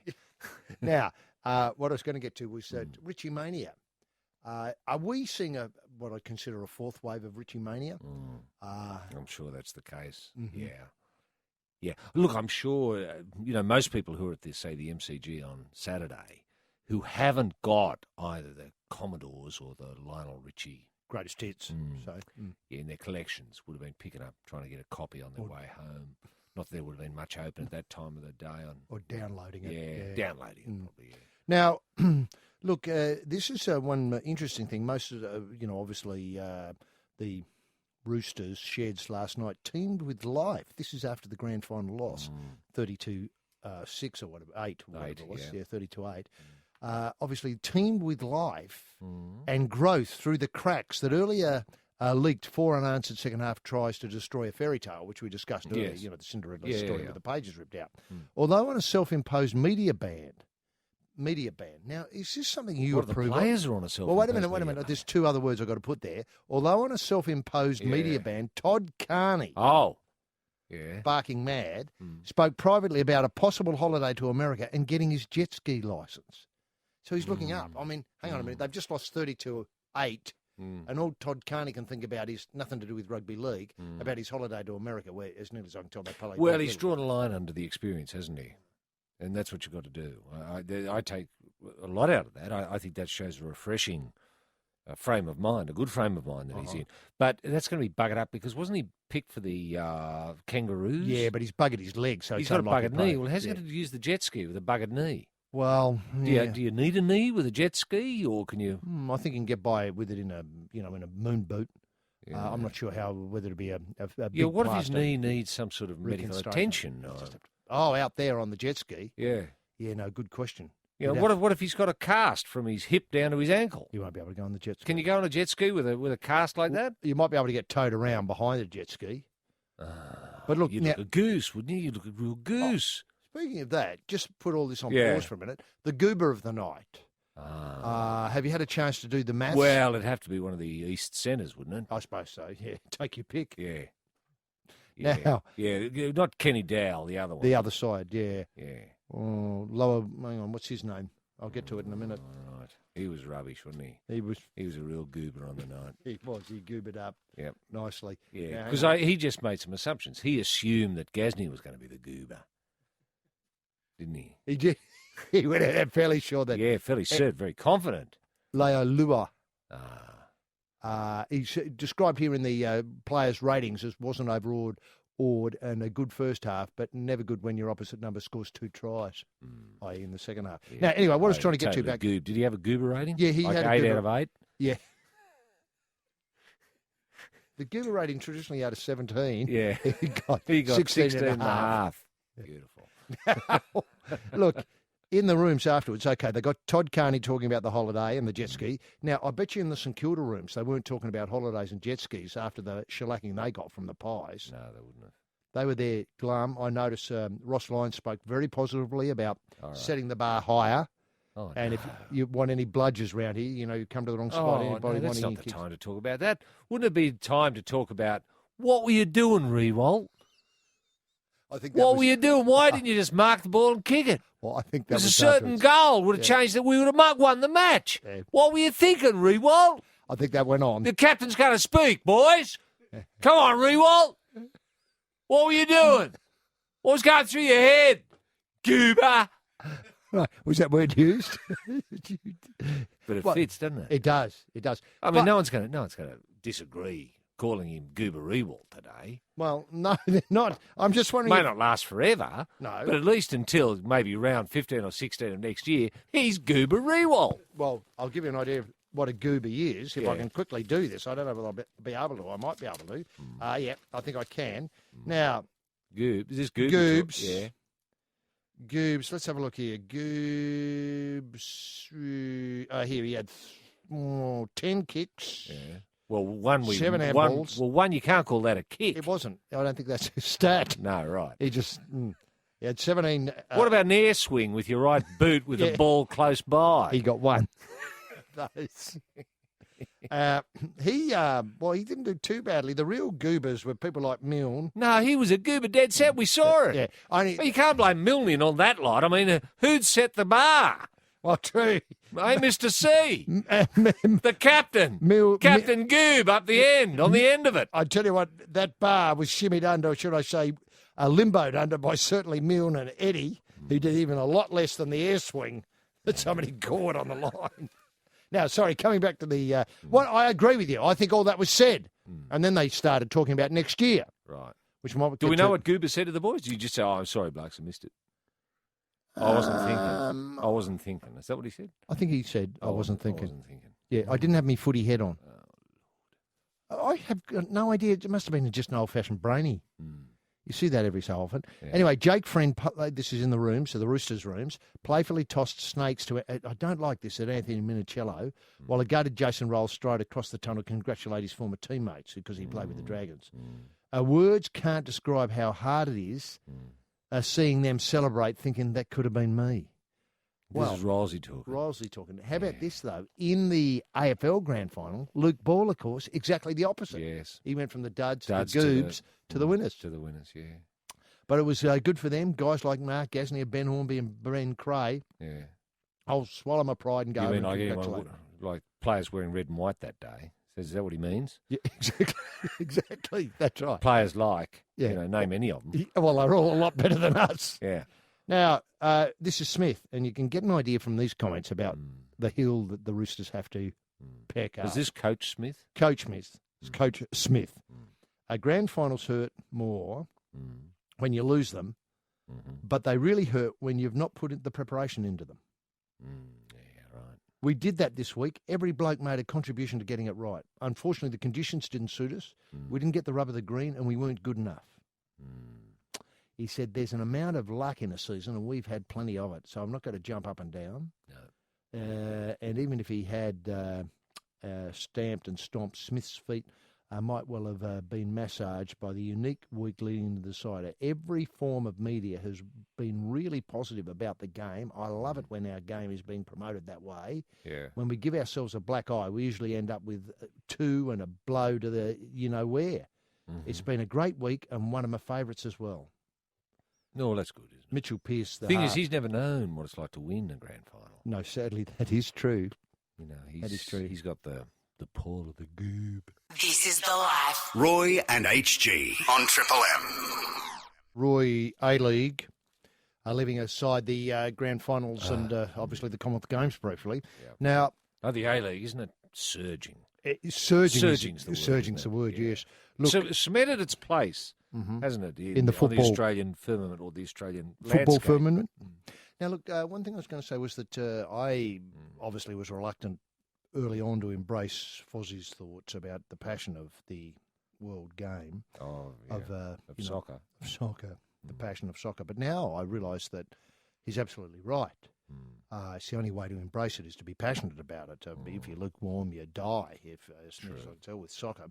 But the Football Federation of Australia, owners of the North Queensland Fury, vowed, according to John Taylor in the Murdoch Press, vowed they will not sweep under the carpet an incident involving the flamboyant FNQ coach Frank Stracker, who will come under investigation for manhandling an A-League official. Now, I thought this was what passion was all about. Yeah. How did he manhandle him, actually? Well, wait a minute. We'll get to that. Stracker could be banished to the grandstand for weeks and faces a hefty fine after he grabbed fourth official noticed. Fourth official, let me repeat that. The fourth official. What Chris is the fourth official? Griffith Jones, as the match officials headed towards the tunnel for halftime during the Central Coast Mariners home match against the FNQ in Gosford on the weekend. All right, yep. Now, A-League CEO Lyle Gorman has said it'll be looked into by an independent review panel on Tuesday. This is Lyle talking. That's I can tomorrow. I can say that the protection of match officials is paramount, and ownership of the FFA, is totally irrelevant. There's a process that is the ownership of the FFA of North Queensland. It's totally irrelevant. There's a process to take place, and that we'll obviously have to go through that. And then the article remembers Danny Vukovic, who was initially given a 15-month ban for handling our finest referee, Mark Shield, in 2008. Then, of course, we have to come to the incident itself. Obviously, Saturday night's press conference after the Central Coast Mariners won a cliffhanger 3-2 in stoppage time. Yeah. Now, he didn't show. Frank didn't show. He obviously had other commitments with the rugby league. Stuart McLaren was left to appear at the... Yes, he said, we're annoyed, obviously, that the halftime whistle was blown when we got a perfectly good attacking opportunity. Well, now, I laugh a little bit. That can get up your nose, It can. You've been buggering around for the best part of 45 minutes trying to get an attacking opportunity, and as soon as you get one, beep, half-time. I hate that. You'd think there'd be a little latitude on behalf of the timekeepers to say, well, look at this. The Fury are on the attack here. It's looking pretty good. Let's just give them an extra minute and a half. Hey? Is that the way the A-League works? I think so. I don't think it's known in the world of football to blow for half-time or full-time when someone has a free kick or a corner in the attacking third. Wow, that is an interesting reading of the rules, I would have thought. Wow. Okay. We tried to make... See, this is where Route 1 comes in, you know. We don't have this argy-bargy, do you? No, I mean, you're either there or you're not. Exactly. You're inside the third. Yeah. Big Dukes is there. Yeah. The ball's coming in. It's either hit or miss. Yeah. And then, bang, tweet, half-time, who cares? We were there. Yeah, that's right. We got the ball in the back of the net. Oh, we missed one of the two. Yeah, Who cares? We had to go. We had to go. Yeah. What I like about the idea, though, is, of course, is that Australian players in the old days knew that all they had to do was root it up there and get Big Dukes into the front third, and they could play on for about 50 or 60 minutes before half-time. It was only when Dukes got tired of banging it forward all the time off the head that they called a halt. We tried to make that. This was the point they were, obviously a kick or a corner in the attacking third. This was the point we were trying to make clear to referee Kurt Amps. He's a very hard man to get a point through to. The fourth official intervened, and maybe Fran's got a little bit animated. That's fair enough to make sure it doesn't get out of hand. We all calmed down, walking up the tunnel, and I just tried to explain to the fourth official we're entitled to make a point. He tried to tell me that we're not entitled to make a point. Right. Well, I suppose it comes down to whether they're entitled to make a point or not. Do you think they're entitled to make a point? Look, I mean, that's what they'll be looking at tomorrow. They'll be examining the point entitlements. The point entitlements. Whether in the tunnel at half-time you're entitled to make a point about the way half-time was called. That seems to be it, the nub of it, isn't it? It does. It's a tricky one, isn't it? It's very It'll be tricky. hard for the Solomon in this to sit back and say, well... Do you think that this comes under the footprint of Fozzie's passion for the game, though? That, here we have... Well, you get the feeling that had Fozzie not written that article, this incident wouldn't have happened. Roy and HG. This is The Life on Triple M. Now, we're back in the tunnel. We've got, obviously, a heated couple of coaches, a fourth official, a discussion about whether they're entitled to make a point. He tried to tell me, this is the referee, tried to tell me, the fourth official rather, tried to tell me we're not entitled to make a point. I think that's what is wrong with the match officials in certain instances. Right. That they're trying to tell, team coaches what they're allowed to and not allowed to do.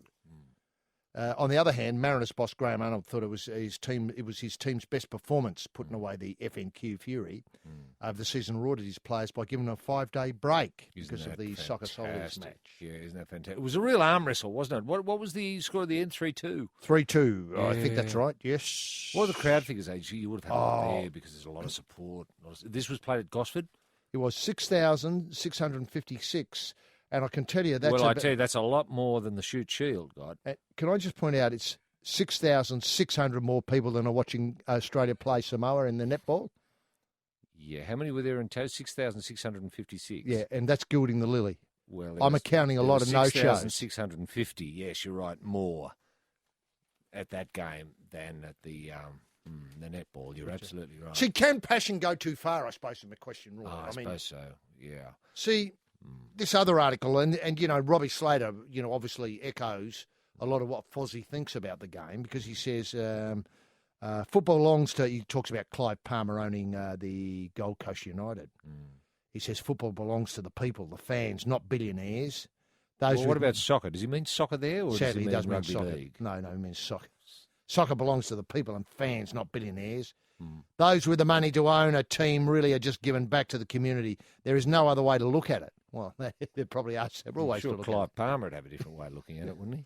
He would. Isn't he Mr. Mining Tax? He is. Or Mr. He hates the mining. Yeah, sorry, Mr. Anti-Mining Tax. Mining tax, yeah. Do you think Roman Abramovich makes money out of Chelsea? Last year they lost $44.4 million, but I'm sure he wouldn't put a price tag on watching his team win the double. That's the magic of the romance of soccer, and it's worth every penny. Oh, Lord, this is going out on a limb here and sawing it off behind you, isn't it? It is pretty much.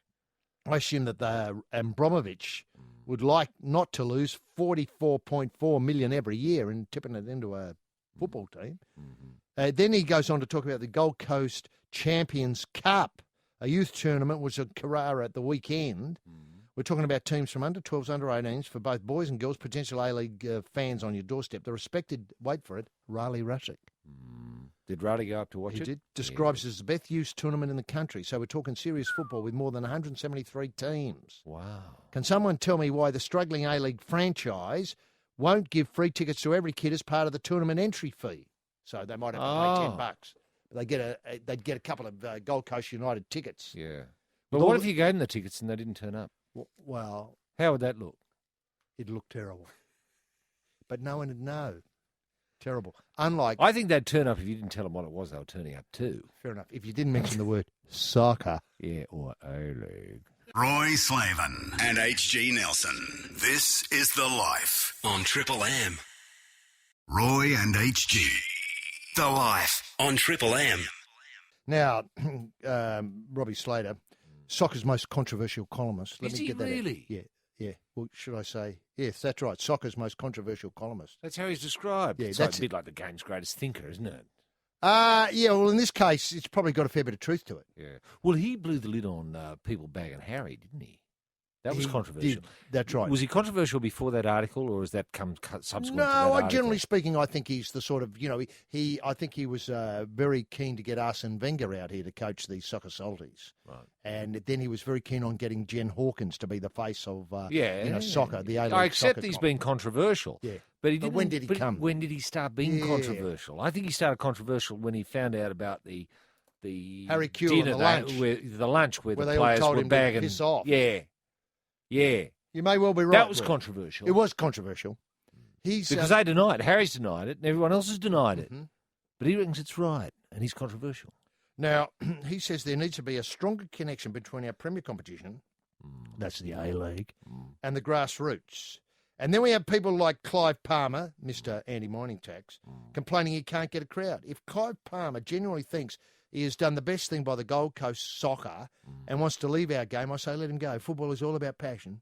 And it flows from owner down to the coach and the players and fans. I'm sorry but Clive has never showed any passion for football.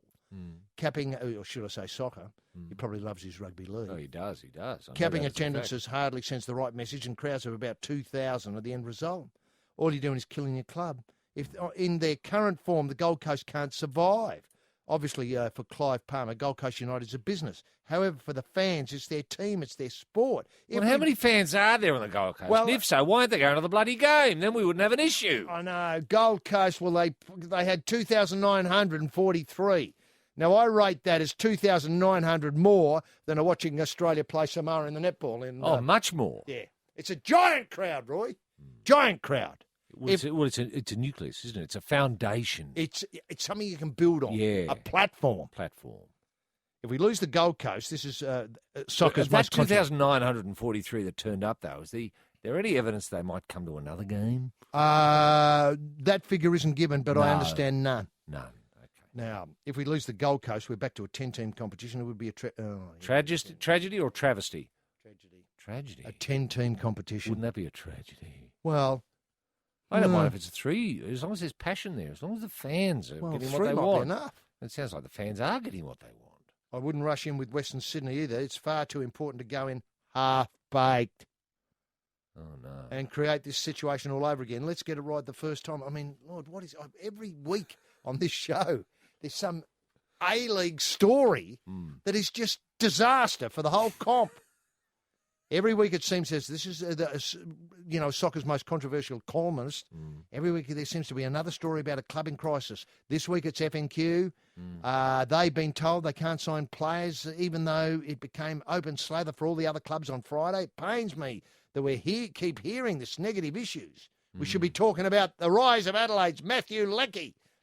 I hope no relation. And Marcus Flores, the classy player of the Brisbane Roar. Yeah. And Well, when are they going to the Europe, HG, if they're that good? If they're that good, they'd be in Europe, wouldn't they? This is The Life. Roy and HG on Triple M. Well, it's a terrific prize. Lincoln Park, 1,000 Suns, the new one from them, moderate impact and coarse language and/or themes.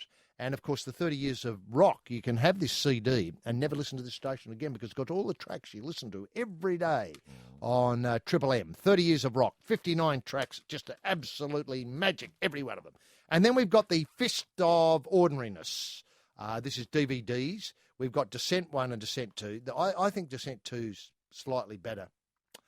These are strong horror, blood, gore, no sporting violence, open close brackets. Then we've got the Tapeworm Show, Paranormal Activity, that's back. We throw in Cabin Fever, and this is from the director of Hostel.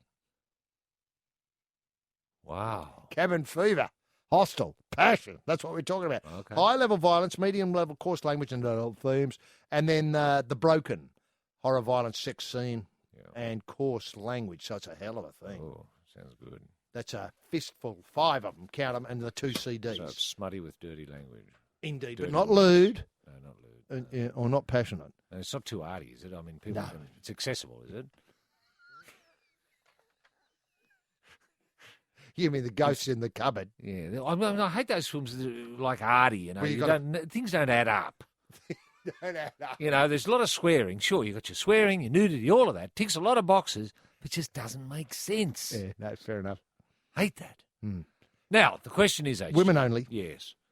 Who scored the highest goober rating in the St Kilda team on Saturday? Now, if you can remember what the rating was, I think it might have been out of 17. That's a bonus, but you don't have to. Just tell us who scored the highest goober rating in the St Kilda team on Saturday. This is The Life. Roy and HG on Triple M. Oh, you were joined by Fiona, who's joining us from Janjuk in Melbourne. How are you there, Fiona? I'm good, Roy. How are you? Very well indeed. Now, have you got over the weekend yet, Fiona? I have. And how did you put in Saturday? Oh, look, it was basically down here in Victoria. It's Collingwood versus the rest of Victoria. Yes. And, I was going for the Saints, and Yes. we so would have won the week before. I know. It had gone into extra time. The Saints were on a roll. Yeah, exactly. I mean, I'm a Geelong supporter, but I was so going for St Kilda. Why do you say just in Victoria? I think that's a phenomenon Yeah. Australia-wide. Worldwide. Worldwide, yes. I think Jeff Kennett summed up. It was the rest of the world versus Collingwood. I believe. Yeah. Yeah. I don't often Exactly. agree with Jeff Kennett, but I'd say that he was spot on. Yeah. Oh, Now, yeah. as a Geelong fan, how did you feel about Mark Thompson announcing his resignation today? It'll be sad. I mean, we sort of knew that, he sort of was pretty much burnt out. He was getting really tired, and I sort of got the inside word because I used to be in the Geelong Cats cheer squad. Okay. And a friend of mine sort of said he's getting pretty tired. So, Yeah. but he'll be fine, and I know we'll get a really good coach, probably one of the assistant coaches, I'd say. Yeah. Um, When did Gary the tide? Ablett- When did the tide just start to creep in? Do you think it was last year or the year before, or do you think it's only come recently? I think it's really this year. Yeah, I think probably this year, but Gary certainly since last year, I reckon, has been thinking about it. So Yeah. Now, when you work for the cheer squad, I don't mean to put you on spot here, but what would be some of the great slogans you put up on the banners? Can you recall a cracker? oh gosh, You know, really, because I haven't. I mean, I've still got friends in there. I haven't been in it for a couple of years. Yeah, right. They come up with some brilliant ones. Yeah. they do. They actually have people that that they actually employ some of the cheer squads to make these up now. Yes. Fair But enough. when I was in the cheer squad in the 80s, we just had to make it up ourselves. So it's all very corporate now. It's a lot more professional these days, Fiona. Exactly. Yep. Yeah. Is that a good thing, do you think? Yes and no. If they get a bit stuck, at least you've got a backup plan. So, I think yes and no. Now, obviously, Gary going as well. You sort of touched on that Yeah. before. Yeah. What's your people in the cheer squad saying about the relationship between Mark and Gary, and did it cause either of them to make the decisions which we obviously have come to understand in the past, say today in Mark's case and last week in Gary's case? Yeah, I don't think. I mean, they're obviously not close, but I don't think the decisions they've made has been affected by each other. I think their own decisions they've made themselves, but I just think the relationship obviously has been a bit strained. But I personally don't think that it's for the other person. So No, I understand what you're saying. yeah. Well, let Roy sit out of the question and have a swing at it. Now let's see, Fiona. Who scored the highest goober rating in the St Kilda team on Saturday? Definitely Nick Revolt. And can you recall what it was? 16 and a half. Exactly right, out of 17. Brilliant. Now, you obviously saw that moment, and what did you think? What did did your heart sink totally? Well, I actually was virtually screaming at the TV. I said, I obviously can't say on radio what I said, but I just basically said, what are you doing? Yeah, fair enough. Like everyone else. The only player it reminded me of was Satana O'Halpin, who loves to play on in those circumstances and with exactly the same result. Yeah. Normally he's brilliant. Nick Riewoldt, he's a brilliant player and he got the stamina. I don't know where that comes from, but I don't know what went through his head at that moment. But you sort of knew once that had happened that it was all over, didn't you? Oh, yeah. Well, oh, God. Yes, no, it was a telling moment. Well, Fiona, obviously the 2 CDs and the 5 DVDs, we'll get them in the mail to you and they'll be there, obviously, before the start of next season. In the meantime, go the Cats, and thanks very much for being part of the Life on Triple M. This is The Life. Roy and HG on Triple M. Now, obviously, the Commonwealth Games is going to take over from football for the next 10 days or so, and it's got off to a brilliant start. And all eyes now on the Dr. S.P. Mukherjee Aquatic Complex in Delhi. And in Melbourne 4 years ago, with neither Thorpe or Hackett in the team, the men let the team down. This is the Australian swimming team. I remember that. After long years of dominance, should I say. Thankfully, the women, with the Lethal Liesel, at the forefront, won a stack of gold, claiming 16 out of a possible 21 medals. A hell of a thing. It is. This is according to Andrew Stevenson, got these facts for the Fairfax people. We gave the opposition a sniff, and when you do that at a big meet, it comes back to bite you, said Brenton Rickard, the world record-holding breaststroker. And now, of course, a lot of eyes are on what the various Commonwealth countries can do vis-a-vis in the build-up to the London Olympics 2012. Now, the British countries will be coming to Delhi, certainly to give us a serve. There's no doubt about that, but we're ready for it. Like Jersey Islands and those sorts of... Well, Jersey Islands in particular. St Helena, I think, has got a couple of surprise packets they're going to unleash. What about Falkland Islands? Actually? They're throwing gauntlets. They're a real threat. They're throwing gauntlets. They're going to throw gauntlets on the pool deck, as I said at the top of the show today. Yeah. I think people are going and to we're a target, We're a target, and we're going to be hurt. They're all coming at us. They're coming at us. That's right, Roy. Yeah. The British country's coming to Delhi and give us a serve. We're ready for it, said head coach Lee Nugent. The men's team is positioned much better in the Commonwealth rankings than we were in Melbourne. And I think this is the time we'll be able to significantly change the stats from 2006. Our men are pretty positive. They've had a terrific start. Nick Darcy ran 4th in his heat and is now out of the games. Couldn't get off. He didn't go for anything else. It was just that was it. That was his one swim. That was it. Yeah. Now that's not so good, is it? And that doesn't help his tilt at gold. At gold, say for London 2012. According to this what about article, 2018 at the Gold Coast? Is that what he's? I'd say that's what he's setting himself for. He's gaining experience here. I might see him in one of the. I'd love to see him come back for a medley relay or something like that, or in fact a fly relay. I don't know if they have them. I don't know. Now a fly relay. I'd love to see that. I don't even think they have them in the Olympics. No. I might be wrong about that, but I don't. Isn't there a sort of exotic relay? Well, there's IM. The IM, yeah. Well, he can't swim an IM, but they can have a medley relay. Haven't you? Medley relay. Yeah, medley relay. Well, they're the ones I love. Yeah, well, who doesn't? Yeah, but Nick Darcy's not part of our medley relay team. He's not good enough. No.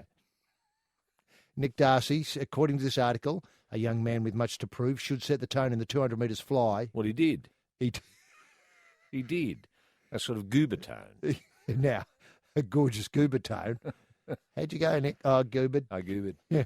Along with Emily Seebohm in the 200 metres IM, your favourite event. Yeah. Seebohm will contest 8 events at the Games, and on her own, her capacity to deal with such challenging program will affect the final outcome. Now, that's great. But she's going to be the new star of this game. Well, Seebohm looks like she's going to be. Seabomb's going to be the star of the Games. And you got young Yo-Yo. Yeah. Of course, Yolaine Kukla, who they've got big raps. When was the last time we had a Kukla at this level, HG? I can't remember the last time we had a Kukla. No, I think this is a first. Could be too. She might be the first Kukla to come through. First Kukla and hopefully a big line of Kuklas to come through. And I tell you what, when the opponents get a sight of the Kukla on the blocks, they're going to get a bit of a surprise. And when they realise there might be 20 or 30 behind her. In the wings. 2018. What have you heard? There are more Kuklas. I've heard there's quite a lot more Kuklas. How's it spelled, HG? K-U-K-L-A.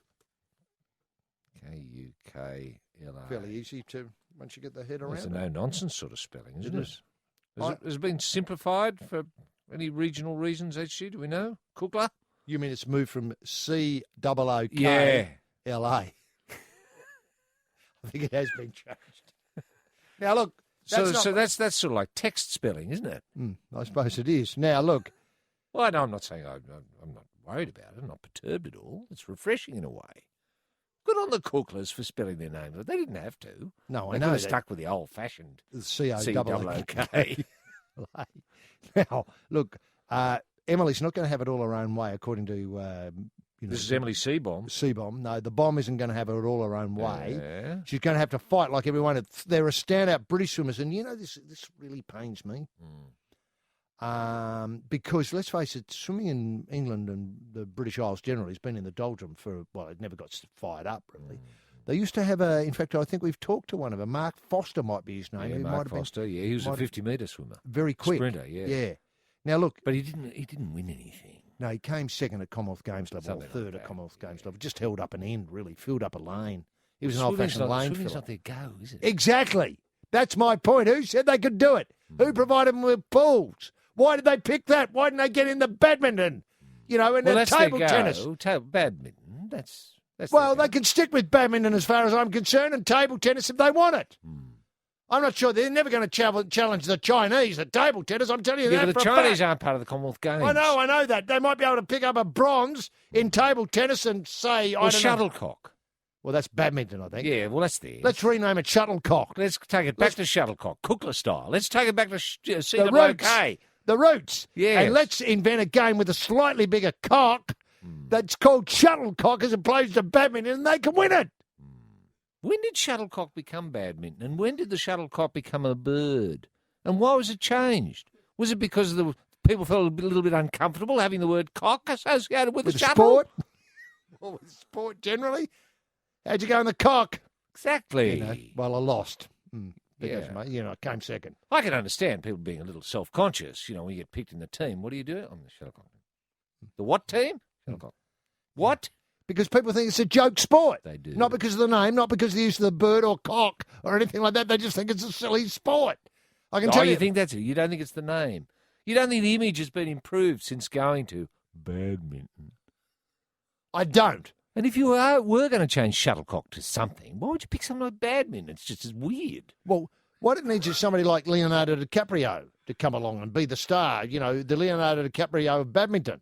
I'm not sure who that'd be. You mean it's not pulling your glamours? It's not pulling your glamours, no. Never did, never will, never has, if I can put them in those order. No, that's fair enough. Now, we're coming back to the problem. You don't see sort of getting those Rexona commercials and stuff like that, Captain Cock. The only place where it talks... Although that would be... Captain Cock. Yes. Rexona. Yes. How do you stay so fresh, yes. Captain Cock? Oh, Cock, you've won again. How do you do it? How do you do it? Rexona. This is The Life. Roy and HG on Triple M. Now, look, what worries me about this swimming, and I don't mean to bring people down here, but, English, and I use that word advisedly, Guernsey Island, Jersey Island, the Orkneys, Falklands, St. Helena, they can all have badminton. They can all win in badminton. I don't care. Doesn't bother me particularly. I'd love to beat them at shuttlecock. I would. Yeah. I would, because that's theirs.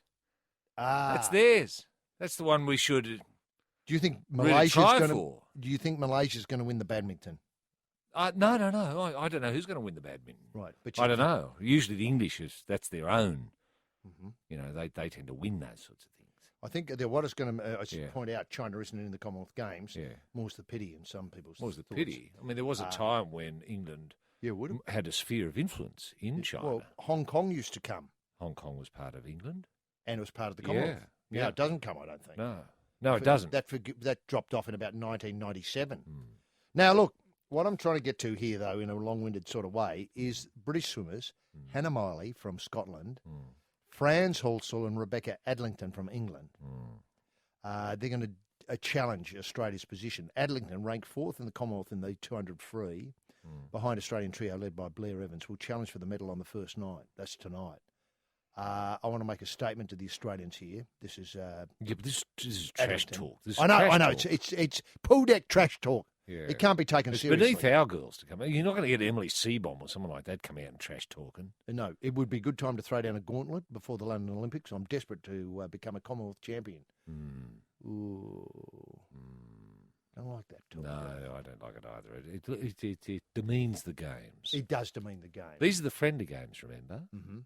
Shouldn't she be saying, well, it'd be great if the Aussies really swim at their very best, and if I can be somewhere near them at their very best, It would be a fantastic result. It would be wonderful. And wouldn't it be great if we all did PBs? Yeah. Now, for instance, in the 200 IM tonight, this is where Hannah Miley is ranked number 1 in the world. She's up against the new face of Australian swimming, which Emily is Seabomb. Thanks. Now, tomorrow, Yolene Kukla. Well, I think Emily Seabomb said she's going to break her ass. Who hers or the Hannah Miley? Hannah Miley. Oh, Hannah Miley, fair enough. Now, Kukla. That's the sort of talk I like, incidentally. Of course it is. Kukla says she's up against England's highly fancied sprinter Franz Halsall. Oh, yeah. And Adlington's in the 200 free tomorrow. Here they're writing it up. It looks unbeatable in the 400 and 800 freestyle. Comes back to the 200. Obviously, the Australians have a bit of an edge. Right. Hang on a minute. She's swimming. We think that we can beat her, but we're not going to be able to touch her in the 400, 800. This is just... Why not? Exactly. Why not? Step up, Aussies. Thank you. Thank you. Now, look, then we've got, they talk about the home counties. Yeah. Obviously, they took a chance in Melbourne, especially with the blokes, and jumped all over it. Now the chance to take that momentum off them leading into London. That is, the Australians have a chance, the green and gold. We're not pushovers. We probably got back into it in Beijing, and now we want to keep a foot on their throat. Yeah, good. I like this that is like talk too. busting your ass. Busting your ass. Thank you. You may be hosting the Olympics, but we come in to make life hard for you. Yeah, good. It's a question of not handing over cheap opportunities, like in the shuttlecock. Yeah. We want to win races, but... Well, I'd like to take the cock off them as well. I know you would. I've got to go to the Google and see who's in the cock, and then we can form an opinion about how we can get them bust their ass. Yeah, exactly. And when's it on so all of Australia can watch in and rejoice? In our domination of the cock. We want to win races, but also dominate races. We lack the killer instinct in Melbourne. Yeah, well, I hope we've got the killer instinct back. Well, Nick and Darcy has that it. busted ass talk coming from Emily Seabomb suggests we have. We're a different team to what we were 4 years ago. Yeah, we're gobbing off now. We're ass busters. We're ass busters. Out of our way. If we get some guys stepping up and really fighting in the first couple of days, even if they're not winning but doing PBs, that'll really build some ass-busting momentum. We're still lacking someone of Thorpe's credentials. I don't think so anymore. But you're not going to find someone like him every week. That's absolutely true. No, but this is the week to find another Thorpe. Well, yeah, all right. Well, I thought Nick Darcy was going to step up. But if I was the chef de mission, if I was Steve Monaghetti, I'd have that bloke on a plane out of there. Would you? Yeah. Well, he's got nothing else to do. Yeah. He's just going to hang around now to the closings. He's just going to be Mr. Glumby, Mr. Buddy, Mr. Nick Rebo. Well, how often can you say, oh, bad luck? Yeah, oh, no. Wash your No, hands it's no next time, good, buddy. Nick. Yeah, no good. Yeah. Watch fourth, yeah. Still, it wasn't bad, mate. You didn't do too badly. Goob. Roy and HG. This is The Life on Triple M. Now, two small things. I noticed the flag bearer of the English contingent when they came out was a badminton player. Oh, shuttlecock. Well, don't get the two confused. Oh, I am confusing them. Yeah, Are they not the same event? No, look, can I just say they are? But for the purpose of the Commonwealth Games, can we invent a new competition called shuttlecock, which has a slightly bigger cock involved? Oh, you mean the bird is slightly bigger in shuttlecock? Correct. I didn't know that. I thought it was the same bird. Sadly, you're right that it's the same bird, but what I'm trying to do is invent another competition. Oh. Badminton is one thing. Right. Shuttlecock, All which right. the English dominate, is another, but we're going to get the golden shuttlecock. Right. Right. I'm sort of following, but I'm not quite. Well, You mean, let me put it this way. If we roll up with our shuttlecock team and they come with their badminton team, would we be able to play each other at anything? We would, but I tell you what, we'd be bussing arse. That's what we'd be Well, doing. of course we would. With a little bit, I think shuttlecock, you're allowed to be a little bit more aggressive, a bit more passionate, and a bit more involving of officials, especially at half time. Ah, okay. Oh, well, I'm liking that. Now, did you notice how punter got out today? And I think it's that's the hook shot. He's determined. Well, it's a pull really that he's decided not to retire. correct. We announced this might have been on Friday. He was not going to put away the hook He's shot. not putting away the pull. Because That imperious pull shot of his. and how many did he make? 4. 4, yeah, but they're going for a quick I run, know. HG, and he top edged it, and that's what happens Right. when you try to pull before you're ready, before you've got your eye in. I suppose so. But that's part of the bowler's art, isn't it? What to lure him into his favourite shot Early on, and when he's not set. Yeah. suppose that's right. Look, a few emails. We haven't had a chance to deal with many emails, but just to encourage people to get involved with the show. Yep. Adam writes, easy solution to the AFL Grand Final rematch, 2020 football. Well, Time to dust off the cannon. Oh, well, that's been talked about before, hasn't it? 2020 football. Now, it has. Now, in fact, I think it's still being talked about. They want to shorten the matches somewhat. Obviously, they're wearing players out, and so they're hoping to shorten matches. Now, What, in the A-League? no, I'm talking about AFL. In AFL. In the A-League, no, I think they still have to play the whole lot because, let's face it, when you're in the front third and half-time I approaches, understand, it can get I me, etc. Now, Greg Stevens wrote saying he noticed Michael Hutchinson didn't show up last Saturday, not the most recent one. Who's going to be there this Saturday? Can the rugby league go one better? Freddie Mercury, perhaps. Ooh, not bad. Wouldn't that be lovely? Not bad. Look, honestly, what would they call it again? The Justice Crew. Justice Crew. Yeah, just So groovy. So now. So totally out there. So groovy was the totally. word, isn't it? Yeah. And you know, refreshing. You know, there's nothing. Well, there's your comparison, isn't it? Lionel Richie with the Justice Crew. That's your difference there. There's your point of difference in the 2 grand finals. And did you ever think in the rugby league grand final that you would see over 80,000 people at a match? No. It's had a hell of a year, rugby league, hasn't it? It has. And it's been their best year. Their best year. And the thing is, nobody went home when it started raining. Or no one went home disappointed. No. Because let's face it, the eastern suburbs, I mean, they, as we point out, they have less supporters than are at the netball Australia v Samoa. They do. There are only, I think, members, full-time members, I think there are 4. Roy Slavin and HG Nelson. This is The Life on Triple M. We got a couple of emails from Mark in Holland.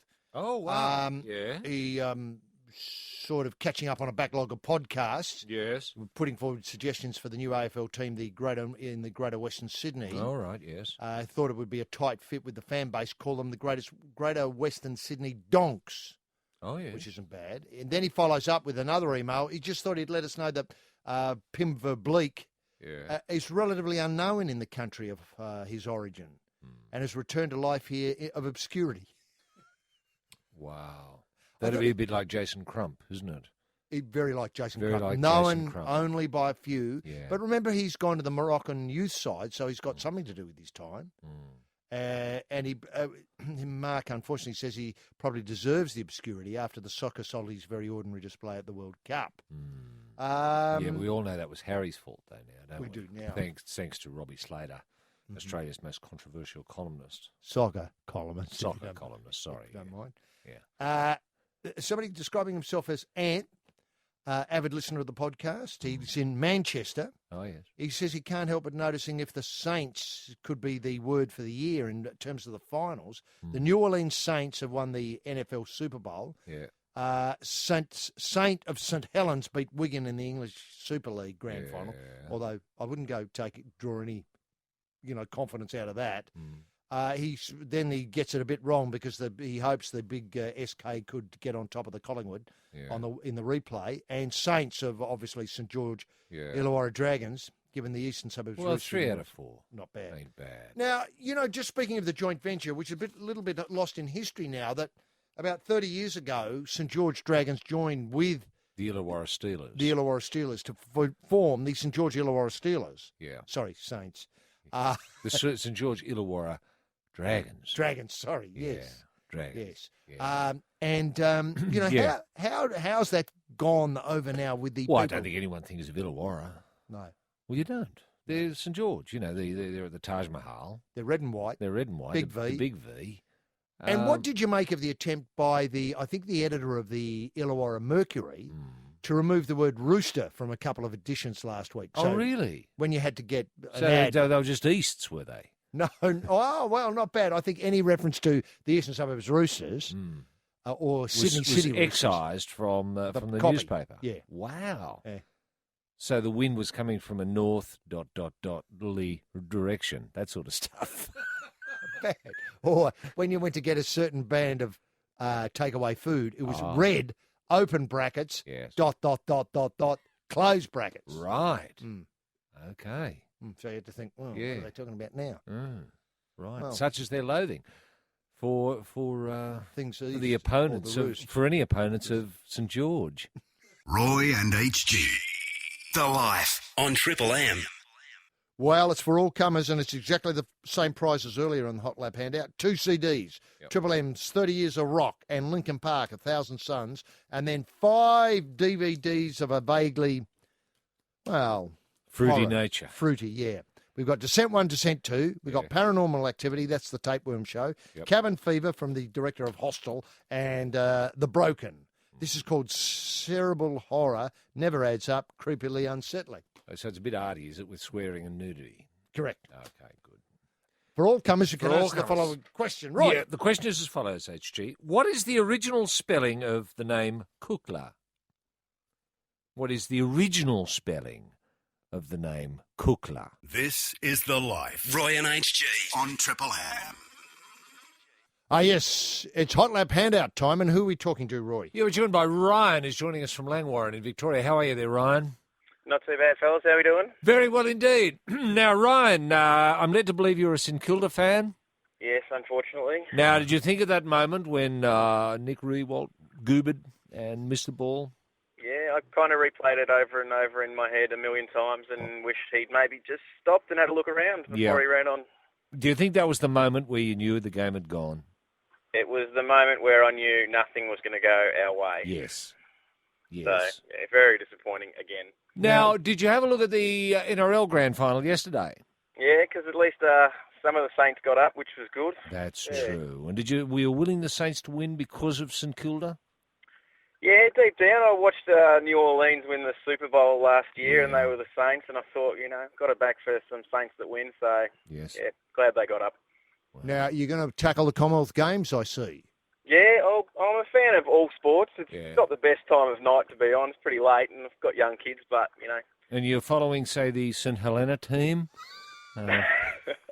No, I probably don't go that far across the globe. So. No, fair enough. And look, what would you be, if there is a lot of sport on, I know there's a lot of channels covering it, but what would you seek out to look at? Just the shuttlecock? Yeah. Yeah, I'm a big fan of the shuttlecock. Very good. You play indoor soccer. Yeah, would you like to see an indoor comp? Obviously, an A-League indoor comp? No. I'm talking about a Commonwealth Games competition of indoor soccer. They can't obviously play the outdoor because that'd be in the same year as the World Cup, and so it'd be a bit hard to organise. But the Commonwealth Games obviously exists in the shadow of not only the Olympic Games, but the FIFA's World Cup of football or soccer. Would you like to see an indoor soccer comp, say, at the Commonwealth Games? Yeah, it might not be too bad. Just have to be careful over there with the if it had a roof on it that it didn't cave in, but we'll see what happens. Yeah, that's true. Of course, they have rugby sevens. I think they play a shortened or a cut down version of the game. And am I right in thinking cricket still played as part of it it? used to be. I don't think. Oh, it might have been done once actually, but I don't think it's back. Right, fair enough. Yeah, it might have been a demonstration sport. It can't be because Australia's playing just up the road. Yeah, and I don't think it's part of the Commonwealth Games competition. I think it's more Border Gavaskar Trophy. Oh, they're not playing for the Border Gavaskar, They are. are they? They are. I didn't know until today. I read about it in the paper that this is the first mentioning of the Border Gavaskar Trophy, and we're in the third or the fourth day of the first test. Now, Ryan, St Kilda next year. Where do you think it's going? Well, given that our average age is 27 and Collingwood's is 23, it's not looking too good for us at the minute. No. So the window may be slightly closed. Fair enough. Yeah, Now, unfortunately. Roy, set out the question. Let Ryan have a Well, swing at Ryan's it. a realist, isn't he? Very real. Very real. Very real. And, of course, you don't get much help from the draft for the next few years, do you? Yeah, it's not going to help us. We've got a couple of new teams coming in that are just going to pinch Suck it all all the up. dicks. And, Do you want new teams in the competition, Ryan? I don't want the interstate teams we've got in it at the minute. No, fair enough. No, fair enough. That's good. I tell you what, refreshing. the great thing about seeing St Kilda and Collingwood play is when the umpire blows his whistle, 40,000 think he's right and 40,000 think he's wrong. And that's great for sport. Yeah. It is good. It was like having a rugby league final between two Sydney teams. Indeed. Perfect. Yeah. We don't want the other rubbish. No. Clogging up the joint. Clogging up the place. Denying. They're artificially concocted teams that are just business structures. Business structures with players. Agreed. You'd be pleased, though, that Gary's going to the Gold Coast, though. Yeah, I'm not going to miss him. I mean, he killed us in last year's grand final, so it's good riddance. Well, you just got to think, bugger him. Bugger him. I'd go there for $2 million. Yeah, I suppose you would. Yeah. Now, the question is for you, Ryan. What is the original spelling of Kukla? I believe it is Cookla. That's absolutely right, Ryan. You get the 5 DVDs. You'll be able to watch them when the Commonwealth Games are over, and the 2 CDs. And thanks very much for being part of the Life on Triple M. This is The Life. Roy and HG on Triple M. Now, Roy, look, beginning tomorrow, we're off to New Delhi. Yes, we are. For Tuesday, Wednesday and Thursday between 6 and 7. Yes. Presenting what I can only describe as a really hard-edge, arse-busting hour of fact and news from the Commonwealth Games. That's pretty well it. We're focusing, obviously, on shuttlecock. Yes. Because we feel as though that's the pivotal sport for Australia. That's where England appear to me to be vulnerable. That's right. And look, are there any identities you're hoping to catch up with? I noticed you sent a text off to Prince Charles the other day. And well, it was lovely to see Prince Charles back on the subcontinent, wasn't it? I missed seeing Mum. I thought Her Majesty might have. Should have made the effort. Yeah. Yeah. Look, I think she's not able to travel as easily as she once was. Right. No, that's just my guess. Well, okay. I haven't talked to the palace for ages. Hasn't she got a big boat she can go on? It's sort of like... Oh, what is that boat called? Yeah, oh. you know the one. Yeah, what is that boat called? Isn't that weird? Not the Queen Mary. No. I know what you mean. But you know the one I mean. They've got the Royal Yacht Britannia. The Royal Yacht Britannia. And you don't notice you're moving. You just feel as if the earth is moving underneath you. I think that's right, the earth, but I know what you mean. Yeah. But it's going to be an exciting time. Yeah. Because, I as you know, I was a bit standoffish about these games. Yeah. I thought, it's a bit who cares, but it's not. It's not, exactly. We're finding Aussies care a hell of a lot. We are finding Aussies. We want to bust a lot of asses while we're over there. Certainly do. So let's hope we can start tonight. I tell you what, if I can see some, I'll be busting them. Thank you. So that's between 6 and 7. Tuesday, Wednesday and Thursday. This week, Tuesday, Wednesday and Thursday. Next week, of course, the Life, as you'd expect, on Mondays and Fridays between 4 and 7. And obviously, look, we're on a plane tonight. Who knows what's going to happen, but it's just going to be great. See you then. Bye now. This is The Life. Roy and HG on Triple M. Roy and HG. The Life on Triple M. Yes, thanks very much indeed. Jim Daniels in the Triple M soundproof booth. And Jim is wearing the Hockey Rouge uniform today. The girls are taking on the Might of South Africa, and I think we might have just gone in for the first goal here at the hockey. It's a terrible defence by the goalie, and it's straight in the back of the net. A tremendous one-up as we watch in replay now. The number 3 for Australia, the plucky number 3 from Australia, who overcame a liver transplant to be here in Delhi and has had terrible bowl action all week, but looking very good with that, putting the ball away into the back of the net there. And a terrific result all round for world hockey. Australia 1, South Africa 0, and I think we're only 30 seconds into the first half. But Jim today dedicates his reads to our $1 million quintet. That's Lethals, Liesel and Leaston, the C-Bomb, Cootsy and Big Skippy, who dipped out by a whisker in the 50 fly, but he's still got the 100 to go. I hope that's right, unless he swam while I was having a snooze. Ladies and gentlemen, boys and girls, welcome to The Life with Roy and HG, live from Delhi on an afternoon when too much sport is barely enough. Well, what a week, what an incredible week. Best week easily of 2010. And as mentioned, the live coming to you live from the subcontinental Triple M studios here in Delhi as we continue our coverage, our continuous coverage of the 19th Commonwealth Games and our medal tally. Well, the medal tally, let's face it, it's a golden shower. And, no one's disappointed by that. But when I say we've reached the 69 number, I know people will get very, very excited. We'll calm down. 69. It's a hell of a number, isn't it? 69. And we're sort of coming to the end of week one. We've got 32 gold, 19 silver and 18 bronze. And I like the descending order. Obviously our gold will soon be, how do I do it? How do I put this? Silver and bronze added together will give us the gold. We're getting that close. I think if we add the silver and gold together, we're up to 37. Well, sorry, the silver and bronze together, we're up to 37, if I've done the maths correctly. Well, so far, we've got 32 gold. And total, 69. The golden shower continues. Look, and our medal tally is now such that it's giving the well-equipped plumbers in the Games Village nightmares. I mean, no amount of fiddling about with the electric eel can move this incredible load.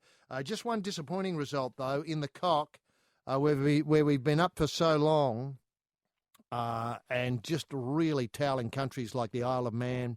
I think we put them away 4-1 in the mixed pool A. We got right on top in the cock with Nigeria 5-0, but sadly we had to take on the might of Malaysia, and now we had a 5-0 loss because Malaysians love their cock. There's no doubt about that. Badminton is their number one sport, and they just love to see a bird flying through the air. I think Malaysia could go on and take gold now they put away the tilt, the green and gold tilt. But that's very sad news for all cock freaks. And I know many listen to the live for a bit of cock update. Now, if I can put in any more cocks into this show in the first 30 seconds, I certainly will hope so. Football. Could we do a cock special, HG? I think that's what I'm itching, Yes, good. Moving towards. I think people be ready for that. Do you think we should interview cock stars? Yes. Yes. And take us through some of the moves? Yes. Difficulties, top 10 nations in the cock, all that sort of stuff. Yeah. How hard do you need to be to achieve at the highest level? Very good question, Roy. Very good question. Obviously, Malaysia, it's extremely hard. Their cock is extremely hard. Now, football and our soccer soldies are set to break free from the bleak shackles when they take on Paraguay. I think this weekend they're set to take on Paraguay. Apparently... Holger's Heroes. Yes, Holger's Heroes. That's how I'm seeing them, as Holger's Heroes. They're going to use a 4-4-2 formation with two bigger heads up front, not one, looking up to get on the end of a bit of an old-fashioned Route 1 gear that's Holger's speciality. For Holger's Heroes on the weekend, I can see a score of 3-0 against Paraguay. I know that'll shock a lot of life listeners, but 3-0, I can see it happening easily. Rugby League and the New South Wales State of Origin Blues get the biggest shake-up in 30 years. It now appears the New South Wales Blues will have, wait for it, a full-time coach for the first time ever. That is a full-time coach who has no NRL involvement. Plus, there'll be a senior advisor to tell the coach what to do. Apparently, the game's greatest thinker, Sticky, a.k.a. the Ant, a.k.a. Carlos Smearson, is in line for the top job. So buckle up, because there'll be plenty of laughs up ahead. Racing... And with the Life's tipping service on fire after the Bairnsdale Cup big win, all attention now turns to the Toorak on Super Saturday at Caulfield. Hasn't Gay been good for racing? Gay's more joyous, has swerved past the Yalumba because Bart's big one, So You Think, is engaged. And So Joyous will have to create history to snare the winning post chocolates in the Yalumba, carrying 58 large. And the Life has swerved past the Toorak looking for a bit of value, and our subcontinental selections are Anchiva in the Guineas with a big watch on, rekindled interest, and Flacati. I hope I got the right pronunciation of that horse. Flacati in the Club Stakes with a big watch on across the moon. It's a daring Moody Nolan race-to-race double. Yes, this is the Life. This is the Indian elephant in your car. And the home of dreams, and on the Life, we really do make dreams come true. Just ask all those 32 golden winners. And now on the Life, it's time to unleash a man who believes that the Commonwealth Games are more relevant than ever in this troubled and uncertain world, as he believes Australia, and he believes Australia could snare heaps more medals if only our athletes were prepared to put their bowels behind them. That man is rampaging Roy Slaven. We can get him on the bellow from the top step of the podium simply by asking what caught your eye in the swirling soup of the sporting swamp in your Delhi love nook this week, Perry. Yes, thanks very much, H.G. Nelson. Isn't it good to see the name Perry uppermost in our minds again. I haven't thought of Perry since Perry Como. Well, Perry Crosswhite, I'm talking about. I know Perry Crosswhite, but I always think of Perry Como. Yeah, and I tell you what, on a day where I'm thinking Perry Como, and I'm probably the only one in the world doing so, let's not forget our great loss this week of William Shakespeare. I know. Not the bloke, the Richard III bloke, the Hamlet bloke. No, he left us a fair time back. But William Shakespeare, My Little Angel. My Little Angel Shakespeare. Was that ever played on Triple M? Triple M. I don't know. We might play it this afternoon. I don't know if that's possible. Yes. Would we be able to duck out here in Delhi and find a copy of My Little Angel? I bet you we could. Or we could ask someone back home, maybe. We could phone them, perhaps, see if they can rustle through the archives and see if they've got any of Shakespeare's work. I'm sure they would. Wouldn't that be I know a lot terrific? of people would love to just be reminded of a gentler time in our lives, HG, when William Shakespeare was going around. Great ambassador for, I'm not sure what, really. I was going to say the good life for a moment, but that's not quite right. No. That'd be a lie. It is a lie. Survival against challenging circumstances. Not bad. And a message of hope for those who don't have much talent. Now, Team Europe, HG, speaking of not much talent, has won the Ryder Cup. Now, I know this is sort of oldish news, but I got the image here in Delhi. We're a little bit behind the times. But wonderful to see in one of the newspapers this morning the sight of that big-ass Scott Colin Montgomery holding that Ryder Cup aloft, and I thought, what a proud moment for a bloke with a fat ass. Wasn't that marvellous for him? Just marvellous. Just marvellous. And I think America had the Ryder Cup up until this week when Europe took it away. Isn't that great? I didn't realise that America Yeah, held America it. had it, yeah. My word. There was a day, they had terrible trouble with the rain on the first I know couple of they days, did. as you know, couldn't get much play done. Yeah, had to muck around with the rules. And then that magic day when I think England or Europe got 5.5 points of the 6 on offer. Yeah, that's right. It's just brilliant. Blew them away. out of the water. Yeah, blew them out of the water. Yeah. Now, heartbreak as punters Australians lose another close one earlier in the week, HG. Punters Australians? Yeah, punters Australians. Is Yeah, punters official? Australians. Well, if I just said Australia, people are going to think Commonwealth Games. Yeah, no, punters And so I had to specify a little bit. Will we get a silver for that? We do. I think we are going to get a silver, but more importantly, I think it means that India retains the Border Gavaskar trophy. And nobody's talking Border Gavaskar and the importance it is on the landscape, on the cricket landscape in Australia. I know people at home are probably tearing their hair out thinking the Border Gavaskar, God almighty, wouldn't it be great to have it here again? You know, as it's been so long. Because I know the Border Gavaskar really does talk to a lot of people. Sam Stosur becomes the first Australian woman in 8 years, HG, to make the season-ending championship in Doha. What a feather in the cap. What a feather in the cap that is for Sam Stosur.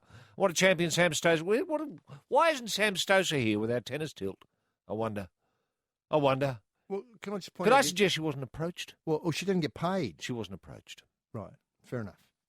I'd suggest that's the reason. Would she be able to earn money here if she was approached? No, unless she might be able to get some sponsorship. HG. Yeah, no, that's what I mean. Would you like to come and style, play? Maybe do her own soft drink or something like that. Endorse a racket. Endorse a racket that she uses only in India. Great. Possible.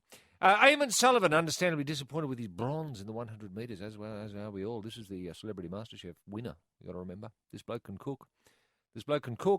Yeah, but he's browning out. He's browning out a little bit in the swimming, isn't he?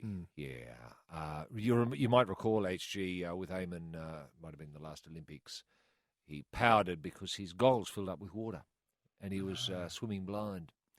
You can't swim blind, not at this level. I don't know what his excuse might have been. I don't know whether the pigeons pooed in his mouth. Can happen. I tell you what, the number of pigeons around here has been blowing my mind. I know.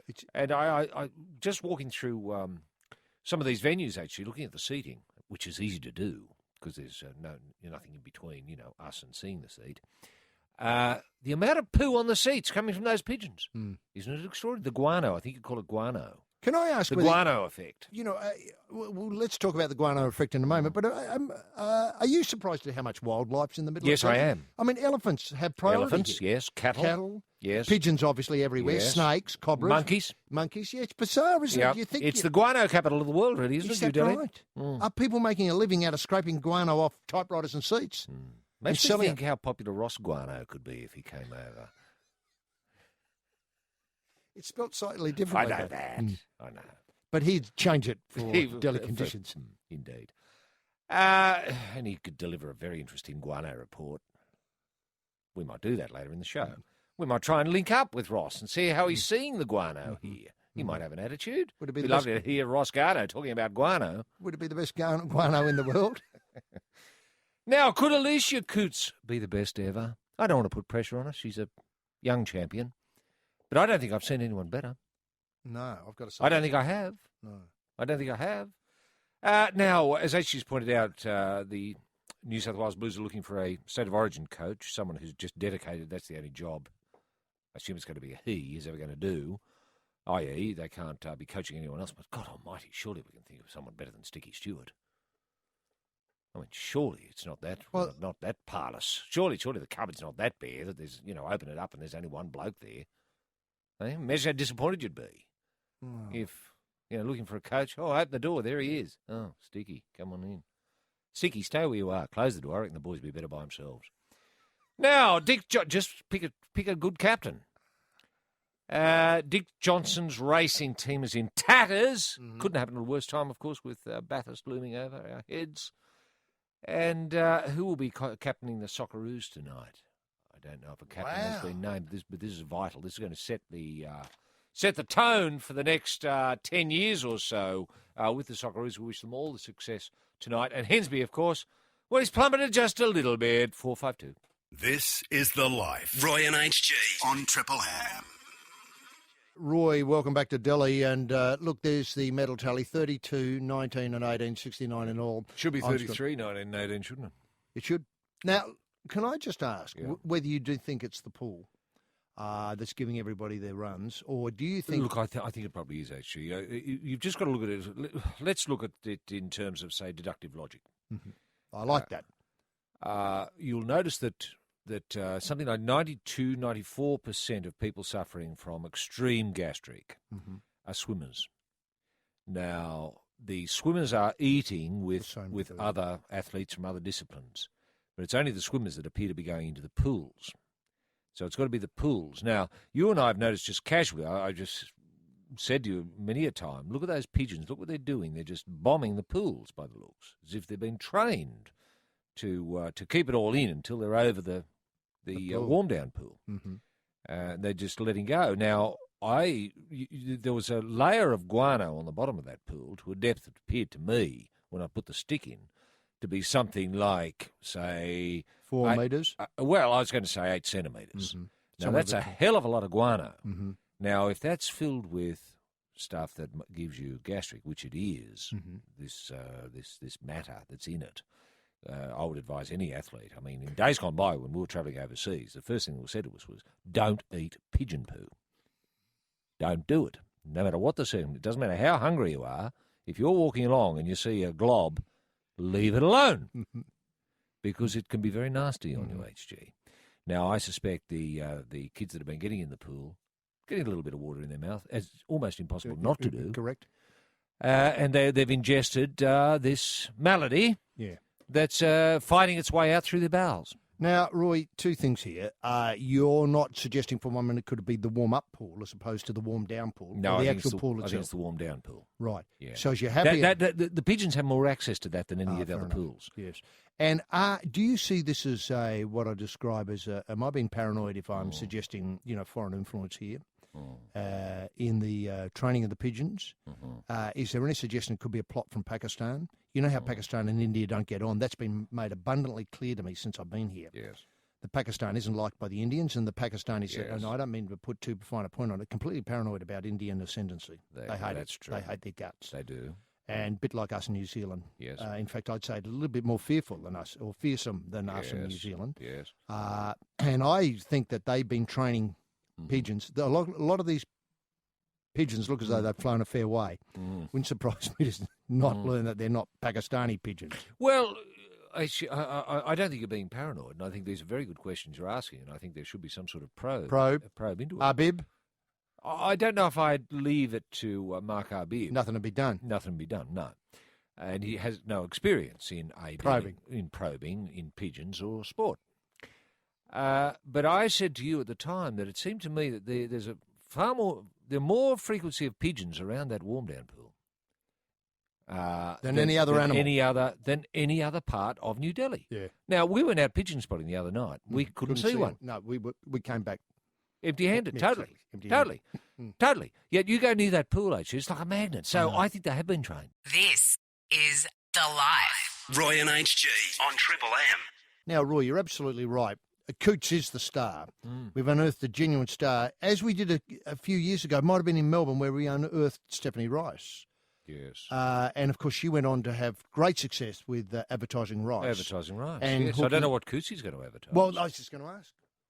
Where to now? Can you turn these gold medals of Coots and the rest of the teams, the great cycling effort, Anamias and the lad, what a great story. Anamias has been around for a while, actually. I assume she's got some sort of, she must have. Bike deal. She must have something. And, you know, the lad who unleashed the bird because he was disqualified and then came back and won the next event that he was in. Yeah, yes. I know who you mean. Yeah. I don't want to... Murray, I want to say, but that's not right, I don't think. Let's call him Murray. You know, Murray.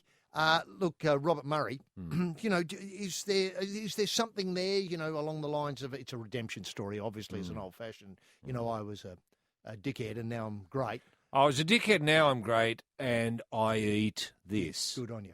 I eat this, kids. Medley margarine. Yes. If margarine is made by Medley. Yes, or I eat butter. I eat butter. Very good. I eat a lot of butter, kids. And I love my pears.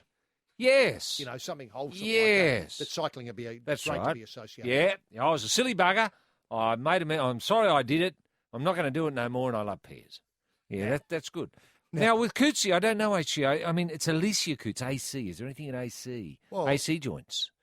Or AC Power. Could that be a new form of, you know, I don't Energy know. Australia, someone like that, one of your big providers. Or one of the big things, hello, everyone, I'm Alicia Coots, and my AC Power comes from a wind farm. Or, you know, is yes. biomass. She could be the face of alternative power, alternative energy, something like that. Oh, it'd be fantastic. Yes. I won 3 gold off my own power. You can power yourself. Yes. Or, you know, I don't know quite why. Well, she might encourage people to use more power. I know people are worried a little bit about the cost of electricity at the moment, but we shouldn't be too scared about that. If you've got Alicia there saying, you know, just plug it in and turn it on. This is The Life. Roy and HG on Triple M. I can't get enough of a Bon Jovi living on a prayer on the Life on Triple M here in Delhi. Now, it was Shane Perkins was the name we were fishing for. Oh, Murray Perkins. Yeah, Murray Perkins. Yeah. Changed his name to Shane. Yeah, that's right. Obviously, you know, just to confuse people here. Now, look, I'm a bit concerned about the Commonwealth Games, and I think this is an underlying theme that we might address over the next week. Yes. You know, you won't get a bigger supporter of the Commonwealth Games than me because Australia wins everything. Weren't you an ambassador for the Commonwealth Games? I was. Yeah. I was. When it was in New Zealand all those years ago. Yes. I've been in Auckland. What a games that was. It's incredible. And, you know, I've been to so many great parts of the world. I went to Manchester where it rained all the time, which was terrific. I went to Edinburgh and helped, I think it was one of the ABC callers call the marathon. That's right. I knew nothing about what I was talking about, but then that didn't seem to bother, you know, others at the time. However, one thing that's sort of starting to loom is articles. Well, I take 2 at the moment, and we might be able to kind of get through one of these, both in the Murdoch Press, one from Wayne Smith and one from Mike Coleman. He writes, Mike Coleman's, as the relevance of the Commonwealth Games was being questioned in the past week, Australia's Games honcho, Perry Crosswhite, went so far as to call them Australia's gift to the weaker nations of the region. Well, that's a beautiful way of seeing it. A chance for us That's poetic. to not so much flex our ample sporting muscles as to give others less fortunate the chance to play alongside us and learn. One thing they've learned in recent days is how to raise the 2 fingers of the hand and wave it in the general vicinity of the judging panel. Refusing to shake hands with victorious opponent is an optional extra. Yeah. Now, is that all we're teaching? Is that all we're teaching? We're teaching people how to be bad losers? I hope not. I hope not. I hope not. But actually, every now and again, you've got to have someone with a black hat, haven't you? You do. They're memorable. They're memorable. Larger than life figures. Larger than life. Characters. Colourful characters. They're outlaws. Yeah, outlaws. Colourful characters. Yeah. Absolutely right. And these games that were remembered, not for the, let's say, the 90 medals we win, 90 gold we win, but for those moments where things didn't go right. That's true. But how about the rather, what do we call it, condescending manner in which, Mike decides that his, contribution to this squeeze is to allow Australians to go to Delhi to show the rest of the world, where they're going wrong. Yeah. Well, there's something to that, isn't there? I mean, so many countries, we've noticed this, actually, a number of your busted-ass nations have looked at what we're doing with envy. A lot of those countries, let's face it, they haven't got much going for them. And they've looked at our medal tally and shaken their heads. I know. How do they do it? How do you do it? How do you do it? I was looking at the Isle of Man cock tilt the other day. It's hopeless. It's completely hopeless. Yeah. I don't think they've had a cock to play with. I think they've been playing with a ping pong ball. Yeah, you might be right. Hitting it over the net. Well, I've just said to many of them, I said, look, you've either got it or you don't. The thing is, you've got to recognise if you haven't got any talent or skill. And if you haven't, don't bother turning up. But so many have. So many have, I know. They're shameless about it, aren't they? I mean, but they just come, for the great venues. The beers and the great venue. Yeah, the great venues, seeing another part of the world. Camaraderie. The camaraderie. And watching Australia succeed. Yeah, that's it. I think that's what draws them in mainly, to watch green and gold on the top step. To watch great Aussie champions. Up close. And emerging Aussie champions. Mm-hmm. Well, a lot of them be able to go back and say, and the first question I'll get when they get back to their hidey holes, wherever they live, is, did you see Alicia Coots? Yeah. And they'll be able to say, well, yeah, I did. Yeah. I saw her across, how close did you get to her? Oh, maybe 300 metres. 300 metres in the food hall. And they'll be, did you see the bloke in the cycling and gave, the judges I saw the him. Bird? Murray, they call him Murray. His name's Shane Perkins. Yeah, that's right. Yeah. I must say I didn't know his name was Murray. Yeah, that's his real name. That's what they call him. Yeah. On you, Murray! Yeah, I didn't call him that. I didn't actually get to talk to him, but I saw him. And others will ask, did you see that bloke Mark Arbib? Yeah. Not many, probably. Yeah, is he a good administrator, that Arbib bloke? If we had somebody like Arbib running the show, would we go better at the Commonwealth Games? Yes. Or... Well, that's it, isn't it? They've got to find their own Mark Arbibs. And others will ask, Hossein Fakiri. Is he as... Yeah. Is as funny as he looks.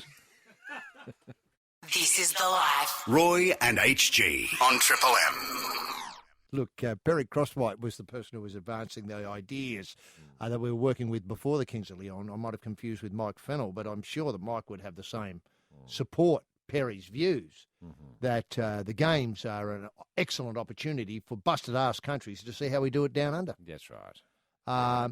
Roy, do you think there's some other way of getting the message through? Like, I'm just wondering if, say, Murray Perkins could maybe go on a riding tour to, say, Nuai, Kiribati, and get kids at schools looking at, say, if they had television in these places, putting up the DVD of his highlights and then taking his bike along. Yeah, not bad. I mean, I think you came out with the best statement I've heard about these games yesterday, apart from the one about putting the barrel behind you, was parents, buy your kid a bike and a gun. If you want to really succeed at the Commonwealth level. Yeah, but that's what I mean. Couldn't that message go through? Yeah. People like the stars of the Delhi Games, people like Murray. Well, the Perkins. Aussie stars. The Aussie stars. They've only been Aussie stars to emerge at these games, really, haven't they? I mean, that's another thing to factor in. And as I've said to a lot of our stars, take advantage of this. Why don't you try? I mean, if in India, where we are, if they could get, say, some sponsorship or do some ads for, say, a chocolate bar or something like that, they should take these opportunities. Yeah, they should. They definitely should. I just think that these... See, Alicia Coots would be mad if she doesn't do some sort of... So if, some sort of sparkling orange beverage. Yes. Which may rot your teeth. But nonetheless, it'd be great to just have that money and get something out of the effort you put in. Get something out of it. Thank you. And can I, sure, the basic message is you've got a bike and a gun. Now go to the Commonwealth Games and get thrashed by Australians. But nonetheless, eventually, some, weird gene mutation will happen in Kiribati or Nuai or Isle of Man or Guernsey or, in Scotland that produces somebody who, their own Perkins who can beat Shane/Murray. Wow. Do you think that? I wouldn't like to imagine that. No. But I think it would be a good idea for us to put talent scouts in some of these countries in case someone is emerging, to offer them Australian citizenship. Yeah, well, can I just ask, how do you feel about what's going on with our immigration policy when we see Canadians, we can see Scottish people, we can see English people thrashing us at things that we're really good at. Yeah. Well, where it really came home was Eamon Sullivan coming third, getting bronze. I see no reason why the blokes that came, gold and silver, and that couldn't have been, someone couldn't have had a word with them, maybe Arbib or someone from immigration to say, listen, are you tired of living where you're living? Roy and HG. This is The Life on Triple M. Now, Roy, I suppose we have to get into this one because Sally Pearson was robbed. Of course she was robbed. It appears now, as the story unfolds, that this was payback. Yep. And we have to go back to 2006. Yep. And I think the Athletics Victoria Chief Executive, Nick Honey, has told Melbourne Radio that the disqualification appeared legitimate, but he believed there was some spite involved in the English protest. Look, it goes back, I think, to the last Commonwealth Games with the 4x400 relay for the girls and the Australians, and we were informed the officials and got the English girls disqualified, so it might be a bit of payback. From the letter of the law, I think it was probably fair. I think in her heart of hearts, Sally realised she was broken and was pretty excited when she got the race. Now, Roy, do you think there's any truth to that it's payback by the English side? I think it's total payback. Remember, HG, when these used to be known as the friendly games? The friendly games. The friendly games. I mean, it was all about the athletes, wasn't it? It was all about performance. It wasn't about niggling little rules. No rules, like starting early. Yeah. See, I've never minded starting early. No, it shows you're keen. Oh, you should encourage athletes to start a little bit. If you can jump the gun a little bit, do it. Get in and get the job done. Get in, get the job done. Thank you. That's what Herb Elliott told me once. Yes, that's right. He said, get in and get the job done. Don't leave him, get him something to catch, Yeah. especially over 100 metres. I mean, that wasn't Herb's race. That wasn't Herb's go. Of course it wasn't Herb's go. Nor was Herb's coach either. Percy Serity might have been his name, and he was a jump-the-gun freak. For sure. In a 1,500-metre race, he'd often be 100 metres in front before they set the gun Herb go. could jump. Yeah. Herb could jump a gun could he like no one else.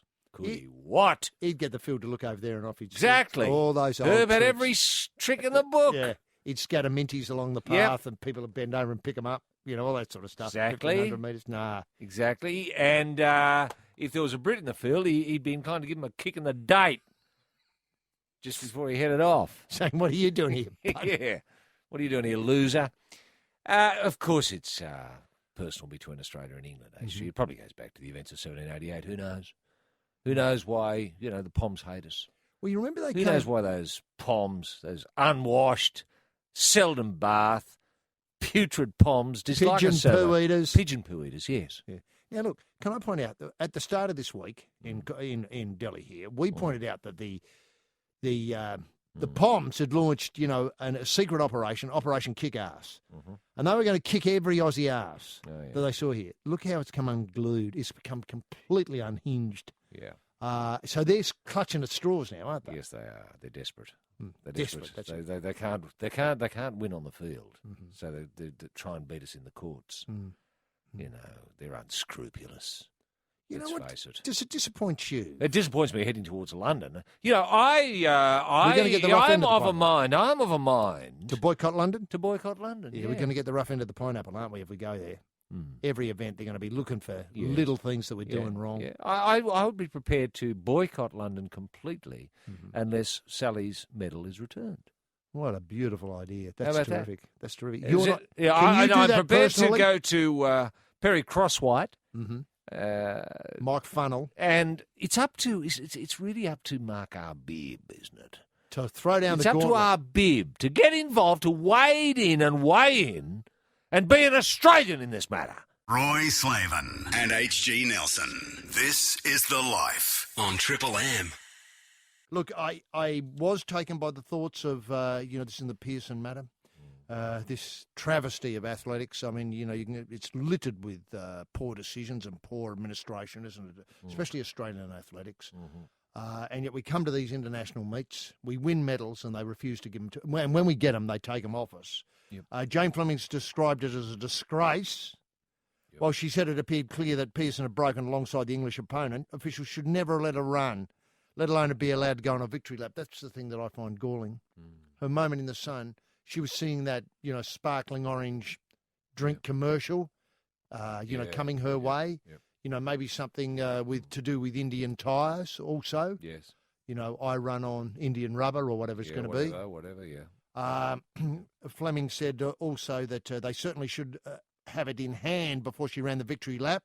That was a disgrace that was allowed to happen. The whole process was ordinary, but it does seem to what people have come to expect, in Delhi. But it's a bit unprofessional. Is that what? That's Jane Fleming. That's the Fleming position.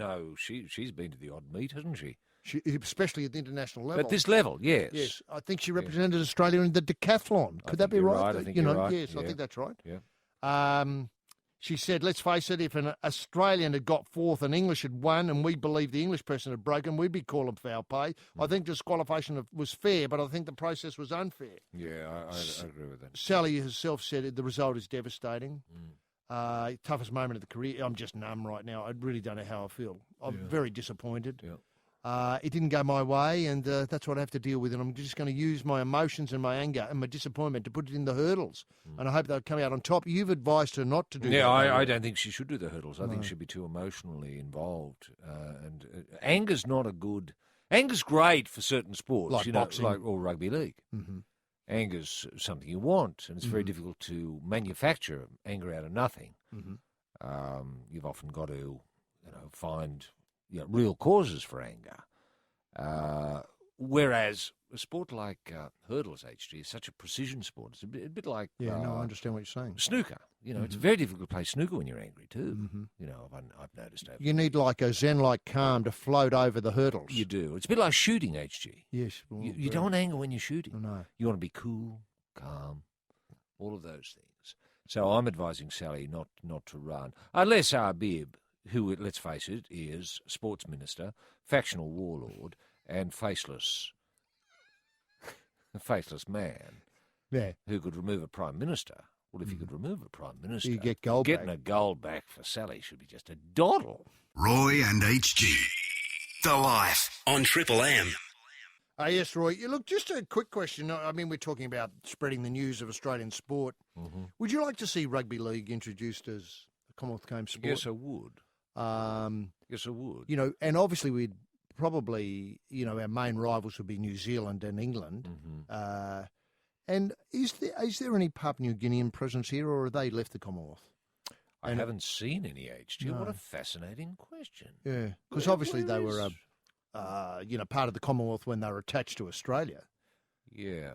If Australia had an equivalent of the Commonwealth Games, the nations that used to be part of Australia, then New Guinea would be involved, wouldn't it? Yeah, but I'm just wondering if you could see, a Nuai, Kiribati putting in a team, and obviously for the first 100 years or so, they'd get touched up by Australia, especially in the pool rounds. But eventually, as things went on, they'd learn the skills and be amazed at the stars. And then when, like if we were using today, say Hainslow or the Ennis Menace came to visit their island, they'd show them skills like playing the ball, how to fend. How to run it up. Cut out pass, that sort of stuff, the finer details. Spear tackle. Yeah. And talk about, ball security and so on. And gradually they'd learn the game. That's true. With the incentive, HG, maybe getting an NRL contract down the track. For the players? Wouldn't that be a great incentive? And even for the administrators, they might administrate so well. Let's say the Kiribati Rugby League, the administrator there might be so great that he or she scores a Guernsey... Say with the Bulldogs or something like that. Oh, what a great idea. I hadn't thought it through like that. I was thinking in, say, Samoa. And then comes to the attention through the Samoan national team. The Samoan Rugby League, yeah. Yeah, and then to the Bulldogs. I could see that working, yeah, sure. Well, and referees the same thing. Imagine a Kiribati referee tackling State of Origin. Exactly. What a dream come true that would be. It'd be fantastic. Wouldn't it be great? Yes. First up running the line, obviously. Yeah. And then, well, I've suggested a whistle drop in a number of these nations, HG, where we get the Air Force with some of our big Hercules aircraft filled with umpires' whistles to drop them into the hinterland of a lot of these countries. Just to get kids asking questions, like, what's this? Tweet. And you might think, instinctively, they'd start thinking, well... that's offside, or forward pass, or gesturing in that direction, to point which way the penalty would go. Exactly. And then would people say from the United Nations, or people doing work with, say, UNICEF or other great sort of aid organisations, they would notice, Talent spotting. So Talent the spotting. way that kid is blowing that whistle. Perfect. Eh? Let's get him involved. And introduce him to Bill Harrigan, say, or Razor Ray Chamberlain, or Yes. Somebody who knows, is blowing at the highest level. Yes. Do you know what I mean? Somebody who really can encourage young kids to, live the dream of becoming a rugby league referee. A referee, yeah. Or Look, an I've AFL been all referee. for referee cam, where a program, HG, an alternative program, where you can either watch, say, a good game of rugby league, or an isolated shot of the referee at all times. Yeah, well, that'd be perfect. Just to send to some of these countries, just to give them a bit of an idea of what's involved, especially if this would come in behind the dropping of the whistles, maybe 6 months later. Now, look, this is hard to believe. Look, and I don't look. Let's face it. I think we chart a fine line when we're broadcasters and commentators on the Delhi games between having the time of our lives and feeling vaguely disappointed at the way it's covered in the media, because it is great fun here, isn't it? And to see even the high dramas, Perko giving the bird and Fakiri, and obviously stripping the gold medal. It gives you something to talk about. It does, and it does make you feel alive. Yep. You think, who can I punch? Yeah. I've got to get involved. Bib won't do anything. It's up to me again to restore the balance. Now, the trouble is, a lot of stories emerge which tend to, sort of seem as though it's not quite right, as though the games are a bit of a problem. And I don't want to distract from the seating problem. I suspect there's a lot of faulty seats. That's why the crowd isn't allowed in, and that, in fact, a lot of the seats aren't secured. Yeah. They're just there, and if somebody sat in them, the whole thing would fall down. That's why they're not letting the public in. That's, charitable That's not a bad theory. Yeah, Now, not a bad theory. I mean, the disappointing thing is a lot of people with tickets just can't get in, even if they've got a ticket. Well, look, as you know, we know a lot of what I'm going to describe as, alternative entrances to these venues now. We've been around a while, and people give us maps. Yeah. We don't have to go in the front door. Yeah, because you never get in that way. Exactly. Now, look, the India's Mail today has carried a front-page story reporting thousands of condoms are clogging the toilets of the village. Now, this is what I mean, you see. People are having enormous fun, but they're throwing the used frangers down the dunny. They are. Now, Yeah. plumbers sent to unblock the toilet said used condoms were a problem. Yes. And with unnamed health official quoting saying as 2,000 or 8,000 free condoms have been used so far. Now, Mike Fennell, who we've referred to, said there was a positive report. Well, he obviously hopes they clear the toilets.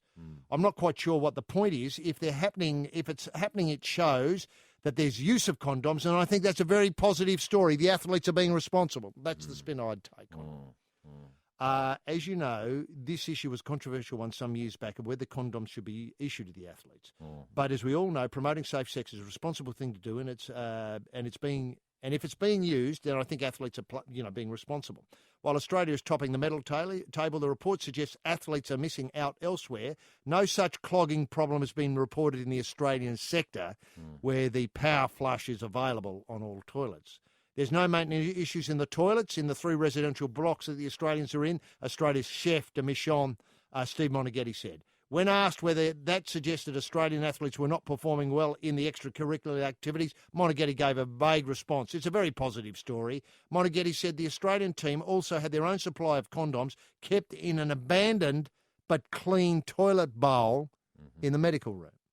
We have a supply of condoms in the medical room as you come in. Right. Is this something that you... It doesn't sound very romantic to me, HG. I don't know how it is for some of these athletes, but... if the moment comes, just excuse me a minute, I'll just duck into the toilet and fish out a condom in the bowl. Well, that's not the way to go about it, is it, HG? No. And how annoying would it be? I know they're sealed, etc. But if, say, someone is caught short in that medical room, there's nothing more off-putting than having to wash off poo off a condom before you use it. This is The Life. Roy and HG on Triple M. This is The Life. Roy and HG on Triple M. Of course, Steve Monaghetti, chef de mission, said we have a supply of condoms, as I mentioned before, the playing jet, as you come in the medical room. In fact, they showed great initiative because there was an abandoned toilet that was there in the construction period, and the medical department thought, what a great receptacle to place the condoms in. So they were trying to turn a sort of like a bit of humour, bringing a bit of humour to the situation. Okay. Well, that's good, isn't it? And do we know if they're using their requisite number HG? Well, it sounds like other countries it does, are doesn't doing it? more. But Now- I tell you what, it's off-putting too if you've got gastric. You're not inclined. No, fair enough. Well, Well, it's just off-putting. it is. It's sort of a sort of. I don't know quite how to describe it. I mean, you just hope that somehow it's indoors. The pigeons aren't bombing in it, because those Pakistani trained killer pigeons will do it wherever it's not required. Yeah. Apparently, they're worrying about the plumbing, especially given that the swimming ends, I think, tonight, and the swimmers are notorious for getting on the job after the competition finishes. However, They are. Well, let's just hope they're sensible about it, HG. But there's nowhere else they can put their condoms, is there? I mean, no, true. in Athens, for example, you certainly wouldn't be putting them down the bowl. You can't put anything down the bowl in Athens, you might recall. I can recall that. But I take your point entirely. I was just wondering if I mean, they even try to discourage you from putting any poo down there. One wonders what those toilets are for. True. Just set decoration. Well, yeah, I suppose so. Somewhere to go to be quiet. Now, somewhere to sit and read. You sit and read. That's right. Now, look, one thing that I wanted, again, I come back to that great comment of yours during the week of, parents buy a bike and a gun for your kids, especially if you're interested in the Commonwealth Games. One of the things that's going on is that there's a system whereby schools can earn income to buy sporting equipment by parents going and buying, say, supermarket groceries as certain lines of, certain shops. Bonus reward schemes. Reward schemes, that's right. Okay, what a great idea. It is. Yeah. Now, look, for instance, plastic cricket stumps, that 435 points you need for that. 535 points. 435 points. 435. Well, you roughly need $4,000 spent at a supermarket before you get a set of plastic cricket stumps. Now, they might be only worth, $10. When it comes to a Sherrin football, this you apparently have to spend $26,000 at a store to buy a footy, which retails at a shop for about $130. So it's a very elaborate way of providing sporting equipment. And can I ask? Is this sort of like if you spend over $30, you get $2 off your petrol? Is that the sort of thing, HG? Yeah, but much more elaborate than that, because obviously if you spend $26,000, you get a discount of approximately $150 because you get a footy for free. Yeah. Now, would you see? It's not representing good value, is it? Thanks. Because honestly, if you kept going and keeping your petrol dockets, you'd end up with enough for a footy pretty quickly. Well, you'd imagine you would. You know how when you get a lot of those petrol dockets, you can sell them to your mates. Sure, not for much, but I wonder why you had that huge wad of them. in the back of the car. car. You can find someone silly to say, "Listen, mate, for $20, do you want 50 dockets?" Yeah, because they're just desperate for a wheeze to be involved. Yeah. in. Well, you've only got to do that a few times, and you can get yourself a football. So maybe we should be encouraging kids to, and I often do, to go around near supermarkets and rifle through the rubbish bins, get some dockets, and then you can sell them. Now, can I ask how this feeds into the battle for obesity? Is the Coots mania that's sweeping Australia at the moment, and the Perkins story, which is obviously, got a good side and a bad side, a yin and yang, is how people here might see it. Is that helping with the obesity challenge that faces Australia? And is this supermarket, where you have to spend $30,000 basically, or $25,000 to buy a footy for the school, is that going to help? Because in a supermarket you can buy things other than fast foods. Yeah, no, but I suspect if it was like you had to buy $26,000 worth of fried twisties. chicken or something like that, you'd think, well, I don't know, is that good value? Probably not. But at least at a supermarket, you can buy other things. No, true. You mean you could buy, for instance, a rake for the yard? I suppose that's right. Or a length of Nilex hose, or... Yes. I mean, I don't want to promote a brand of hose particularly. But, you know. Yes. That's right. Or underpants or stuff like that. It's a hell of a lot of trips to the shop to buy rakes and hose to get your 26,000. Well, you're not going to do it in one hit, are No, you? true. Because I don't know about you, but I can't remember a time when I spent $26,000 in a supermarket just in one hit. This is The Life. Roy and HG on Triple M. Look, a very disturbing report reached me. You know how snakes are a big thing here in Delhi? Yes. I was reading the Herald Sun site, and they're running a story this week concerning that, a chap called Mr. Goldsmith, Barry Goldsmith, he's warning that the state's recent big wet has sent snakes scurrying into full public view in rural and city areas. The snake catcher hopes to cultivate a finer appreciation of the fork-tongued friends amongst obviously people who visit Victoria. His pet tiger snakes are Gorgeous George and Sweetheart, while his death adders have been affectionately named Gypsy and Voodoo. Right. Now, what gives this is completely the wrong idea. I mean, when people go to Victoria, they want to be absolutely freaked out should the Melbourne Games ever go there again, or should I say the Commonwealth Games ever go there. Yeah. They should be terrified of the snakes, because that's what we are here in Delhi. We're terrified. I mean, I haven't slept a wink thinking a cobra will come in my room at night. Yeah, I know. Even though I'm on the 30th floor. Yeah. I think, bloody hell, they're smart, cunning as shit out. Of course they're smart. Of course they are. You know how they come out of that basket when the bloke goes... Yes. Yes. That freaks me out, that. It does. It's a hell of an act, isn't it? Yeah. I think he's got him on a bit of a string, and I can't see the string. No, I don't know where the bloke is about pulling the string. To get him up. Yeah. I find it just freaky, all of that. But if I was in charge here, if I was Mark Arbib, I'd be banning baskets. This is The Life. Roy and HG on Triple M. Well, it's a hell of a prize. With Bathurst underway tomorrow, we've got a bag, what I'd call a backpack from the Holden Racing Team. How about that? A backpack from the Holden Racing Team. If I look inside, there's a signed hat from the Holden Racing Team. Who signed that? Not Scafey? Scafey! Yes, Scafey. And Todd Kelly, by the looks. And one of the Kelly gang. And it's got one of those things that you type the name of the Holden Racing Team. It's just incredible. Wow. And if I look elsewhere, there's a stubby holder in here as well. Yeah. Todd Kelly. But do you think that's he signed that? He certainly signed that. Oh, fair enough. It just looked like somebody else has done it. Right. Plus, wait till you hear about this. Carrier, Mel Gibson, and 2 CDs, Slash and Jimmy Barnes, Rage and Ruin. So it's a hell of a prize. Hell of a prize. And it's a cool carry backpack. Yeah. So you can carry about, what would you think, half a slab in there? Easily. Fair Isn't enough. it great? And it's in the great colours of red and grey. Women only, you can answer the following question. The question is, what should the Air Force be dropping onto the Pacific Islands and other challenged nations? What should the Air Force be dropping onto the Pacific Islands and other challenged nations? Roy and HG. This is The Life on Triple M.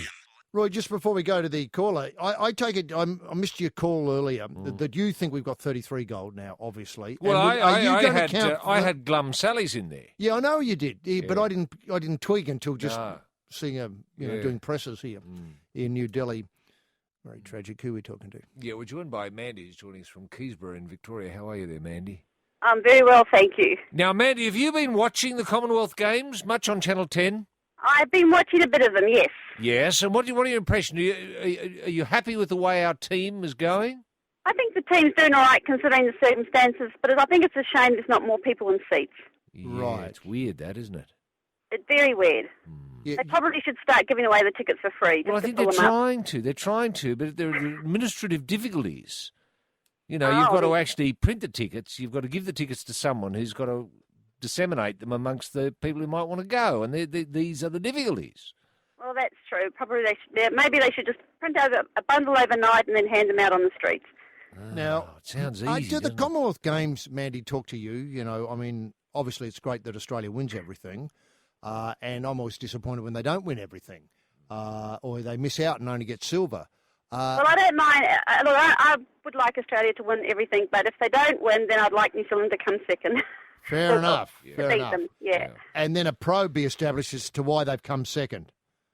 I don't mind Pardon? I don't mind Australians beating Australians, but I don't like the idea that English or New Zealand types can get in ahead of us. Oh, the Kiwis aren't that bad. Oh, fair enough. Fair enough. I can hear a little bit of a hint of an accent in you there, Mandy. That's right, exactly. Born and bred in the Kiwi land. Yeah. And how has the New Zealand team been going in the games? I think they've been doing all right. I haven't watched a lot of them, but from what I've seen, it seems to be they've been quite competitive. Yes, good. Are you getting enough New Zealand news in the coverage from Channel 10? You struggle to, or you get some. You tend to get more in the Commonwealth Games. You don't necessarily hear much about the Kiwis in the Olympic Games. No, that's true. I never understood why that is either. And would you support our call for rugby league to be introduced at the Commonwealth Games level, obviously as a sport that we could win?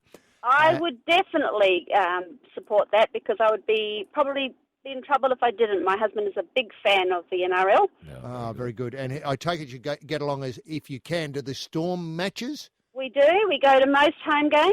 That's very good. And obviously this year, hopefully you'll be playing for points, unlike last year when it was a sort of like an exhibition every week. Well, that's true. It was a bit difficult not being able to play for points, but it was really nice to see the guys support a lot of the charities out there by, every time they scored a try, the charities were given $1,000. So that was fantastic. Very good. Now, also, I notice you're a Magpies supporter, so obviously I am. big A very happy one, yes. Yes. Now, did you get to either of the games? I did not. No. And how does that come about? New Zealanders, what draws them to support? Yeah, the black and white. It's got a lot to do with fair it. Enough. Fair enough. It's The All Blacks are black and white, and the Magpies are black and white. Mm-hmm.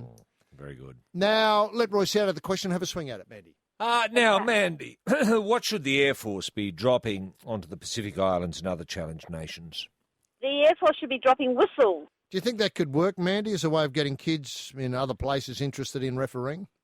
I definitely think it could work. Definitely. Well, thanks for that. Well, you get a terrific Holden Racing Team cool carry pack, which we think will hold at least say 24 beers. The Carrier Mel Gibson, the 2 CDs, and a signed hat with, we think, Scafie and one of the Todd Kelly signing it. So it's a terrific prize on this special weekend. Mandy, thanks very much for being part of the Life on Triple M, live from Delhi. Roy Slavin and H.G. Nelson.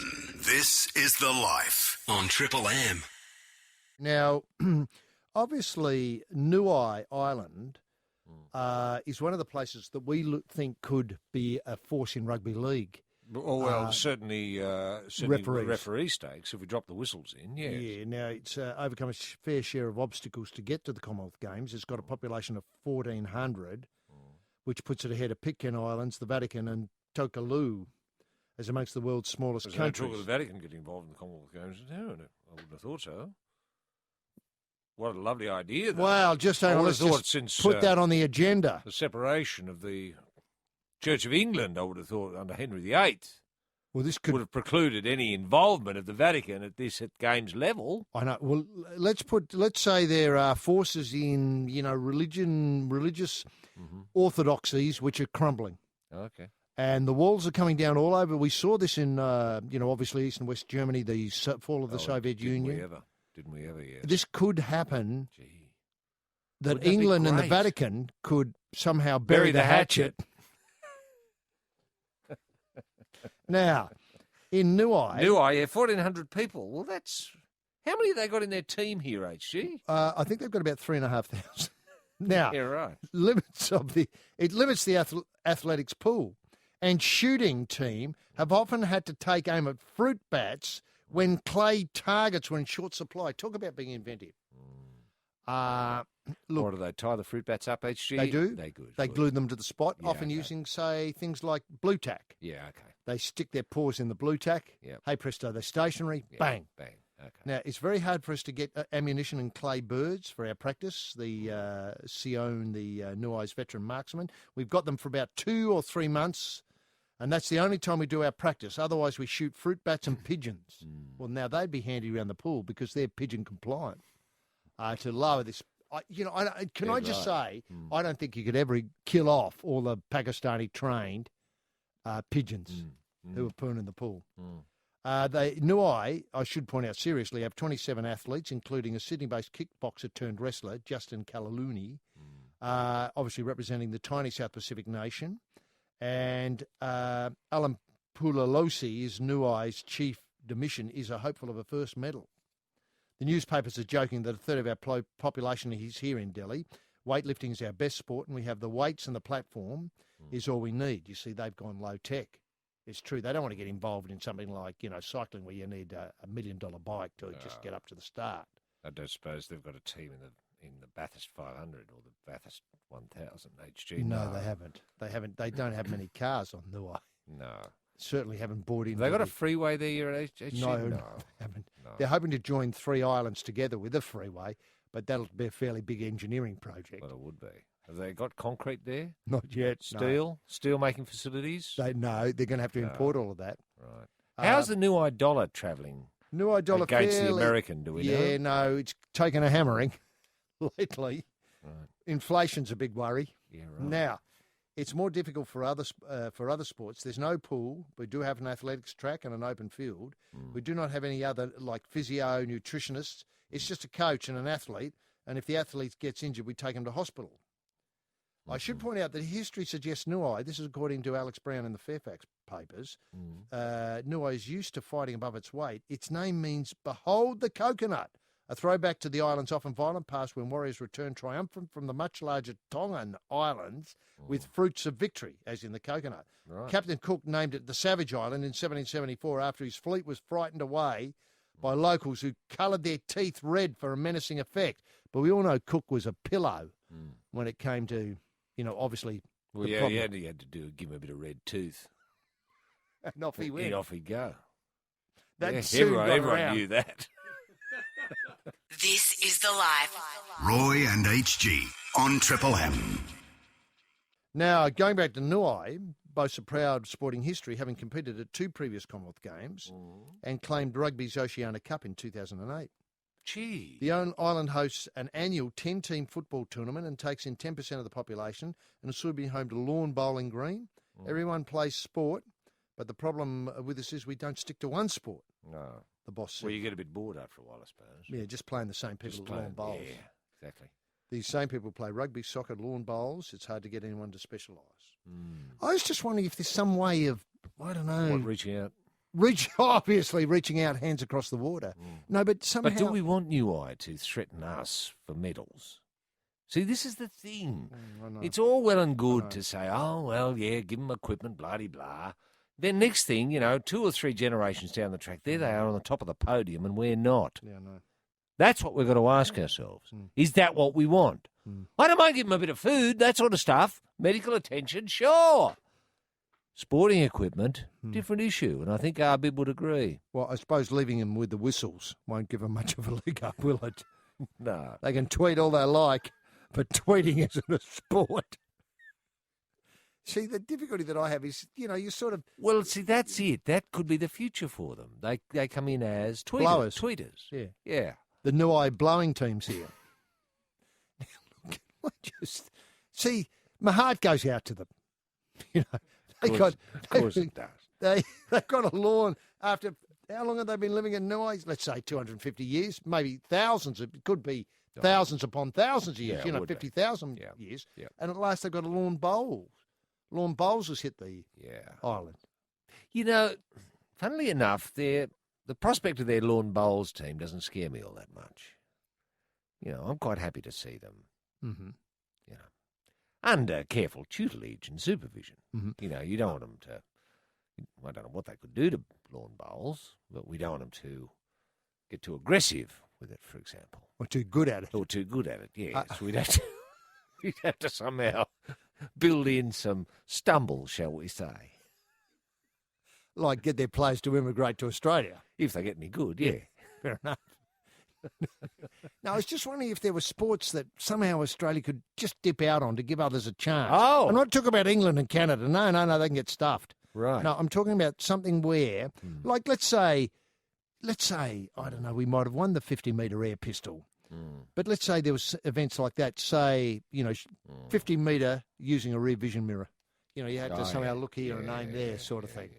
Well, why don't we speak to, say, the chef de mission of Nuai or Moneghetti? No, Moneghetti. And wouldn't it be a lovely gesture, HG, if a couple of our athletes, let's say Cootsy's got 3 now, she's got a prospect of getting 2 more, and she might even get more than that with the relays and stuff. Yep. She's the big one. Could she give one of her relay medals maybe to Nuai? Yeah. Would that seem patronising? Well, if it was done in the correct way, a gesture, and just call one of the athletes out, maybe after she's received hers, call one of the athletes out from Nuai and put it around her head, around her neck, and put it on the podium, just so she gets the taste of it, the feel of it, and has a photograph taken and stuff like that. Wouldn't that be... That would be a reverse perk, wouldn't it, or a reverse Fakiri? This is the life. Roy and HG on Triple M. Now, obviously we're getting to marathon time, and we are. Roy said to me straight away, as soon as we got off the plane, the marathon, it's going to be hell. And now, former champ Robert De Castella has described the conditions expected of the Commonwealth Games marathon as the harshest he's ever seen, and predicts that 70% of the field will not complete the race. I'll be buggered. I'm worried about the Nuai runner. Yeah, how many's Nuai got in the marathon? Four. Look, I'm worried that none of them they'll be lucky to get around the first corner. Of course, Deke said that who won gold in the 83 World Champs and the 82 and 86 Commonwealth Games, he said the Delhi combination of heat and humidity meant runners would overheat as their core temperature kept rising. I can't imagine how they're going to race. If it's a bad day, I reckon we could be up for 70% not finishing. For the Aussies, it's pretty hard having come straight out of the winter. And in the blokes, we've got Hunt, that's Jeff Hunt, Martin Dent and Michael Shelley. Hunt, Dent and Shelley. In the women, Flint and Waitman. In addition, this is Deke, in addition to the heat, you've got the pollution. It's so hot our perspiration doesn't evaporate, so your core temperature keeps rising. If it gets to a point where the body shuts down, runners will be sweating profusely. They'll become dehydrated. This is the toughest conditions I've ever seen. And, they'll probably run 2:11 or 2:12, and the Africans will probably handle the conditions fine, he thinks. Now, I'm worried about the marathon. Do you think that they should run it, say, at 3 o'clock in the morning when at least the temperature does cool off a degree or two? No, I don't, HG. No, I don't. No, I think you've got to run to the conditions. What surprises me, and I yet to raise this, HG, with the chef de mission or Crosswhite or any of those clowns that are in charge of Australian athletics. Because it seems to me that Shelley Dew and Hunt, they should have been training, say, far north Queensland. Yeah, or Papua New Guinea. Running the streets of Moresby. Yes. To get acclimatised. Yes. For maybe the last 2 or 3 years. Singapore. I mean, we have reasonably good diplomatic relationships with Singapore.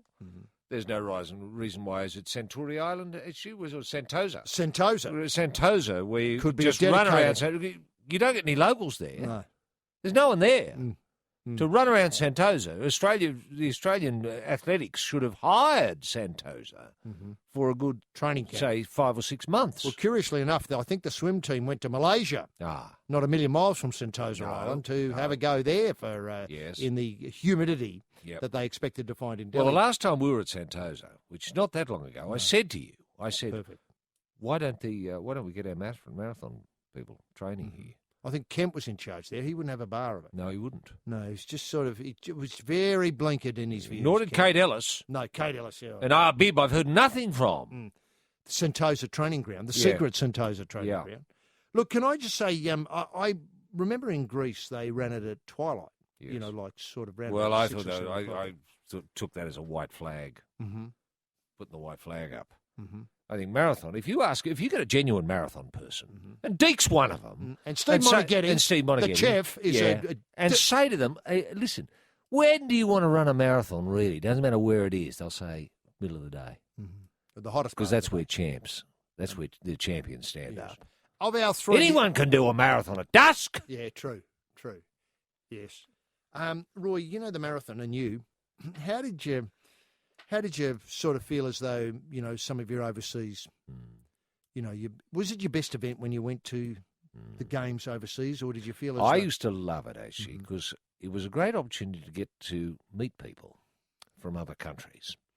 And you'd run, but you'd jog up beside them for a little while. And I used to love getting them talking because it got them puffed out, especially if they spoke the language a little bit. Mm-hmm. And you could say to them, "G'day, I'm Roy." "Hi, hey, I'm Steve. yeah. What are you doing here? Tell me a story." How'd you get to be here? Yeah, how'd you get to be here? I got heaps of time. And off they'd go. 15 kilometres later, they're exhausted. And you just say thanks. Did you find that your hectic schedule, which often involved playing, say, tennis, obviously shooting, and in those days they had a lot of, things or events that no longer part of the calendar. Acclimatised you for the big one on usually the last day of competition before the closing ceremony. Yeah, oh, Lord, ceremony! Don't get me started. I used to treat the whole operation, the whole games, as a bit of a marathon. Mm-hmm. I'd run at least 15, 20 kilometres a day. Mm. I'd get up and before breakfast, I'd have done say 4 or 5 hours of running before I did breakfast. Mm-hmm. And if you got into that routine, I found you were getting pretty fit by the end of the fortnight. And so that a 2 hour 11, that's nothing. Yeah. And nothing at all. I mean, even on the day of a marathon, I'd run 5 hours before the marathon itself. Roy and HG. This is The Life on Triple M. And Roy, we've got some tennis. It looks like Australia is playing Australia. Yeah, I like the look of this. Is it good? I don't know if this is a medal round, but wouldn't it be good if it was? I think it is a medal round. And what I'm worried about is this drawing a hell of a crowd. Oh, Luchak playing Jones, is it? Yes, that's right. 3-6. Hang on, if I read that right, it's a very close game. Yeah. Am I right in thinking 6-3, 6-3? 6-3. Yeah, well, not so 6-3. close. It just mirrors each set. Yeah. So they're into the third set. Yeah. And it looks as though Luchak's up. Yeah, I think Luchak is up. Yeah, well, he's the more senior of the two, isn't he? And Jones, we've never heard of. He's I don't know if he's ever played before. Well, he just came with a racket. He came with a racket, He's and hope in his heart. Hope in his heart and living the dream. Yeah, that's right. Commonwealth Games gold dream. Yeah. And the crowd, if you are watching, just wait till you see the crowd. Because they love their tennis here in India, don't they? They certainly do. They certainly do. The chef, Steve Monaghetti, no stranger to the marathon. Yeah. He's reminded people that every athlete will be, notified that this is a very significant issue. This is sportsmanship. And that these are the athletes, should focus on their performance and be graceful in defeat should the circumstance arise. I love that last bit. Should the circumstances arise, yes. Could I add unlikely? Roy Slavin and HG Nelson. This is The Life on Triple M. Well, of course, it was such the unusual position that the Perk found himself in. Fakiri, they had to do something. Yeah. They're expecting the top. This is uncharted waters for them. Uncharted waters. They've never tasted defeat before on an international stage. Now, actually, this match here, I think it's gone into a tiebreaker. I think there's 6 games all, and I think Luchak might have just pulled ahead there, getting a mini break in this tiebreaker. That's great. Now, we've got another Holden Racing team. This is a cool bag. Yeah. And inside the cool bag, there's a Holden Racing polo shirt, which is worth. Gee, that looks good. It's fantastic. Plus the usual CDs by Barnesy and Slash and The Carrier by Mel Gibson. So it's come and loaded and ready to rumble. In those great colours of red and grey and black by the looks, HG. Red and black, that might be. It's almost St Kilda colours, but it's a cool bag that you can carry a few tinnies to the track in. Easily. So easily. It's a great prize, echoes the first prize, which is a bit better. Slightly better. For some lucky listener, all comers who can answer the following question. Roy. Yes. What did everyone know would scare off Captain Cook? Every time. This is The Life. Roy and HG on Triple M. And it is Hot Lap Handout time. Who are we talking to, Roy? Yeah, we're joined by Phil, who's joining us from Mount Eliza. How are you there, Phil? Good.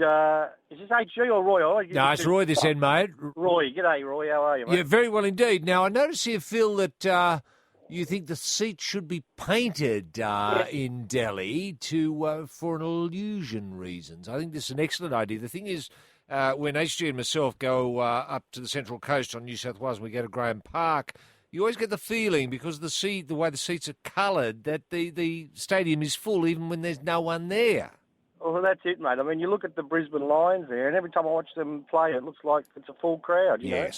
And I'm thinking they're wearing Brisbane jumpers, but then I have a bit of a close look, and it's a seat. You know, it's a seat. Yeah. Would there be some optical illusion we could employ, Phil? Maybe we'd have to get scientists like the CSIRO to explore this for us. Obviously, here in India, they've coloured all the seats blue, which is a dead giveaway. You don't see the variation, as you point out, in a crowd. I'm just wondering if there's a series of combination of colours that we could employ that would make it look full.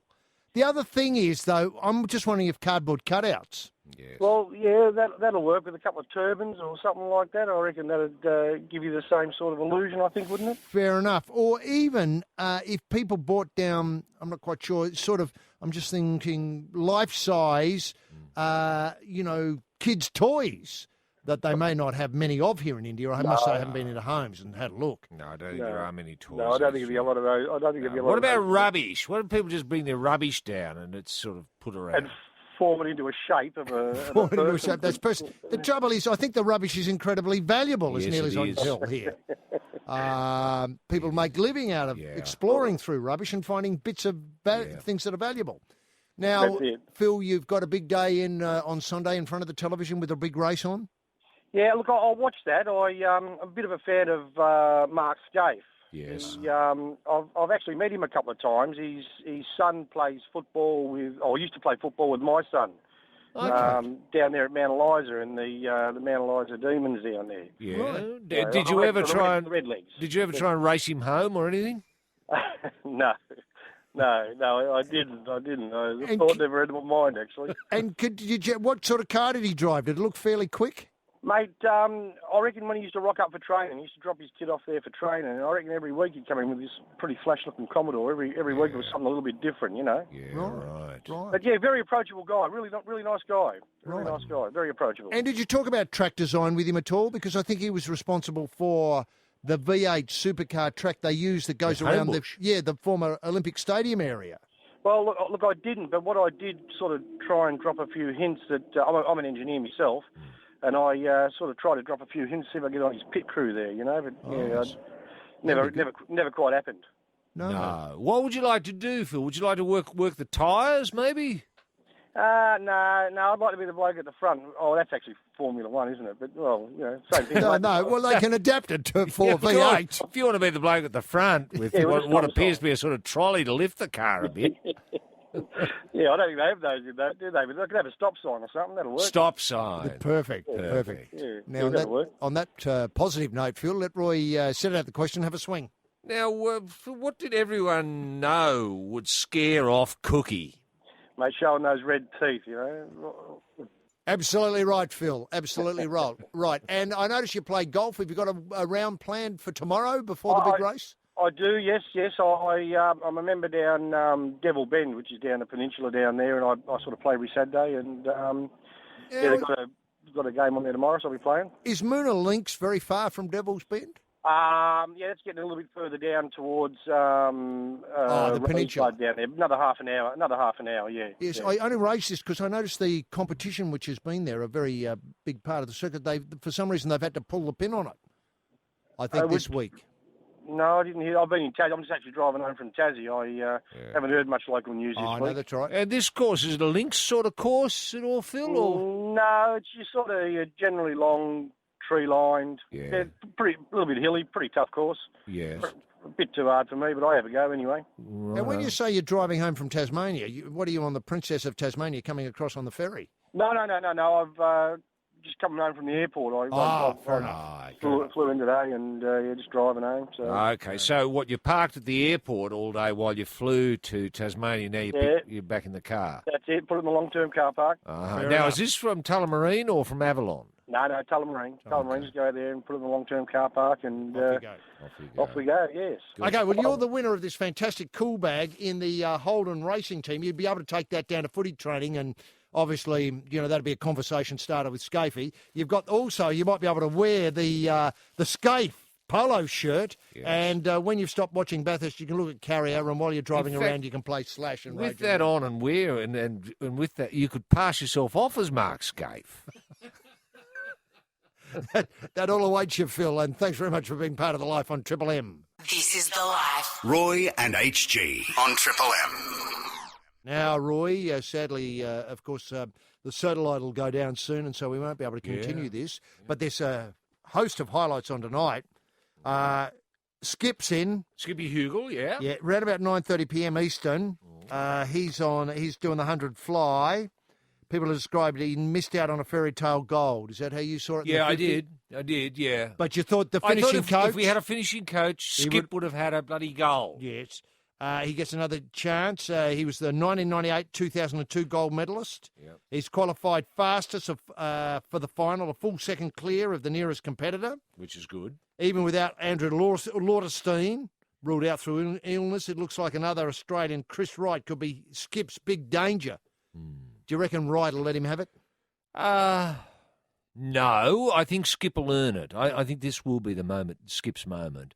And if there is going to be a feature film made of Skip's turnaround. Well, hang on a minute. Is that likely? Have you been talking to Freddie Fittler Films? Yes, I have. And they're interested in should he touch for gold? Mm-hmm. And I know some of, I was going to say my people, they're not quite my people. The chap who could challenge Skip, I think, found himself with a bit of, the rear end of a pigeon in his mouth this morning. So let's just hope that works out. You mean Wright has taken a mouthful for the team? Yeah. Right. Yeah, well, not of his choosing, actually. No, of course not. No, but he's done that's how it's going to be written, isn't it? Yes.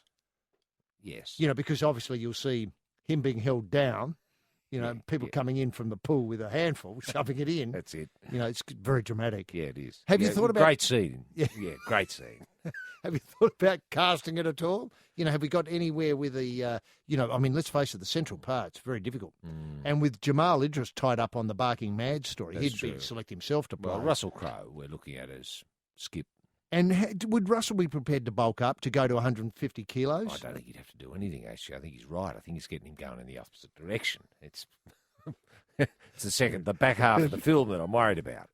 Opening scenes, tickety-boo. Right.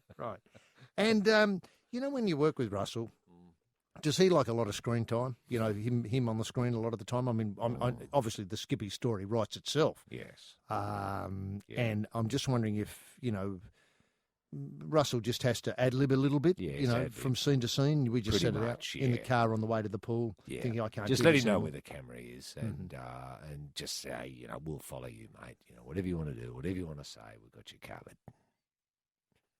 It's simple filmmaking when you're... It is, isn't it? Yeah. That's why Australians are so good at it.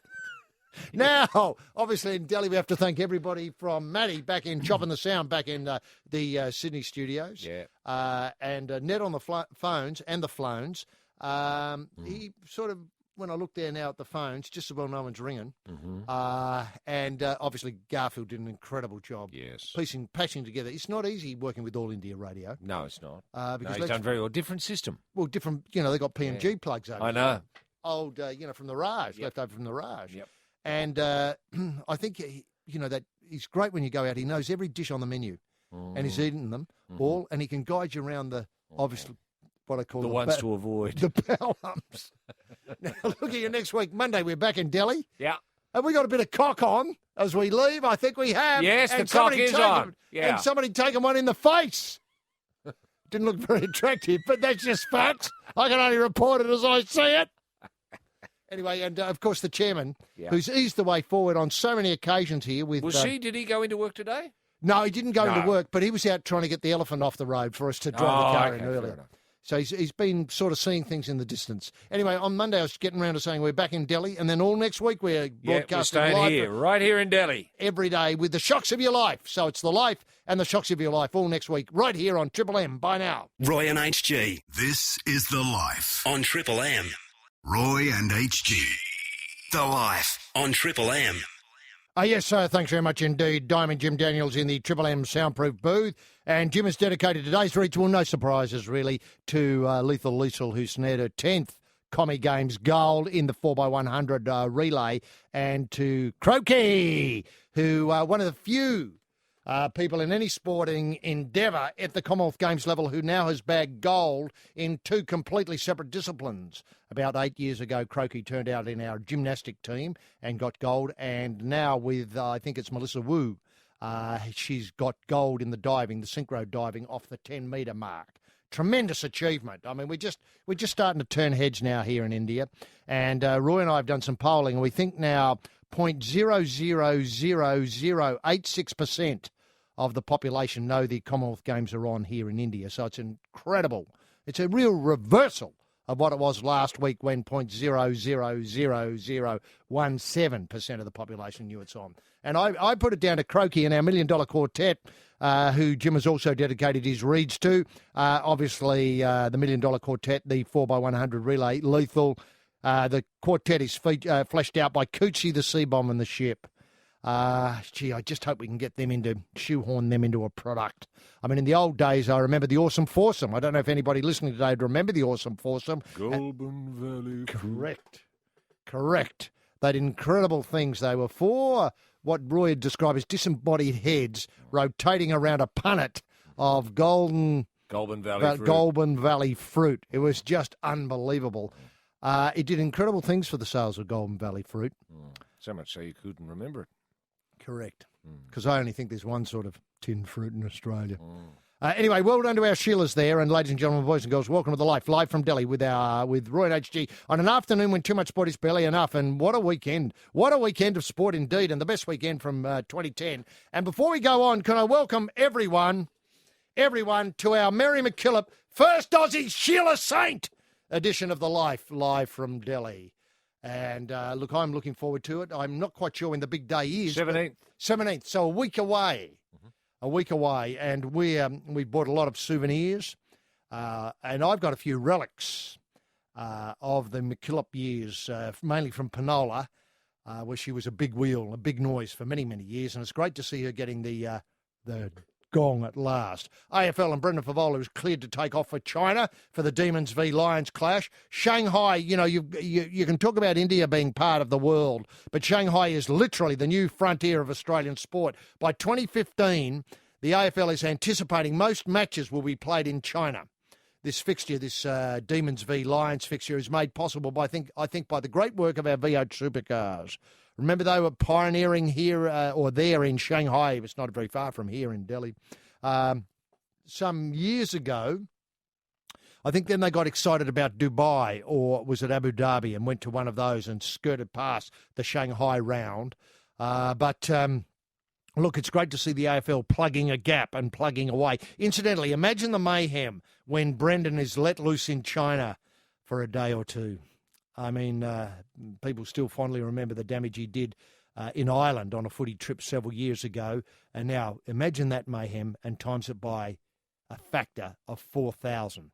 It's going to be incredible. I mean, I can see a fairly big diplomatic incident turning up in the next few days. Because once he gets a couple of Chinese people in a headlock, he won't let go. And never mind how terpsy he is, he'll hang on to the death. Motorsport and the Mountain didn't disappoint yesterday with Scaife and Lowndes. And the General bundling out the Blue Oval out of the top 3. God, they've turned it round, haven't they, Holden? People have been bagging them, but they've come good when it mattered. And in F1, of course, Webber, second on the grid with teammate Seb up front in the Japanese Grand Prix. And when it was done and dusted at Suzuka, the Boot Barbecue Maestro, guess what? Still second.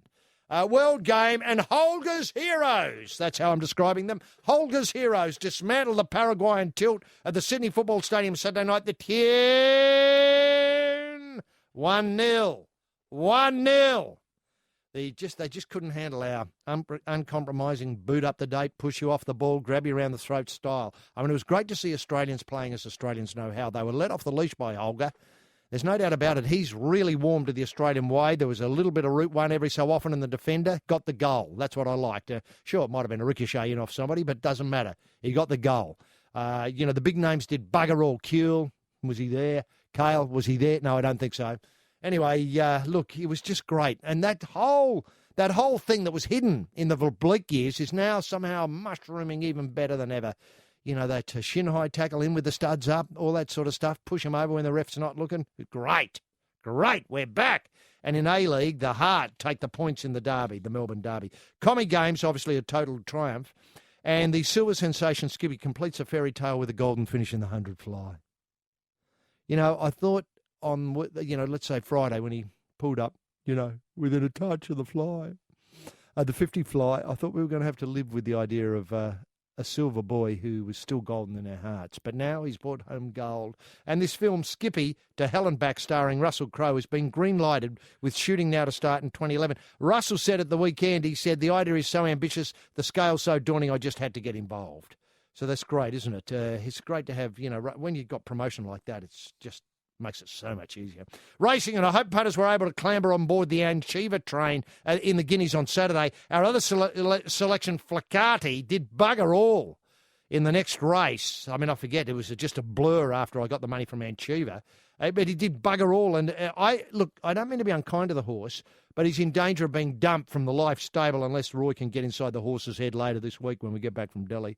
I mean, that's the last thing. I mean, sure, try the blinkers, try the tongue-tied, try the concussion plates and the bandages if you must, but let Roy loosen a horse's head with a Phillips screwdriver, and that's how to produce results. Yes! This is the Life. This is the home of the plumber's smile. This is the show about dreams and making your dreams come true on the subcontinent. And now in the Life, let's unleash a man who held, and I think this was a terrific gesture on behalf of Roy, a pole vault clinic here in Delhi.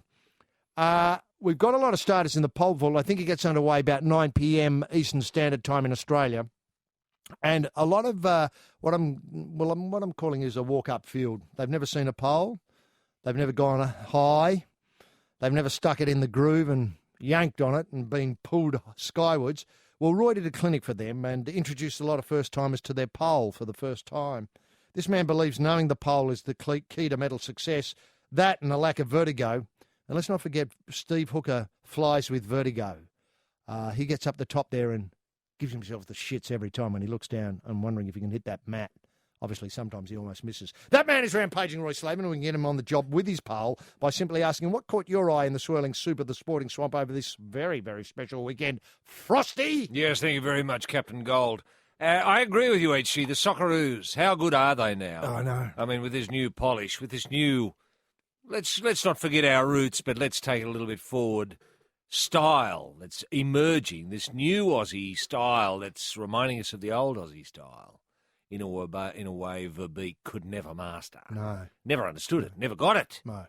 Well, this bloke, Holger Osiak. Yeah, he's got it. I know. He's got it writ large. Mm-hmm. And this looks like a very exciting new era. And I think the World Cup being staged in Australia now, well, it's on. Fait accompli. They've only got to seat that game. We've just got to send the DVD of that match out to the delegates, and they'll certainly tick the box that says Australia.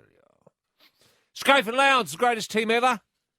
Hey, I mean, forget about Brocky. I don't think Brocky couldn't have driven like Lowndes yesterday. Don't think he could have done it. And, of course, Lowndes had to pick up, because Scaife buggered his back, might have broken a rib. They're talking about cracked ribs now. Are they? With Scaife. And so Lowndes had to drive, it was Bradman-esque in many ways, wasn't it? I think he drove 89 laps straight. What an achievement. Unbelievable, isn't it? 89 laps. 89 laps. That's, From here to Melbourne and back. The numbers are doing my head in. Yeah, from Delhi to Melbourne and back. Something like that. Yeah. Just extraordinary. So, give us that number again. 89.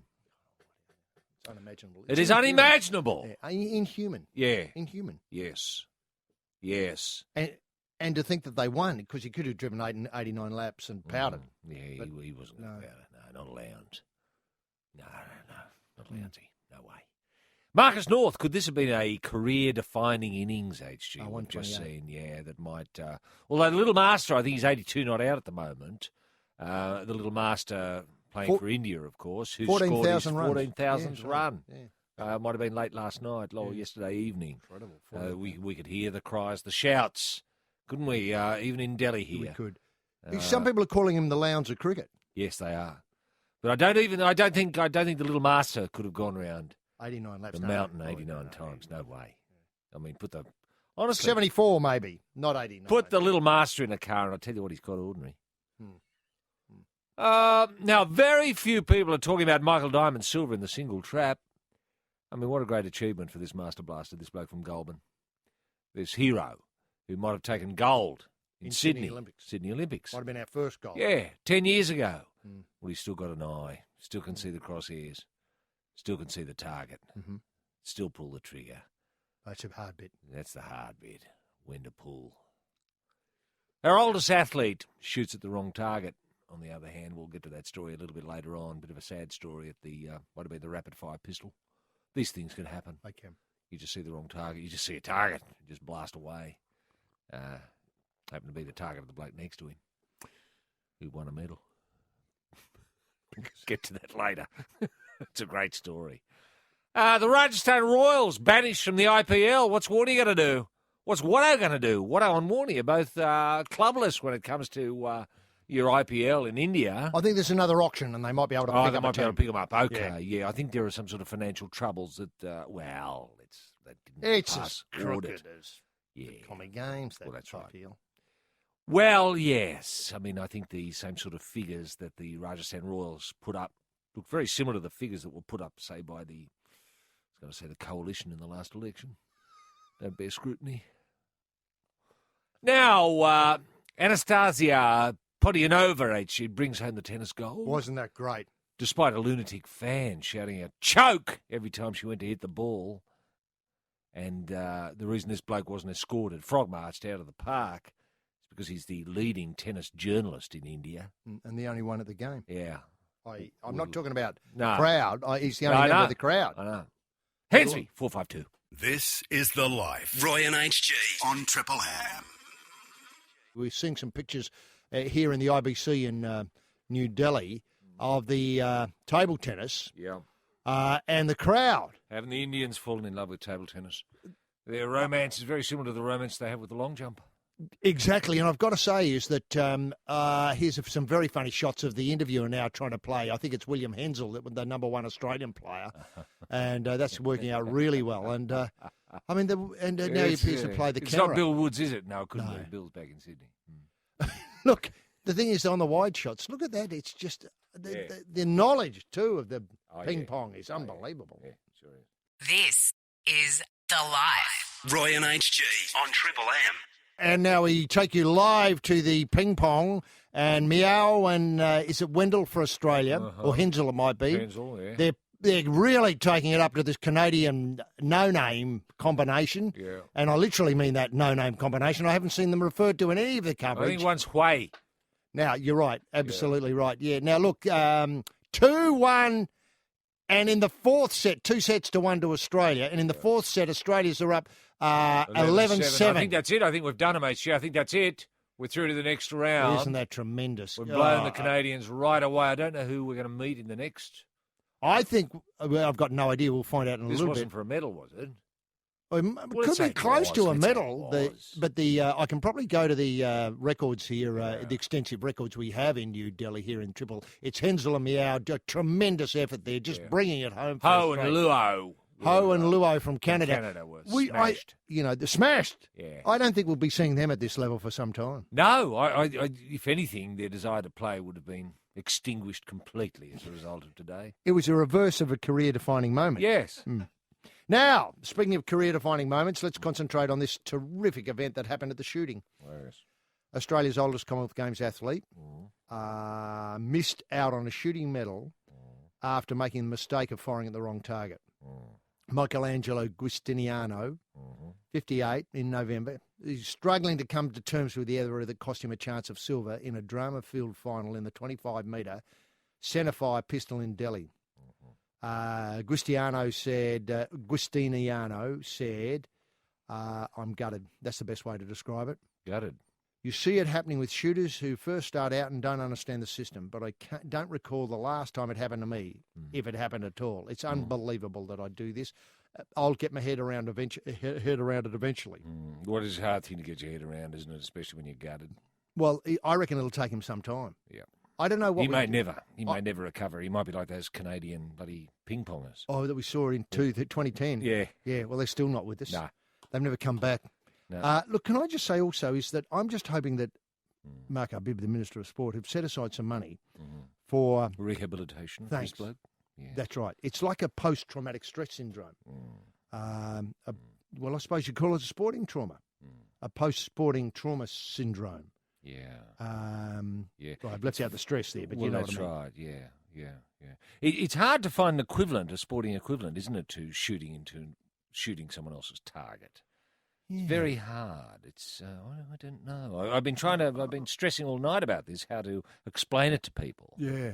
The mistake. I was going to say it'd be like picking up your opponent's javelin and throwing a world record, but it's their javelin, so that they get the record. I mean, that doesn't quite work that way, but you understand the importance. Yeah, be like in a or taking someone's boat. Well, or like you're in the Melbourne Cup and you just take a wrong turn and win the Melbourne Cup by going over the jumps course and not the flat course. Yeah, it'd be pretty hard to do. Yeah. Somebody will notice. But then again, I wonder why somebody didn't notice this. Now, he's a house painter by trade, Michelangelo. It was in a 4-way tie for second at the completion of the 600-shot final. Well, it'd be like painting the wrong house, wouldn't it? Well, I bet you that's been done before too. Well, of course it's been done. The difference between, say... Or painting the wrong house the wrong colour. Yeah, not bad. Or and having to redo it. Yes. Yeah, and running out of paint. Yeah, buying the wrong coloured paint and then going to the wrong house. Yeah, and painting it the wrong coloured paint. Fair enough. Now, weighing on Giustiniano's mind was his dwindling supply of ammunition, as he was using a backup gun after his favoured weapon had malfunctioned earlier in the day. Now, look, this is Afghanistan all over again. We've got a probe here, haven't we? A probe. We've got to have a probe. Someone's got in and mucked around with his gun. Or for the first case, and then nicked his bullets. Yes. And I'm wondering where those bullets have gone now. Why would you? Are there a strict number of bullets you're allowed, HG? How would he have got rid of the... Well, why would he be under... I mean, this is... Aren't we hearing this from the troops in Afghanistan? Exactly As my you're point. saying, that they're Exactly undergunned, my they point. don't have enough bullets. No. They haven't got tanks, they haven't got air cover. And you see Tony Abbott shooting off the bullets, precious bullets. What was Abbott doing firing off bullets? Well, he was just clowning around. But the thing is, he had to get a feel for the weapon to see what, say, Michelangelo was going through. Right. But, I'd like to think that his bullets were put to a bit better use than, Michelangelo's as in hitting the target that he shouldn't be hitting. No. I wonder if I got that right, but you know what I mean. But isn't the implication with Michelangelo that, sure, he was firing at the wrong target, but he got bullseyes on the wrong that's target? the other... Yes, now, he was forced to shoot blanks in the warm-up. Well, that doesn't help, does it? For the Because you shoot-off. don't know how well you're going. No, exactly, which may have... Now, shooting a blank, I mean, how does that help? Well, you get a feel. Bang! They're coming out pretty good today. Well, I guess you get a feel of the pistol, the way the recoil works on your hand and your shoulder. Not sure about that, but I know what you mean. Yeah, it's an idea. Yeah. Oh, you just because it's a feel thing, You've got to. Would a gun work better if it was warmer? Oh yeah. So that might be part of it. Well, happiness is a warm gun, Yes, HG. This point was made by the Beatles. It might have been the White Album many, many, many years ago. Anyway, firing 5 rapid shots, Giustiniano's scoreboard was left blank. Yes. While 9s and 10s popped up on the monitors of his rivals. Yes. After almost 10 minutes of confusion, it was found that the Big G had shot the target of Singapore's Lip Peng Po, with some of his shots counting towards Po's score of 49, giving him bronze and leaving the Australian in 5th. Yeah. Obviously, when I lined up on the target, I lined up on the wrong one. I feel it's unbelievable that I, on the first bay of the range, would not line up on the first target. But all the electronic results showed that I'd fired at the second target. Basically, what happens is he gets the best of 10 shots and I get nothing. Yeah. At first, he believed there'd been a problem with the scoring system, but he soon realised his error. Oh, no. Imagine the shock and the horror. I tell you what, though, the bloke whose target he was shooting at... Po, yeah. Po's related? Po's lucky. It's a little Po. Yeah. Oh, I hadn't thought of that. No, it probably would be. Might have been. She would have said, see if we can get next to Michelangelo. Because he's silly old Michelangelo. He'll give you a few freebies. He's a good shot. He'll add to your score. Well, I tell you what, Po's lucky he wasn't shot, wasn't taken out. Absolutely. I mean, if you're shooting at the wrong target, it's What a happens wonder next? he didn't shoot any. I mean, see, when you get to that age, you start to go a little bit silly, don't you? And capable of making enormous mistakes. I mean, honestly, this bloke should be brought home. Otherwise, he's liable to embarrass us. He might waddle in with a pole vault in a minute and want to join in there. Or Look, can I just go say, to the swimming pool and have a swim? go to most the of it- diving and I think most of that's done now. I just hope it's finished before he gets the idea there are Yeah, other but you know what I events mean. here. I He's- do he's a- exactly know what you mean. We got rugby sevens. he's a loose cannon A loose hanging around the cannon, village absolutely. Yeah. Now, look, can I just say on his because defence? he'll be known forever as the wrong target man. True. True, the WT bloke. Yeah. Now, look, can I just say, in his defence, is you and I have been at many shoots, and I've got to stress that, you know, when you set a target of, say, the best bag from 500 released rabbits, you tend to go pretty silly and shoot as much as you can, obviously, in all directions, even those that... You just want to get something, don't you? You do. Pretty much. You do. Yeah. And so I just sort of feel as though he might have been thinking, oh, it's a rabbit shoot. And so I better shoot at everything I see. Yeah.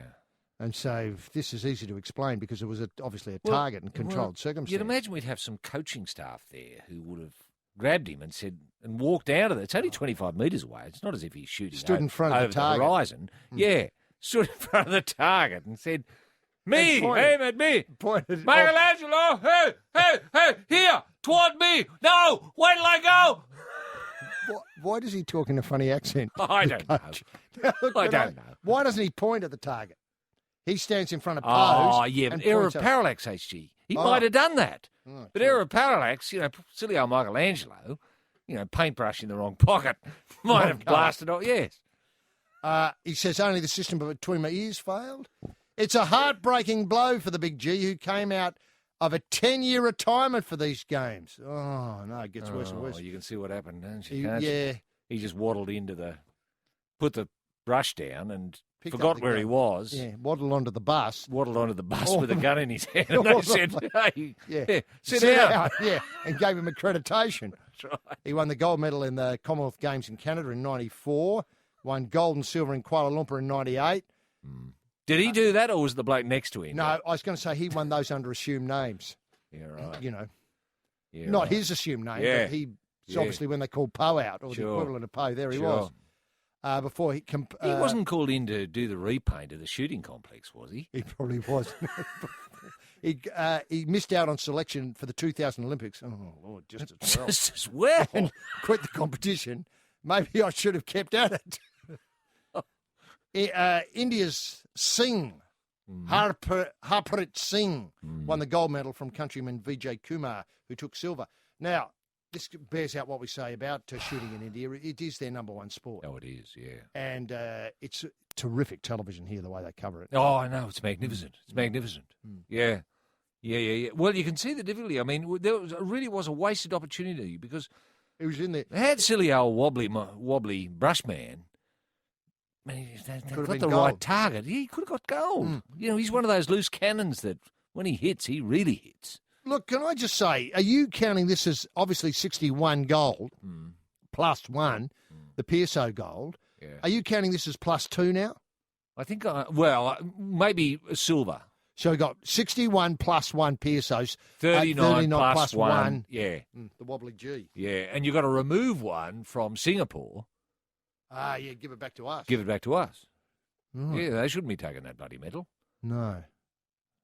Have you heard of anything like this happening before? No, I have not. No, shooting the wrong target. Shooting the wrong. That's what I was saying. I was kept awake all night trying to imagine.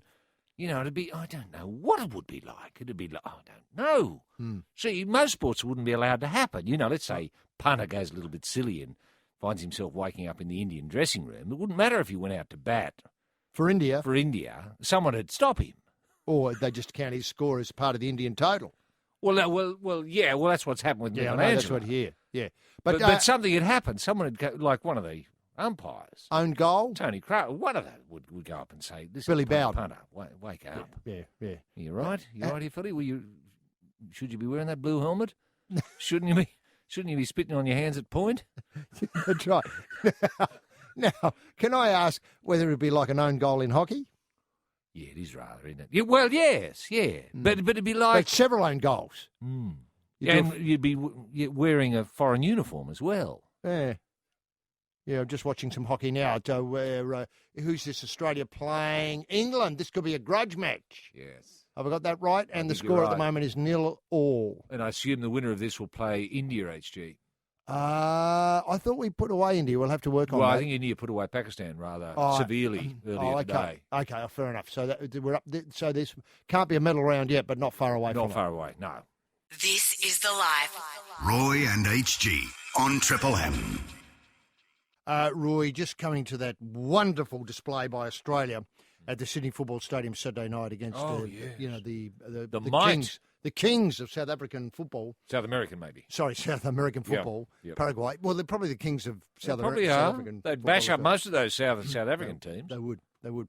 Now, here's Robbie Slater. I think described often as Australia's most controversial columnist. Yes. What a breath of fresh air. Holger Zosiek's first 2 games in charge against Switzerland and Poland, and Poland in Europe were encouraging, but it was exciting to see up close and personal the imprint he has put on the Socceroos. This was Australian style football. It was positive, attractive, and Australia deserved their 1-0 victory over Paraguay. The new attitude from the boss can be seen in the players. They no longer look like they have the weight of the world on their shoulders, like they did during the World Cup. Yep. Osiek is encouraging them to play the way they want to play. Isn't that refreshing? It's in the Australian DNA to have a go, and that was something Pimbervik never understood until it was too late. Yeah. Great to see David Carney take his chance so well. He doesn't score easy goals for Australia, but he blasted one in with his left foot. He's the type of player we need to build on because he's one of the few natural left-sided players we have. My only concern is that we didn't see some of the younger players. Yeah. Really nice to see, Brosk out there and Vidicic. We need to take a chance and experiment with some of these guys, but let's focus on the negatives because it was another good win against a spirited opposition. Jason Kalina was excellent, pulling up strings in midfield. However, I didn't think we have finished product yet. Mm-hmm. If Holger wants to play 2 strikers, Australia still have to settle on the second player. Will it be to complement Tim Cahill? Is it Josh Kennedy, Scott McDonald, or even Harry Kewell? Mm-hmm. McDonald did well in European matches without scoring. And it was a pity he didn't see him play against Kennedy last night. I don't think Harry's left-sided player anymore. Yeah. And if we're going to use him, I think it's up front. Finally, it was good some A-League players got to go. Another change, positive change under Holger. But it was just so exciting, wasn't it? And he's absolutely right. That sort of rather untutored, kick the shins. Unpredictable. Yeah. Kick the shins out. Yeah. If there's something there they can lay a bit of nut on, do so. If they have to be pushed off, grab them round the throat, all that sort of stuff. I just thought it was tremendous. Yeah. Where to now, though? Do we have to add just anything? Keep going. Keep it rough. Mm-hmm. Let's. If there's any talk of polish, I'm really going to get annoyed. Mm-hmm. I don't want to hear talk of polish. No. You don't want to see passing. No. You just want to see and that seems to be what Slater's getting at here. Once he starts, tidying them up, so to speak. Well, I don't want to see anything tidied up. I love our goals, the goals we score. I love a ball being just blasted in towards the goal. See what happens. So 100 metres out. Yes, so it comes off someone's date onto someone's crack into their nose, bump into the net. I love that. That's the Aussie style. Yeah. We're not clean strikers. No. But forget this talk of strikers. 2 strikers up front. Everyone's a striker in an Australian team. Even Schwarzer. Everyone can score a goal. And that great style, they had no answer to our uncompromising, you pointed out, the rather, can I use a word like violent? Mm-hmm. Explosive, I'd call it. Explosive style. Yeah. It was fantastic breath of fresh air. Yeah. Because, I think in the past, the Verbleek years will be remembered as the time we're in the dark ages. Yeah. And now that we're back to what Raleigh Rassick or Frank Rock might have, or, Frank Farina might have put on the team, then right. I think the future can only look bright from here. I agree with that, HG. I often thought under the Verbeek years, or the Verbleek as you call them, and quite rightly, that many of our fallen soccer stars, from watching from heaven, wouldn't have recognised that as an Australian You mean people team. like Johnny Warren? Yes. They wouldn't have recognised that as an Australian team. No. And how refreshing for them. There'd be grins on Johnny Warren's face and all of the fallen up above at what happened on Saturday night, because they would really recognise the Australians are back. This is The Life. Roy and HG on Triple M. Now, a lot of people, what I call them, chef de missions, hanger-honorers, sort of ticket touts, referees, not athletes, in other words, not competitors, are taking advantage of the largesse of the Indian taxpayer. While here in, obviously Gamestown, a Nigerian Commonwealth Games delegate who's been suffering from arthritis for years, got a knee replaced. Oh, did she? By the game's medical staff fair enough. within a week of landing. Yeah. The operation, of course, was free. She's not the only one. Of 1,400 people to visit the Games Hospital, 224 had dental checks and 140 had eye-related conditions. Look, this went on in Sydney as well, because I think it's fair that people coming from busted-ass countries, I mean, a lot of them haven't seen a hurdle or a pole for a pole vault or stuff like that. No. I mean, they're not up to speed with the rest of the world. So it's great to take advantage of the wonderful medical facilities here in New Delhi. What have you had done, Roy? I know had you some had root canal therapy done, HG, because I had a tooth. And the bloke said to me, through an interpreter, I should add, would I like to have an implant done? And I said, normally I thought this would take roughly 6 months. And he said, no, we could do it in 6 minutes. And I thought, just for fun, I might as well bloody well have it done. And fantastic job. You know, I saw you looking at a brochure. Yeah. With regard to liver transplants. Were you thinking of getting one done? Well, yeah, I thought I'd have it tested, and if there was anything untoward, why not bung in a new one? If there was one available. The bloke assured me there was, but as it was, my liver was fine. He said he didn't think it was necessary. So I asked him to have a look at anything else that he thought might need replacing. He couldn't find anything. So I'm scratching my head now. I'm just wondering what I can get done. And I'm encouraging anyone else, associated with the Australian team, to do the same. You'd be crazy if you didn't. You know, your knee, I know you've had trouble since playing rugby league, obviously, that, left knee of yours. Yeah. I mean, have you think it... Well, Merv Cross did a great job on it, HG, not so, well, when I say not so long ago, so let's say about 25, 30 years ago. Fair enough. And I had the people have a look at it here, and they scratched their heads and said, no, there's nothing wrong with it, perfect. They were aware of the work of Merv Cross with knees, because, of course, he is Dr. Knees as far as the world is concerned. He's number one in the world. Leads the world, yeah. And they asked me if I could talk to Merv with the idea of Merv going over there to give a couple of clinics. So I said, yeah, sure, I'll talk to Merv. The other thing was, when you came in with the ingrown toenail, and they suggested a toe transplant, well, I was just shocked. Yeah, I was too. I thought, ingrown toenail is not a difficult operation, but to take off the toe and put a new one on, I mean, they're way ahead of where Australia. They are, aren't they? It's unbelievable. Yes.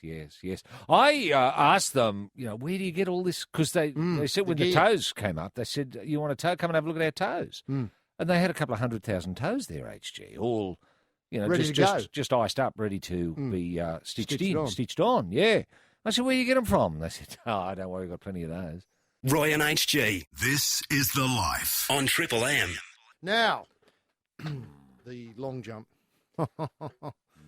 Fabrice Lapierre, we've made it our own again through him. Remember Jumping Jai Torino? I do, the centimetre guy. The centimetre guy. Jumping Jai, the centimetre guy. Now, he thrilled us all on a terrific madcap antics. Madcap antics on a night of magic on the track in Sydney, I want to say 2000 at the Olympics. He came up with silver. Yeah. Fabrice has gone that slightly one better. Admittedly, maybe not quite at the same high level, but he's got gold in the long jump in Delhi.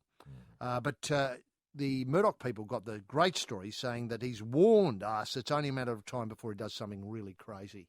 Really crazy are his words. Wow. Really crazy. He's driven Could to he make be history. crazier than he was the other night? No. Look, it does. You know him pretty well, Roy. I do. And I'm just wondering, what has he got a magic bag of tricks? Like, for instance, the Wall of Death. I love the Wall of Death. If it can add value to any sporting event, the idea, say in the long jump, was say for his third jump, he'd call for the Wall of Death, which would be lowered in a sheet of cardboard, soaked in petrol, which would be torched, and he'd jump through it into the sand sight unseen. It would be fantastic. It would get be the kids great. involved or It something would. like that. Or using a ramp. Yeah. Now, strictly speaking, a ramp isn't allowed, but I don't think it is allowed, no. But there's he no would reason to sacrifice say, a jump. Well, at the Royal Easter Show, he could put on a bit of an act, couldn't he, with ramps, so he could really leap high. No, I agree with that. There's nothing wrong with that, and that'd be great. He'd become like the crusty demon of long jumping. Exactly. He might be able to do a 360 backwards. Yeah, you'd have to get someone else involved in the act. Yeah, who for was when weak. he walks back to, because it loses a little bit of theatre when he's walking back to his mark. Yeah, it takes a while. For his next trick. Yeah, for his next leap. But look, I thought putting his gold chain in his mouth while he runs. He jumps, loves doing that, that's doesn't I he? love that look. Yeah. Do you reckon he could do something simple like peel and eat a banana while he's up there.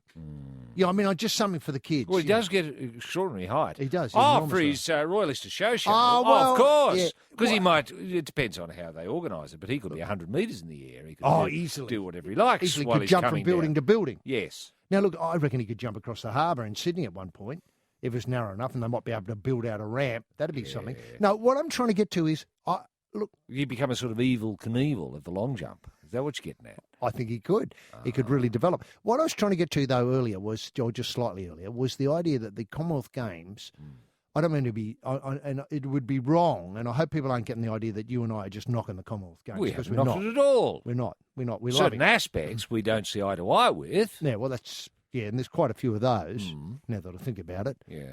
But be that as it may, what I'm trying to do is, in future, let's say I think they go to Glasgow next. If you said LaPierre is coming, and on one of his jumps, you're not sure which one it's going to be beforehand, he will peel and eat a banana while attempting a world record. Don't tell me that millions upon millions of people wouldn't want to be there to see that because, do you know what I mean? It's gone beyond. Yeah. You know how, say, the Harlem Globetrotters always bashed up the Washington Generals? They did, yeah. We're looking for some sort of little bit of show business we can bring to it now. Yeah, I suppose Because so. I think we've gone beyond just simply putting on, the 100 metres hurdle or the hop, step and a jump or the pole vault. We've got a value add. That's what I think is missing here. I'm just picking on the long jump because I think it puts a bit of pressure on Steve, on Hooper too, doesn't it? Steve Hooker. Hooker. Because I know he's working on the idea of getting up in the vault and then balancing while the pole stays in the ground, just hanging on the pole. That's very tricky. And then getting up to some hijinks while he's up there in that You mean, position. hang on, and let me get this right. He runs in, full pelt. Yep. He slots it. Yeah. He leans on it. Yep. It lifts him up. And when it gets to the top, he stays there. Stays there. God almighty. That's an act. Yeah. Stays there. Right? And then, I don't know, he could do anything. He could peel your banana or peel your apple or... With his feet. Stick a bloody skyrocket in his... Date and fire it off. And fire it off, Well, now that would be great. Look, how about this? He jabs it into the hole. Could coordinate that with leaping Fabrice Lapierre. So you had a bit of a fireworks show. One bloke long jumping and blowing it out the back. Well, hang on. Hooker in the air, blowing it up. How about a Roman candle strapped to the date on Lapierre? Off he goes. The Roman candle sort of... Hang on, what do I mean? He writes in the air. He writes his own name, and In it's the quite air. a name. Leaping Fabrice Lapierre. Yeah, quite a name. That's quite a leap if you can get all that written in the air with your date before coming down with a world record. No, that is it. Now we're talking. Now you're talking. I Now- think he might have gone over the 8 metres to win the gold. Something like 8 metres, 9 or 30. Yes, you're right. He got beyond 8 metres. I haven't got the numbers in front of me. But you'd have to go at least to write all that, to do that convincingly in 12 metres? Oh, more than that. I was thinking more like 50. Now that's going to be some leap. 50 metres. Never been thought about it, I think, in the long No, well, but we've got to think of the big That's picture where we're here. going. That's where we're headed. Roy Slavin and H.G. Nelson. This is The Life on Triple M. Roy and H.G. The Life on Triple M. And just continuing with the Lapierre story. Leaping, Lapierre. Leaping. I want to break medals, Leaping said. I want to break them? Break medals? Sorry, records. Oh, right. Phew. Oh. Well, I didn't realise what I said there. I want to break records. Yep. I want to be the best I can jump. I jump for gold medals. Yep. He loves airtime. Well, that's good. That's looking good for the Royal Easter Show appearance with the Crusty Demons. Airtime with leaping. Yes. Now, it feels good getting that high in the air. Sometimes it almost feels like you're flying. It's pretty awesome. He said they'd studied Carl Lewis a lot, him and his coach. Okay. He'd been trying to emulate the 27-year-old and his US coach. Have watched hour upon hour of Olympic jumping. I try to emulate how he ran, jumped. That's probably the one guy I try and copy. Yeah. Oh, I don't like that. Now, I he's think- got to be his own man. Couldn't Exactly. he be looking at Jai Charima? Isn't that who we should be looking at? Jump and Jai? Now, Jump and Jai, now correct me if I'm wrong, lived on pizzas and, Yeah. you know. He's a wild man. Wild man. Yeah, lived in his car, Yeah. saved money so he could go to meets. That's it. Didn't earn any money, couldn't find any sponsorship, but that didn't stop him. He kept going. He wasn't an awesome foursome. Didn't get that golden fruit stuff. Golden Valley Fruits, no. No one had sponsored. They wouldn't touch him with a barge pole to sponsor, but that didn't stop him. No. They wanted to ban him. I don't know why there weren't a queue of sponsors queuing up for Jumpin' Jai. I don't know, because he had the sunglasses. I thought one of those sunglasses manufacturers would have got on board with him. He had Tood. He had plenty of Tude. And he lasted a lot longer than Steffo. Yeah. Look how fast Steffo's got. He's got that Mazda car that he drives in the drags. I mean, I can't remember Jai doing anything like that. No. I don't remember Jai advertising anything. He's still a blank canvas there for someone, I don't know. Like 2000, September 2000, remember me? Yeah. And then he jumps a bit. Yes. Well, yes. It's a bit hard. Don't know where it goes to from there. But Jumping. You can't. It's hard to work into a party either, isn't it? You mean you're looking for a tight fit, aren't you? Yeah, I am. Like Stephanie Rice and Rice Bubble. Yes. Jumpin' Jai. Jumpin' Jai. Maybe. I don't know. Well, it's hard to work jumping in, isn't it? Yeah, but we've got to because he's jumping 8 metres now. There must be a few pools around that are less than 8 metres. And, Jai arrives at the party and leaps right across the pool and. Yeah. First at the barbecue or something like that. I don't know. Or over a heap of tires. Or save someone's life by leaping over a pool to rescue them. Leaping over a burning pit of... Yes. On a sludge. Yeah. But even so, it's still not... It doesn't quite... No, you can see sponsors' problems, can't you? Yeah. Thinking, well, we want to use this guy, but... What do we use him for? Yeah, it's not as if he can spray something, deodorant or something, while he's in the air, because he's not really in the air long enough for that to happen. No. But you could trick it out. Oh, I know you could trick it out, but then people think, that's not real. You want to use an actor. Oh, yeah. Yeah, we'll have to workshop this. This one there doesn't are a lot write of kids itself. out there thinking, well, I can jump a bit, but is it worth it? Well, exactly. That's the big thing. That's what I was trying to point out. There's a lifestyle attached to it. Sleeping in your car, eating pizza, having a fag and a beer after a meet. Yes. Tooting up. Yes. Getting the crowd on your side. Outlaw. You're an outlaw. Outlaw, black hat. Yes. Yeah, no number plate on your car. Well, there must be kids who can jump a bit who think, I wouldn't mind wearing the black hat living in the car. Yeah. Count me in. Where do I sign? You don't have to sign. That's the great thing about it. Yeah, but could he become an ambassador for, I don't know, Holden or something like that, if he's going to live in a car? With second-hand Holden. This is the car Jumpin' Jai lives in, or, Leaping Lapierre chooses what? The 1969 Kingswood. Don't know if that works, but... Not really right, is it? No. Because he's not going to live in a new car. No, you're not going to live... No, sirree, Bob. Now, just while you're working on that, can I say this one doesn't write itself? Unlike the Skippy Hugel story. And I tell you what, Skippy can do anything. Yeah, but anything but, Pizza Hut or Hungry Hungry Jack's or any of that sort of stuff. Margarine. Anything that bulks you up in any way, shape or form. No, I was just thinking of the Russell Crowe, signing on. That's terrific news to play Skippy. It's going to be great. Yes. And I'm just wondering if we could shoehorn Nicole Kidman into it somewhere as a love interest. The girl who stood by Skippy during the fat years. This is The Life. Roy and HG on Triple M. Well, it's a terrific prize celebrating the mountain this weekend, but we start off anchoring the prize with a Dr. Dan T-shirt from Triple M celebrating 30 years of fun here at the home of power. And it's got, obviously Dr. Dan with his guitar on the front. Now, then we go to V8 Supercar. We have a V8 Supercar hat. We have a V8 Supercar bottle. We have a V8 Supercar pack of cards. We have a V8 Supercar blow-up ball and a V8 Supercar collapsible bucket for your beers. Wow. So it's a hell of a prize. I don't think we've given away anything like this. We've never given away anything like that. I've had a look at the merchandise online, yes, and it comes to $7.99. So it's a hell of a... Is that on eBay, HG? eBay, or is that through the outlets, the official outlets? Official outlets? On eBay, well, can I just say... Name your price. Yeah, that's a better way to do it. Yeah. That saves me the embarrassment of saying it was $4.99. Now, that is some prize. Especially if you like your V8 supercars. Or if you've got someone who's into V8 supercars that they're a bit tricky to buy for and they've got a birthday coming up. What a great idea. The bucket that carries, that's fantastic. It's collapsible, fits into a sort of a thing about the size of a Frisbee. And it's not as if you can go into a shop and buy them. You cannot. You can't. No, these are absolutely exclusive to the life. Exclusive to the life, yeah. Okay, the question is, HG. Women only? Yes.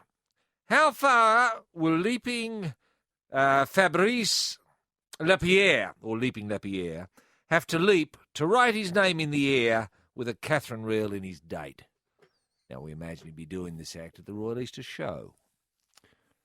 Okay, so how far would he have to leap to be able to write his name in the air with a Catherine wheel stuck in his date? This is The Life. Roy and HG on Triple M. Yes, and it's Hot Lap handout time on the Life. Roy, who are we talking to? Yeah, we're joined by Rebecca, who's joining us from Dural in New South Wales. How are you there, Rebecca? I'm great. How are you guys? Very well indeed. Now, you're happy to see the General bring it home yesterday with Scaife and Lowndes? I was very happy to see the right order of things there. Yeah. Now, did it worry you that the television coverage seemed to be about half an hour behind reality? Did that worry you? I was at work all day, so I was just getting live updates from home anyway. So. Oh, okay. How accurate were the updates from home? They were pretty accurate because the Ford supporter that was watching it was almost in tears. Oh, wow, they take it personally. Oh, yeah. Two boys, one Holden, one Ford. Right. And do you think they'll ever swap around and, you know, the one who's now Holden will go forward and the one who's forward at the moment will go Holden, or are they rusted on? Oh, no. They're committed till death. Right. Now, listen, you like drag racing. Do you go to the drag racing? We go to the drags when we can, love it. Have you seen John Steffo Stephenson go at the drags? He drives, I think he's got a car which is a rotary Mazda. Yes. Yes. So it'd be a funny car, I suppose. I'm thinking so, yes. Have you seen Steffo? The name does ring quite a bell. Yes. And would he be, I was going to use a word like quick, but maybe a better word to use is competitive. Would he win some races? I think so. Now, what sort of, when you go, what sort of, you say there's quite a variety on the program. What are your favourites? Top Fuelers. The Top Fuelers. Oh, Top Fuelers, Top yes. Fuelers, yeah. Yes. They're awesome. Awesome. And the noise, is that something you're attracted by? It is. It's insane. You feel it. You live it. It's, I was going to say, do you feel the vibrations coming through your feet? It's through everything. It just about throws you off your seat when the Top Fuelers go past. It's great. It's awesome. And how many, like on a night, I'm always never sure of the size of it. Would there be 10 Top Fuelers competing or more than that? Usually around, sometimes 6, sometimes 8. I think last time there was 14. Yeah.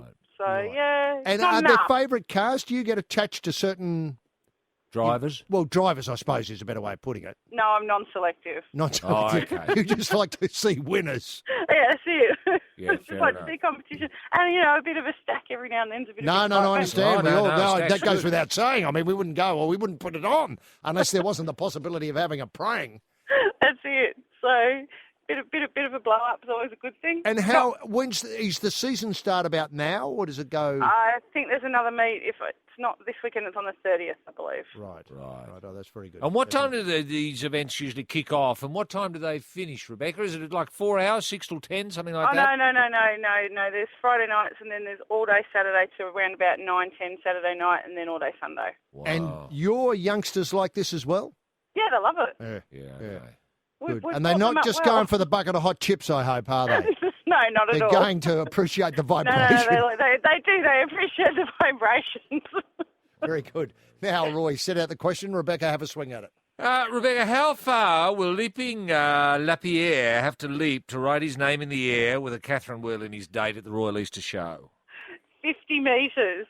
Absolutely right, Rebecca. Now, this prize sounds as though it's going to a very good home because you get the Supercars. You'll have to divvy it up with the kids, of course. Supercars V8 hat, or the V8 Supercars hat, the water bottle, the deck of cards, the blow-up ball, and the collapsible bucket to carry the drinks in. Plus, you get a Dr. Dan Triple M T-shirt. Rebecca, keep going to the drags, and thanks very much for being part of the Life here from New Delhi on Triple M. This is The Life. Roy and HG on Triple M. Now, going back to Lapierre and his Catherine wheel, the thing that they watch all the time is this is him and his coach, Jim Van Houtengem. Do you have anything to do with Jump and Jai? We don't know, do we? No, I don't. I think Jai was self-taught. Yeah, right. He just got a video out, long jump for beginners, Yeah. and just learnt off that. Yeah, right. I bet you got that book. You know how you can get the internet for dummies or Starling for dummies. Yeah. There's long jump for the dummies. Yeah. I think he read most of that. Right. He But you'd have to say there's some relationship there because Jump and Jai, he wasn't just Jai, he was Jump and Jai. Now, this bloke wants to be Leaping Lapierre. Correct. Not just Lapierre, but Leaping Lapierre. Why don't Now, I'm seeing a relationship here between the jumping and the leaping. Now, no, I don't. I'm not missing that. Can I point out that his first name is Fabrice? How about Flying Fabrice? Well, that's not bad. Well, that'd be fine if he was a pilot. Oh, hang on a minute. Flying Fabrice, he's going 50 metres. Oh, if he does get up to the 50 metres, yeah, then he could genuinely be Flying Fabrice. Yes, absolutely. And I'm just wondering... Because you've got to put it in perspective. That's further than the Wright brothers went. 50 metres.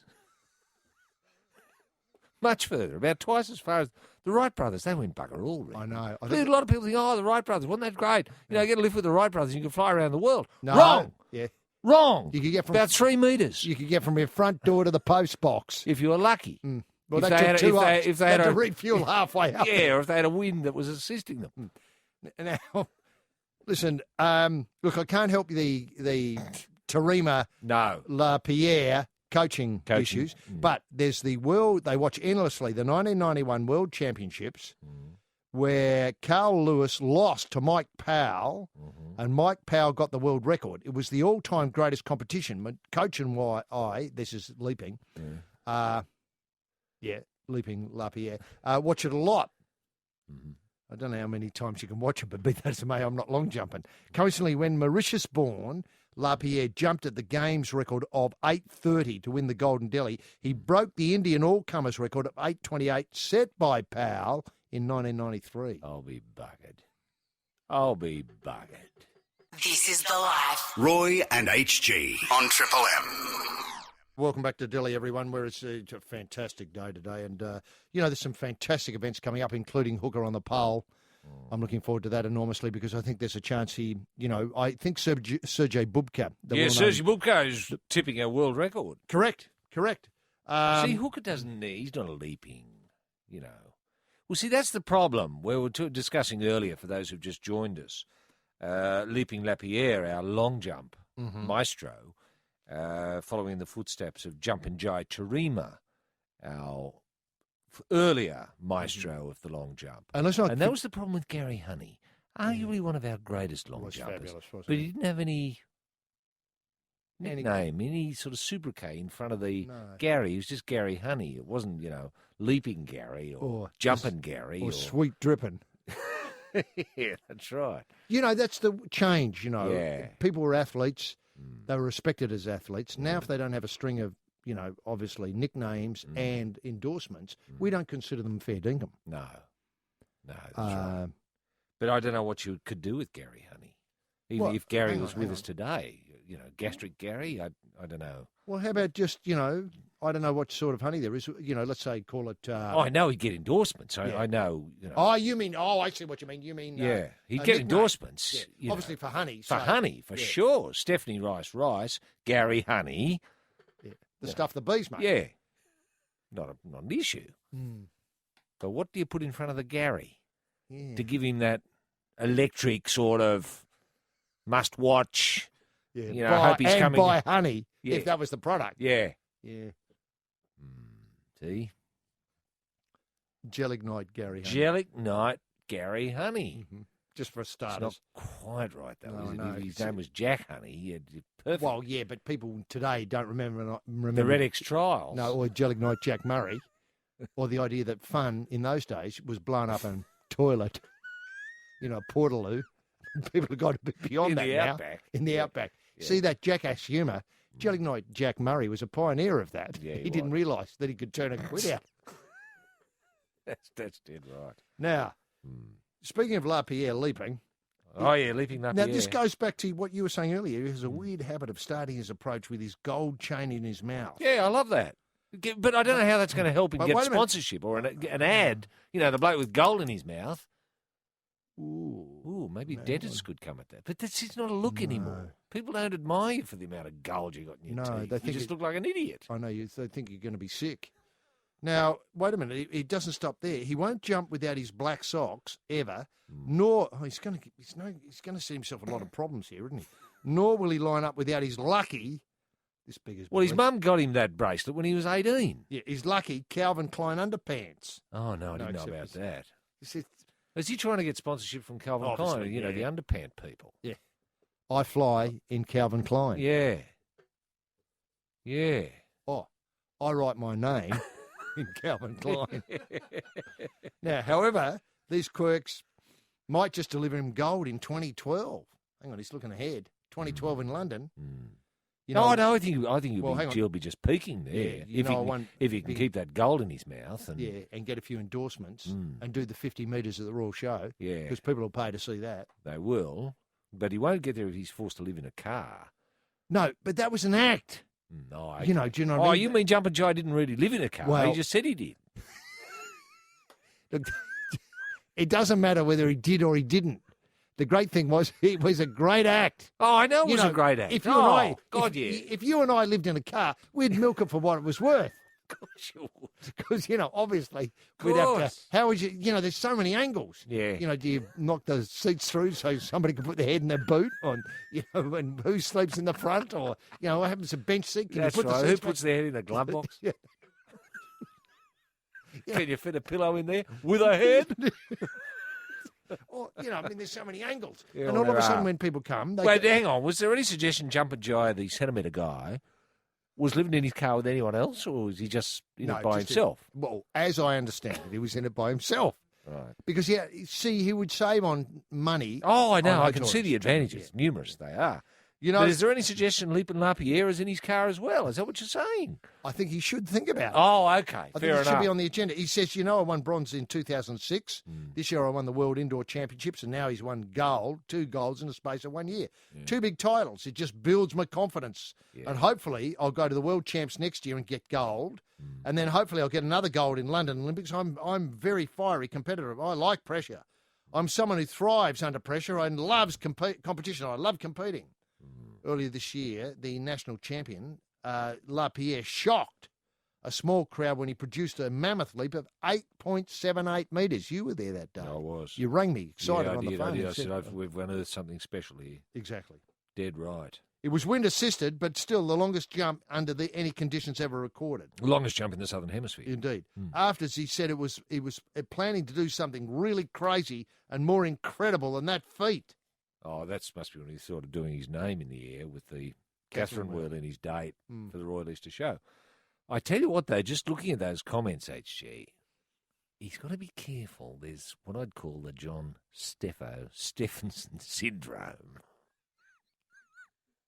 Isn't there? There is. I didn't realise that had been officially recognised as a syndrome. The great thing is that he doesn't talk up. He can deliver. Whereas he appears to be on world record target. Yeah. Steffo, on the other hand, has worked on the 2D side with forgetting the footwork. Exactly. Roy and HG, this is The Life on Triple M. I got a beautiful story from Australia, obviously, in Delhi. The pro boxer, Nader Hamdan, was spotted behind the wheel of a taxi out front of ANZ Stadium after the Rugby League Grand Final. Turns out Nader drives regularly between fights to help pay the bills. Really? Yeah, isn't that a terrific story? He's a great fighter, Nader Hamdan. And isn't that great for, really good stories? For the taxi industry. Well, for the taxi industry to know that somebody like Nader's on call.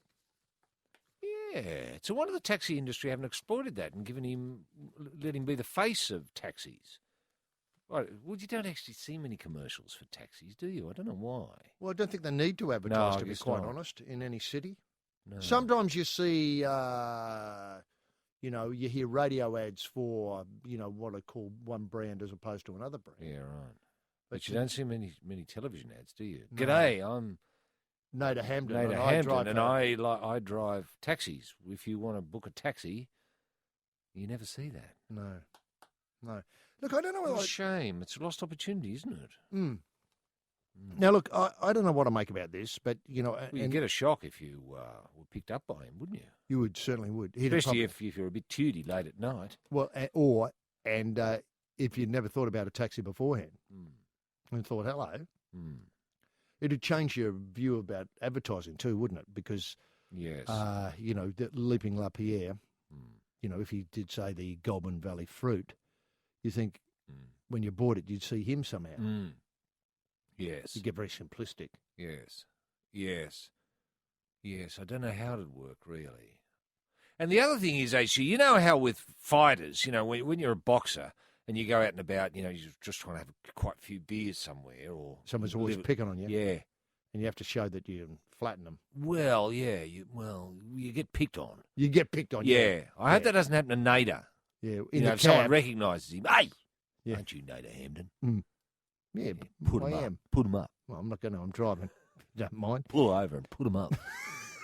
Now, look, Eddie Pettybourne, the Rabbit, branching away from the Delhi games, obviously, because we've given it a fair whack just recently. We'll give it a bit of rest. We'll come back to it in a minute. Yep. But this is a show business story, really. Eddie Pettybourne, a Rabbit, he's asked the supporters of the South Sydney Rabbits to get behind Mahogany. They're part of the X Factor, the television show X Factor. They're contestants on and I'll explain who Mahogany are. Were they what I'd call a girl band, HG? Girl group, yes. Now, they're not a band, are they? They're just people that sing together. Yeah, yes. I think that's right. Pettybourne's girlfriend, Faye Fiso, and her three sisters, Maureen, Helen, and Trina. They're the Mahogany. Now, they're performing on the show, or they performed last night, and Pettybourne's asked for all Rabbits people to get on the end of the phones and help them out, voting for them. What if they thought they're rubbish? Well, all the guys on the team are huge fans of Mahogany, and we've been voting on a weekly basis. Sam Burgess has been helping me rally the troops. And so far, so good. It would be terrific if some of our supporters could also help out by voting, because Faye and her sisters are truly unbelievable. Awesome was what Burgess described them as. Right. Pettybourne is a lover of music. He says he's chosen not to give Mahogany any tips for their performances. They're doing fine by themselves, he laughed. Do they write their own songs, HG? They do. They do. Okay. It's terrific. Terrific to see, you know, Rabbits, the Rugby League Rabbits, Russell Crowe and Mahogany all linked together. Do they sing in the Coachwood and Myrtle colours of the... They would. They would. And what would be great is if they came out dressed as rugby league players. With a song about rugby league. What a good idea. Falling in love with a leaguey or something, you know, late at night after the game. It was just he and his mates and me. What a fantastic song. Next thing I knew. Yeah. Next thing I knew, walking down the aisle. Now, I thought there'd already been a woman, a sort of singing group called Mahogany. Oh, there's bound to have been. But this is X Factor. You know, you can call yourself, if you want to call yourself In Excess, you can go on there. Can you? Well, people like the judges will say, well, we love the act, but we think you should get a better name. Oh, okay. You know, if you went on calling yourself the Beatles, not such a good idea, because clearly you're not. Roy Slavin and HG Nelson. This is The Life on Triple M. Now, look, we've obviously resisted the Skippy to Hell and Back workshop featuring Jeff Hugel. I think the casting's coming along nicely with Russell Crowe and Nicole Kidman. But I was just wondering, a good place to start might be Grant Hackett's think piece on Hughes. Oh, yes. He says, and I can't do it all, obviously, but for 20 years I've known Jeff Hugel. I would be lying if I didn't say I often thought he wasn't making the most of his talent. Okay. Brilliant start, isn't it? I'd be lying if I didn't think he spent most of his life not looking after his talent.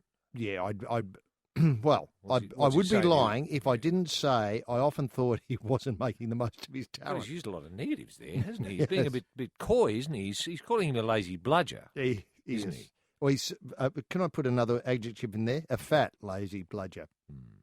Now, it'll be recorded, meaning his win of the gold in the 100 fly, as one of the more emotional and uplifting stories of the year, and that really rocked me.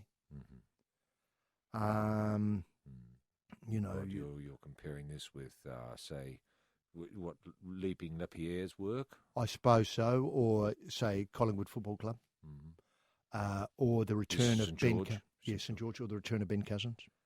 It's a powerful field, isn't it, when you're looking for the most emotional story of the year? Or Nick Rewalt, who busted his leg and pulled a hammy and then came back. Yeah. And then the ultimate disappointment. And Steve Hooker is yet to pole.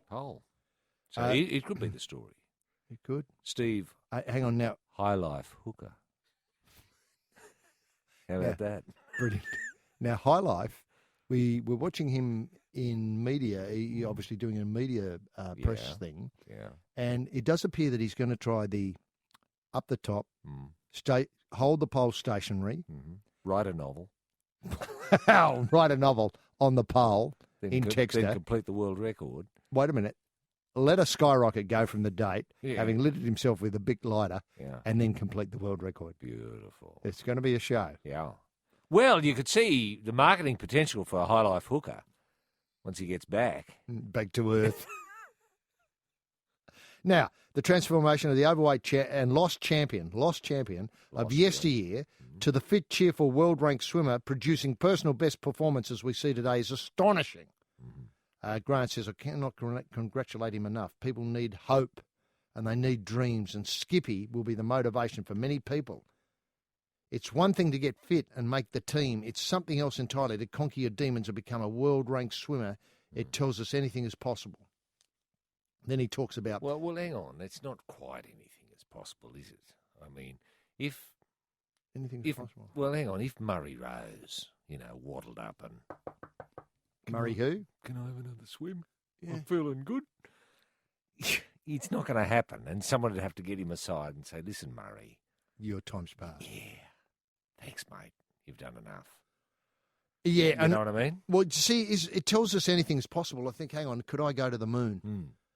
Well, you could, I suppose. I mean, it's unlikely. Actually, I mean, I don't want to talk down your chances of... Dreams.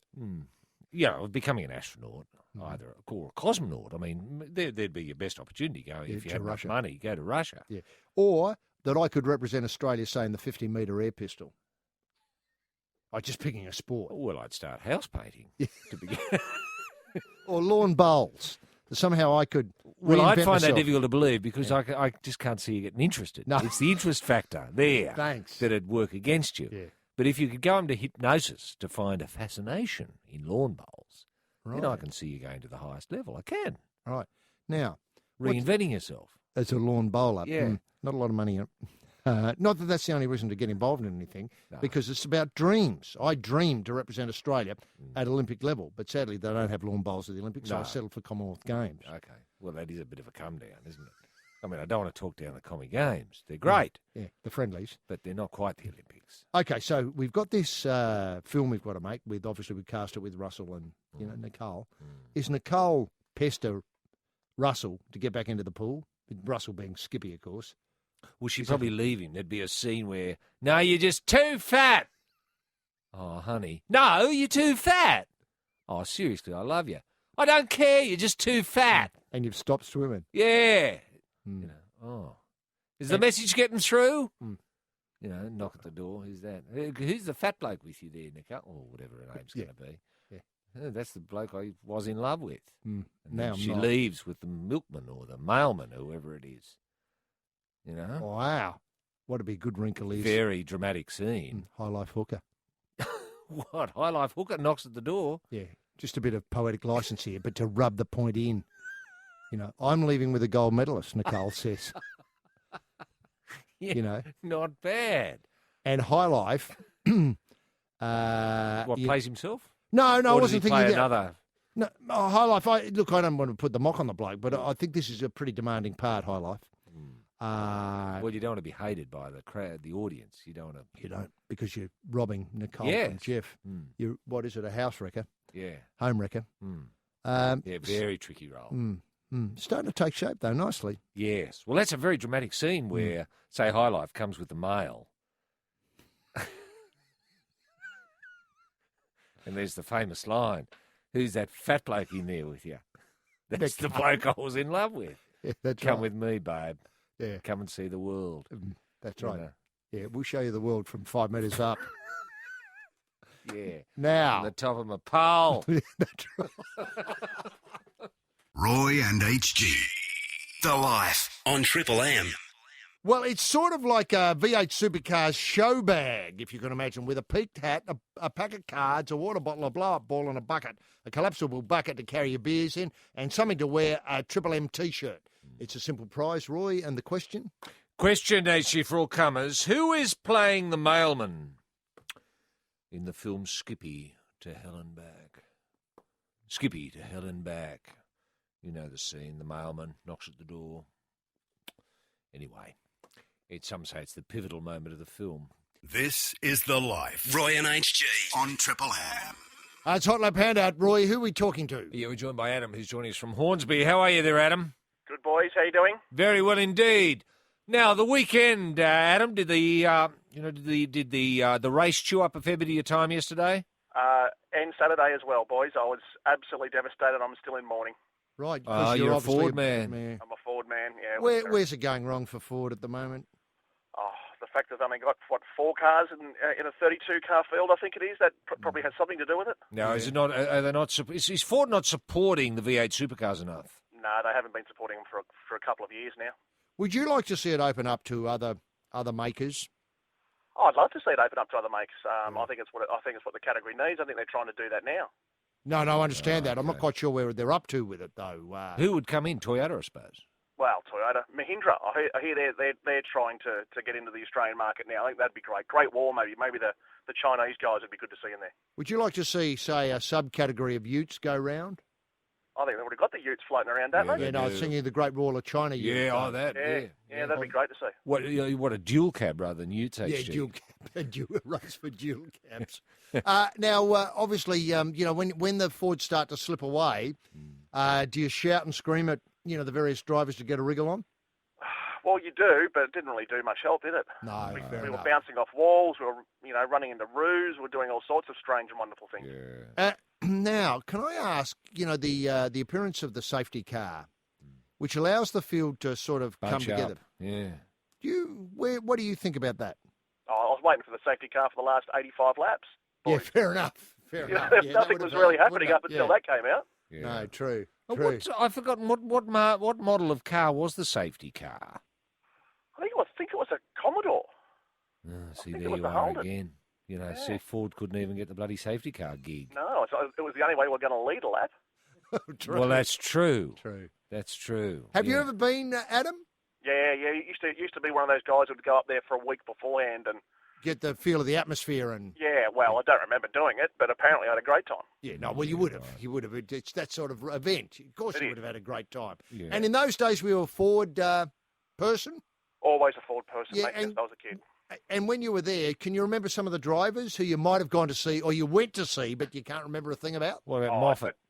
No, I was more of a Dickie Johnson fan. Dick Johnson, yeah, of course. Yeah, I don't even think the Ford guys liked Moffat when he was racing around. I love him now because it's all rose-coloured glasses. History, but at the time, no one liked him. Not really. No. Do you think it's because he was Canadian? Probably. Yeah. Now, Adam, let Roy set out the question and have a swing at it. Okay. Now, who is playing the mailman in the film Skippy to Hell and Back, Adam? That'll be Steve, the High Life hooker. Very good, Adam. And now, of course, obviously there's no Ford involved here, but just the V8 supercars. You've got the cap, you've got the blow-up ball, you've got the pack of cards, you've got the water bottle, you've got the collapsible bucket to carry in, and to just vary it, we've got the Dr. Dan T-shirt. Thanks very much for being part of the life here in New Delhi on Triple M. This is The Life. Roy and HG on Triple M. And I just noticed, Roy, some vision coming through from the Rugby Sevens, and Australia have taken apart, dismantled totally the Ugandan hopes. Yeah, we've busted their defence right open, haven't we? What are we, 14 blot at the moment? Well, it was 33-0. 33-0? Yeah, at That's the end. more like it. Yeah. It's a paltry stage that we picked it up here at the, what does it look like, the 3rd minute mark. Yeah. We've only got 14 points up. Right, okay. Now, the main challenge might come from New Zealand. I suppose so, I suppose, yeah. and England might have a team. Yeah. Wales might have a team. Northern Ireland might have a team. That could be the surprise packets. Yeah. New Zealand had a big win as well, as you'd expect. Yeah. And, a fair way to go with Ugandan rugby, isn't it? Yeah. I don't think they're going to get test status. I don't think so either, but I tell you what, hasn't it struck a chord with the Indian crowds? Yes. Did you see 10 here? Yes. Yeah. Yes, you but know, they'll spread the word. Yeah, and they'll it's say, the "Gee, we had a sleeper sport." great time at that rugby sevens. We had hot chips. Hot chips. Yeah, Yeah, we had clean seats to sit on and plenty of pies space. and We could plenty of move space. around a bit. A lot more space than in the rest of the city. Exactly. That's the irony, isn't it? That's the beautiful You think thing. people would pay just to come in here and feel what it's like to have no one around you. Correct. Now, of course, we've got High Life Hooker going for the pole. Is he polling for gold tonight? He actually? is around about 11 p.m. Eastern. Right. And the other big one tonight is Sally on yes, tonight? PSO, Yeah. the 100 metres hurdle, around about 11 p.m. as well. All right. Now, she's out to, described in the paper here as jumping out of her skin to avenge being stripped of a gold medal in the 100 metres hurdle of being In the avenged. flat yeah, race. the 100, flat. Gee, I hope she doesn't jump the gun again tonight. I know. And in the weightlifting, we're up to the 150 kilogram class. It's a final from midnight. We've got two representatives. Yeah. We've got Damon Kelly, who's really lifting beautifully. Yes. And, of course, Corin Hocking, who... Oh, Corin Hocking's lifting Yeah. tonight. Okay, Yeah. that's great. That's something to look forward to. It's a hell of What's on between sort of now and then, though, HG? That's a fair way to wait till 11 o'clock. Well, I think there's rugby sevens, and obviously, I think we were watching. Oh, there's more diving coming up too, which is great. Grant Nell, Scott Robertson, and James O'Connor. The rest of the field have done the right thing. They've withdrawn and just left those three to have a go Fair themselves. So we were short of gold, obviously silver and bronze. Okay. That's around about 9:30 p.m. And it does appear that the final, we were watching some preliminaries earlier, Yes. the final of the platform diving at 9:30 p.m., where I think the Malaysian competitor was doing pretty well. Yes, dead right. But so it's all still going on, and you keep forgetting there's another whole week of it, and we'll be back tomorrow night with the Shocks of Your Life, live from Delhi between 6 and 7. Sometimes I say 5, but I make a mistake there. It's 6 and 7. Well, when you for the say Shocks of Your far, Life. because time has a different meaning here, HG, doesn't it? It's broad daylight when we do it. I know. Time sort of stands still here, doesn't it? It's incredible. It has that sort of quality, this whole society. Exactly. So join us tomorrow for the Shocks of Your Life from 6 right here on Triple M. See you then. Bye now. This is The Life. Roy and HG on Triple M. Roy and HG. The Life on Triple M. Yes, thanks very much indeed, Jim Daniels in the Triple M Soundproof booth. And Jim dedicates today's reads to the Jennifer Hawkins capsule collection. It's a shoe range, but anything that Hawko puts her name to is bound to walk out of stores and gather gold. Ladies and gentlemen, boys and girls, welcome to Life with Roy and HG on an afternoon when too much sport is barely enough, coming to you live from Delhi. That's right, the All India radio studios of Triple M here on the subcontinent for the final time as we complete the coverage of the 19th Commonwealth Games. What a game's just incredible. We'll never see its like again, honestly. What a week, what an incredible week. And you know, people here in Delhi don't keep records like we do in Australia. And when I said to them it was the best week of, the year, they scratched their head wondering what I was talking about. So obviously they're a little behind. What? Yeah, what I was talking about. Yeah, right. But they expressed it much more forcefully than that. Anyway, best week of 2010 so far. And obviously it was with very heavy heart that Roy and I wandered the closing ceremony a few short hours ago. Obviously we said yesterday in the final Shocks of Your Life program, it's been the time of our lives here. It's just been absolutely wonderful. And we've discovered spices. Obviously Roy's packed a bag. In fact, he's given me all his clothes to take home and he's just carrying in spices. He always travels with a couple of shot puts and, an odd javelin and a discus just in case, people drop out. And he can get a gig. But he's given them all to me to carry home, and he's bringing home, obviously a lot of turmeric, cumin seed, some cloves. They grow great cloves here. It's just wonderful. It's Clove Central. Look, both of us are obviously heading to the airport tonight, realising, if I haven't said it before, our romance with India has just begun. Obviously Roy's had a great romance with rugby league, and I've had a great romance with the turf in Australia. But we think that both of these might be, running second to India in the end. And Australia's final medal tally, should I say. Look, I don't care. I just know it was brilliant. It was just great. And I was talking to the boss, Steve Monaghetti, and he thought if we got 40 gold, we'd be doing well. We got double that. And I think we're up over the 150 in the end. It was just fantastic of all colours. And it sets us up nicely for London, doesn't it? Obviously, disappointment in sport is something that Australians don't experience often. And it'd be great just to go to London and win nothing. and feel as though, wow, remember the Commonwealth Games? They weren't so bad after all. Cricket, and what a run fest and feast at Bangalore, with the Little Master getting the double ton in what was described by cricket commentator, senior cricket commentator Peter Roebuck as, wait for it, a masterclass. That's right. Roebuck went on a limb, called it a masterclass. And opener Murali Vijay chimed in with a fat ton that was a real boot up the date for punters people in this best of two series. This subcontinental test tune-up was an old-fashioned wake-up call to the Australians. Our bowlers, I believe, are ready for an Ashes assault with Horwitz, the pick of the rubbish in the reverse garbage trucker spin, if you get my drift. I think he ended up with the figures over the two tests of 6 for 390. Not bad figures, 6 for... But 390 does put it into slight perspective. Look, I was talking to Kevin Peterson, obviously, who's revelling in the newfound space now that Freddie Flintoff's retired in the team. But he says, those figures have most of the Poms packing it. And I had to look at him to see if he was serious or not. Anyway, that's true. Football and the FFA, that's the Football Federation of Australia, are looking to overhaul the shot duck of world football comps. I'm not quite sure how they're going to do it, but they've got a lot of ideas. It's a brave and belated attempt to inject interest into the caper that is being laughed at by experts, that is football experts around the world, i.e. Fozzie, who realise that no matter how you polish a turd, it remains a piece of poo.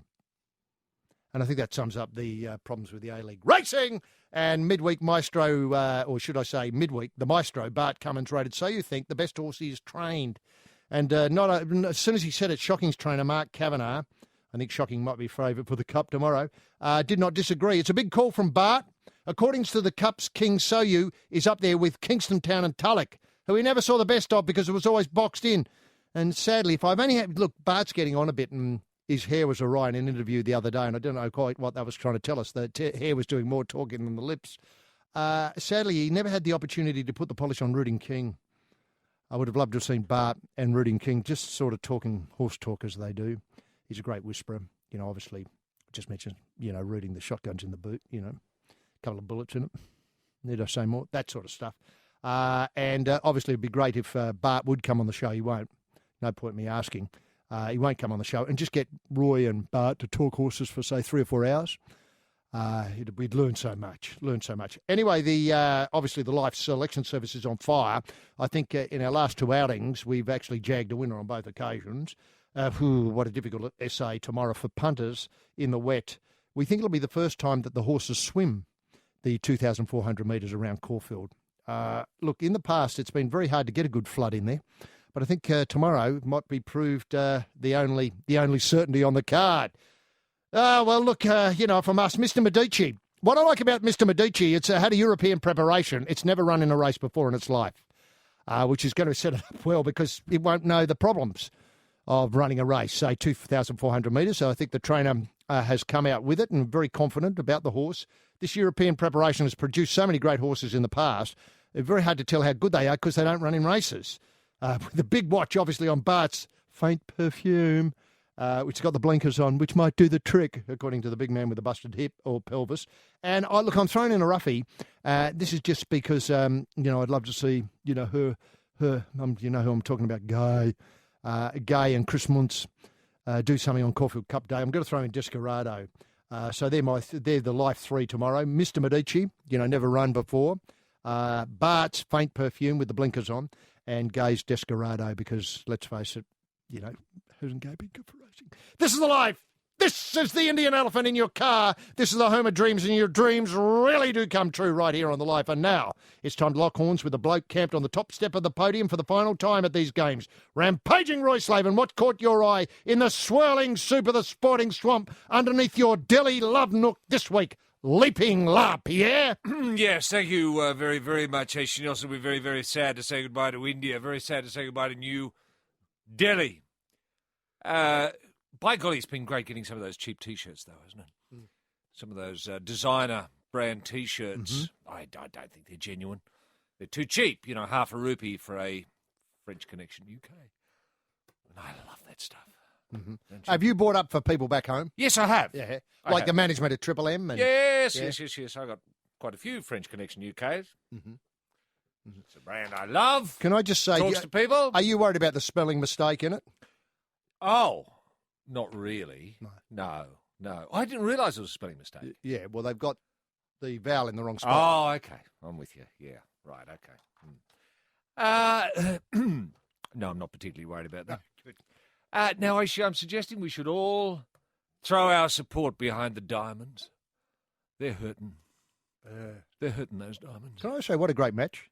Yeah, I believe it was a good match. It was a fantastic end to the games. Yeah, and I just couldn't watch. I couldn't watch it. You were too nervous. I was too nervous. Yeah. I was too nervous. I watched it all the way through. And you know Catherine Cox came on and got 7 goals or, caught up, and then she buggered it up. Oh, no.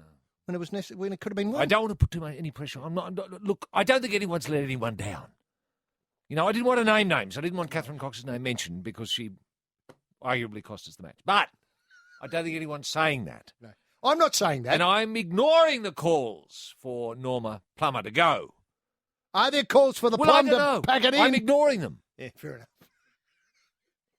Totally ignoring them. Now, anyway, it's out there, isn't it? It's out there. Coxie and Plummer. Never to be forgotten. It's a head of steam building up. Yeah, it is. Now, are we really 5th in the world in cricket? Are we really? If so, how did this come to pass? How have we let this happen? Do we need an inquiry? Should our Bib get involved? You've just got to remember how good our cricketers were under Kemp's watch. Yeah. Senator Kemp's watch. Yeah. They didn't lose anything. They didn't lose anything. We didn't lose a match. And this is the first time in 22 years we've lost 3 test matches on the trot. 22 years! There are adults walking around driving cars with jobs who've never known Australia lose 3 test matches in a row. Astounding. And not good enough. Not good enough, Habib. Well, I don't think you necessarily should blame him. I'm not blaming anyone. No, fair enough. And I'm ignoring these calls. To blame our Bib. Yeah. The little master tops the batting rankings for the first time since 2002. If the little master... You can't take them seriously, Roy, these rankings. I reckon we're still number 1 at the test level, yes. And the little master is always and will be rubbish. Yes, thank you. That's what I'd like to think too. Now, Australian table tennis in tatters. Is that you saying that? No, these are calls that I can't ignore. Worst performance ever. Worst performance ever. Most of the athletes playing table tennis, well, let's say all of them, have jobs. Table tennis is a hobby. And therein lies the problem. Habib? Thank you. This is right in Arbib's backyard. Someone's been doing nothing but lay turds in his backyard, and he thinks he can ignore the smell. Well, we're not.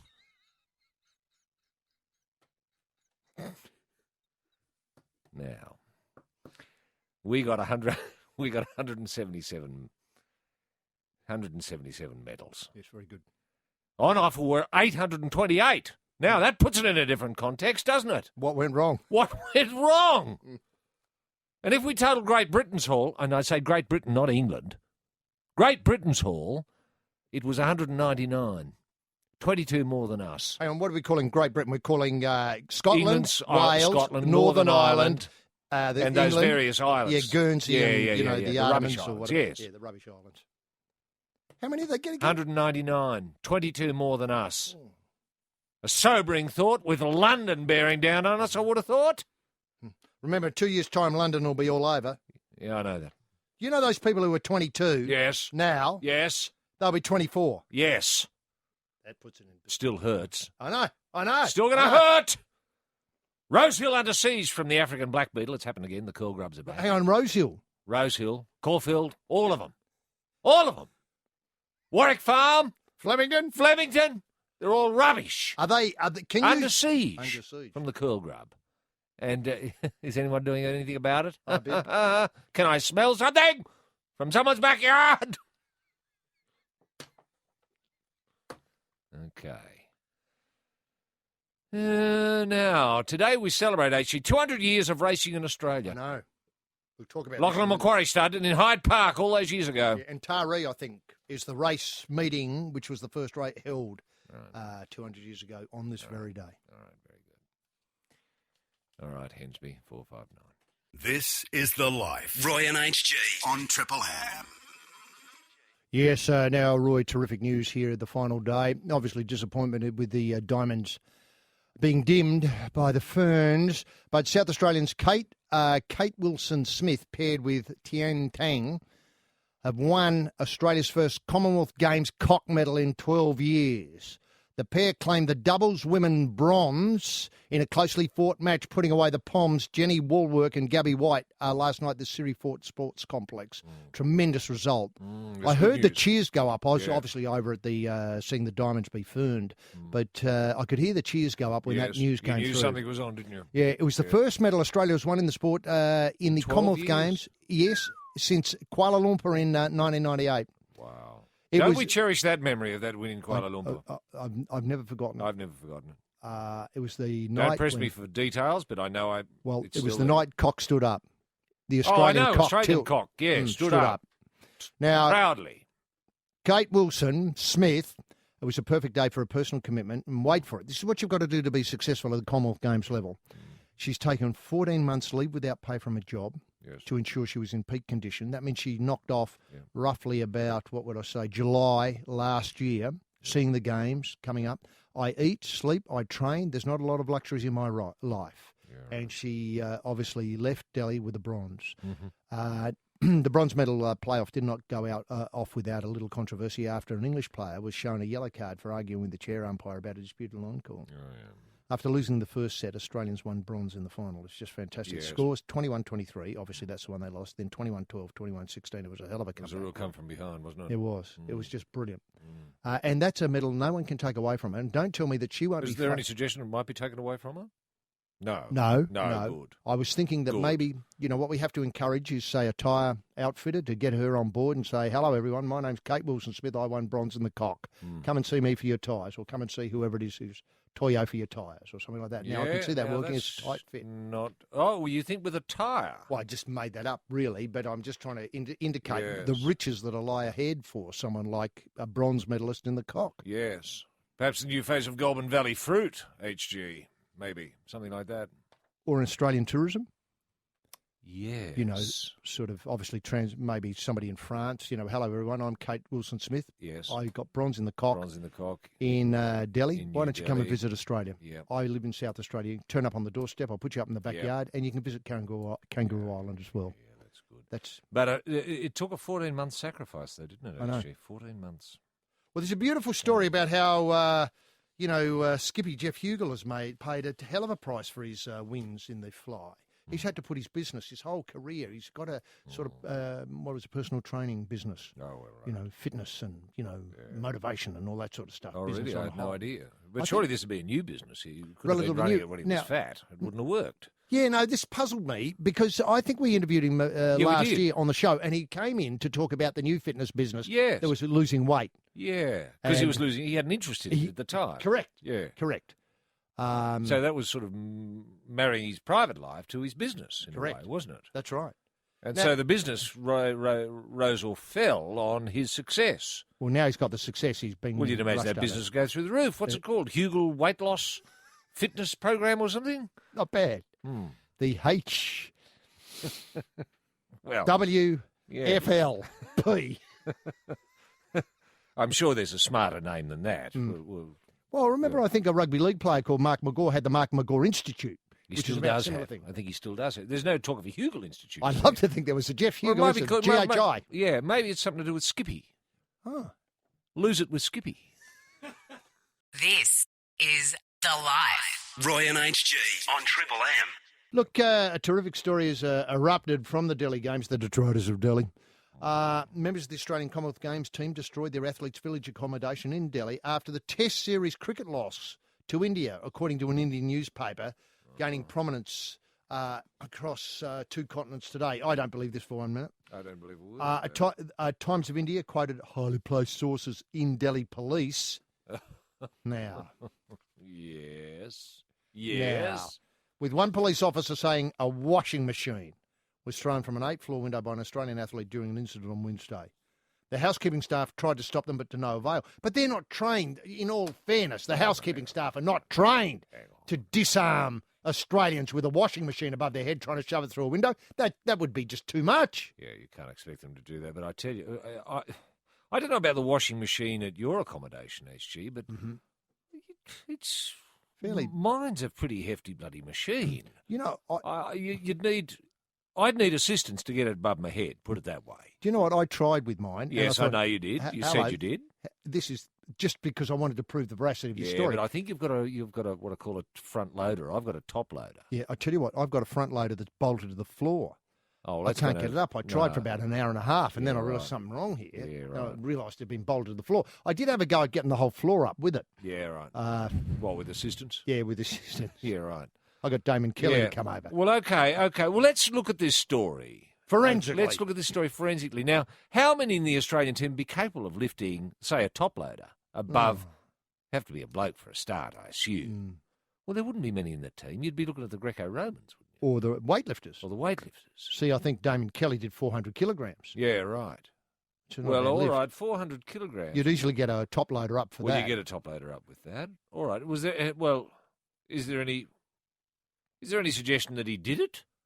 Do we know? Has anyone been named? No, we've got Well, other... he'd be the first one the police would have a talk to, wouldn't they? Mm-hmm. Because he'd be one of the few capable of, if the story's to be believed, and I don't for a moment believe a word of it. What have you got from Crosswhite? What's he said? Perry Crosswhite? No one was injured by the washing machine, but Perry Crosswhite, the Australian Commonwealth Games Association chief, said he was disappointed by the incident on Thursday night. We don't know who did that. We don't know who did it. What, somebody did hurl a washing machine? What, 20 floors up, HG? Well, an Australian athlete was sent home. Sent home? From the Commonwealth for bad behaviour this week after, and a washing machine was dropped from about... Dropped?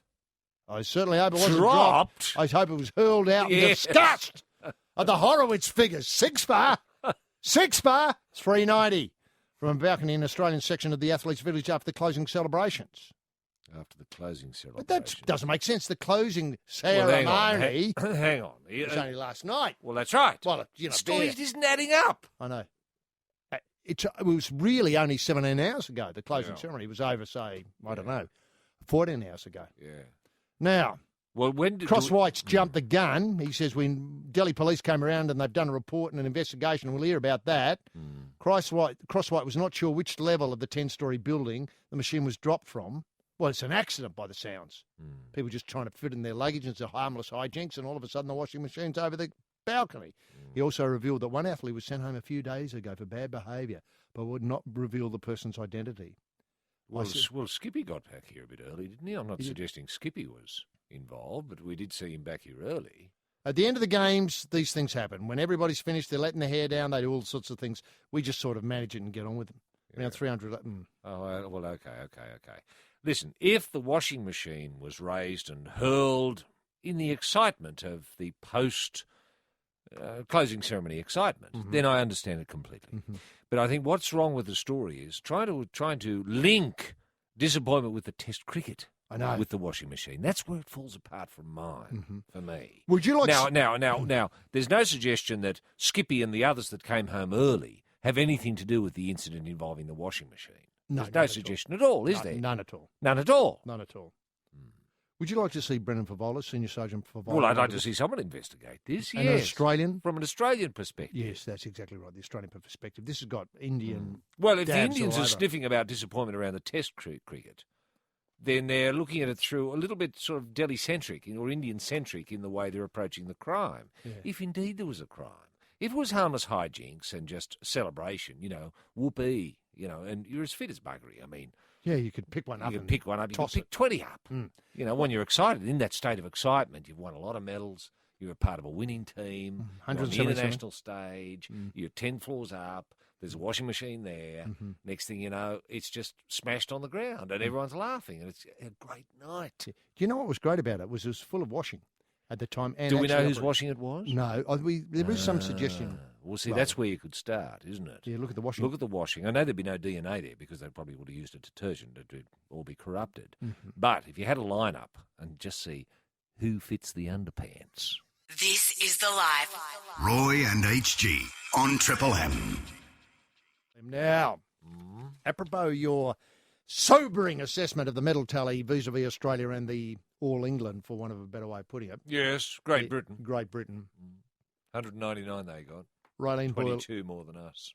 Crash got this for the News Limited people. Raylene Boyle has seen it all before and she didn't want to see it again. Yep. That's Australian athletes puffing out their chests like Charles Atlas after the Commonwealth Games, only to walk into an Olympic Village 2 years later to find there are Charles Atlases everywhere. Yeah. Now, Charles Atlas, for those people who don't know, is a sort of bodybuilder, early bodybuilder, Like maybe the in the 30s. Oh, that I don't know. Yeah. Certainly 50s. Chesty Bonds type, for those who might remember that terrific image of somebody wearing a singlet. I think you'd buy a sort of bulwarker or something. A Charles Atlas to build up the to pecs. build up the pecs and the arms and so on. For puny people, for puny kids who wanted to, who didn't like getting sand kicked in their face on the beach. That's right. Yeah, that's right. Very niche, Mark. I suppose. It's a wonder. I know this station doesn't rate enormously well, but I've never heard an ad for something as niche as that here. No. But it did well enough for people like Raylene Boyle to use it as a reference. Now, worse still, many incredible hulks who are even bigger, they find them there. Transition from being Delhi-dominated to London legend at the Olympics in 2 years requires a quantum leap many athletes will not be able to make. Hang on a minute, this isn't right. On average, Australia wins 1 Olympic medal for every 4 Commonwealth golds. To put the Commonwealth Games in perspective, only 2 of the top 12 nations on the medal table from the 2008 Beijing Olympics, that's Australia and Great Britain, completed. Raylene, after every Commonwealth Games, we tend to get a little full of ourselves and a few egos tend to run out of control. It's important to remember this is the start of a journey, not the finish. Well, hang on a minute. I hope it's a finish for Kate Wilson-Smith, the bronze in the cock. This competition has been great for athletes, but it was a tough few weeks and it all helps. But it's not the Olympics. I just hope we don't get carried away because there's no reason to. Now, she says, it was simply being here and having an extra coat of varnish painted on to the competitive nature. Isn't that beautiful? That is beautiful. When 17-year-old Yolene Kukla steps out to swim at the London Games and a bus is 10 minutes late, she feels a bit queasy, she might as well close her eyes and think of Delhi and it won't feel so bad. Isn't that a brilliant idea? Yes. If they can cope with this, they can cope with anything, said swimming coach Lee Nugent. Yes. Australia was rightfully proud of the pool harvest, 22 gold, but the sobering statistics that if the Olympics was held this year, the only gold medalist would be the Delhi discovery Alicia Coutts. Cootsy, yeah. That's incredible. Yeah, even the C-bomb couldn't be guaranteed. Or the ship. Or the ship. And if Rayleen's right, we're looking at 5 golds from our swimmers in London. But according to her, only 1 would come. Alicia. Yeah. What about Skip? Well, Alicia might get 5 gold. Oh, I see what you mean. Yeah. Yeah. Well, see, her rule of 1 equals 4. Yeah, gotcha. Yeah. Gotcha. But how about Skippy? Skippy, yeah. He's got that, we were talking about it earlier, the program. Lose it with Skippy. Lose it with Skippy, yeah. Yep. Or as it turns out, win it with Skippy. Correct. At Commonwealth level. Well, then you look at other sports. The Hockey Roos have been struggling to find an identity for years. And a fighting gold medal win over New Zealand must help the young team grow. I didn't realise that. Struggling to find an identity for years. What were they doing all that time? And that's Frank Murray in charge. I mean, he's been there for 20-odd years. 20-odd years, and he couldn't find an identity. Yeah, there was their swan song, Murray's swan song the other day. They did it was a bit late for now, Frank. isn't it? It is. Well, they finally found one the day he left. Maybe he should have left 22 years ago and we would have had one all along. This is The Life. Roy and HG on Triple M. Now, going back to the story that Craddock pulled for the News Limited people, that sobering assessment from Crash about how well we might or might not do in London. He finishes. This is the Raylene Boyle perspective. Well, he finishes up, as you might suggest, with athletics. Yep. Australia's elite track and field athletes, such as Steve Hooker on the pole, Sally Pearson on the 100 hurdles, and the discus thrower Danny Samuels, who was absent in obviously here in Delhi, are world class, but quality drops sharply away among the foot soldiers in events such as the hammer throw and the distance events. 1,500. Obviously 10,000, 5,000 and so on. Hooker and Pearson are gliding towards London, but the world won't be sitting still either. Hooker in particular is a pace-setter of his craft and a marked man, according to Crash. Yeah. The Olympics are essentially a giant melting pot full of mysterious ingredients, and you're not sure what they are until you get there. Is that how you've seen the Olympics, Roy? A giant melting pot full of mysterious ingredients. Sounds like the opening of Macbeth. It does, doesn't it? I think the very opposite. Steve Hooker trains with his enemy. He knows how well he's jumping. In fact, his training partner got silver. He's the English bloke. got silver. So he knows exactly where the world is when it comes to the pole. He knows where he stands with the pole. And you could ask any middle distance and runner of any distance where they stand in the world and what the record is and who's doing the times. I mean, you could ask anyone as silly as Steffo where the times are heading at the moment. And he'd know. I mean, this is just rubbish. Everyone knows where everyone is. There are no surprises at the Olympic Games. You know, there are no surprises. No. We know who the world champion is. It's the same. Well, you might as well say, every Grand Slam is a bloody melting pot. We know the top 2 or 3 tennis players of the world. Mm-hmm. We know who's going to be there. Djokovic. Yes. Roger. Yes. And sometimes Little Leighton. Yeah, well, it used to be. Now, the good thing, according to Crash, the bonus for Australian athletics squad is at the moment expectations are low. Any track medal seems gold-plated at the Olympics. Any gold is an iconic moment. Great challenges await Australia, but for the moment it's party time. Obviously, it's washing machine party time. Now, what I'm trying to get to, though, is I think you broke a story midweek that we'd only win 1 gold based on our times. Was it in the pool? So we might win in London. Let's lower the bar right down. We get Hooks and Pearso and Coetzee up in, say, 2. So if we aim for 4, let's be pleasantly surprised when we get 20. I think 4 is a reasonable expectation of gold medalists, going into London. I'd be happy with 4. The Australian public won't be happy with 4. No. The Australian public is going to want 44. Going to put in a couple of teams to get there. I think that blokes hockey will get there. And there's a revolution happening in our cock. But then again... Cock isn't at the Olympics. It's not at the Olympics. No. Very People sad. forget that. Where's the lobby for Cock to be? Isn't our Bib doing something about this? Well, I thought he was. Well, but I've been going through trying to find government policy on Cock. There's nothing. Mm-hmm. The thing is, with our winner, surely we're a walk-up start. Kate Wilson-Smith breaking the drought in the Cock. Yeah. Surely this is... Well, now she's a role model.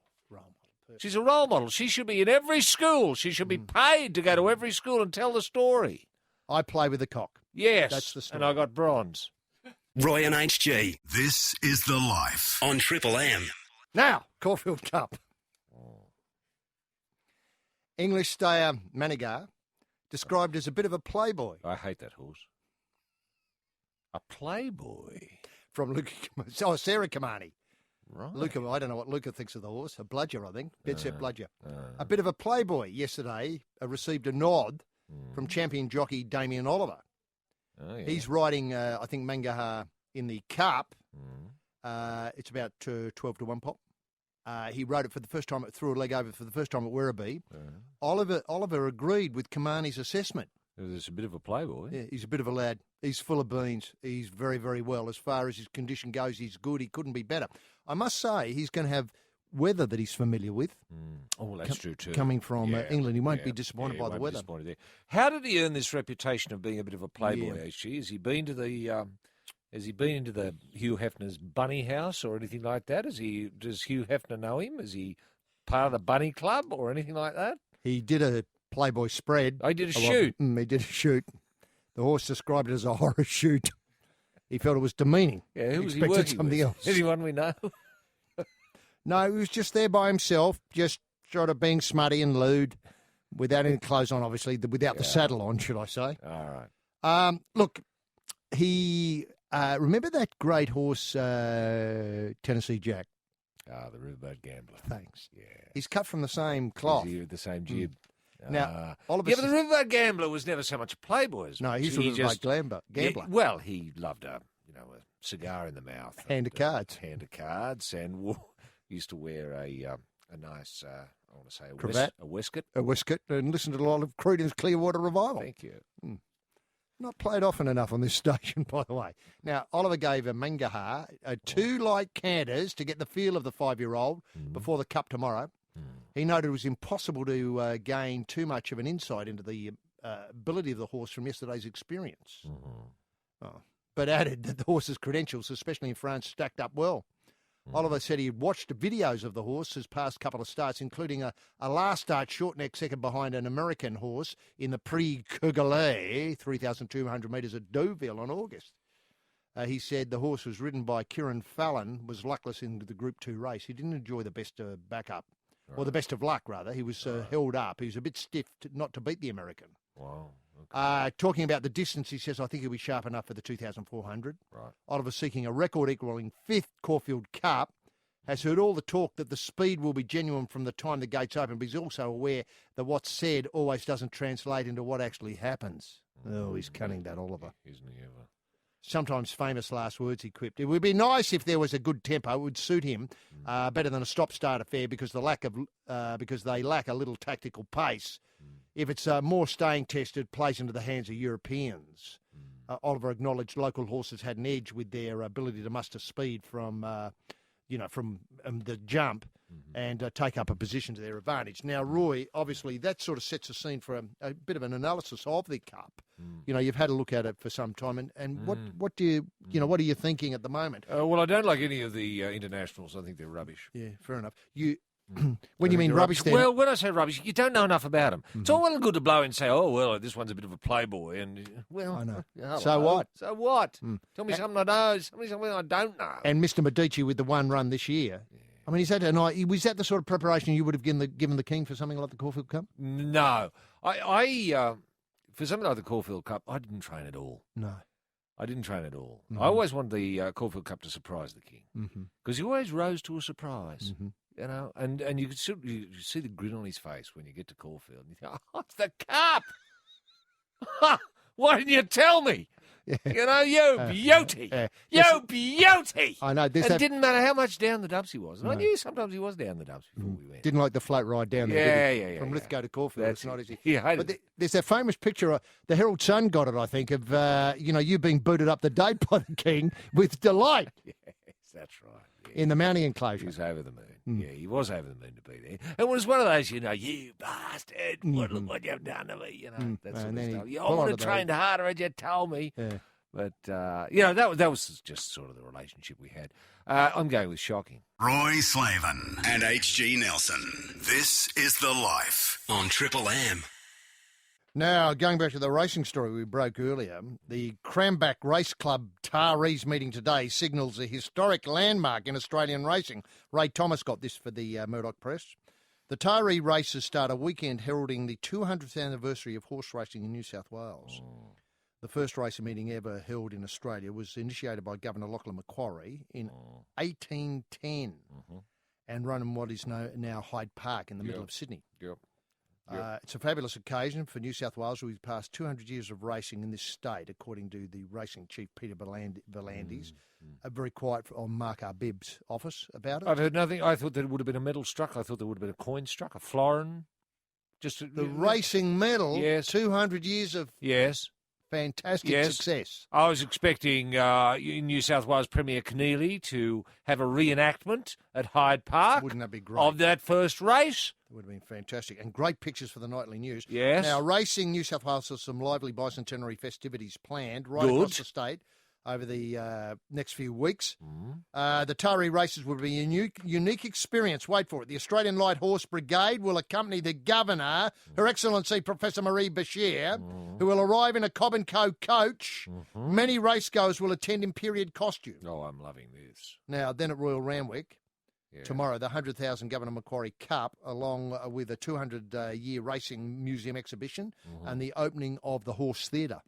Oh, wonderful. Well, it's not built or anything like that, but they're going to do a production of Waiting for Godot, featuring horses, specially trained horses. So it's a three-hander. Well, hang on, there are four in. Lucky, Potso and Lucky, that's right. Potso and Lucky and Estragon and Vladimir. Vladimir, that's it. And I tell you what would have been nice, and I know you'll appreciate this, how about a horse version of Who's Afraid of Virginia Woolf? Well, I raised that very issue with the writer, the playwright Edward Albee. Midweek. Who was in Sydney this week.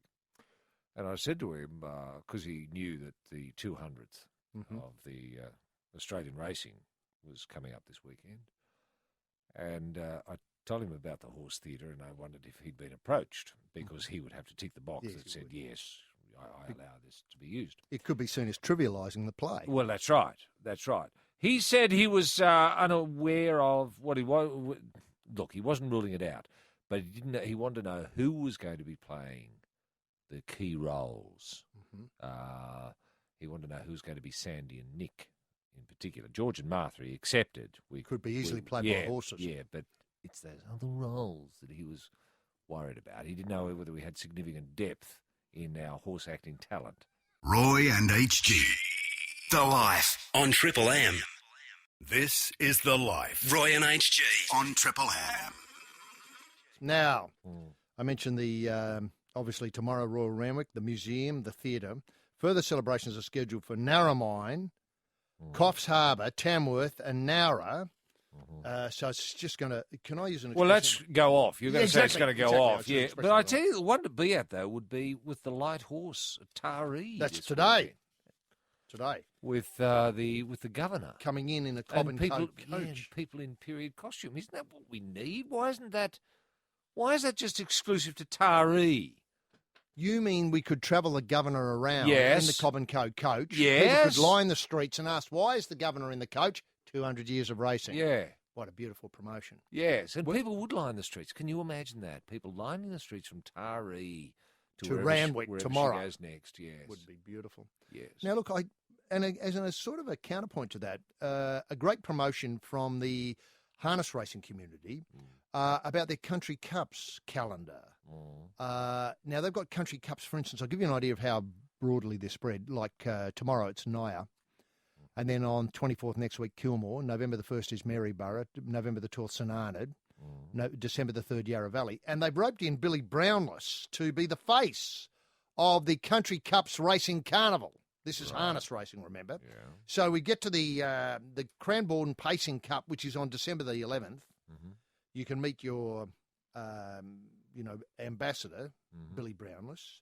You can join Daniel Hartford, Jason Richardson, Peter Panani, and our DJ in the lawn enclosure. There's trackside dining packages and marquees. There's carnival for the rides. All right. Then when you get over to the Kilmore Pacing Cup, free entertainment on course, gates open at 11 a.m. See you there all day. Yeah, good. You can meet Billy Brownless. Good. Show bags. Show bags, good. Yeah. I'm liking that. Umbrella and mini marquee packages, Kilmore Racing Club, and Easy 40 minutes. Now, is this show bag going to have like memorabilia from 200 years ago sort of thing in it?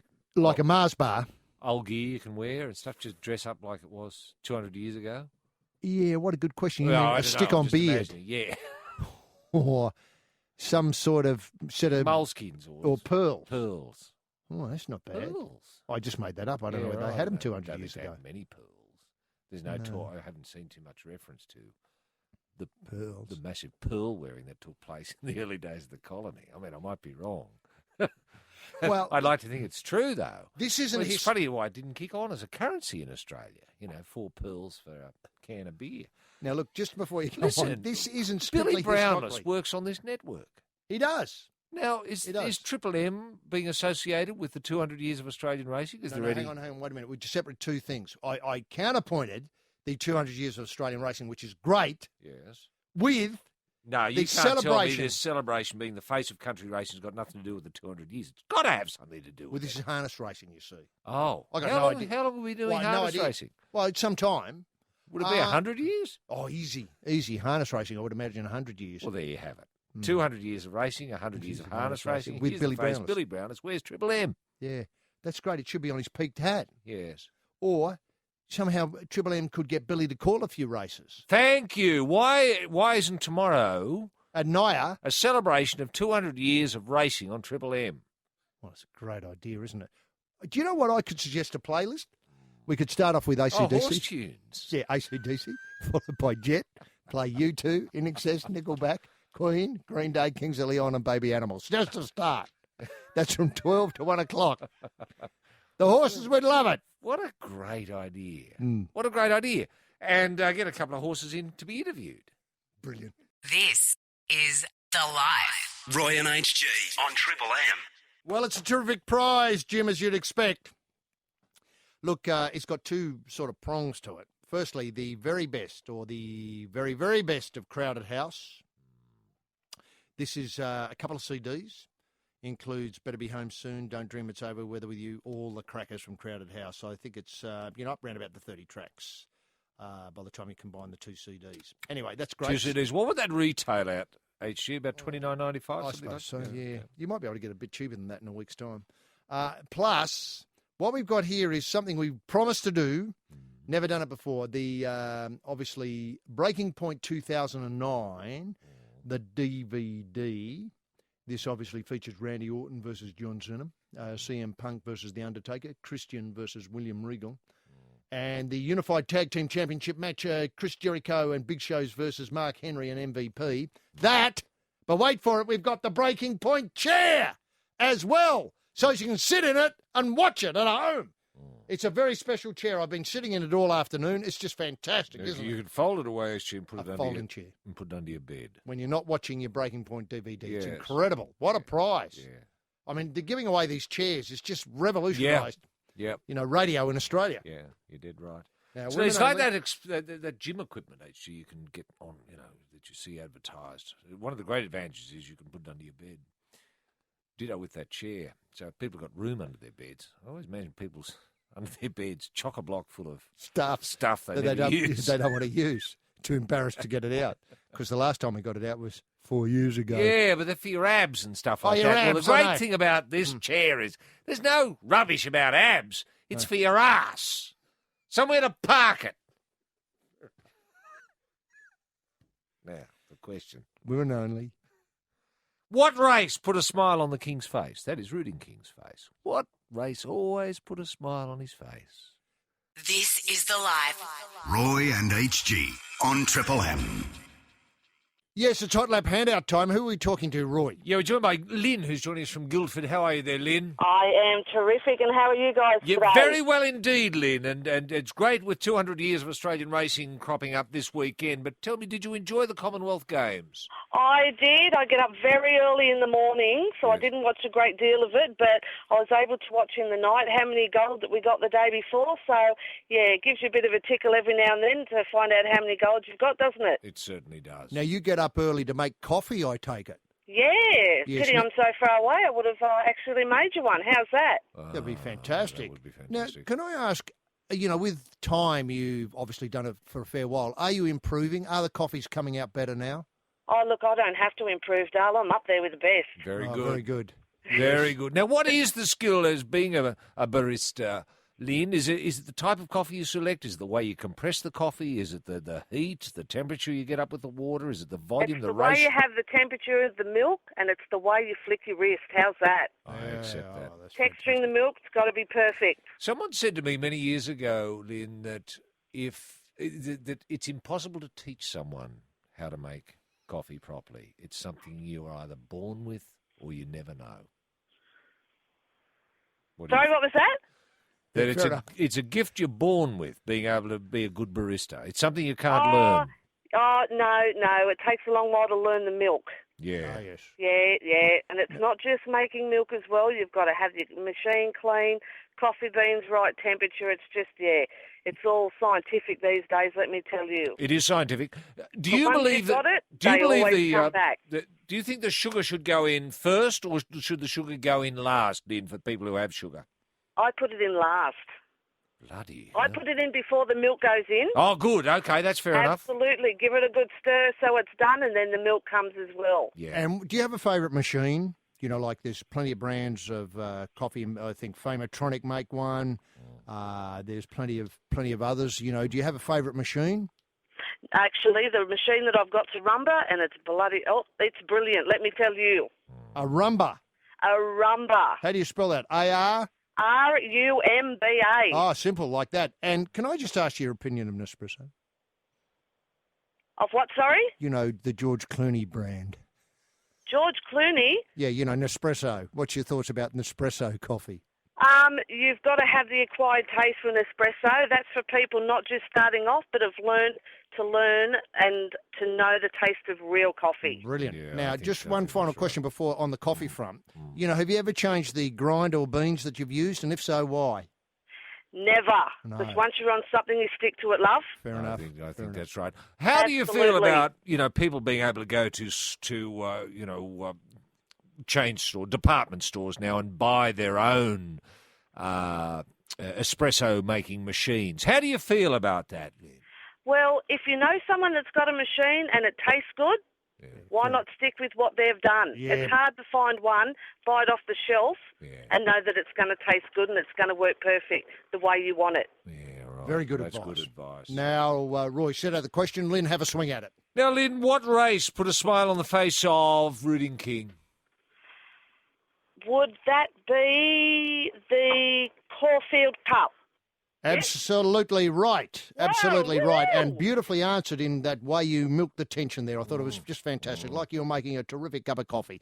Now, Lynn, obviously you get the Breaking Point DVD and chair to sit on, and we think these chairs might accrue in value and become worth something up in excess of, say, $2 or $3 in many years to come. And we're throwing in as well the very, very best of Crowded House. Lynn, thanks very much for being part of the life here in Delhi on Triple M. This is The Life. Roy and HG on Triple M. Now, that'll be part of the 200 Years of Celebration playlist. Look, Vaughan's been on the email. He says he wanted to thank us. And, you think you have no influence on people. Knocking out a radio show like this, you think people, are in their cars on their way home, which most of them are. Yes. And Vaughan was in his car on the way home, and he was obviously got home one night and watched the Salt Lake Winter Olympics. And he liked the commentary on curling, and he took up the sport. Isn't that marvellous? And now he's a member of the Australian team, about to play, and I find this hard to believe, the Pacific Curling Championships in Korea in November. Isn't that wonderful? Thanks for the inspiration. He says, by the way, the rocks, that they push along, they're impossible to lift. Oh, they're very heavy, HG. You can only slide them along and let them go, and then let the broom do the work. Yeah. Isn't that great? They're heavier than washing machines. Obviously.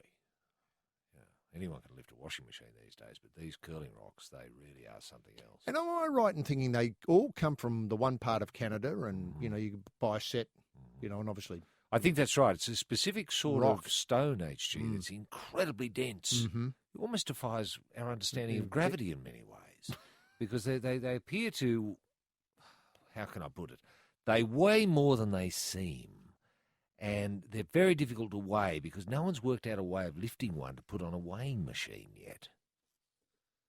Now, that's heavy, isn't it? It is. It is. Which begs the question, how do you get them... How do you transport them overseas? With ramps. Yes. Now, remember the Egyptians solved most of these problems years ago. Andrew writes, spearheads. It was great to finally win a medal in the cock. We discussed it. Now I'm assuming you are focusing all your attention on the cocks, as in the Cox plate. Oh, yes. He says it's not as good as the Villiers, though. Sorry to end on a down note, but what the hell is going on with the test team? What happened to Spearhead Johnson? It was too much to cope with.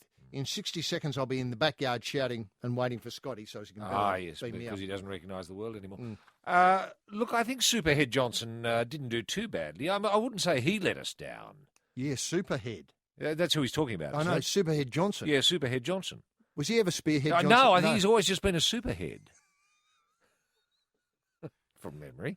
Superhead Johnson. Yeah. I might have said Spearhead. I think you did. Yeah, I made a mistake. It didn't Sorry, sound Andrew. too awkward. No. But if he had 5 for 4. If he had a few more fifers, he'd be definitely a spear. But at the moment, he just gets the odd 3 and the odd 4 for, doesn't he? He does. Now, Now, makes him a Superhead, not quite spear. Horry, would he well, be Horry's not a spear or a super. No, He's just a head. Well, a head minus. 6 for 390. Thanks, Horry. Now, James writes, hey, fellas, I've just... He's our best spinner too, I know. That's what they're saying. They got their Smith bloke there. Yeah, I know, but Warney doesn't think he's ready. No. But, of course, it's in Warney's interest for him not to be ready because he might be better than Warney was. Remember Warney was just a fat idiot when he started. Be like Jeff Hugel 2 years ago coming in to roll the arm over. Batters usually got out because they were dying laughing. Remember, of course, Warney, I think he famously got 1 for 172 in his first test. That's it. And don't forget different topic. Remember Tomo. First time Tomo bowled, he had a broken toe. Remember, first time he played for Australia, none for 100. Funny old game, isn't it? Not that it can. I mean, I don't know what we can draw through a coordinate going through those two stories stories in history. Anyway, James writes, I've been inspired by Sally Pearson. Looking for the next fastest 100-metre runner. We're talking about this, I think, during the week from Delhi. Yeah. I've decided to step forth and find some real talent in the mastery of the cock. I'll be I'll be looking for good wrist work, of course, accuracy of shots and speed over short bursts. Hopefully this will lead us to having a full complement of young stars for 2018 on the Gold Coast. Or, he'll be going for gold in 2018. So that's terrific that news, is good James? news, isn't it? That's very good. But it's great to see how these games have actually unleashed a lot of talent. in Australia. Well, it's got a lot of people interested in sports they otherwise and ordinarily wouldn't think about too much. You know, everyone's talking 100 metres these days. You know, because of Sally Pearson, directly because of Sally Pearson. I mean, people say, sports people aren't role models. I say, bloody well, think again. Roy and HG. This is The Life on Triple M. Now, Roy, this story that's breaking as we speak about the disgraceful behaviour by Australian athletes, there is some suggestion that, if it had just been confined to a washing machine off the balcony with the electrical lead attached to it to see how... see if the plug would hold it in. Yep. Well, that's all right if it was genuine experimentation. Can I just point out that, putting that to one side, which I don't have that much trouble with, to be quite honest, No. but where the lads and lasses have made a mistake is Asian plumbing, Asian electrical standards, strengths are completely different. Yeah. Tolerances, completely different. Yeah. Permanency is not an idea that has really come to the subcontinent in the way that we have it in Australia. I'm not knocking people for this. I'm not blaming anybody. It's just a fact. It's a fact. Local councils aren't as vigilant. No. The completion certificates on some of these buildings, well, let's face it, it was corrupt. People came around and said, "Can I have a completion certificate?" Yeah, well, how much are you going to pay me? Yeah, or how much are you going to give me? And don't worry, I don't want to look. I don't want to look. I just want some money. That's the way it works. Yeah. But the Australian standards, people would have expected, okay, we can do this and the plug will hold. Yeah. Well, look, we don't know. We don't know what went on yet at this stage, HG. I mean, it may well have been a case of the Australians wanting to help the games organisers. If they probably made the assumption that, all right, the games are over, these washing machines probably are going to be not used anymore. Superfluous now. We'll do them the favour and take it down. Get them down to the ground floor for them. They tripped and it went over the balcony. And these things can happen, especially when alcohol has been allowed to assist the Australians with their celebrations. And it is, it's quite wrong to suggest that the washing machine in the 10-storey building pulled out all the wiring, such was the shoddy nature of the wiring on the 10 floors. Well, we don't know. We just don't know. Roy, leaving that aside, one thing that I was delighted here, and I know is that the Aussies wouldn't have done the wrong thing. Thanks. Golden Aussies. Yes. Green and golden And Aussies. let's get behind them. Let's not start bagging them. Just one incident like this. Let's put it in context. It was one washing there machine. There were hundreds of maybe, washing machines. And only one was hurled 10 flights to the ground. And only one of them. Yeah, one of them. Yeah. Now, I take your point. It was a trip in an effort to tidy up and get things done. Yes. And who knows whether it was working or not. Maybe it hadn't been, maybe it had never worked. No. You know how annoying it can be when you get a room that's got a washing machine that doesn't work. You want to get it out of there. I know, it ruins your whole game. Ruins your whole game, especially if it's cost you a medal. Now, we don't know whether that washing machine cost them a medal or not. We don't know. No. But it's possible. And I want to support the Aussies here. So do I. Now, look, one thing that was and have we heard anything from the government to support them? Arbib. Anything from Arbib and that lot? Nothing. Saying, nothing. We stand by these Aussies? No. And the washing machine incident? We stand by the Aussies? No, we haven't. Now, as it turns out, snake charmers are illegal in Delhi, or New Delhi, and no longer, in favour with the government, trying to forge a new identity for the people. The Murdoch press got this. So snake charmers have, agreed to meet and perform for various media outlets on the condition the location and name not be revealed. Now, I was delighted to attend a snake charming display, I suppose, is what you call it, midweek, and obviously you came along. Yeah. We went down to the end of a long taxi ride far away from the gold medals and the Commonwealth Games in the poorest part of New Delhi. Yes. Before the charmer comes, we can't reveal his name, obviously, Bishan Bedi. Before Bishan came in, he goes into a room and with much dignity puts on the ceremonial dress. He walks to the top floor and sits in the corner of the rooftop area, the sun coming down, 2 baskets in front of him. With his teeth out, he's obviously playing on the pipe, and then he lifts the lid off the basket. In the first, we see several snakes, which then he continues to, he wraps around his shoulders while blowing. When they're secure, he lifts the lid off the second smaller basket, and there's the cobra. The bloke, the Bishan, has been charming snakes from the age of 12, taught by his father. At least he believes he was 12 when he started. No idea of when he was born. He just knows he's in his 60s now. Snake charmers belong to a gypsy royalty The Gypsy have a great tradition of show business, jugglers, acrobats, magicians, and obviously snake charmers. The government outlawed it, driven by, obviously, what can only be described as green interests, and somewhat embarrassed by its ancient reputation. It's not in keeping with the new IT India. Snake charmer goes about his work illegally, taps the basket to rouse the cobra, its head rising sharply from the basket, the fanning of the neck. The music plays, and as he sways before the cobra, as his head continues to rise from the basket, the snake charmer continues charming. The grandsons walk around the cobra, catches their shadow and turns sharply towards them. No one's alarmed. Meanwhile, the cobra snays with his snake charmer, still practising his art. We've been performing this way for over 7,000 years. Now, that sets it in perspective. It does, doesn't it? Let me get this right. 7,000 years, you'll be back... 5,000 BC, actually. 5,000 BC, you'll be back into the ancient Egyptians. I was going to say Ramesses, but I might be wrong about that. He might be 2,000 BC, so before Ramesses. Now it's banned. Now, Roy, when you had to go, how easy was it to get the snake to stay up? Look, I did have a blow, and they're much harder to blow than you think. Yeah, they are. You think, oh, this is going to be easy. And look, I found it mesmerising.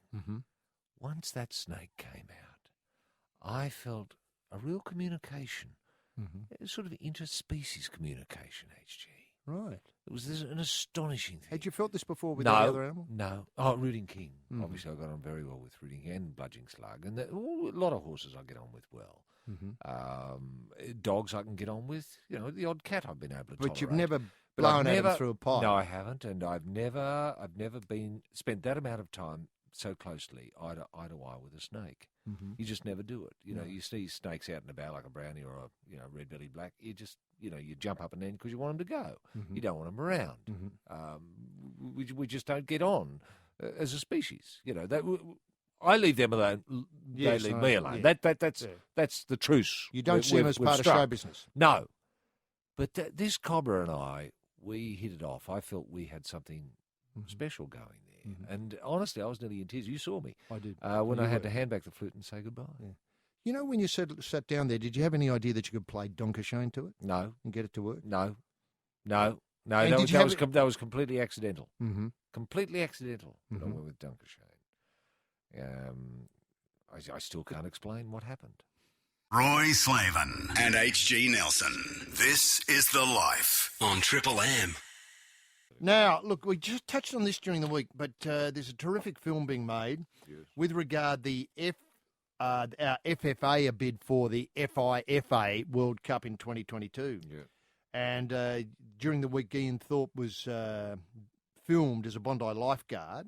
Was he really? Yeah, sitting up in the chair there with the surf rescue gear on, the red shorts and the yellow top. Oh, that's fantastic! Yeah. What a good sport he is. Yeah, it's fantastic. Yeah. Because it's not his sport necessarily. No, it's not. Football. I don't think he's ever been a lifesaver, has he? No, I don't think so. He's a swimmer, and he's never played soccer. And you do get some footage of how big his feet are. He would have been a natural, playing football. Where was the camera in the shot? Because you can make the feet really big if he's sitting up on the stand, and very low down. He made his feet huge and his head looked tiny. Now, the FFA chairman, Frank Lowy, has enlisted the help of Phil Noyce to direct the he's the an video. accomplished director, Phil Noyce. Very good. What's his big one, HG? Phil Noyce. Well, he had the rabbit-proof Black fence. Robe? Did he do Black Robe? Rabbit-proof fence. He did. Well, I'm talking about international film. He didn't do Witness, did he? The one about the bone with Angelina Jolie doing the work where Denzel Washington's lying in the bed.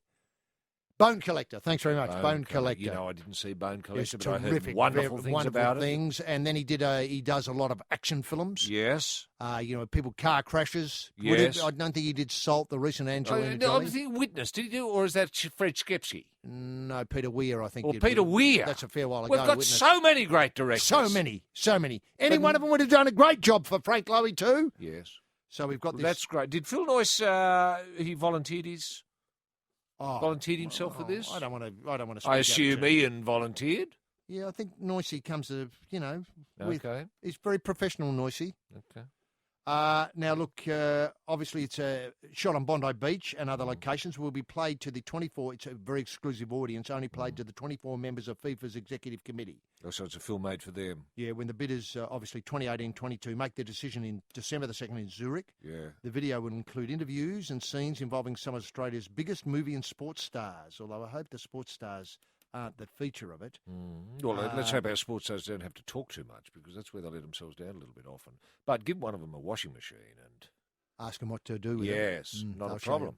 Now, Noyce took his 60-strong crew to Bondi Beach after filming on Harbour Bridge. Ian Thorpe was the star of yesterday's instalment. Thorpe was he was there at 5 a.m, dressed as lifeguard. Well, he's done a lot of camera work now. He's done a lot of film work. He's very much at home. Yeah. Did he have lines, sure, or is he just... Oh, he created a mock rescue. The movie's producers are believed to be in negotiation with Hughie Jackman, Nicole Kidman, Simon Baker for the film, and Kathy Freeman has been sounded out to play a role. Not quite sure which role it is, but and Lowy declined to comment. But as the competition heats up, Roy, you had a look at the script. Is it convincing enough to persuade those tricky FIFA committee members, executive committee members? Look, I hope it is. Actually, look, I hope it's going to be subtitled. Because often the Australian idiom, baffles the Swiss. It does. It does. So that was my. I didn't say anything to Phil about it because I didn't. He's got his own ideas. Yeah, he's very forceful with these ideas. And I just said to him, keep it simple. Keep it simple. And now, shut up in your face. Yeah, and I tell you what, he bridled when I said keep it simple. Yes. Apparently, I don't know how long the film is. I don't think it's very long, but he's talking about subplots and things of this nature. I think it's just going to confuse people. Yeah. I think we've just got one simple message to sell, and that is we love soccer here, by and large, apart from the A-League, which often is rubbish. But and we tolerate other peoples from other countries, and we love it when they come here. We give them a very, very good time, and we have plenty of sunshine and plenty of pubs. Now, that's simple? Do we need to muddy the message any more than that? Well, that's what worries me. Get roping in Nicole and Hughie, who don't live here and very rarely visit. No. They don't know what it's like here. No. And they're going to give a sort of, I forget where Nicole lives. She lives somewhere in Nashville. We don't want any of that bloody, that stand by your man rubbish, that twangy guitar and, what's his name, Tim McGraw or, what's your favourite, Travis Tritt. None of that stuff. But this is what we're going to get. And Keith Urban, of course, hovering in the background. There's no suggestion there's going to be country music, is there? Well, there? That's the trouble. I just used that. And then Hughie, I think... It's not Brooks and Dunn. He hasn't got roped in Brooks and Dunn, has he? Well, they're un-Australian. He won't rope in them. Worse than un-Australian. They're non-Australian. Yeah. The other thing is, and Hugh Jackman lives in New York, I don't want to see the Russian tea rooms in it or the Statue of Liberty. I mean, that's going to give them the wrong idea and make it look as though we're gilding the lily, as though the Statue of Liberty's in Australia. Rewind here. Is it a good idea getting Ian Thorpe, who's never played soccer? Wouldn't it be best to unearth, get some of our A-leaguers? You mean Sasho Petrovsky? Yes. Or, I was going to say... G'day, I'm Sasho Petrovsky. I'm Australian. Come out here and play. Boot a ball around. Yeah. Or, Shane Smeltz. Hello, I'm a New Zealander, but I play in the A-League in Australia. I'm the Golden Boot man for 2009. Yes. 2009. Yes. And it'd be fabulous. And soccer rocks. Yeah, it'd be tops if you blokes could come over here and boot the ball around. Yeah. I think boot the ball around. Boot the ball around, yeah. Soccer rocks. Perfect. Roy and HG. The Life on Triple M. Now, we were here while the Australian cricketers went round, and Will Swanton was at Bangalore and covered this for, I think, the Murdoch Press. Oh, yeah. And under a terrific headline, Addict Always After the Next Hit, he wrote a think piece about Sachin Tendulkar, the little master. You rarely see Sachin Tendulkar without a bat, whether he's mumbling to himself while walking around the hotel, ducking around corners to remain unseen, leaving the team bus, signing autographs or making polite conversation in the elevator. He's always carrying a bat like a 12-year-old with a new blade for Christmas. Tendulkar sometimes gets lost in the crowd of youngsters that swarm around him when he gets a chance. Bat in hand, he looks like one of them. And then he moves on. Tendulkar is an addict, a run addict. In truth, he doesn't always exude joy at the crease. There's a relief involved with every hit. Yeah. But then he have to have another, and then another, He scampers through for quick singles as though he cannot live without another run next to his name. Around here, I'm just wondering whether this is a bit sort of, I'm just going to say, not quite the correct, image that cricket wants to promote. Comparing it with, drug addiction and sort of needle exchange. I wonder if he's got a bat exchange going on somewhere. Yeah. Now he scampers through the quick single. His batting is clearly a want, but it also feels like a need. He reaches 50 and he must make 100. He makes a century and then he must make 200. Addicts are never satisfied. In the past year, he's averaged 99.3. Now, I think it's over 100 now as a result of the 200, the last double test. tone. Yeah. Is he approaching Don Bradman? Yeah. Like levels? Yes, he is. Yes, this year he has been, yeah. Mm-hmm. This year is very close to the Don. You've only got to half close your eyes and you see the Don when he's batting these days. And the Don was a run addict. Was he? Oh, my word. Yeah, and did he always appear with a bat in hand? No. Usually he was signing something. No. See, the thing about the Don was he enjoyed his anonymity because he was overwhelmed by the publicity, different times, of course. But whereas Sachin Tendulkar, I don't know if you've ever seen him without his bat. I have, and he's totally unrecognisable. Looks undressed. He's totally indistinguished. Could be anyone. Mm. I've seen people just bump him out of the way if he hasn't got a bat in his hand. But with a bat in his hand, you think, oh, there's Sachin. Now, I think he's addicted to being recognised. That's why he carries That's the bat. why he carries the bat all the time, just in case you think, oh, who's that little... Oh, a bat must be Sachin. Yeah, g'day, mate, how are you? Well batted. If he had a soccer ball... You wouldn't know. No. You'd think, oh, is that Sasa? No, I don't think it is. No. Is that Shane. Schmelzy? No, it's not. Or Harry, Wayne is that Hey, Harry? No, it's No. not Harry. Yeah, it's an interesting problem, isn't it? It is. And, It is. the fame. I mean, it's Well, he's sort of addicted to fame. very difficult to Yeah. know what to do about it. I mean, he's going to Well, play they for have another done a 50 series. years. They did a series of commercials with Sachin Tendulkar, and where he was, come to India. Well, the bloody hell are you style, but he had no bat, And they people- flopped. and people didn't know who the hell it was. This is The Life. Roy and HG on Triple M. Well, Jim, it's exactly the same prize as earlier. The CD, the very, very best of Crowded House. All the big hits on 2 CDs, including Better Be Home Soon, Don't Dream It's Over, etc., etc., etc. And the Breaking Point DVD, plus the Breaking Point chair, collapsible folding chair, as used in Breaking Point on the 9th, well, the 13th of the 9th of the 09, so almost a year ago. Yeah. Well, just to... Where's the chair been for the last year, HG? Do we know? Under someone's bed somewhere? Good. Yep. I think when Hulk Hogan came out last year, about this time last year, he bought it out. Okay. Been under his bed, he did a clean up and thought, oh, Triple M might like this. Yes, okay. And so he bought it out. Yeah, So lovely. it's got a bit of Hulk's, sort DNA? of, on it. But I think if he sat on it, it would have broken. It's a terrific chair, though. This is a real talking point to have, isn't it? Because it's just so... Well, it's the sort of chair you could take away on a holiday, isn't it? If you were on, say, Correct. camping holiday or something. Put it in the like back that. of the ute. Yes. Off you go. Off you go. Anyway, for some lucky listener, all comers who can answer the following question. Roy. Who should be the face of the Australian soccer bid, directed by Phil Noyce? Who should be the face of the Australian soccer bid in this film being directed by Phil Noyce? This is The Life. Roy and HG on Triple M. Yes, Roy, it's Hot Lap Handout time. Who are we talking to? Yeah, we're joined by Paul, who's joining us from Geelong. How are you there, Paul? Not bad, mate. How you going? Yeah, very well indeed. Now, Paul, did you get into the Commonwealth Games much at all? Oh, I did a little bit. Yeah, not too much, but yeah, it wasn't too bad. And you think golf should be part of the Games? Oh, for sure, mate, for sure. Well, you won't get any argument here. I think golf is part of the Olympics now, isn't it? Oh, I hope so, yeah. I think maybe it's a demo sport in London.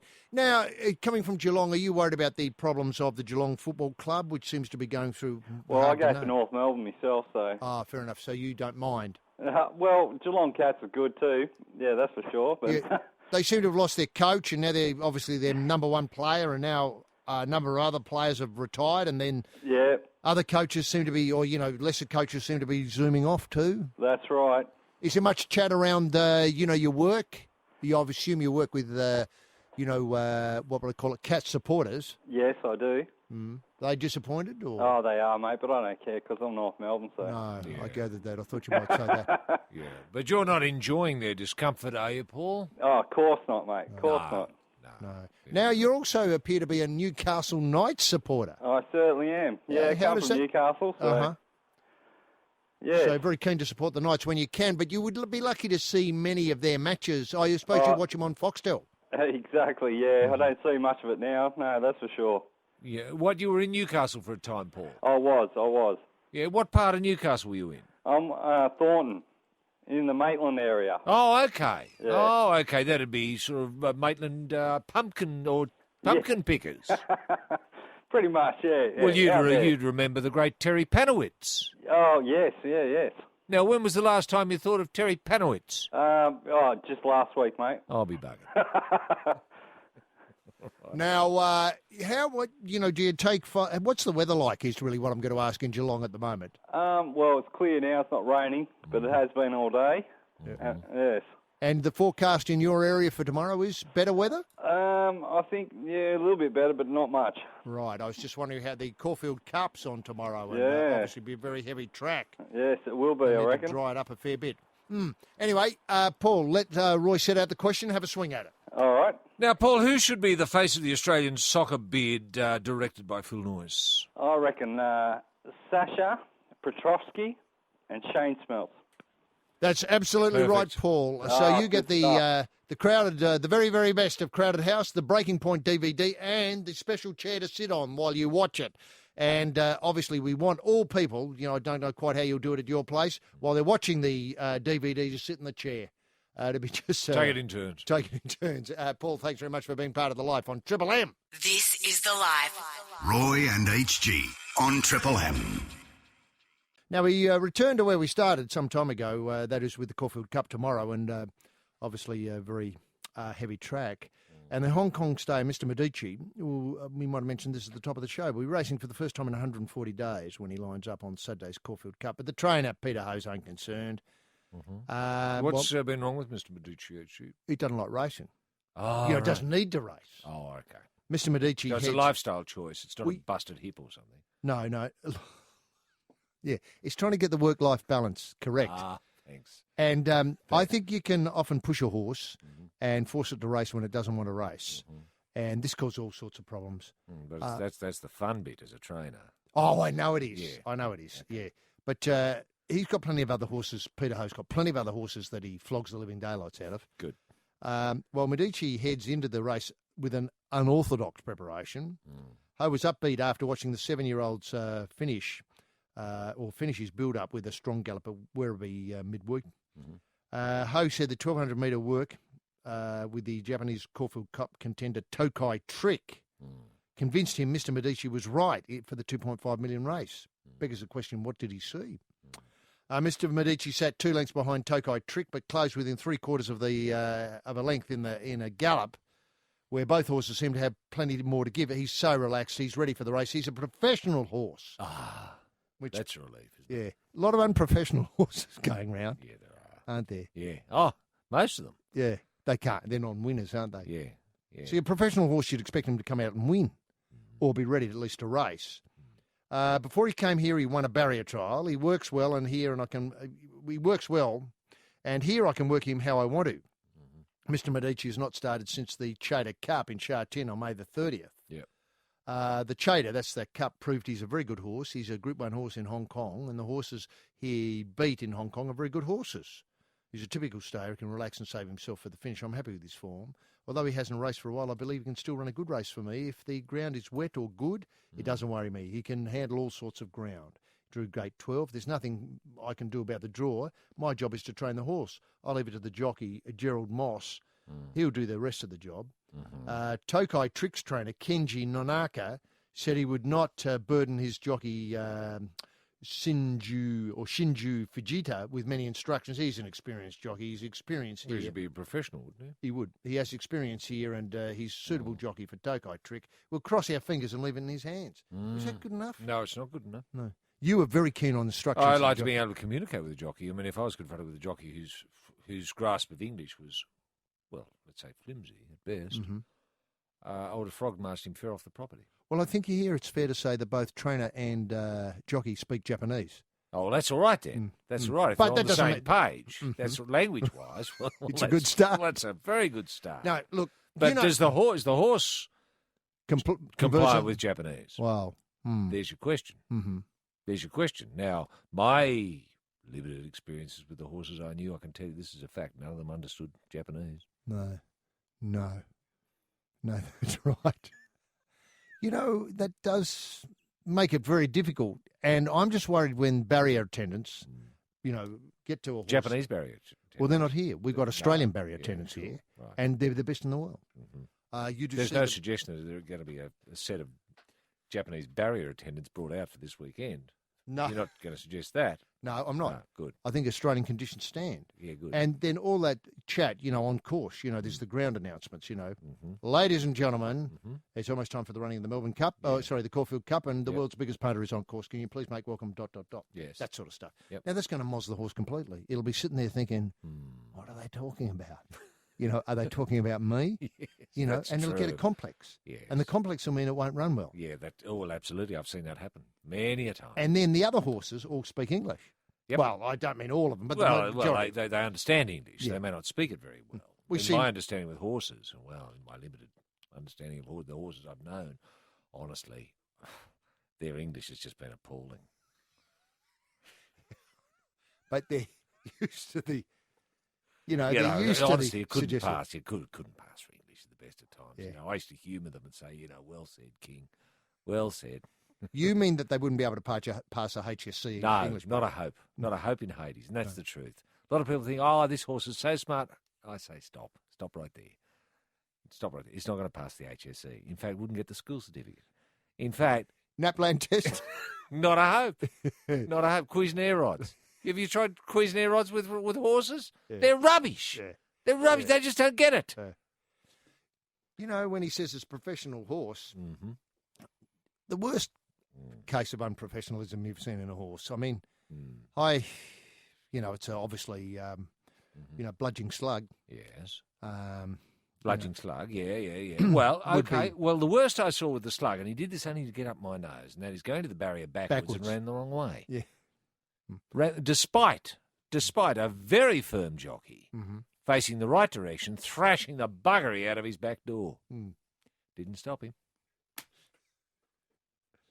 Yes, so that takes us away from New Delhi here in the Commonwealth Games that's the 19th Commonwealth Games. It's been a wonderful time. We thank the studios of All India Radio for letting us camp in here and live in here for the last 2 weeks. Look, we'll be back in, obviously in Australia on Monday for more of The Life. Yep. I should thank the team here. We've had, obviously, Matty cutting the sound, doing a tremendous job. Obviously got diarrhea early on the first day, but didn't complain. We just put a bucket in there with him and he kept on going manfully. Ned was working the phones, and often he was pestered by... gastric. Didn't worry him. It didn't worry him, didn't complain, didn't even mention Just gave him a bucket, he was fine. And a packet of Imodium to suck on. And obviously Garfield came and... gastric.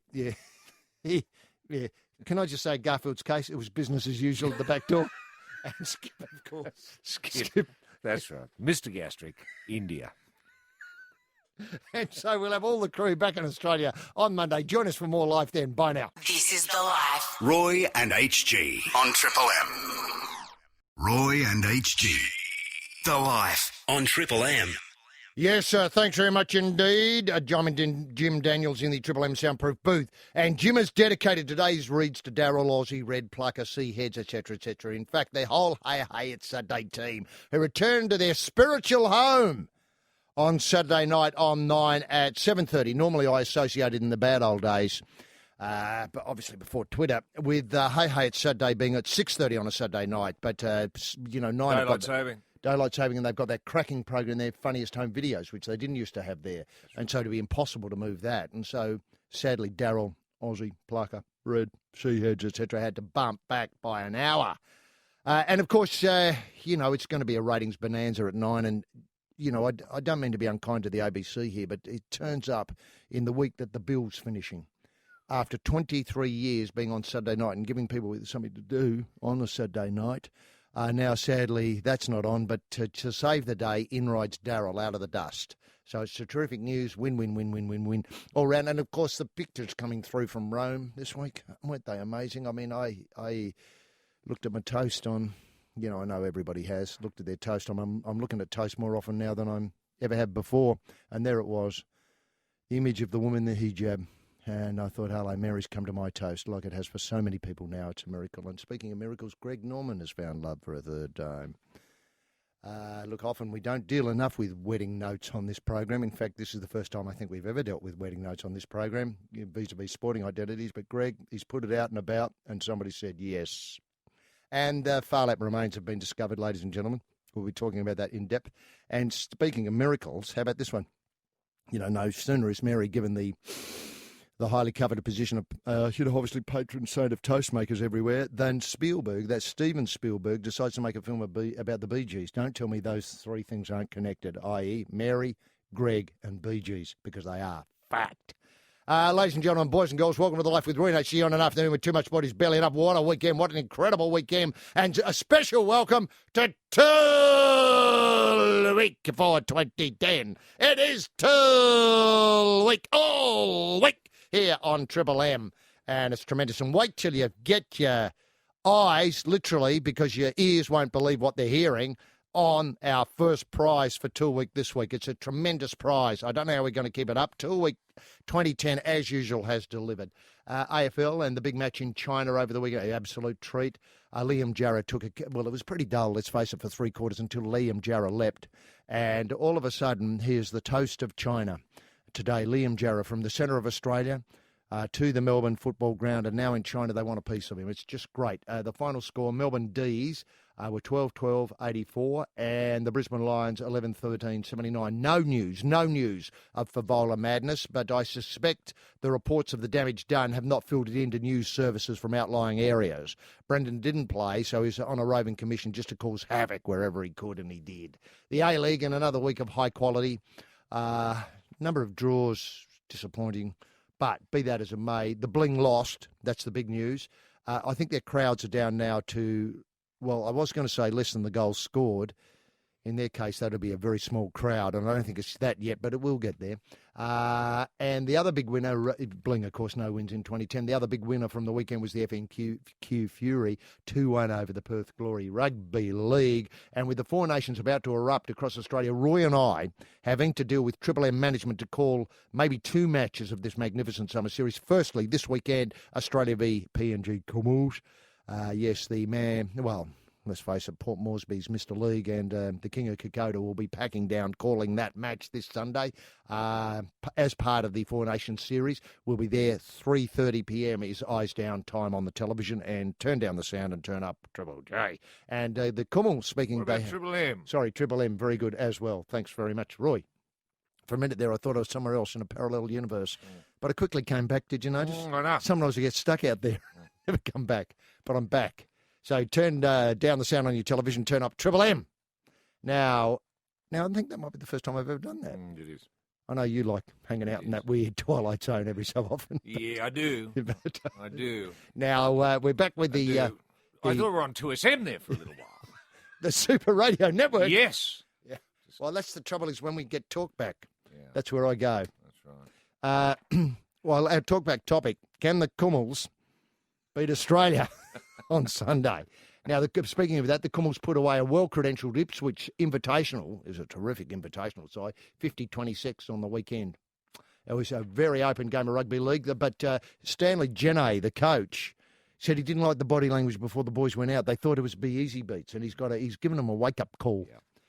So that'll be good. Now, racing, and I did hope punters were able to clamber aboard the life selections. Not often you get first and last in a race with your selections, but that's what happened the other day. It was great. And our third selection, Mr. Medici, of course, bowled over one of our other selections. So it was a win-win-win-win-win-win-win situation for us. Desperado won, of course. Our Mr. Medici ran about 5th or 6th, but Mr. Medici only got there because it knocked out Bart's faint perfume sideways on the first turn. Yes, this is the life. This is the home of the Plumber's Smile. This is the show about dreams and making your dreams in Tool Week come true. And now in the life, let's unleash a man who has a dream. It's a simple dream.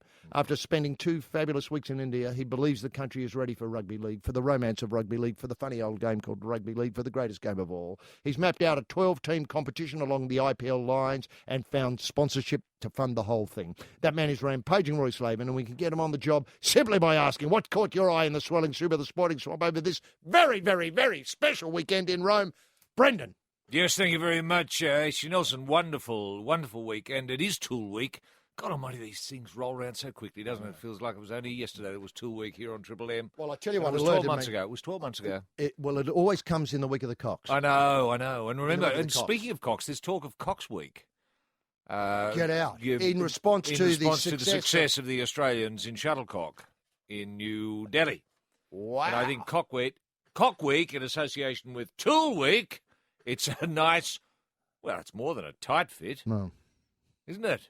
It's more than a tight fit. Can I use a term I don't often like? A super tight fit. Thank you. The, Buckaroo, let's have Cock Week next week.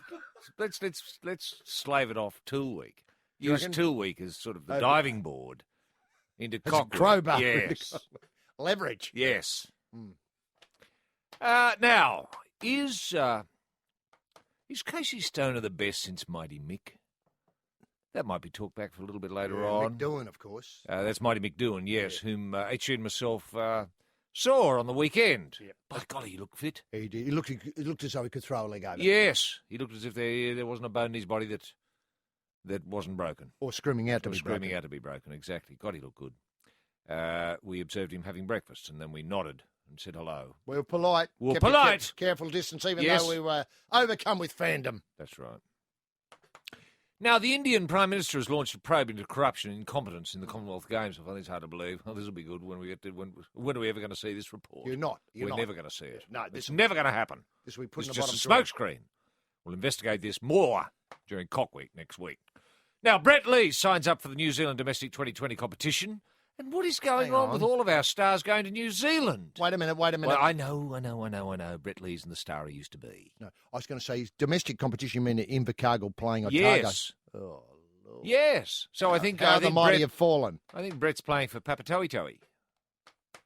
Or Hastings. Oh, well, they're not a bad outfit. No, Hastings, yeah. Don't know if they'd have room for Lee, B, full stop. Andy Murray wins the Shanghai Masters cruising over Roger Federer. It might be all over for Roger. Roger the Dodge might be it. That's something we might take up in Cock Week next week.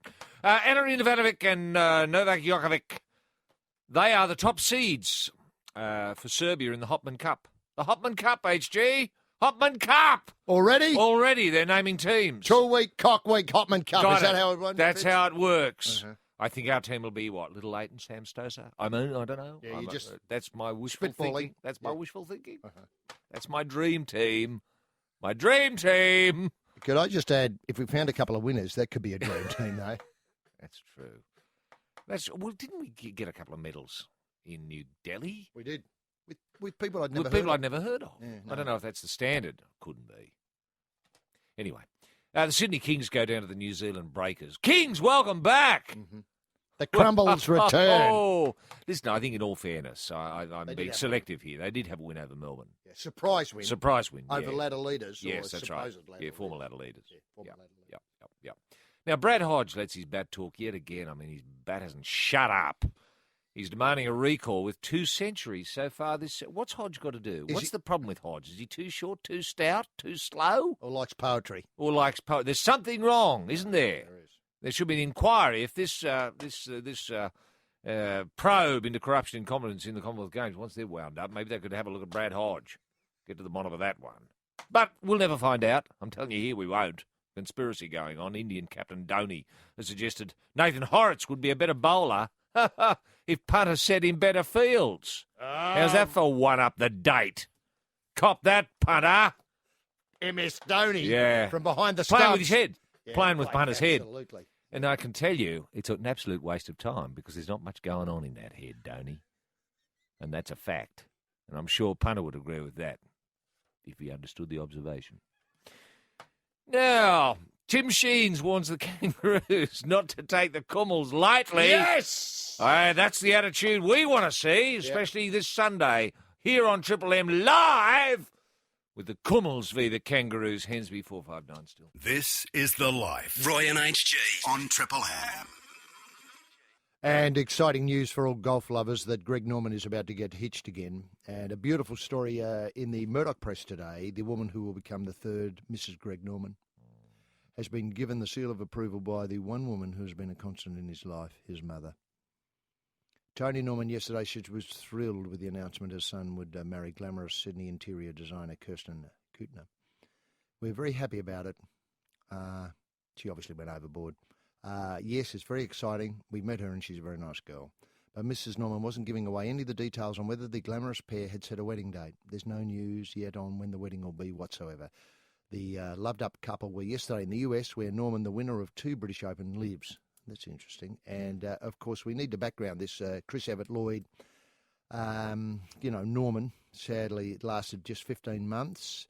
And his first Mrs. Greg Norman, Laura Andrade, the marriage lasts 26 years. So he's looks like he's both a long-term and a short-term marrier. So it's a bit hard to know where this new one's going. But were you surprised by this, Roy? Did you have any inkling that Greg was about to get hitched again? I had heard that Greg had fallen in love again, HG, yes. Mm-hmm. I was surprised that it turned into marriage. I was surprised that, well, I think as he described it, they just went out and next thing they knew, they'd decided to get married. It was sort of a mystical thing, which I'm prepared to accept. Mm-hmm.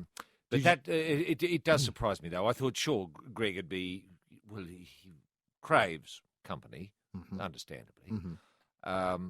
And I just thought, he'd be boyfriend, girlfriend just for a while, just to ease the way into it. Not rush into it. Now, because I hope this ratio of 26 to 1.5 that you alluded to a moment ago, or specified a moment ago, 26 years with Laura and then 1.5 with Chrissy Evert-Lloyd. So this one might last 3 months, given this. Yeah.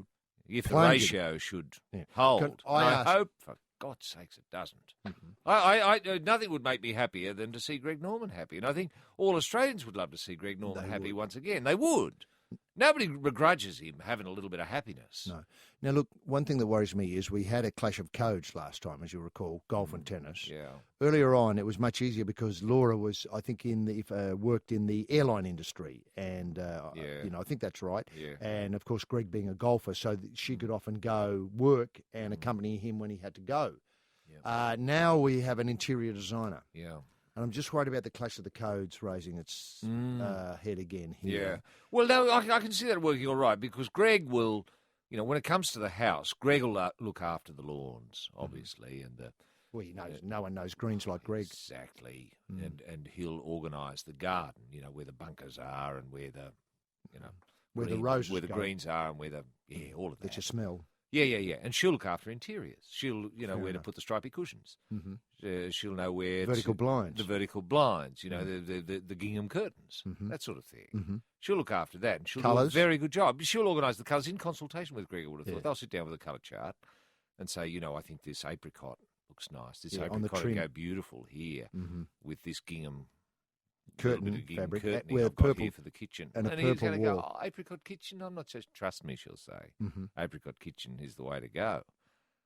So, well, look, and then he's just going to have to either like it or lump it, or move out. Yeah, move out or use reason. Apricot doesn't work for me. What do you mean by that? I'm just saying it doesn't work for me. Yeah, but what do you mean it doesn't work for you? You haven't tried it. No. We had apricot once. Where? Laura and I. Yeah, that'd be a trap. Now, look, on the upside, though, Ms. Kurtner describes Greg as the big love of my life. I'm definitely the luckiest woman on earth. I'm so blessed to have such an amazing man to share my life with. Has she met Tiger Woods? No, she doesn't appear to have. No. How about the big-ass Scott? Colin Montgomery, but he doesn't have form in the trouser department. No, I know, but I was just thinking... there's no talk of him coming out to celebrate Cock Week with us, is there? I don't Not think yet. so. No. Well, that'd be a good talkback topic. Who would you like to have? To be the ambassador for Triple M's Cock Week. Now, Norman told New Idea how he proposed to Miss Kuttner, presenting her with a 6-carat diamond ring. One minute we were having a day-to-day conversation about apricot in the kitchen, and the next moment everything changed. Yeah, well, there you are. See, there you are. Now, how are you reading that? That he sprung it on her? He just had the ring in his pocket, an old ring that What, Laura rejected? Oh, no, he's not that cheap. Well, these are no, but he expensive might have gigs. found it, on the way. Exactly. On the way over, that sort of area he lives in, people are divorcing at the drop of a hat. Throwing rings into the car. everywhere, I mean. I tell you what, in that area where he's living, you can't walk barefooted. This is The Life. Roy and HG on Triple M. Just a quick social note here concerning this story we broke at the top of the show. Steven Spielberg making the Bee Gees into a Hollywood movie. Now, I don't have much detail. Obviously, the group's journey from unknowns in Brisbane, or really unknowns in England, then travelling to Brisbane by boat to world-famous stars will prove what's described here by the Mail on Sunday in England as box office gold. Yes. Yeah, it will be too. I mean, the story, in a way, writes itself. Who's going to play Brian Henderson on Bandstand? A fascinating question. That is a question. Well, they might use real footage there. And who's going to play them, though? Who's going to play the twins? Well, wait a minute. All these questions will be answered eventually. Right. The Isle of Man-born twins, Morris and Robin, Yeah. and older brother Barry, sold more than 200 million records. Yes. Morris died suddenly in 2003, aged 53. Well, that'll be a big subplot. Who killed Morris?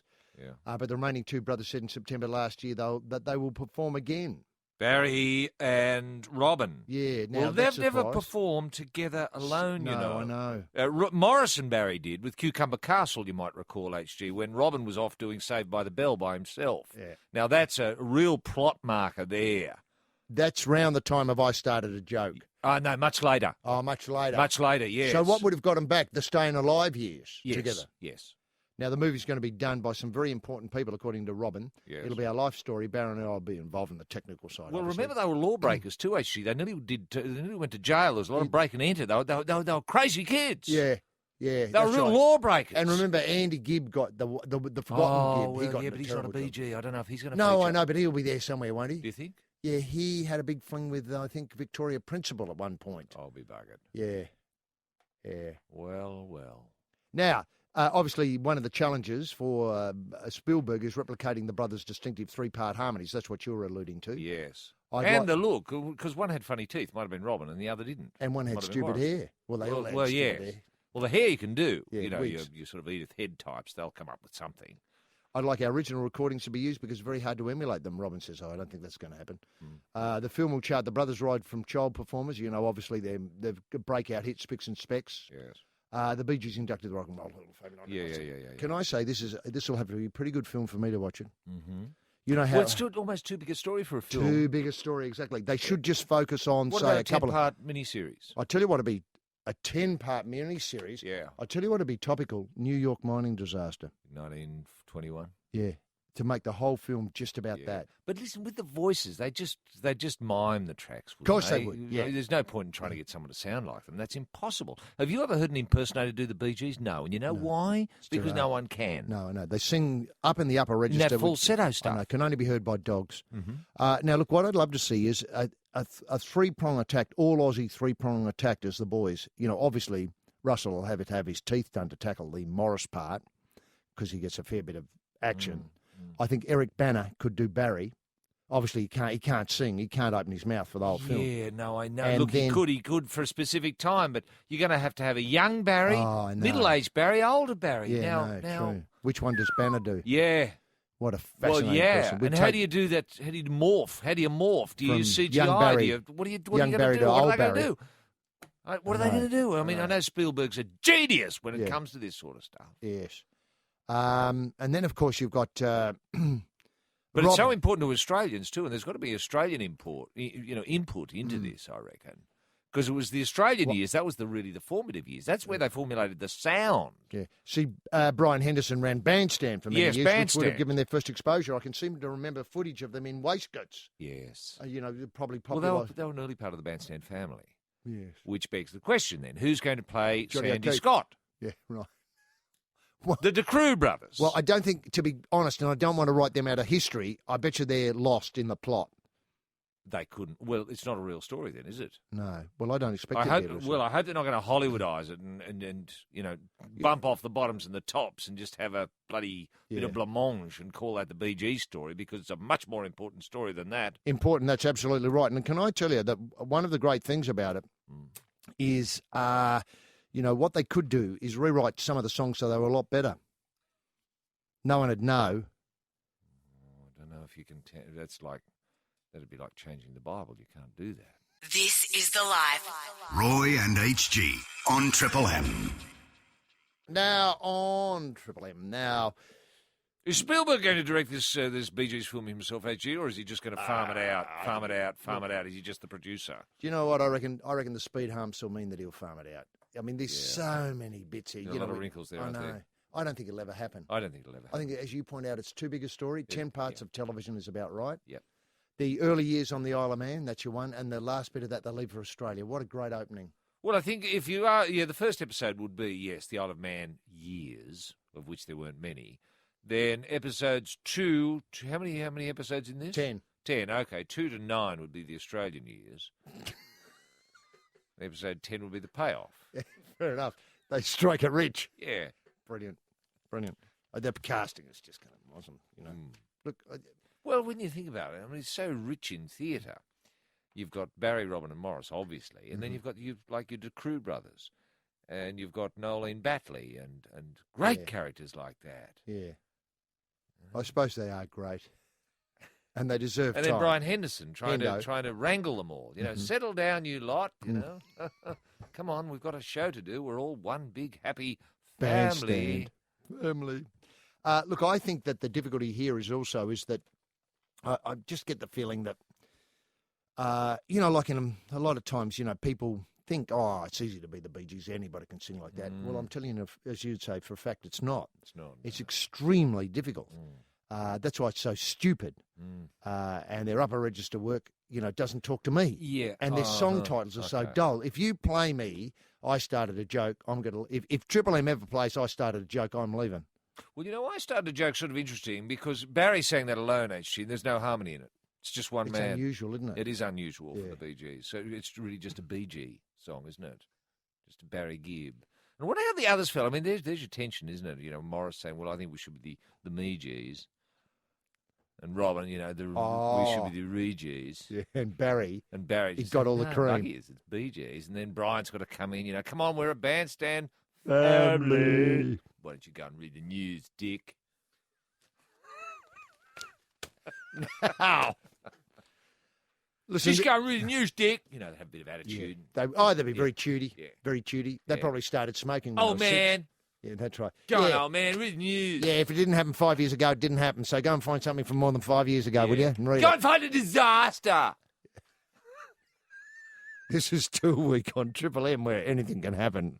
Now, Farlap's Unmarked Grave. How about this? Unmarked Grave. I thought this story had been run to earth. Yeah. As an emailer who we might get to acknowledge in a minute or two points out, haven't they found everything? What else is there left to find?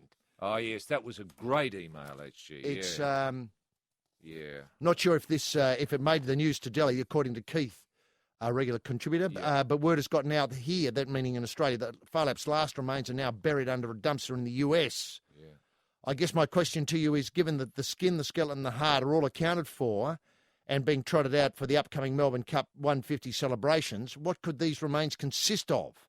Farlap's brain? ? Also, should they be dug up and brought home for the Cup? Okay, that's one part of it. What it is, Carly Crawford got this for the Murdoch people. A couple of quotes. Farlap's unmarked grave is being used as a high school junkyard in the US. Oh, God.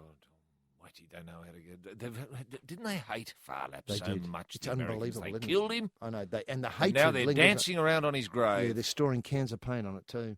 The stables of the former farm where our greatest racehorse died are filled... Well, hang on, our greatest racehorse. Well, hang on. Yeah, wait a minute. What about So You Think? What about Big Faloo? How about Octagonal? Yeah. Superimposed. Well, that's another debate, though. I know. Talk back, we'll take it. Yeah, sure. Now, the stables on our former farm are filled with old bookshelves and general waste from Menlo Park School and Menlo Park College, south of San Francisco. Now, just before I go on, can I say, if anybody's listening to this in that area, they go out tonight and burn those schools down, just in protest. I mean, I don't often advocate civil disobedience, but 2 weeks got me right red hot and going, as you can see. And I was just going to say that, we need a bulldozer into that school. We need a bulldozer to dig it up, don't we? The Daily Telegraph toured the historic site. Yeah. The historic site. Historic site, yes. Behind the Carlton Athletics Field and found it strewn with broken electronic gear, gardening equipment, and a giant skip. Oh, God almighty, they must have spread him out. They must have smeared him all over the ground. They hated him so much. They broke him into a million bits. The Phar Lap has always been a special story to me, and it's a shame these stables have not been preserved, Atherton Heritage Association President Marion Oster said. The stables are all that remains of the ranch where the chestnut gelding collapsed in the arms of strapper Tommy Woodcock on April the 5th, 1932, after being shot by jealous racegoers from Agua Caliente. Phar Lap spent about, some of that I made up, I might add. Phar Lap spent about a fortnight on the ranch.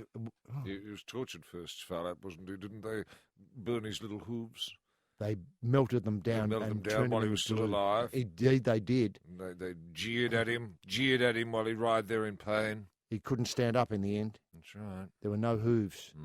And then, of course, they thought, hello, what else can we do with him? And so they looked up in a book of ancient punishments. And they found things to do to horses. That was that volume, first published in 1713. Foul things to do to horses, and they did every one of them. And I'll tell you what, this was no blow-in. This was Phar Lap's spiritual home because he spent about a fortnight on the ranch, one of two properties owned by local horse madman Ed Perry. Parts of Phar Lap's organs were buried on one of Perry's properties, now residential estates and sports fields owned by these schools. A spokesman for the Melano Park School said midweek that they would consider ways of keeping the memory alive. Oh, yes, you'll be reading about that in 100 years' time.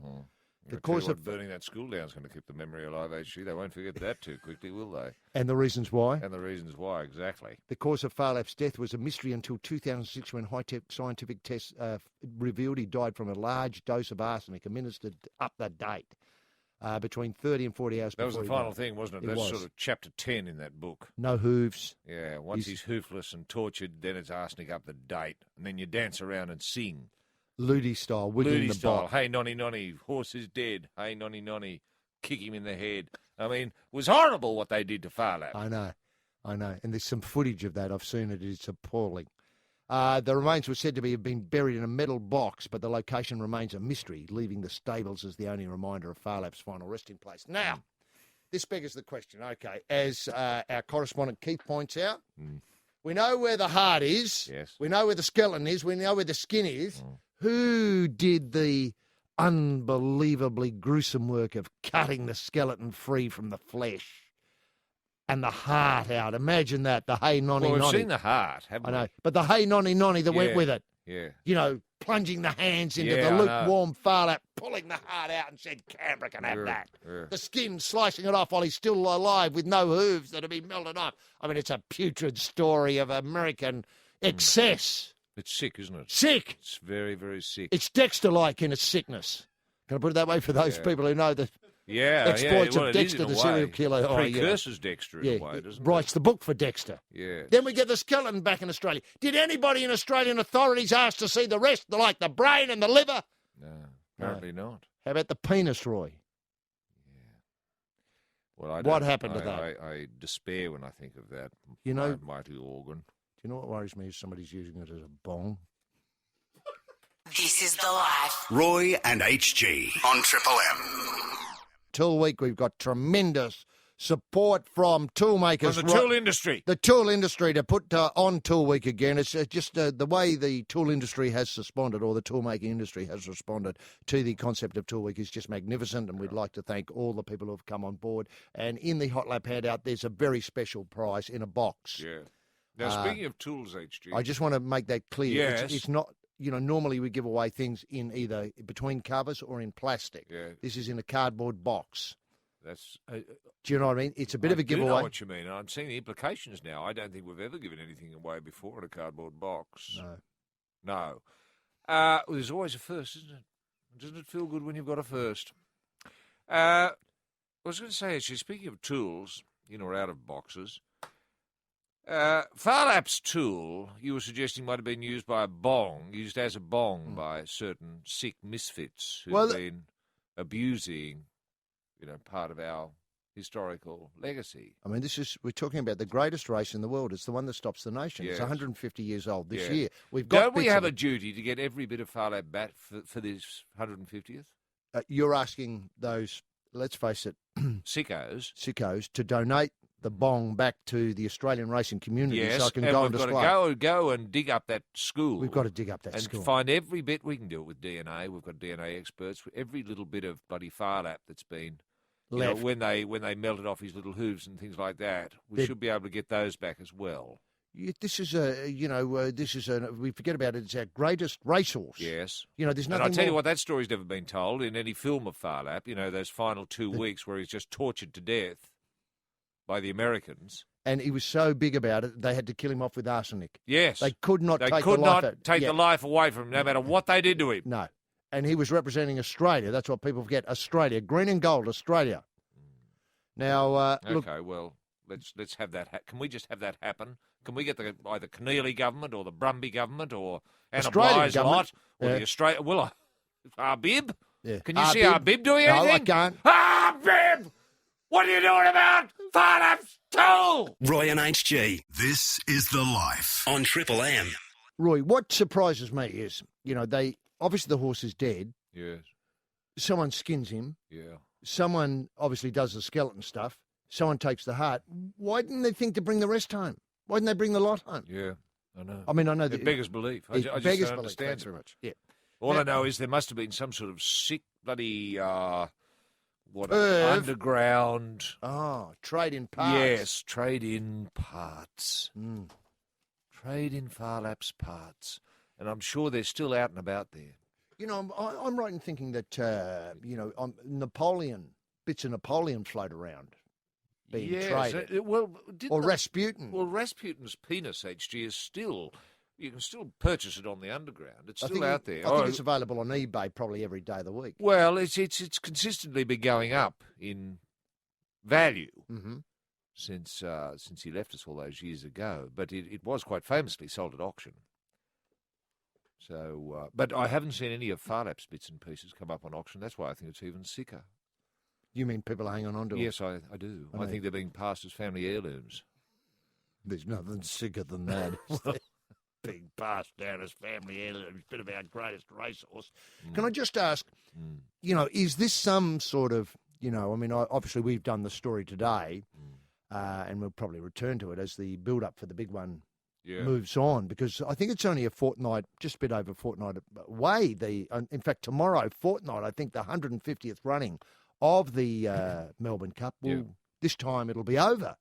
And we still, I don't feel as though we've got the nation moving in the right direction. No, and this malaise that's been hanging over racing for so long, HG, we can see now. I mean, I don't think the racing industry is going to recover or be fine or be healthy until we've found these missing bits of Phar Lap and returned them to the rightful place. So that, the parts in close proximity to the skin, and the skin's in close proximity to the skeleton to the get the it back penis and together. all of that sort of stuff. Yes, but actually, I've got a feeling that it is deeply sick what's going on out there.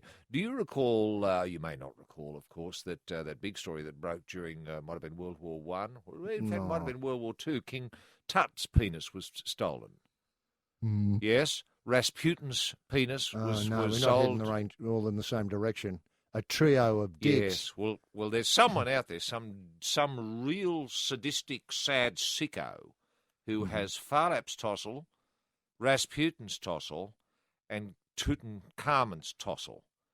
Now, they would think, oh, well, this gives me enormous power. Can I just say to that person, if they're listening, it doesn't. It just makes you look an idiot, a sad, sick idiot. Now, Roy, just put that one side. I know this. I've spoken to you privately, obviously, off air about this, but all of that. We have to leave that there and look to the future and the 150th build-up. There's going to be a theme in the shows, obviously through Tool Week this week, and then up and through the Four Nations Rugby League. Yes. Are you happy that there's enough going on, say in schools, in RSL clubs, in clubs generally? Well, I don't think so, actually. And this sort of thing comes from the top down. Has there been minted a coin, 150th? No. A florin, 20-cent piece, 50-cent piece, special 50-cent piece, struck for 150 years of Australian racing? Answer no. And if it's not coming, these symbols, these important signals aren't coming from the top down, HG. You can't expect it to come from the bottom up. No. You can't expect kids to march the streets saying, we demand a coin, because they won't do it. They won't do it. Would you like to see a special episode of Who Wants to Be a Millionaire? given over to questions about, say, Phar Lap or racing and 150 years of racing. Yes. Leading up to the Cup, maybe you could. Well, actually, I would like Arbib, and he's the man. He's the go-to. Yeah. He's our point man in this. I would love him just to be on air on every radio and television station at the same time, with people able to fire in questions and say, "Where is this coin? Where is the 100? What's being done for the 150th? Where is Phar Lap's missing bits? Where are they? Who's got them? To your knowledge, have you got the MI5? Have you had anything to do with the Secret Service? Yeah, they must know where it is. Are there any bits of Errol Flynn missing?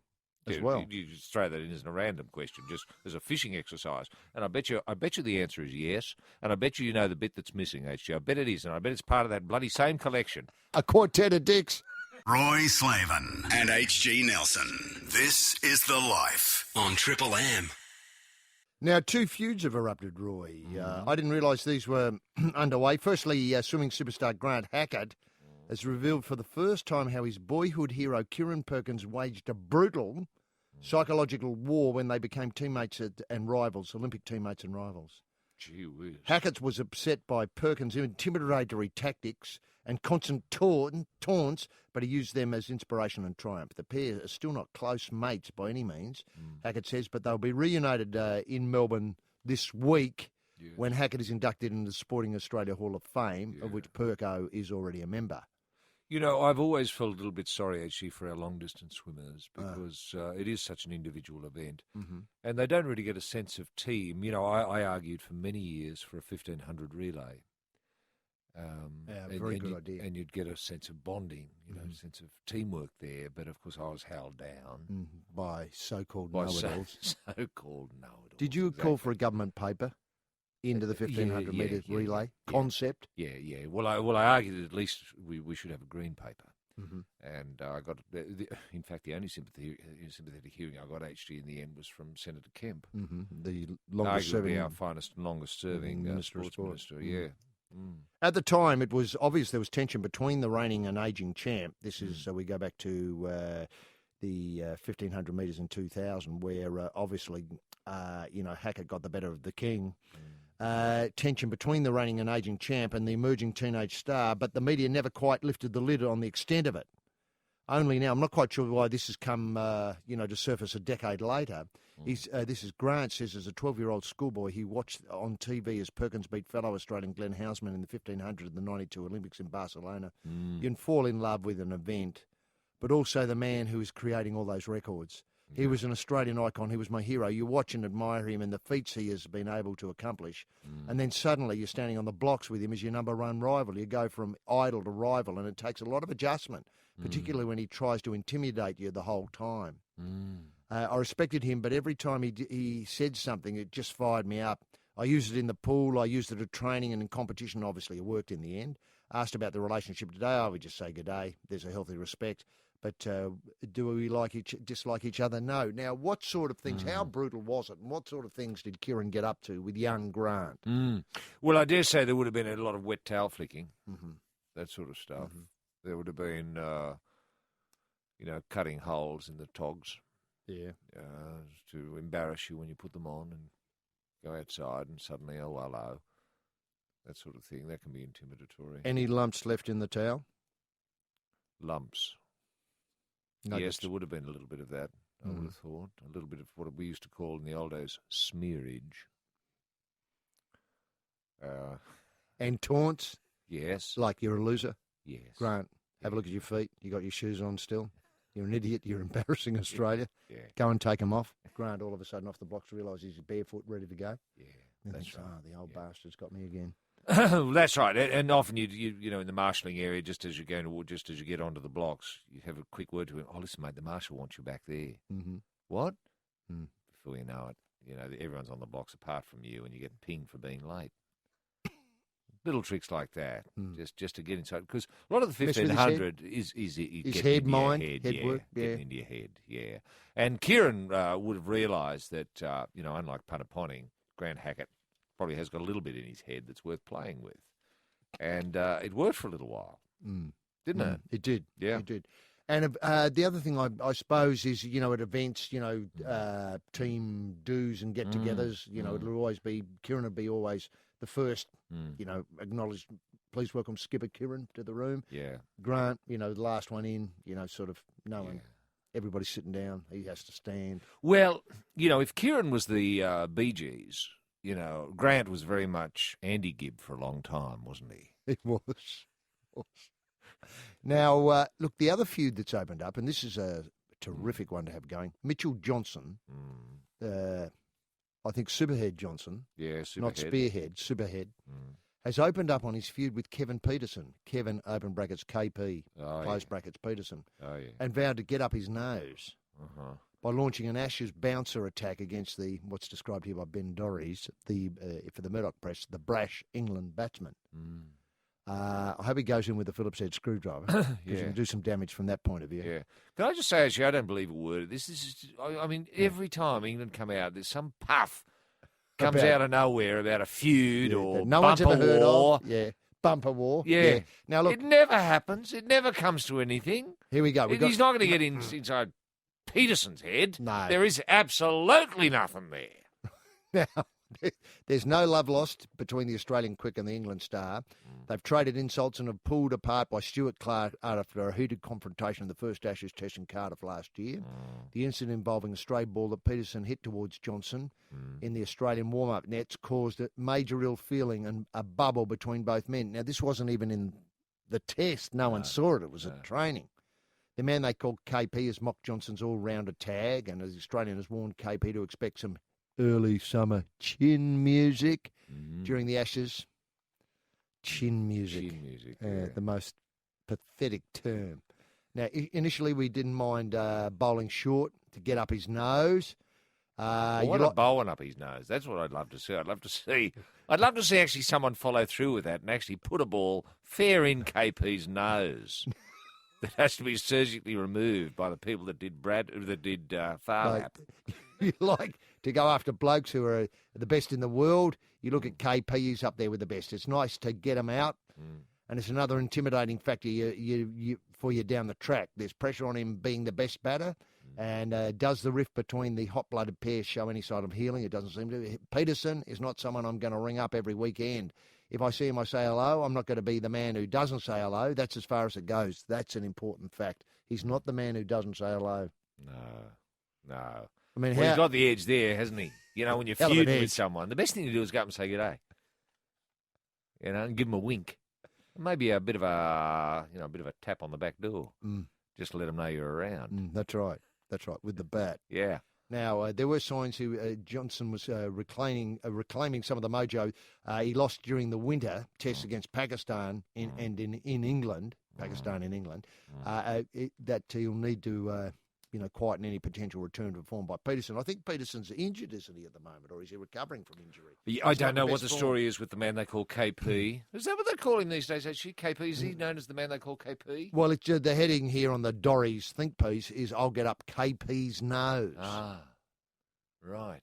Now, just put that all on to one side. Right. Now, this one's a good one. Is KP harder to say than Kevin? Probably is, yeah. Okay. But can I just say, whenever I think of KP, I think, thank goodness Freddie Flintoff isn't there anymore. Yeah. Remember how we all had to do the Freddie when he got a wicket?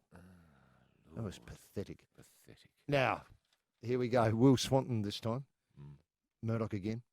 England pace spearhead Jimmy Anderson. What's wrong with that opening par? Sorry, HG. Yeah.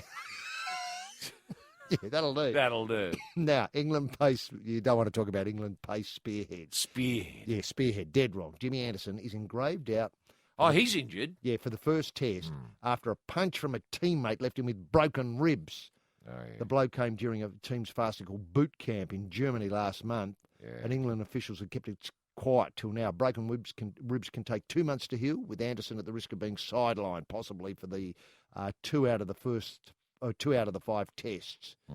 England captain Andy Strauss and coach Andy Flower, might have got those wrong, right, organised the 5-day camp despite most players being against the idea. They wanted time out from the arduous home summer marred by the series of marred by spots fixing allegations against the Pakistanis. The revelation came as John Buchanan created a pre-Ashes storm by detailing Flower's struggle to handle a larger-than-life personality, Kevin Peterson.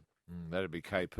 It is. The man they known as KP. What do you think of these things? Well, look, didn't the Australians go on a boot camp? Remember, Warnie took his baked bean and fags on it a while ago. Yeah. It doesn't seem to do anybody much harm. It's all right if there aren't any feuds within the team. But when you've got feuds within the team, and obviously the man they call Jimmy Anderson, the man they call KP, might have a feud And the going. coach, I don't know. Andy And so Flower. things get a little bit willing, and you end up with a fast bowler with a cracked rib. Yeah. Not a good look. I know. These things rarely work. Mm. You know, if you're a cricketer, play cricket. Roy and HG. The Life on Triple M. This is The Life. Roy and HG on Triple M. Now, speaking of Norman, which we were a little while ago. Gregory Norman or He Norman heads- Lindsay? No, Gregory Norman. We don't often talk about Norman No, we Lindsay, don't, the do painter. we? Is there No. talk about Norman Lindsay special being done on Triple M maybe next week, HG? No, I hadn't Part heard of that. Cock Week? Could be. What I'd like is maybe playing the soundtrack to the film Sirens. Ah, what a film. Elle Macpherson, she was the standout in that. Strapped to a skateboard and dragged around the scenery in the Blue Mountains. That's it. Now, Greg Norman heads a controversial list of the most influential people in Australian golf in the past 40 years. This story broke while we were doing, obviously, the shocks of your life, so we didn't get a chance to include it in the coverage of the 19th Commonwealth Games. Norman's prominence is unquestionable. The list by Australian Golf Digest to mark the publication's 40th anniversary fires up debate. So what we've got is the most influential people in golf in the past 40 years. Influential in Australia, HG? Yeah, Australian golf. Sorry, in Australian golf. Influential in Australian golf. Yeah, good. So, what a great article. What a great idea. It's Norman is followed by Jack Newton, Peter Thompson in the 40 people named. But the most debatable nomination is the status of retired golf writer Tom Ramsey at 4. Now, the Herald Sun golf people think that if any golf journalist was going to be nominated highly, it should be the late Don Lawrence. Don Lawrence coined the most famous nickname in golf. It was for Jack Nicklaus, and it was the Golden Bear. I'll be buggered. Isn't that amazing? Come up with that, the Golden Bear. The Golden Bear. It's incredible, isn't it? And that it was an Aussie that coined that term. And he was responsible for piloting a tournament Yeah. for heart victims, among other achievements in the game. Right. Former Australian Golf Union chief Colin Phillips, who was a big influence in golf's heydays, ranked at number 5, and media mogul Kerry Packer, number 6. Oh, Lord. The country's two most famous women golfers, Jan Stevenson, who brought glamour to the game, and Carrie Webb, our most successful female, follow at 7 and 8. Yeah, fair enough. Tiger Woods and Nicklaus round out the top 10. Tiger Woods? It's a bit hard to get Tiger Woods in there, isn't it? He's really shoehorned in there. Well, he is a little bit, but I would have thought Tim Webster, he coined the term, the man they call Tiger Woods. Exactly. Why not Timmy Webster? Yeah, well, there's heaps. I mean, what happened to the Dark Sharks? Arguably. Ah, yes. What about Norman Von Nider? Yeah, the Don. Yeah, well, hang on. Von Nider? He'd have to be there. You think he would, but the magazine gives Tiger and Nicklaus the credit for influencing the game to Arnold Palmer, obviously 38th. Coaches Dale Lynch and Steve Bann are slotted in 11th, 12th. Norman's mentor Charlie Earp at 32. South African player Ian Baker Finch here now at 25. Roll about 38. John Daly, 40, whether he's tossing the putter in the pond, smashing the spectators' camera and fuming over rules decision or showing off his new streamlined figure. John Daly attracts attention wherever he goes. What about Davis Love III or Gene Littler? Oh, Fuzzy Zeller. Fuzzy Zeller. What about Halamu? Yeah, I know, indeed. What about he surely should get He in surely has done more than... Seve Ballesteros. Seve Ballesteros isn't there. What about the big-ass Scott Colin Montgomery? He's done more for big-ass people in Australia than any one. It gives them the confidence to go in and buy some clubs. How about They feel as if they're not going to look completely bloody stupid. How about the look of love woman, Laura Davis? Yes. She's done an enormous amount. Enormous amount. See, I just hate these lists. Yeah. Because it's sort of... Well, they're discussion starters, though, aren't they? They That's all start it is. controversy. Mm-hmm. And then you want to burn down the people who put it together. And you What think, about Aaron Badley? Aaron Badley, badge.com. Yes. What about Mark Hensby? This is The Life. Roy and HG on Triple M. Look, before we get to what's in the box, there's Hayden's a copy of Matthew Hayden's book, Standing My Ground. This has got a lot of interesting I was going to say ideas about tools and how to use them, but then we come to the big one. 18-volt impact drill driver. Now, it's from Ryobi. 18-volt, it does everything. You can fiddle with your own head with it. It's that good. It's got, obviously, an impact drill and driver. It means that... it's a serious bit of equipment, A actually. serious bit of equipment. It comes with a 2-year warranty. Yep. Could you crack a safe with that, HG? Easily. You could get in, you could drill out a safe as long as you had, I think, 13 millimetre. You didn't need a drill bigger than a 13 millimetre chuck. Drilling capacity masonry, 13 millimetres. Drilling capacity wood, 38 millimetres. Okay. But I think that'll do it. That'll do it. So it's a hell of a bit of gear. Yep. You've got a 45-minute battery charge time. You've got a 0.76 kilogram charger weight. Wow. Lithium-ion technology. It's a beauty. A perfect I tell you what, when you finish that box would be useful too, HG. It would. You take your drill out and put it in your, wherever you stack your tools, maybe in your shed. You might have a shadow board that you might want to hang it on.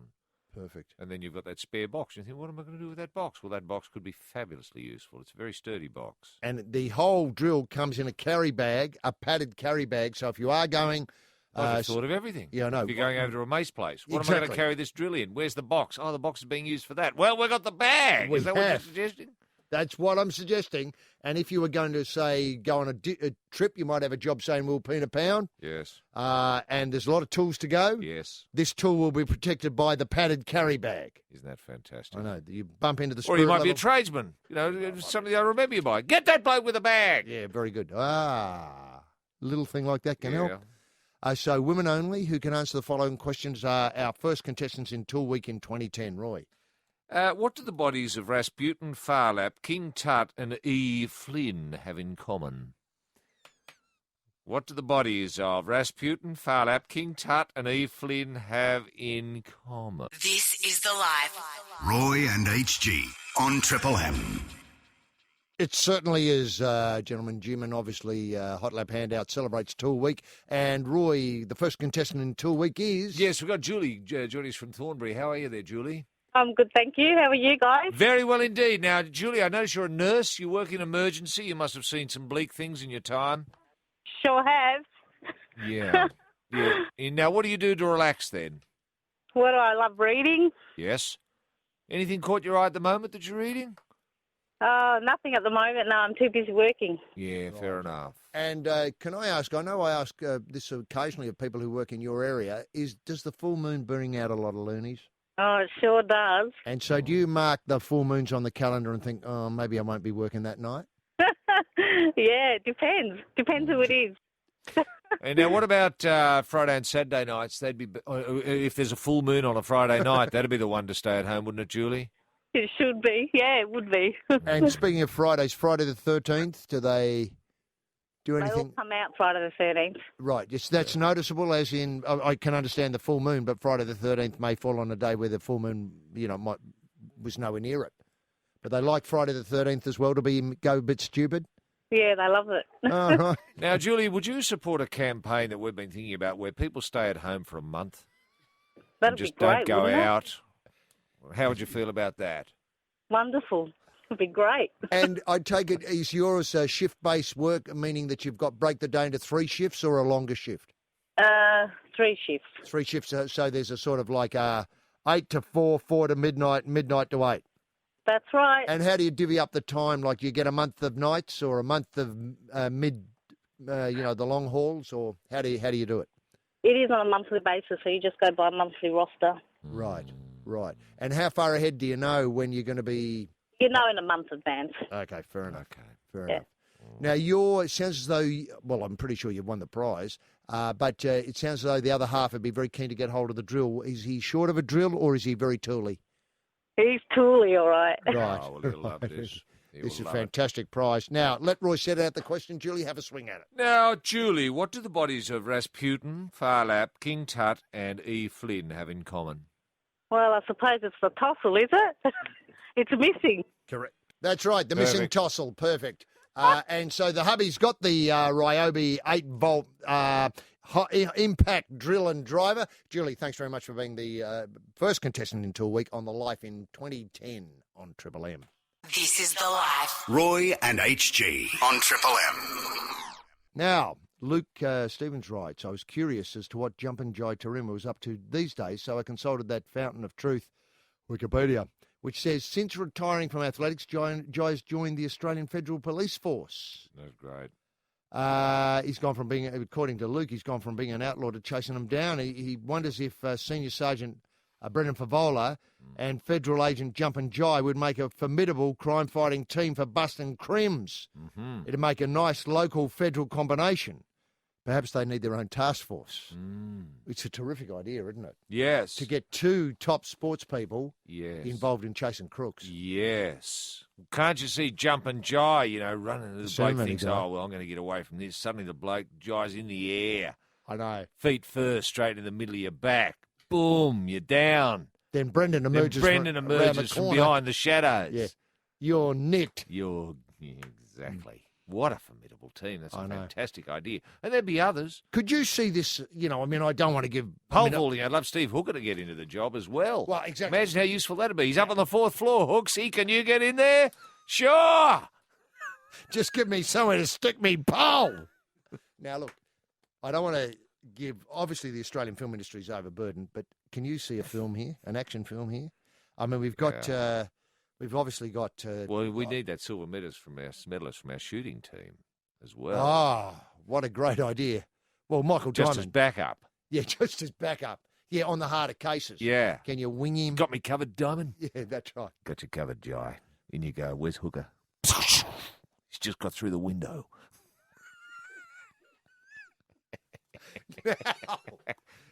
See, I'm thinking Inspector X. Yeah. I suppose know- Brendan would be the Rex in this case. Well, wouldn't I'm he? just thinking Yeah. about, Hey, Brendan, stay in the car. Roy and HG. This is The Life on Triple M. Yes, thanks very much, Jim. He's redecorated with tools. He's built a shadow board in there. I love a shadow board. Man, it's fantastic. He's Yes. done it for Tool Week, of course, Yep. which is we're celebrating all week here on the Life on Triple M Tool Week. An Obviously, Australian invention, the shadow board. get out. Yep. If I Google that, will that tell me that? Or is that something we've made up here on the show? No, that's the truth. Well, I don't know where Google would get their information, to be frank. Well, the interesting thing is I was just about to do a story about Australian inventions in soccer. No way. Yeah. Australian inventions in soccer, hard to imagine. Right. But before I do that, Yes. Ray writes, quick email, about the, sometimes we mention news about Speedway, Jason Crump, World Speedway Championship and all that sort of stuff. We do. And we often talk about sidecars, how much fun. He wants to make us aware of an up-and-coming sidecar championship Yep. held, must be in Nudgee in Brisbane on the 23rd of this month at 5 p.m. It's a non-profit event, all money going to junior mini bikes and speedways. Right. He just wanted us to be able to let listeners know in the Brisbane area, the solo and sidecar still race these days in Brisbane. The track is just north of Brisbane Junior Motorcycle Club at, I think it's Rubers Road, Nudgee, near Brisbane Airport. Right, okay. Well, you So- could probably get the train out to Brisbane Airport. And walk. And then hitchhike. Or hitchhike, yeah, just follow the crowds. Yeah. Down to Rubers Road, Nudgee, where this weekend, the 23rd, they've got a terrific program of the Queensland Sidecar Championship being the feature event. Yes. John, I've And- seen the sidecars go around. It's fantastic. You don't see enough of it, do you? No. I tell you what, you don't see enough sidecars on the street for mine either. I love seeing sidecars.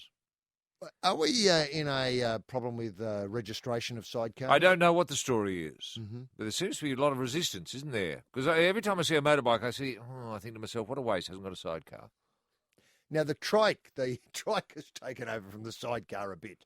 You see more of those three-wheelers going around. Yeah, right. But I must say I've been very quiet on Crump News lately too. But that'll be a terrific afternoon, and with the monies going to Junior Mini Bikes and Speedway, we could be unearthing a new Wayne Gardner. Can or anyone Mick take, if they do have a sidecar with a bike, can anyone ride there with their sidecar and get guaranteed a start in any of these races, HG, do we think? I think it'd be that'd class, be great, an invitational. a class-based arrangement, though. There's no point coming along if you've got a 750 Well, let's say you had a Harley Fat Boy with a sidecar. Yeah, right. Okay, I'd like to see that. Yeah. That I'd go and have a look at that. If somebody's welded a sidecar with a spare wheel onto a Harley Fat Boy. That would be something to see. It would, wouldn't it? And I'd love to see it sort of somehow be doctored or altered so it had cowling to allow the airflow. Oh, okay. Are they allowing what I'd call funny bikes in like that? Or has it got to be a regular, off the plan, so to speak, out of the showroom? Authentic, bolted on by the manufacturer style. No, I think they would accept modification, probably to the motors and so on. But again, it doesn't say here where Ray hasn't listed his classes. Oh, okay. And so you could put a Ford GTHO engine into an old Beezer. Well, I suppose you could. That would be something to see. A few torque problems, but yeah. Well, you'd need a shadow board of tools to get that going. Yeah. But so that's a big day coming up this on the 23rd of the month. That's very good news. Now, coming to the Australian inventions. Can I just say, Foz opens up a ripple of anticipation. Went through the football. Fozzie? Yeah, Foz. Fozzie's done an article on Australian inventions. Yeah. I'll be buggered. He's branching out, isn't he? He is, exactly. Thank God he's got away from soccer for a minute. Yeah, now, wait a minute. Yes. A ripple of anticipation went through the football community, I think he means the soccer community, during the week over the proposed new National Cup competition in which every level of the game competed skills against the pros. Just for those who... This has passed me by completely. It has. It's an FA Cup for Australia, so that means that Shoalhaven Heads and, can play a knockout comp. Yeah. Oh, great. It's a marvellous unifying force. Such a competition builds on one of footballers' primary advantage, the size of our game and the multiple levels from the professional to the amateur. Mm-hmm. Now, he says, while most readers have heard of the FA Cup, few will know that Australia has also a rich history that we should celebrate through this newest development. The world game is ancient. The earliest forms, now, this is a bit of a worry here, the earliest forms of football known as kuju, or literally kickball, date back to the 3rd century BC in China. Well, that may be the case. But it was not until 1863 in England that it was organised as soccer and began, followed up by the Cup competition in 1871 season of the FA Cup. Geez, what happened in that intervening 1,600 years, HG, or more, 1,800 years? What was Kuju doing in all that time? Well, could Kuju... And why isn't China a force if they had Kuju going 2,000 years ago? Invented the comp. Yeah. Not sure. But this story isn't stacking up, is it? Well, what worries me is Haspartam hovers over here. Yeah, well, Haspartam, that was rugby league. Well, that goes back 10,000 years before that. I mean, 10,000 BC. I mean, there's evidence. There's evidence now, HG, that Haspartam was being played by peoples before we left Africa. And they codified the rules. They codified the rules well before we were standing on on two legs. Mm-hmm. Australia has also had a vibrant football culture well before the 20th century, according to the former State League player, and wait for it, renowned football historian from the hello. I don't know, mention of a university and you've lost me. University of New South Wales, Dr. Anthony Hughes, the New South Wales Football Association, here he rubs it in, open bracket, no use of the word soccer, close bracket, not here, Fozzie, not until week, it's soccer all the way. It was formed, it was the first association, note that word, Fozzie, association, soccer, formed outside Britain in Australia in 1872. 1872. Wow. What, ahead of anywhere else in the world? Yep. What about the Kuju competition that had been going for 2,000 years in China? Conveniently overlooks that. Yes. What, that doesn't count all of a sudden? No. Well, that's what history's like. Now, in fact, if you were to trawl through the historical archives of sport looking for examples of innovation, you would find one of the greatest took place in Australian soccer, and wait for it, I'm going to shock you here, this is really big. It's not about goalposts or the size of the pitch or putting air in the ball or all those great inventions. It's players wearing numbers on the back of shirts. No way. That's an Australian invention? It is. Australian invention. Numbers on the back of shirts. They don't relate, like in rugby league, to players' positions on the field, just numbers on back of shirts. Hard to imagine. Why that was the case? I wonder why we went with numbers and not names. According to the International, I'll let that sit, the International Football Federation of Football History. How about that for an organisation? The International Federation of Football History and Statistics The first numbered shirts in any sport were worn in an AFL match in 1911 in Sydney, and they did not occur in football, that's soccer, until 1933 FA Cup final between Everton and Manchester at Wembley. Wrong, says Fozzie. Oh, yeah. Then he says, do yourself a favour, get a copy of The World Game Down Under, publication of the Australian and Society for Sports History, on page 21 in a chapter penned by Dr. Hughes, the aforementioned Anthony Hughes, is a photo from 1905 match in Epping in which every player is clearly wearing a number, including number 1 on the goalkeeper, a convention that persists today. Right. Now... Well, I'm telling you this for nothing. Haspartum had numbers, about 4000 BC. Yeah, the trouble is they weren't even Roman numerals. See, No. when the Romans got Haspartum, they obviously put X, meaning 10. They did. V, 5. Yes. V111, 8. That's right. That's They didn't right. look But I like would them. still argue that's a number. I do too. Yes. Roman numerals. Yes, but Roman before numerals. that, Yes. they had squiggly lines. Squiggly lines, and that's right. Often the outline of a bird meaning 2 and, that sort of stuff. And, the river comes here, that was 1, all that sort of stuff. Well, that's true. It was That's- easy to understand in the time. Well, that's true. And there are some suggestions that birds were slaughtered and strung up, and a player, the first player out, would grab one bird and put it around his neck. The next one out would grab 2, etc., right down. Right. Of course, you had 1,000 players either side. It was bloody hell, there were a lot of birds killed in those days, but I suppose there were a lot more birds about too. When you think about it, they might have been a problem, as they do, shatting everywhere. But anyway, be that as it may. Birds were strung around the neck, Right, well, hang which on. was a form of numbering. It was. I don't care what you say. That to me is numbering. Well, primitive numbering. Yeah, primitive numbering indeed. And you can go back to tribes in the middle of people who have never met Western ideas or Roman ideas for Yes. that matter in their life, Yes. and they'll still count Yes. on their hand 1, 2, 3, 4, 5 for the fingers. Yes. Then instead of using the other hand, they often come to the wrist, the elbow, and under the arm to go up to scale further. Exactly. They know numbers. Yes. It's just that it's a different way. You need to Different way. translate That's it. the numbers. Now, rewrite the history books. The World Game in Australia was the first sport in the world to wear numbered shirts. And we said that at least 6 years earlier than the AFL and 27 years before English football or English soccer. Right. And to cement the football's proud position in Australia's sports history, the first cup competition, the Gardner Cup, was started in New South Wales in 1888 and continued until 1928 as our own soccer knockout competition. This was only 16 years after the FA was born. So here we are, 2010, seeking to resurrect an institution and build fantastic ... on it goes. ... Well, what a load of rubbish. Roy Slaven and H.G. Nelson. This is The Life on Triple M. Now, Roy, the sad thing here about the Gardner Cup, this is the knockout competition for the whole of Australia. Fozzie's right, he says, so here we are, 2010, seeking to resurrect the institution of world football. Fantastic and long overdue. But when we do so, let's honour an institution with more than 120 years of history that Australia should be extremely proud of and call it the FFA Gardner Cup. Is that enough, though?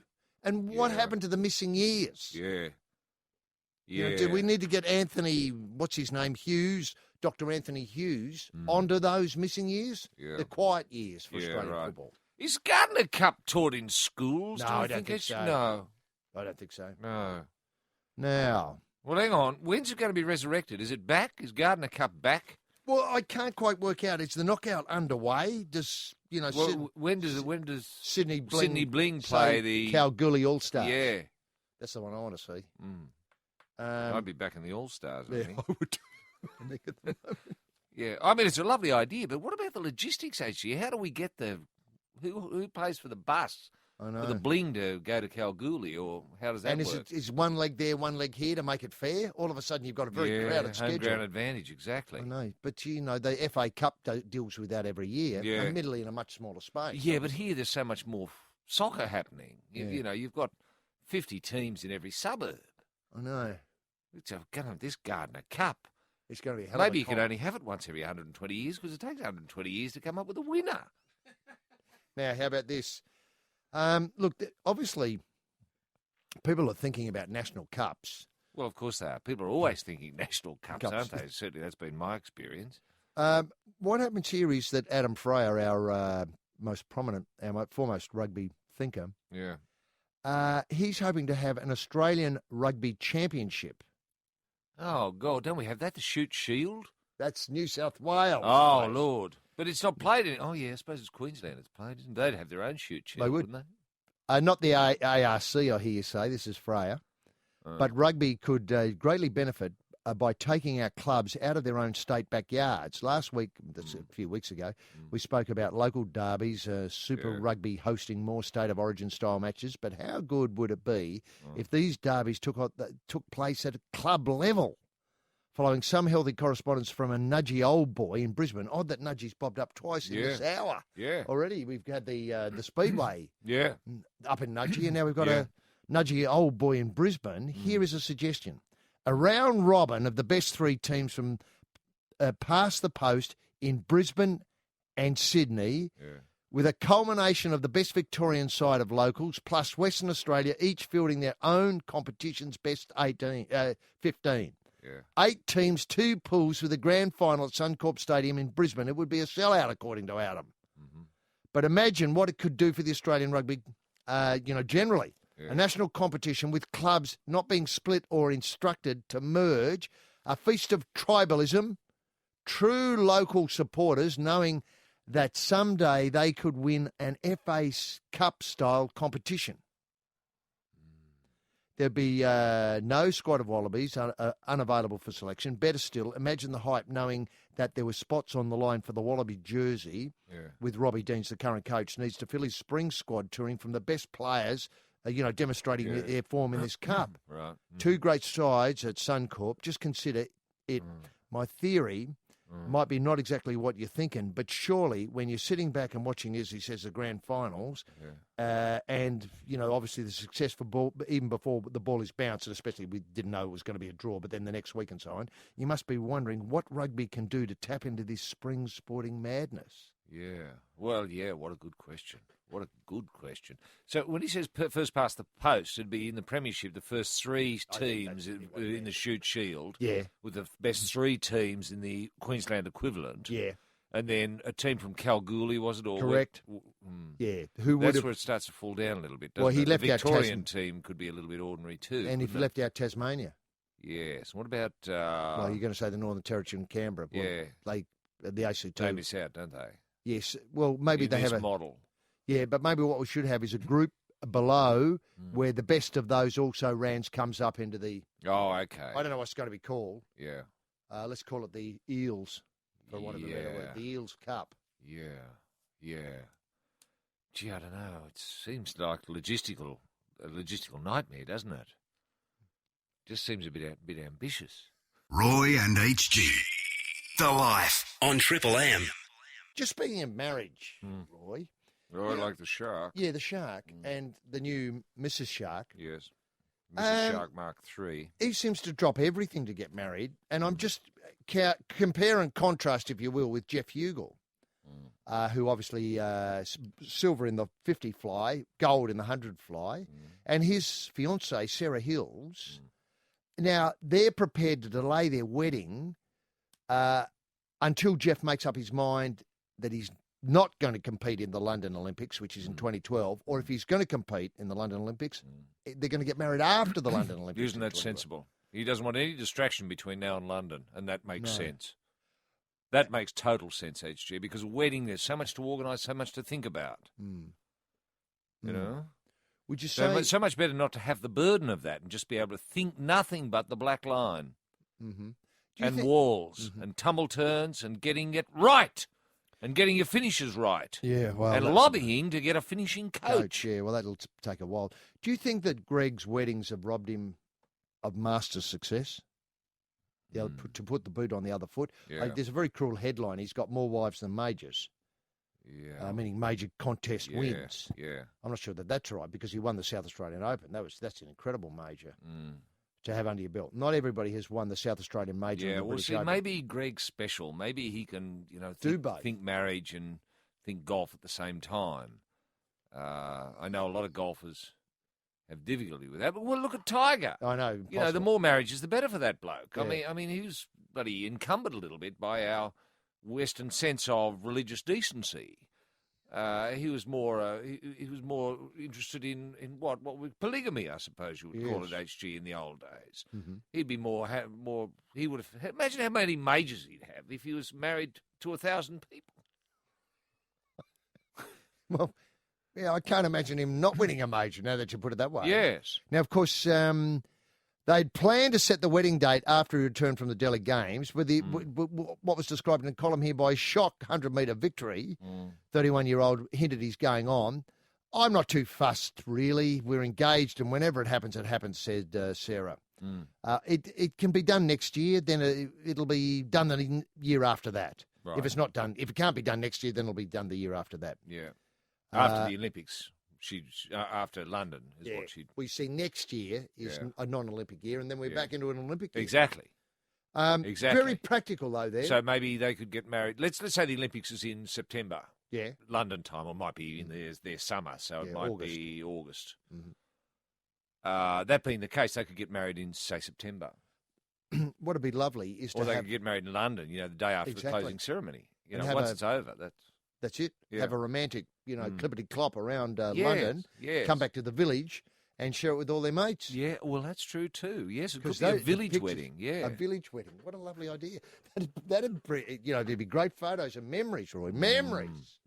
Memories. Yes. Skivvy and his togs. Obviously just got out of the pool. You beauty, that's all over. Gold, thanks very much. Into the tracksuit, down to the bridal. Well, why not just stay on the podium? Silver and bronze move off. She gets up. Out comes the celebrant. This is The Life. Roy and HG on Triple M.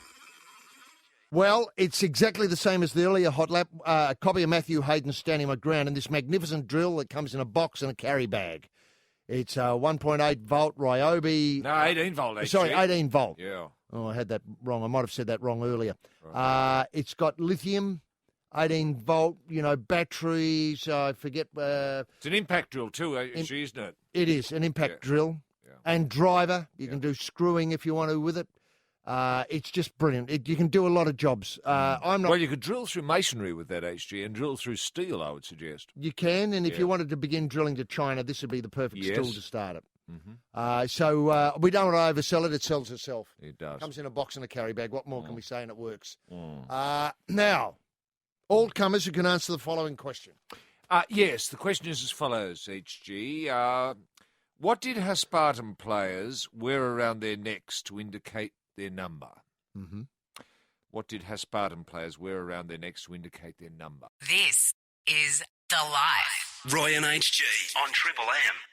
And we're very happy to have all those people acknowledged as sponsors of Turl Week 2010. It's Hot Lap Handout. Who are we talking to? Yeah, we're joined by Kieran, who's joining us from Cronulla. How are you there, Kieran? G'day, boys. How you going? Yeah, very well indeed. Kieran, what's the future of the Sharks next year? Is the Sharks going to really bring it home next year? Mate, I'm a Canberra fan. Ah. Mate, I can't help you with the Sharks. Well, I noticed Campese has come out saying this week something along the lines that don't write off the Raiders next year. Well, I don't know if anyone was, were they? Mate, I've never ridden. Every year we're favourites for the Wooden Spoon, and every year we make the 8th. So yeah. Now, look, you're playing for Engadine, rugby league for Engadine. Would you like to see a sort of like an FA Cup style competition for rugby league that goes right across Australia?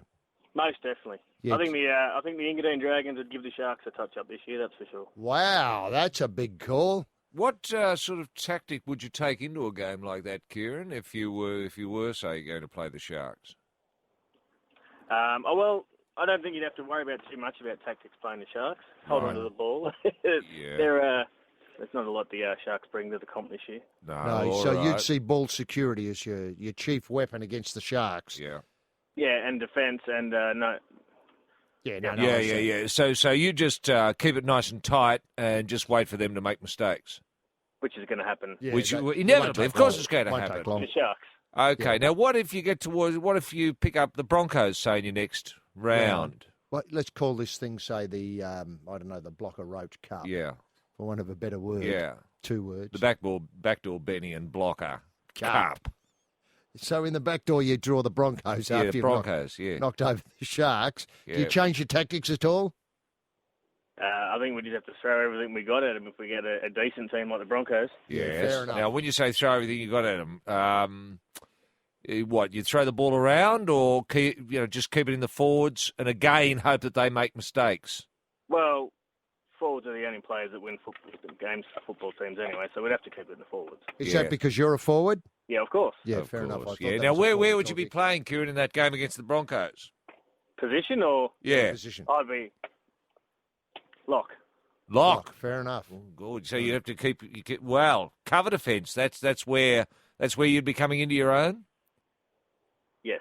Yeah. Right, fair And do enough. you like taking them out from the feet, just around the ankles, or do you like ball and all, Kieran? Ball and all. Yeah, good man. I'm too old to be getting that low now. Yeah, fair enough. Fair enough. At least you're honest. Now, Kieran, with that sort of honesty, let Roy Satter the question, have a swing at it.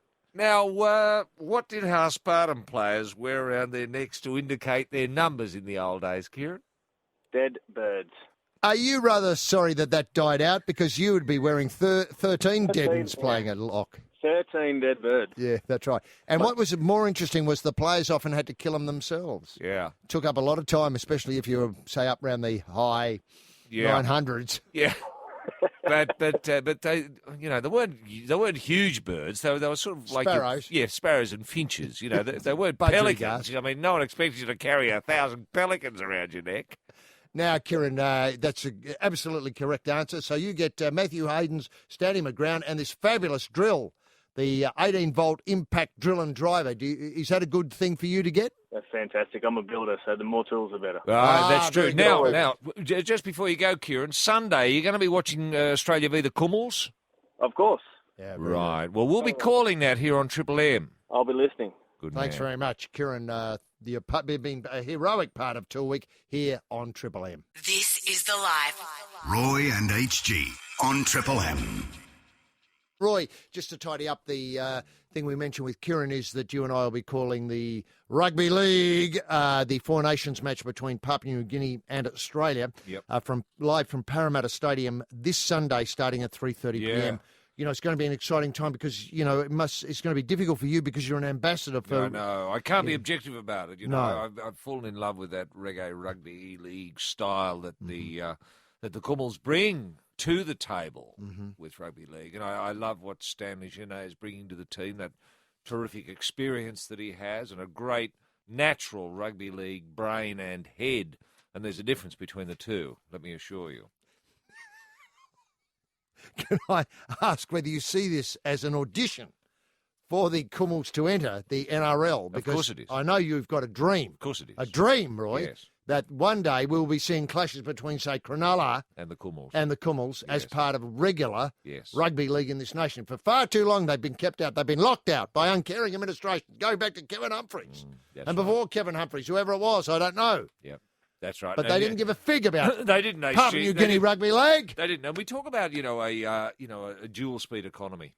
There's a dual speed economy in rugby league. A lot of these players we'll be talking about from Papua New Guinea who'll be playing on Sunday earn upwards of 60 cents Australian a year for their rugby league. That's the top flight. Remember, that's the top flight. The now that puts it in context, doesn't it? Yeah, 60 cents a year to play rugby league for their country. Yep. I think you've summed it up off air. We've got to lower the salary cap in rugby league, don't we? We do. It puts it in perspective, doesn't it? I mean, we've been idiots. And Friday, of course, we'll be having a preview of the match and more tools from the fabulous Tool Week range here that we've put together for 2010. It's fantastic to be back into Tool Week again. It's a real tonic for us here.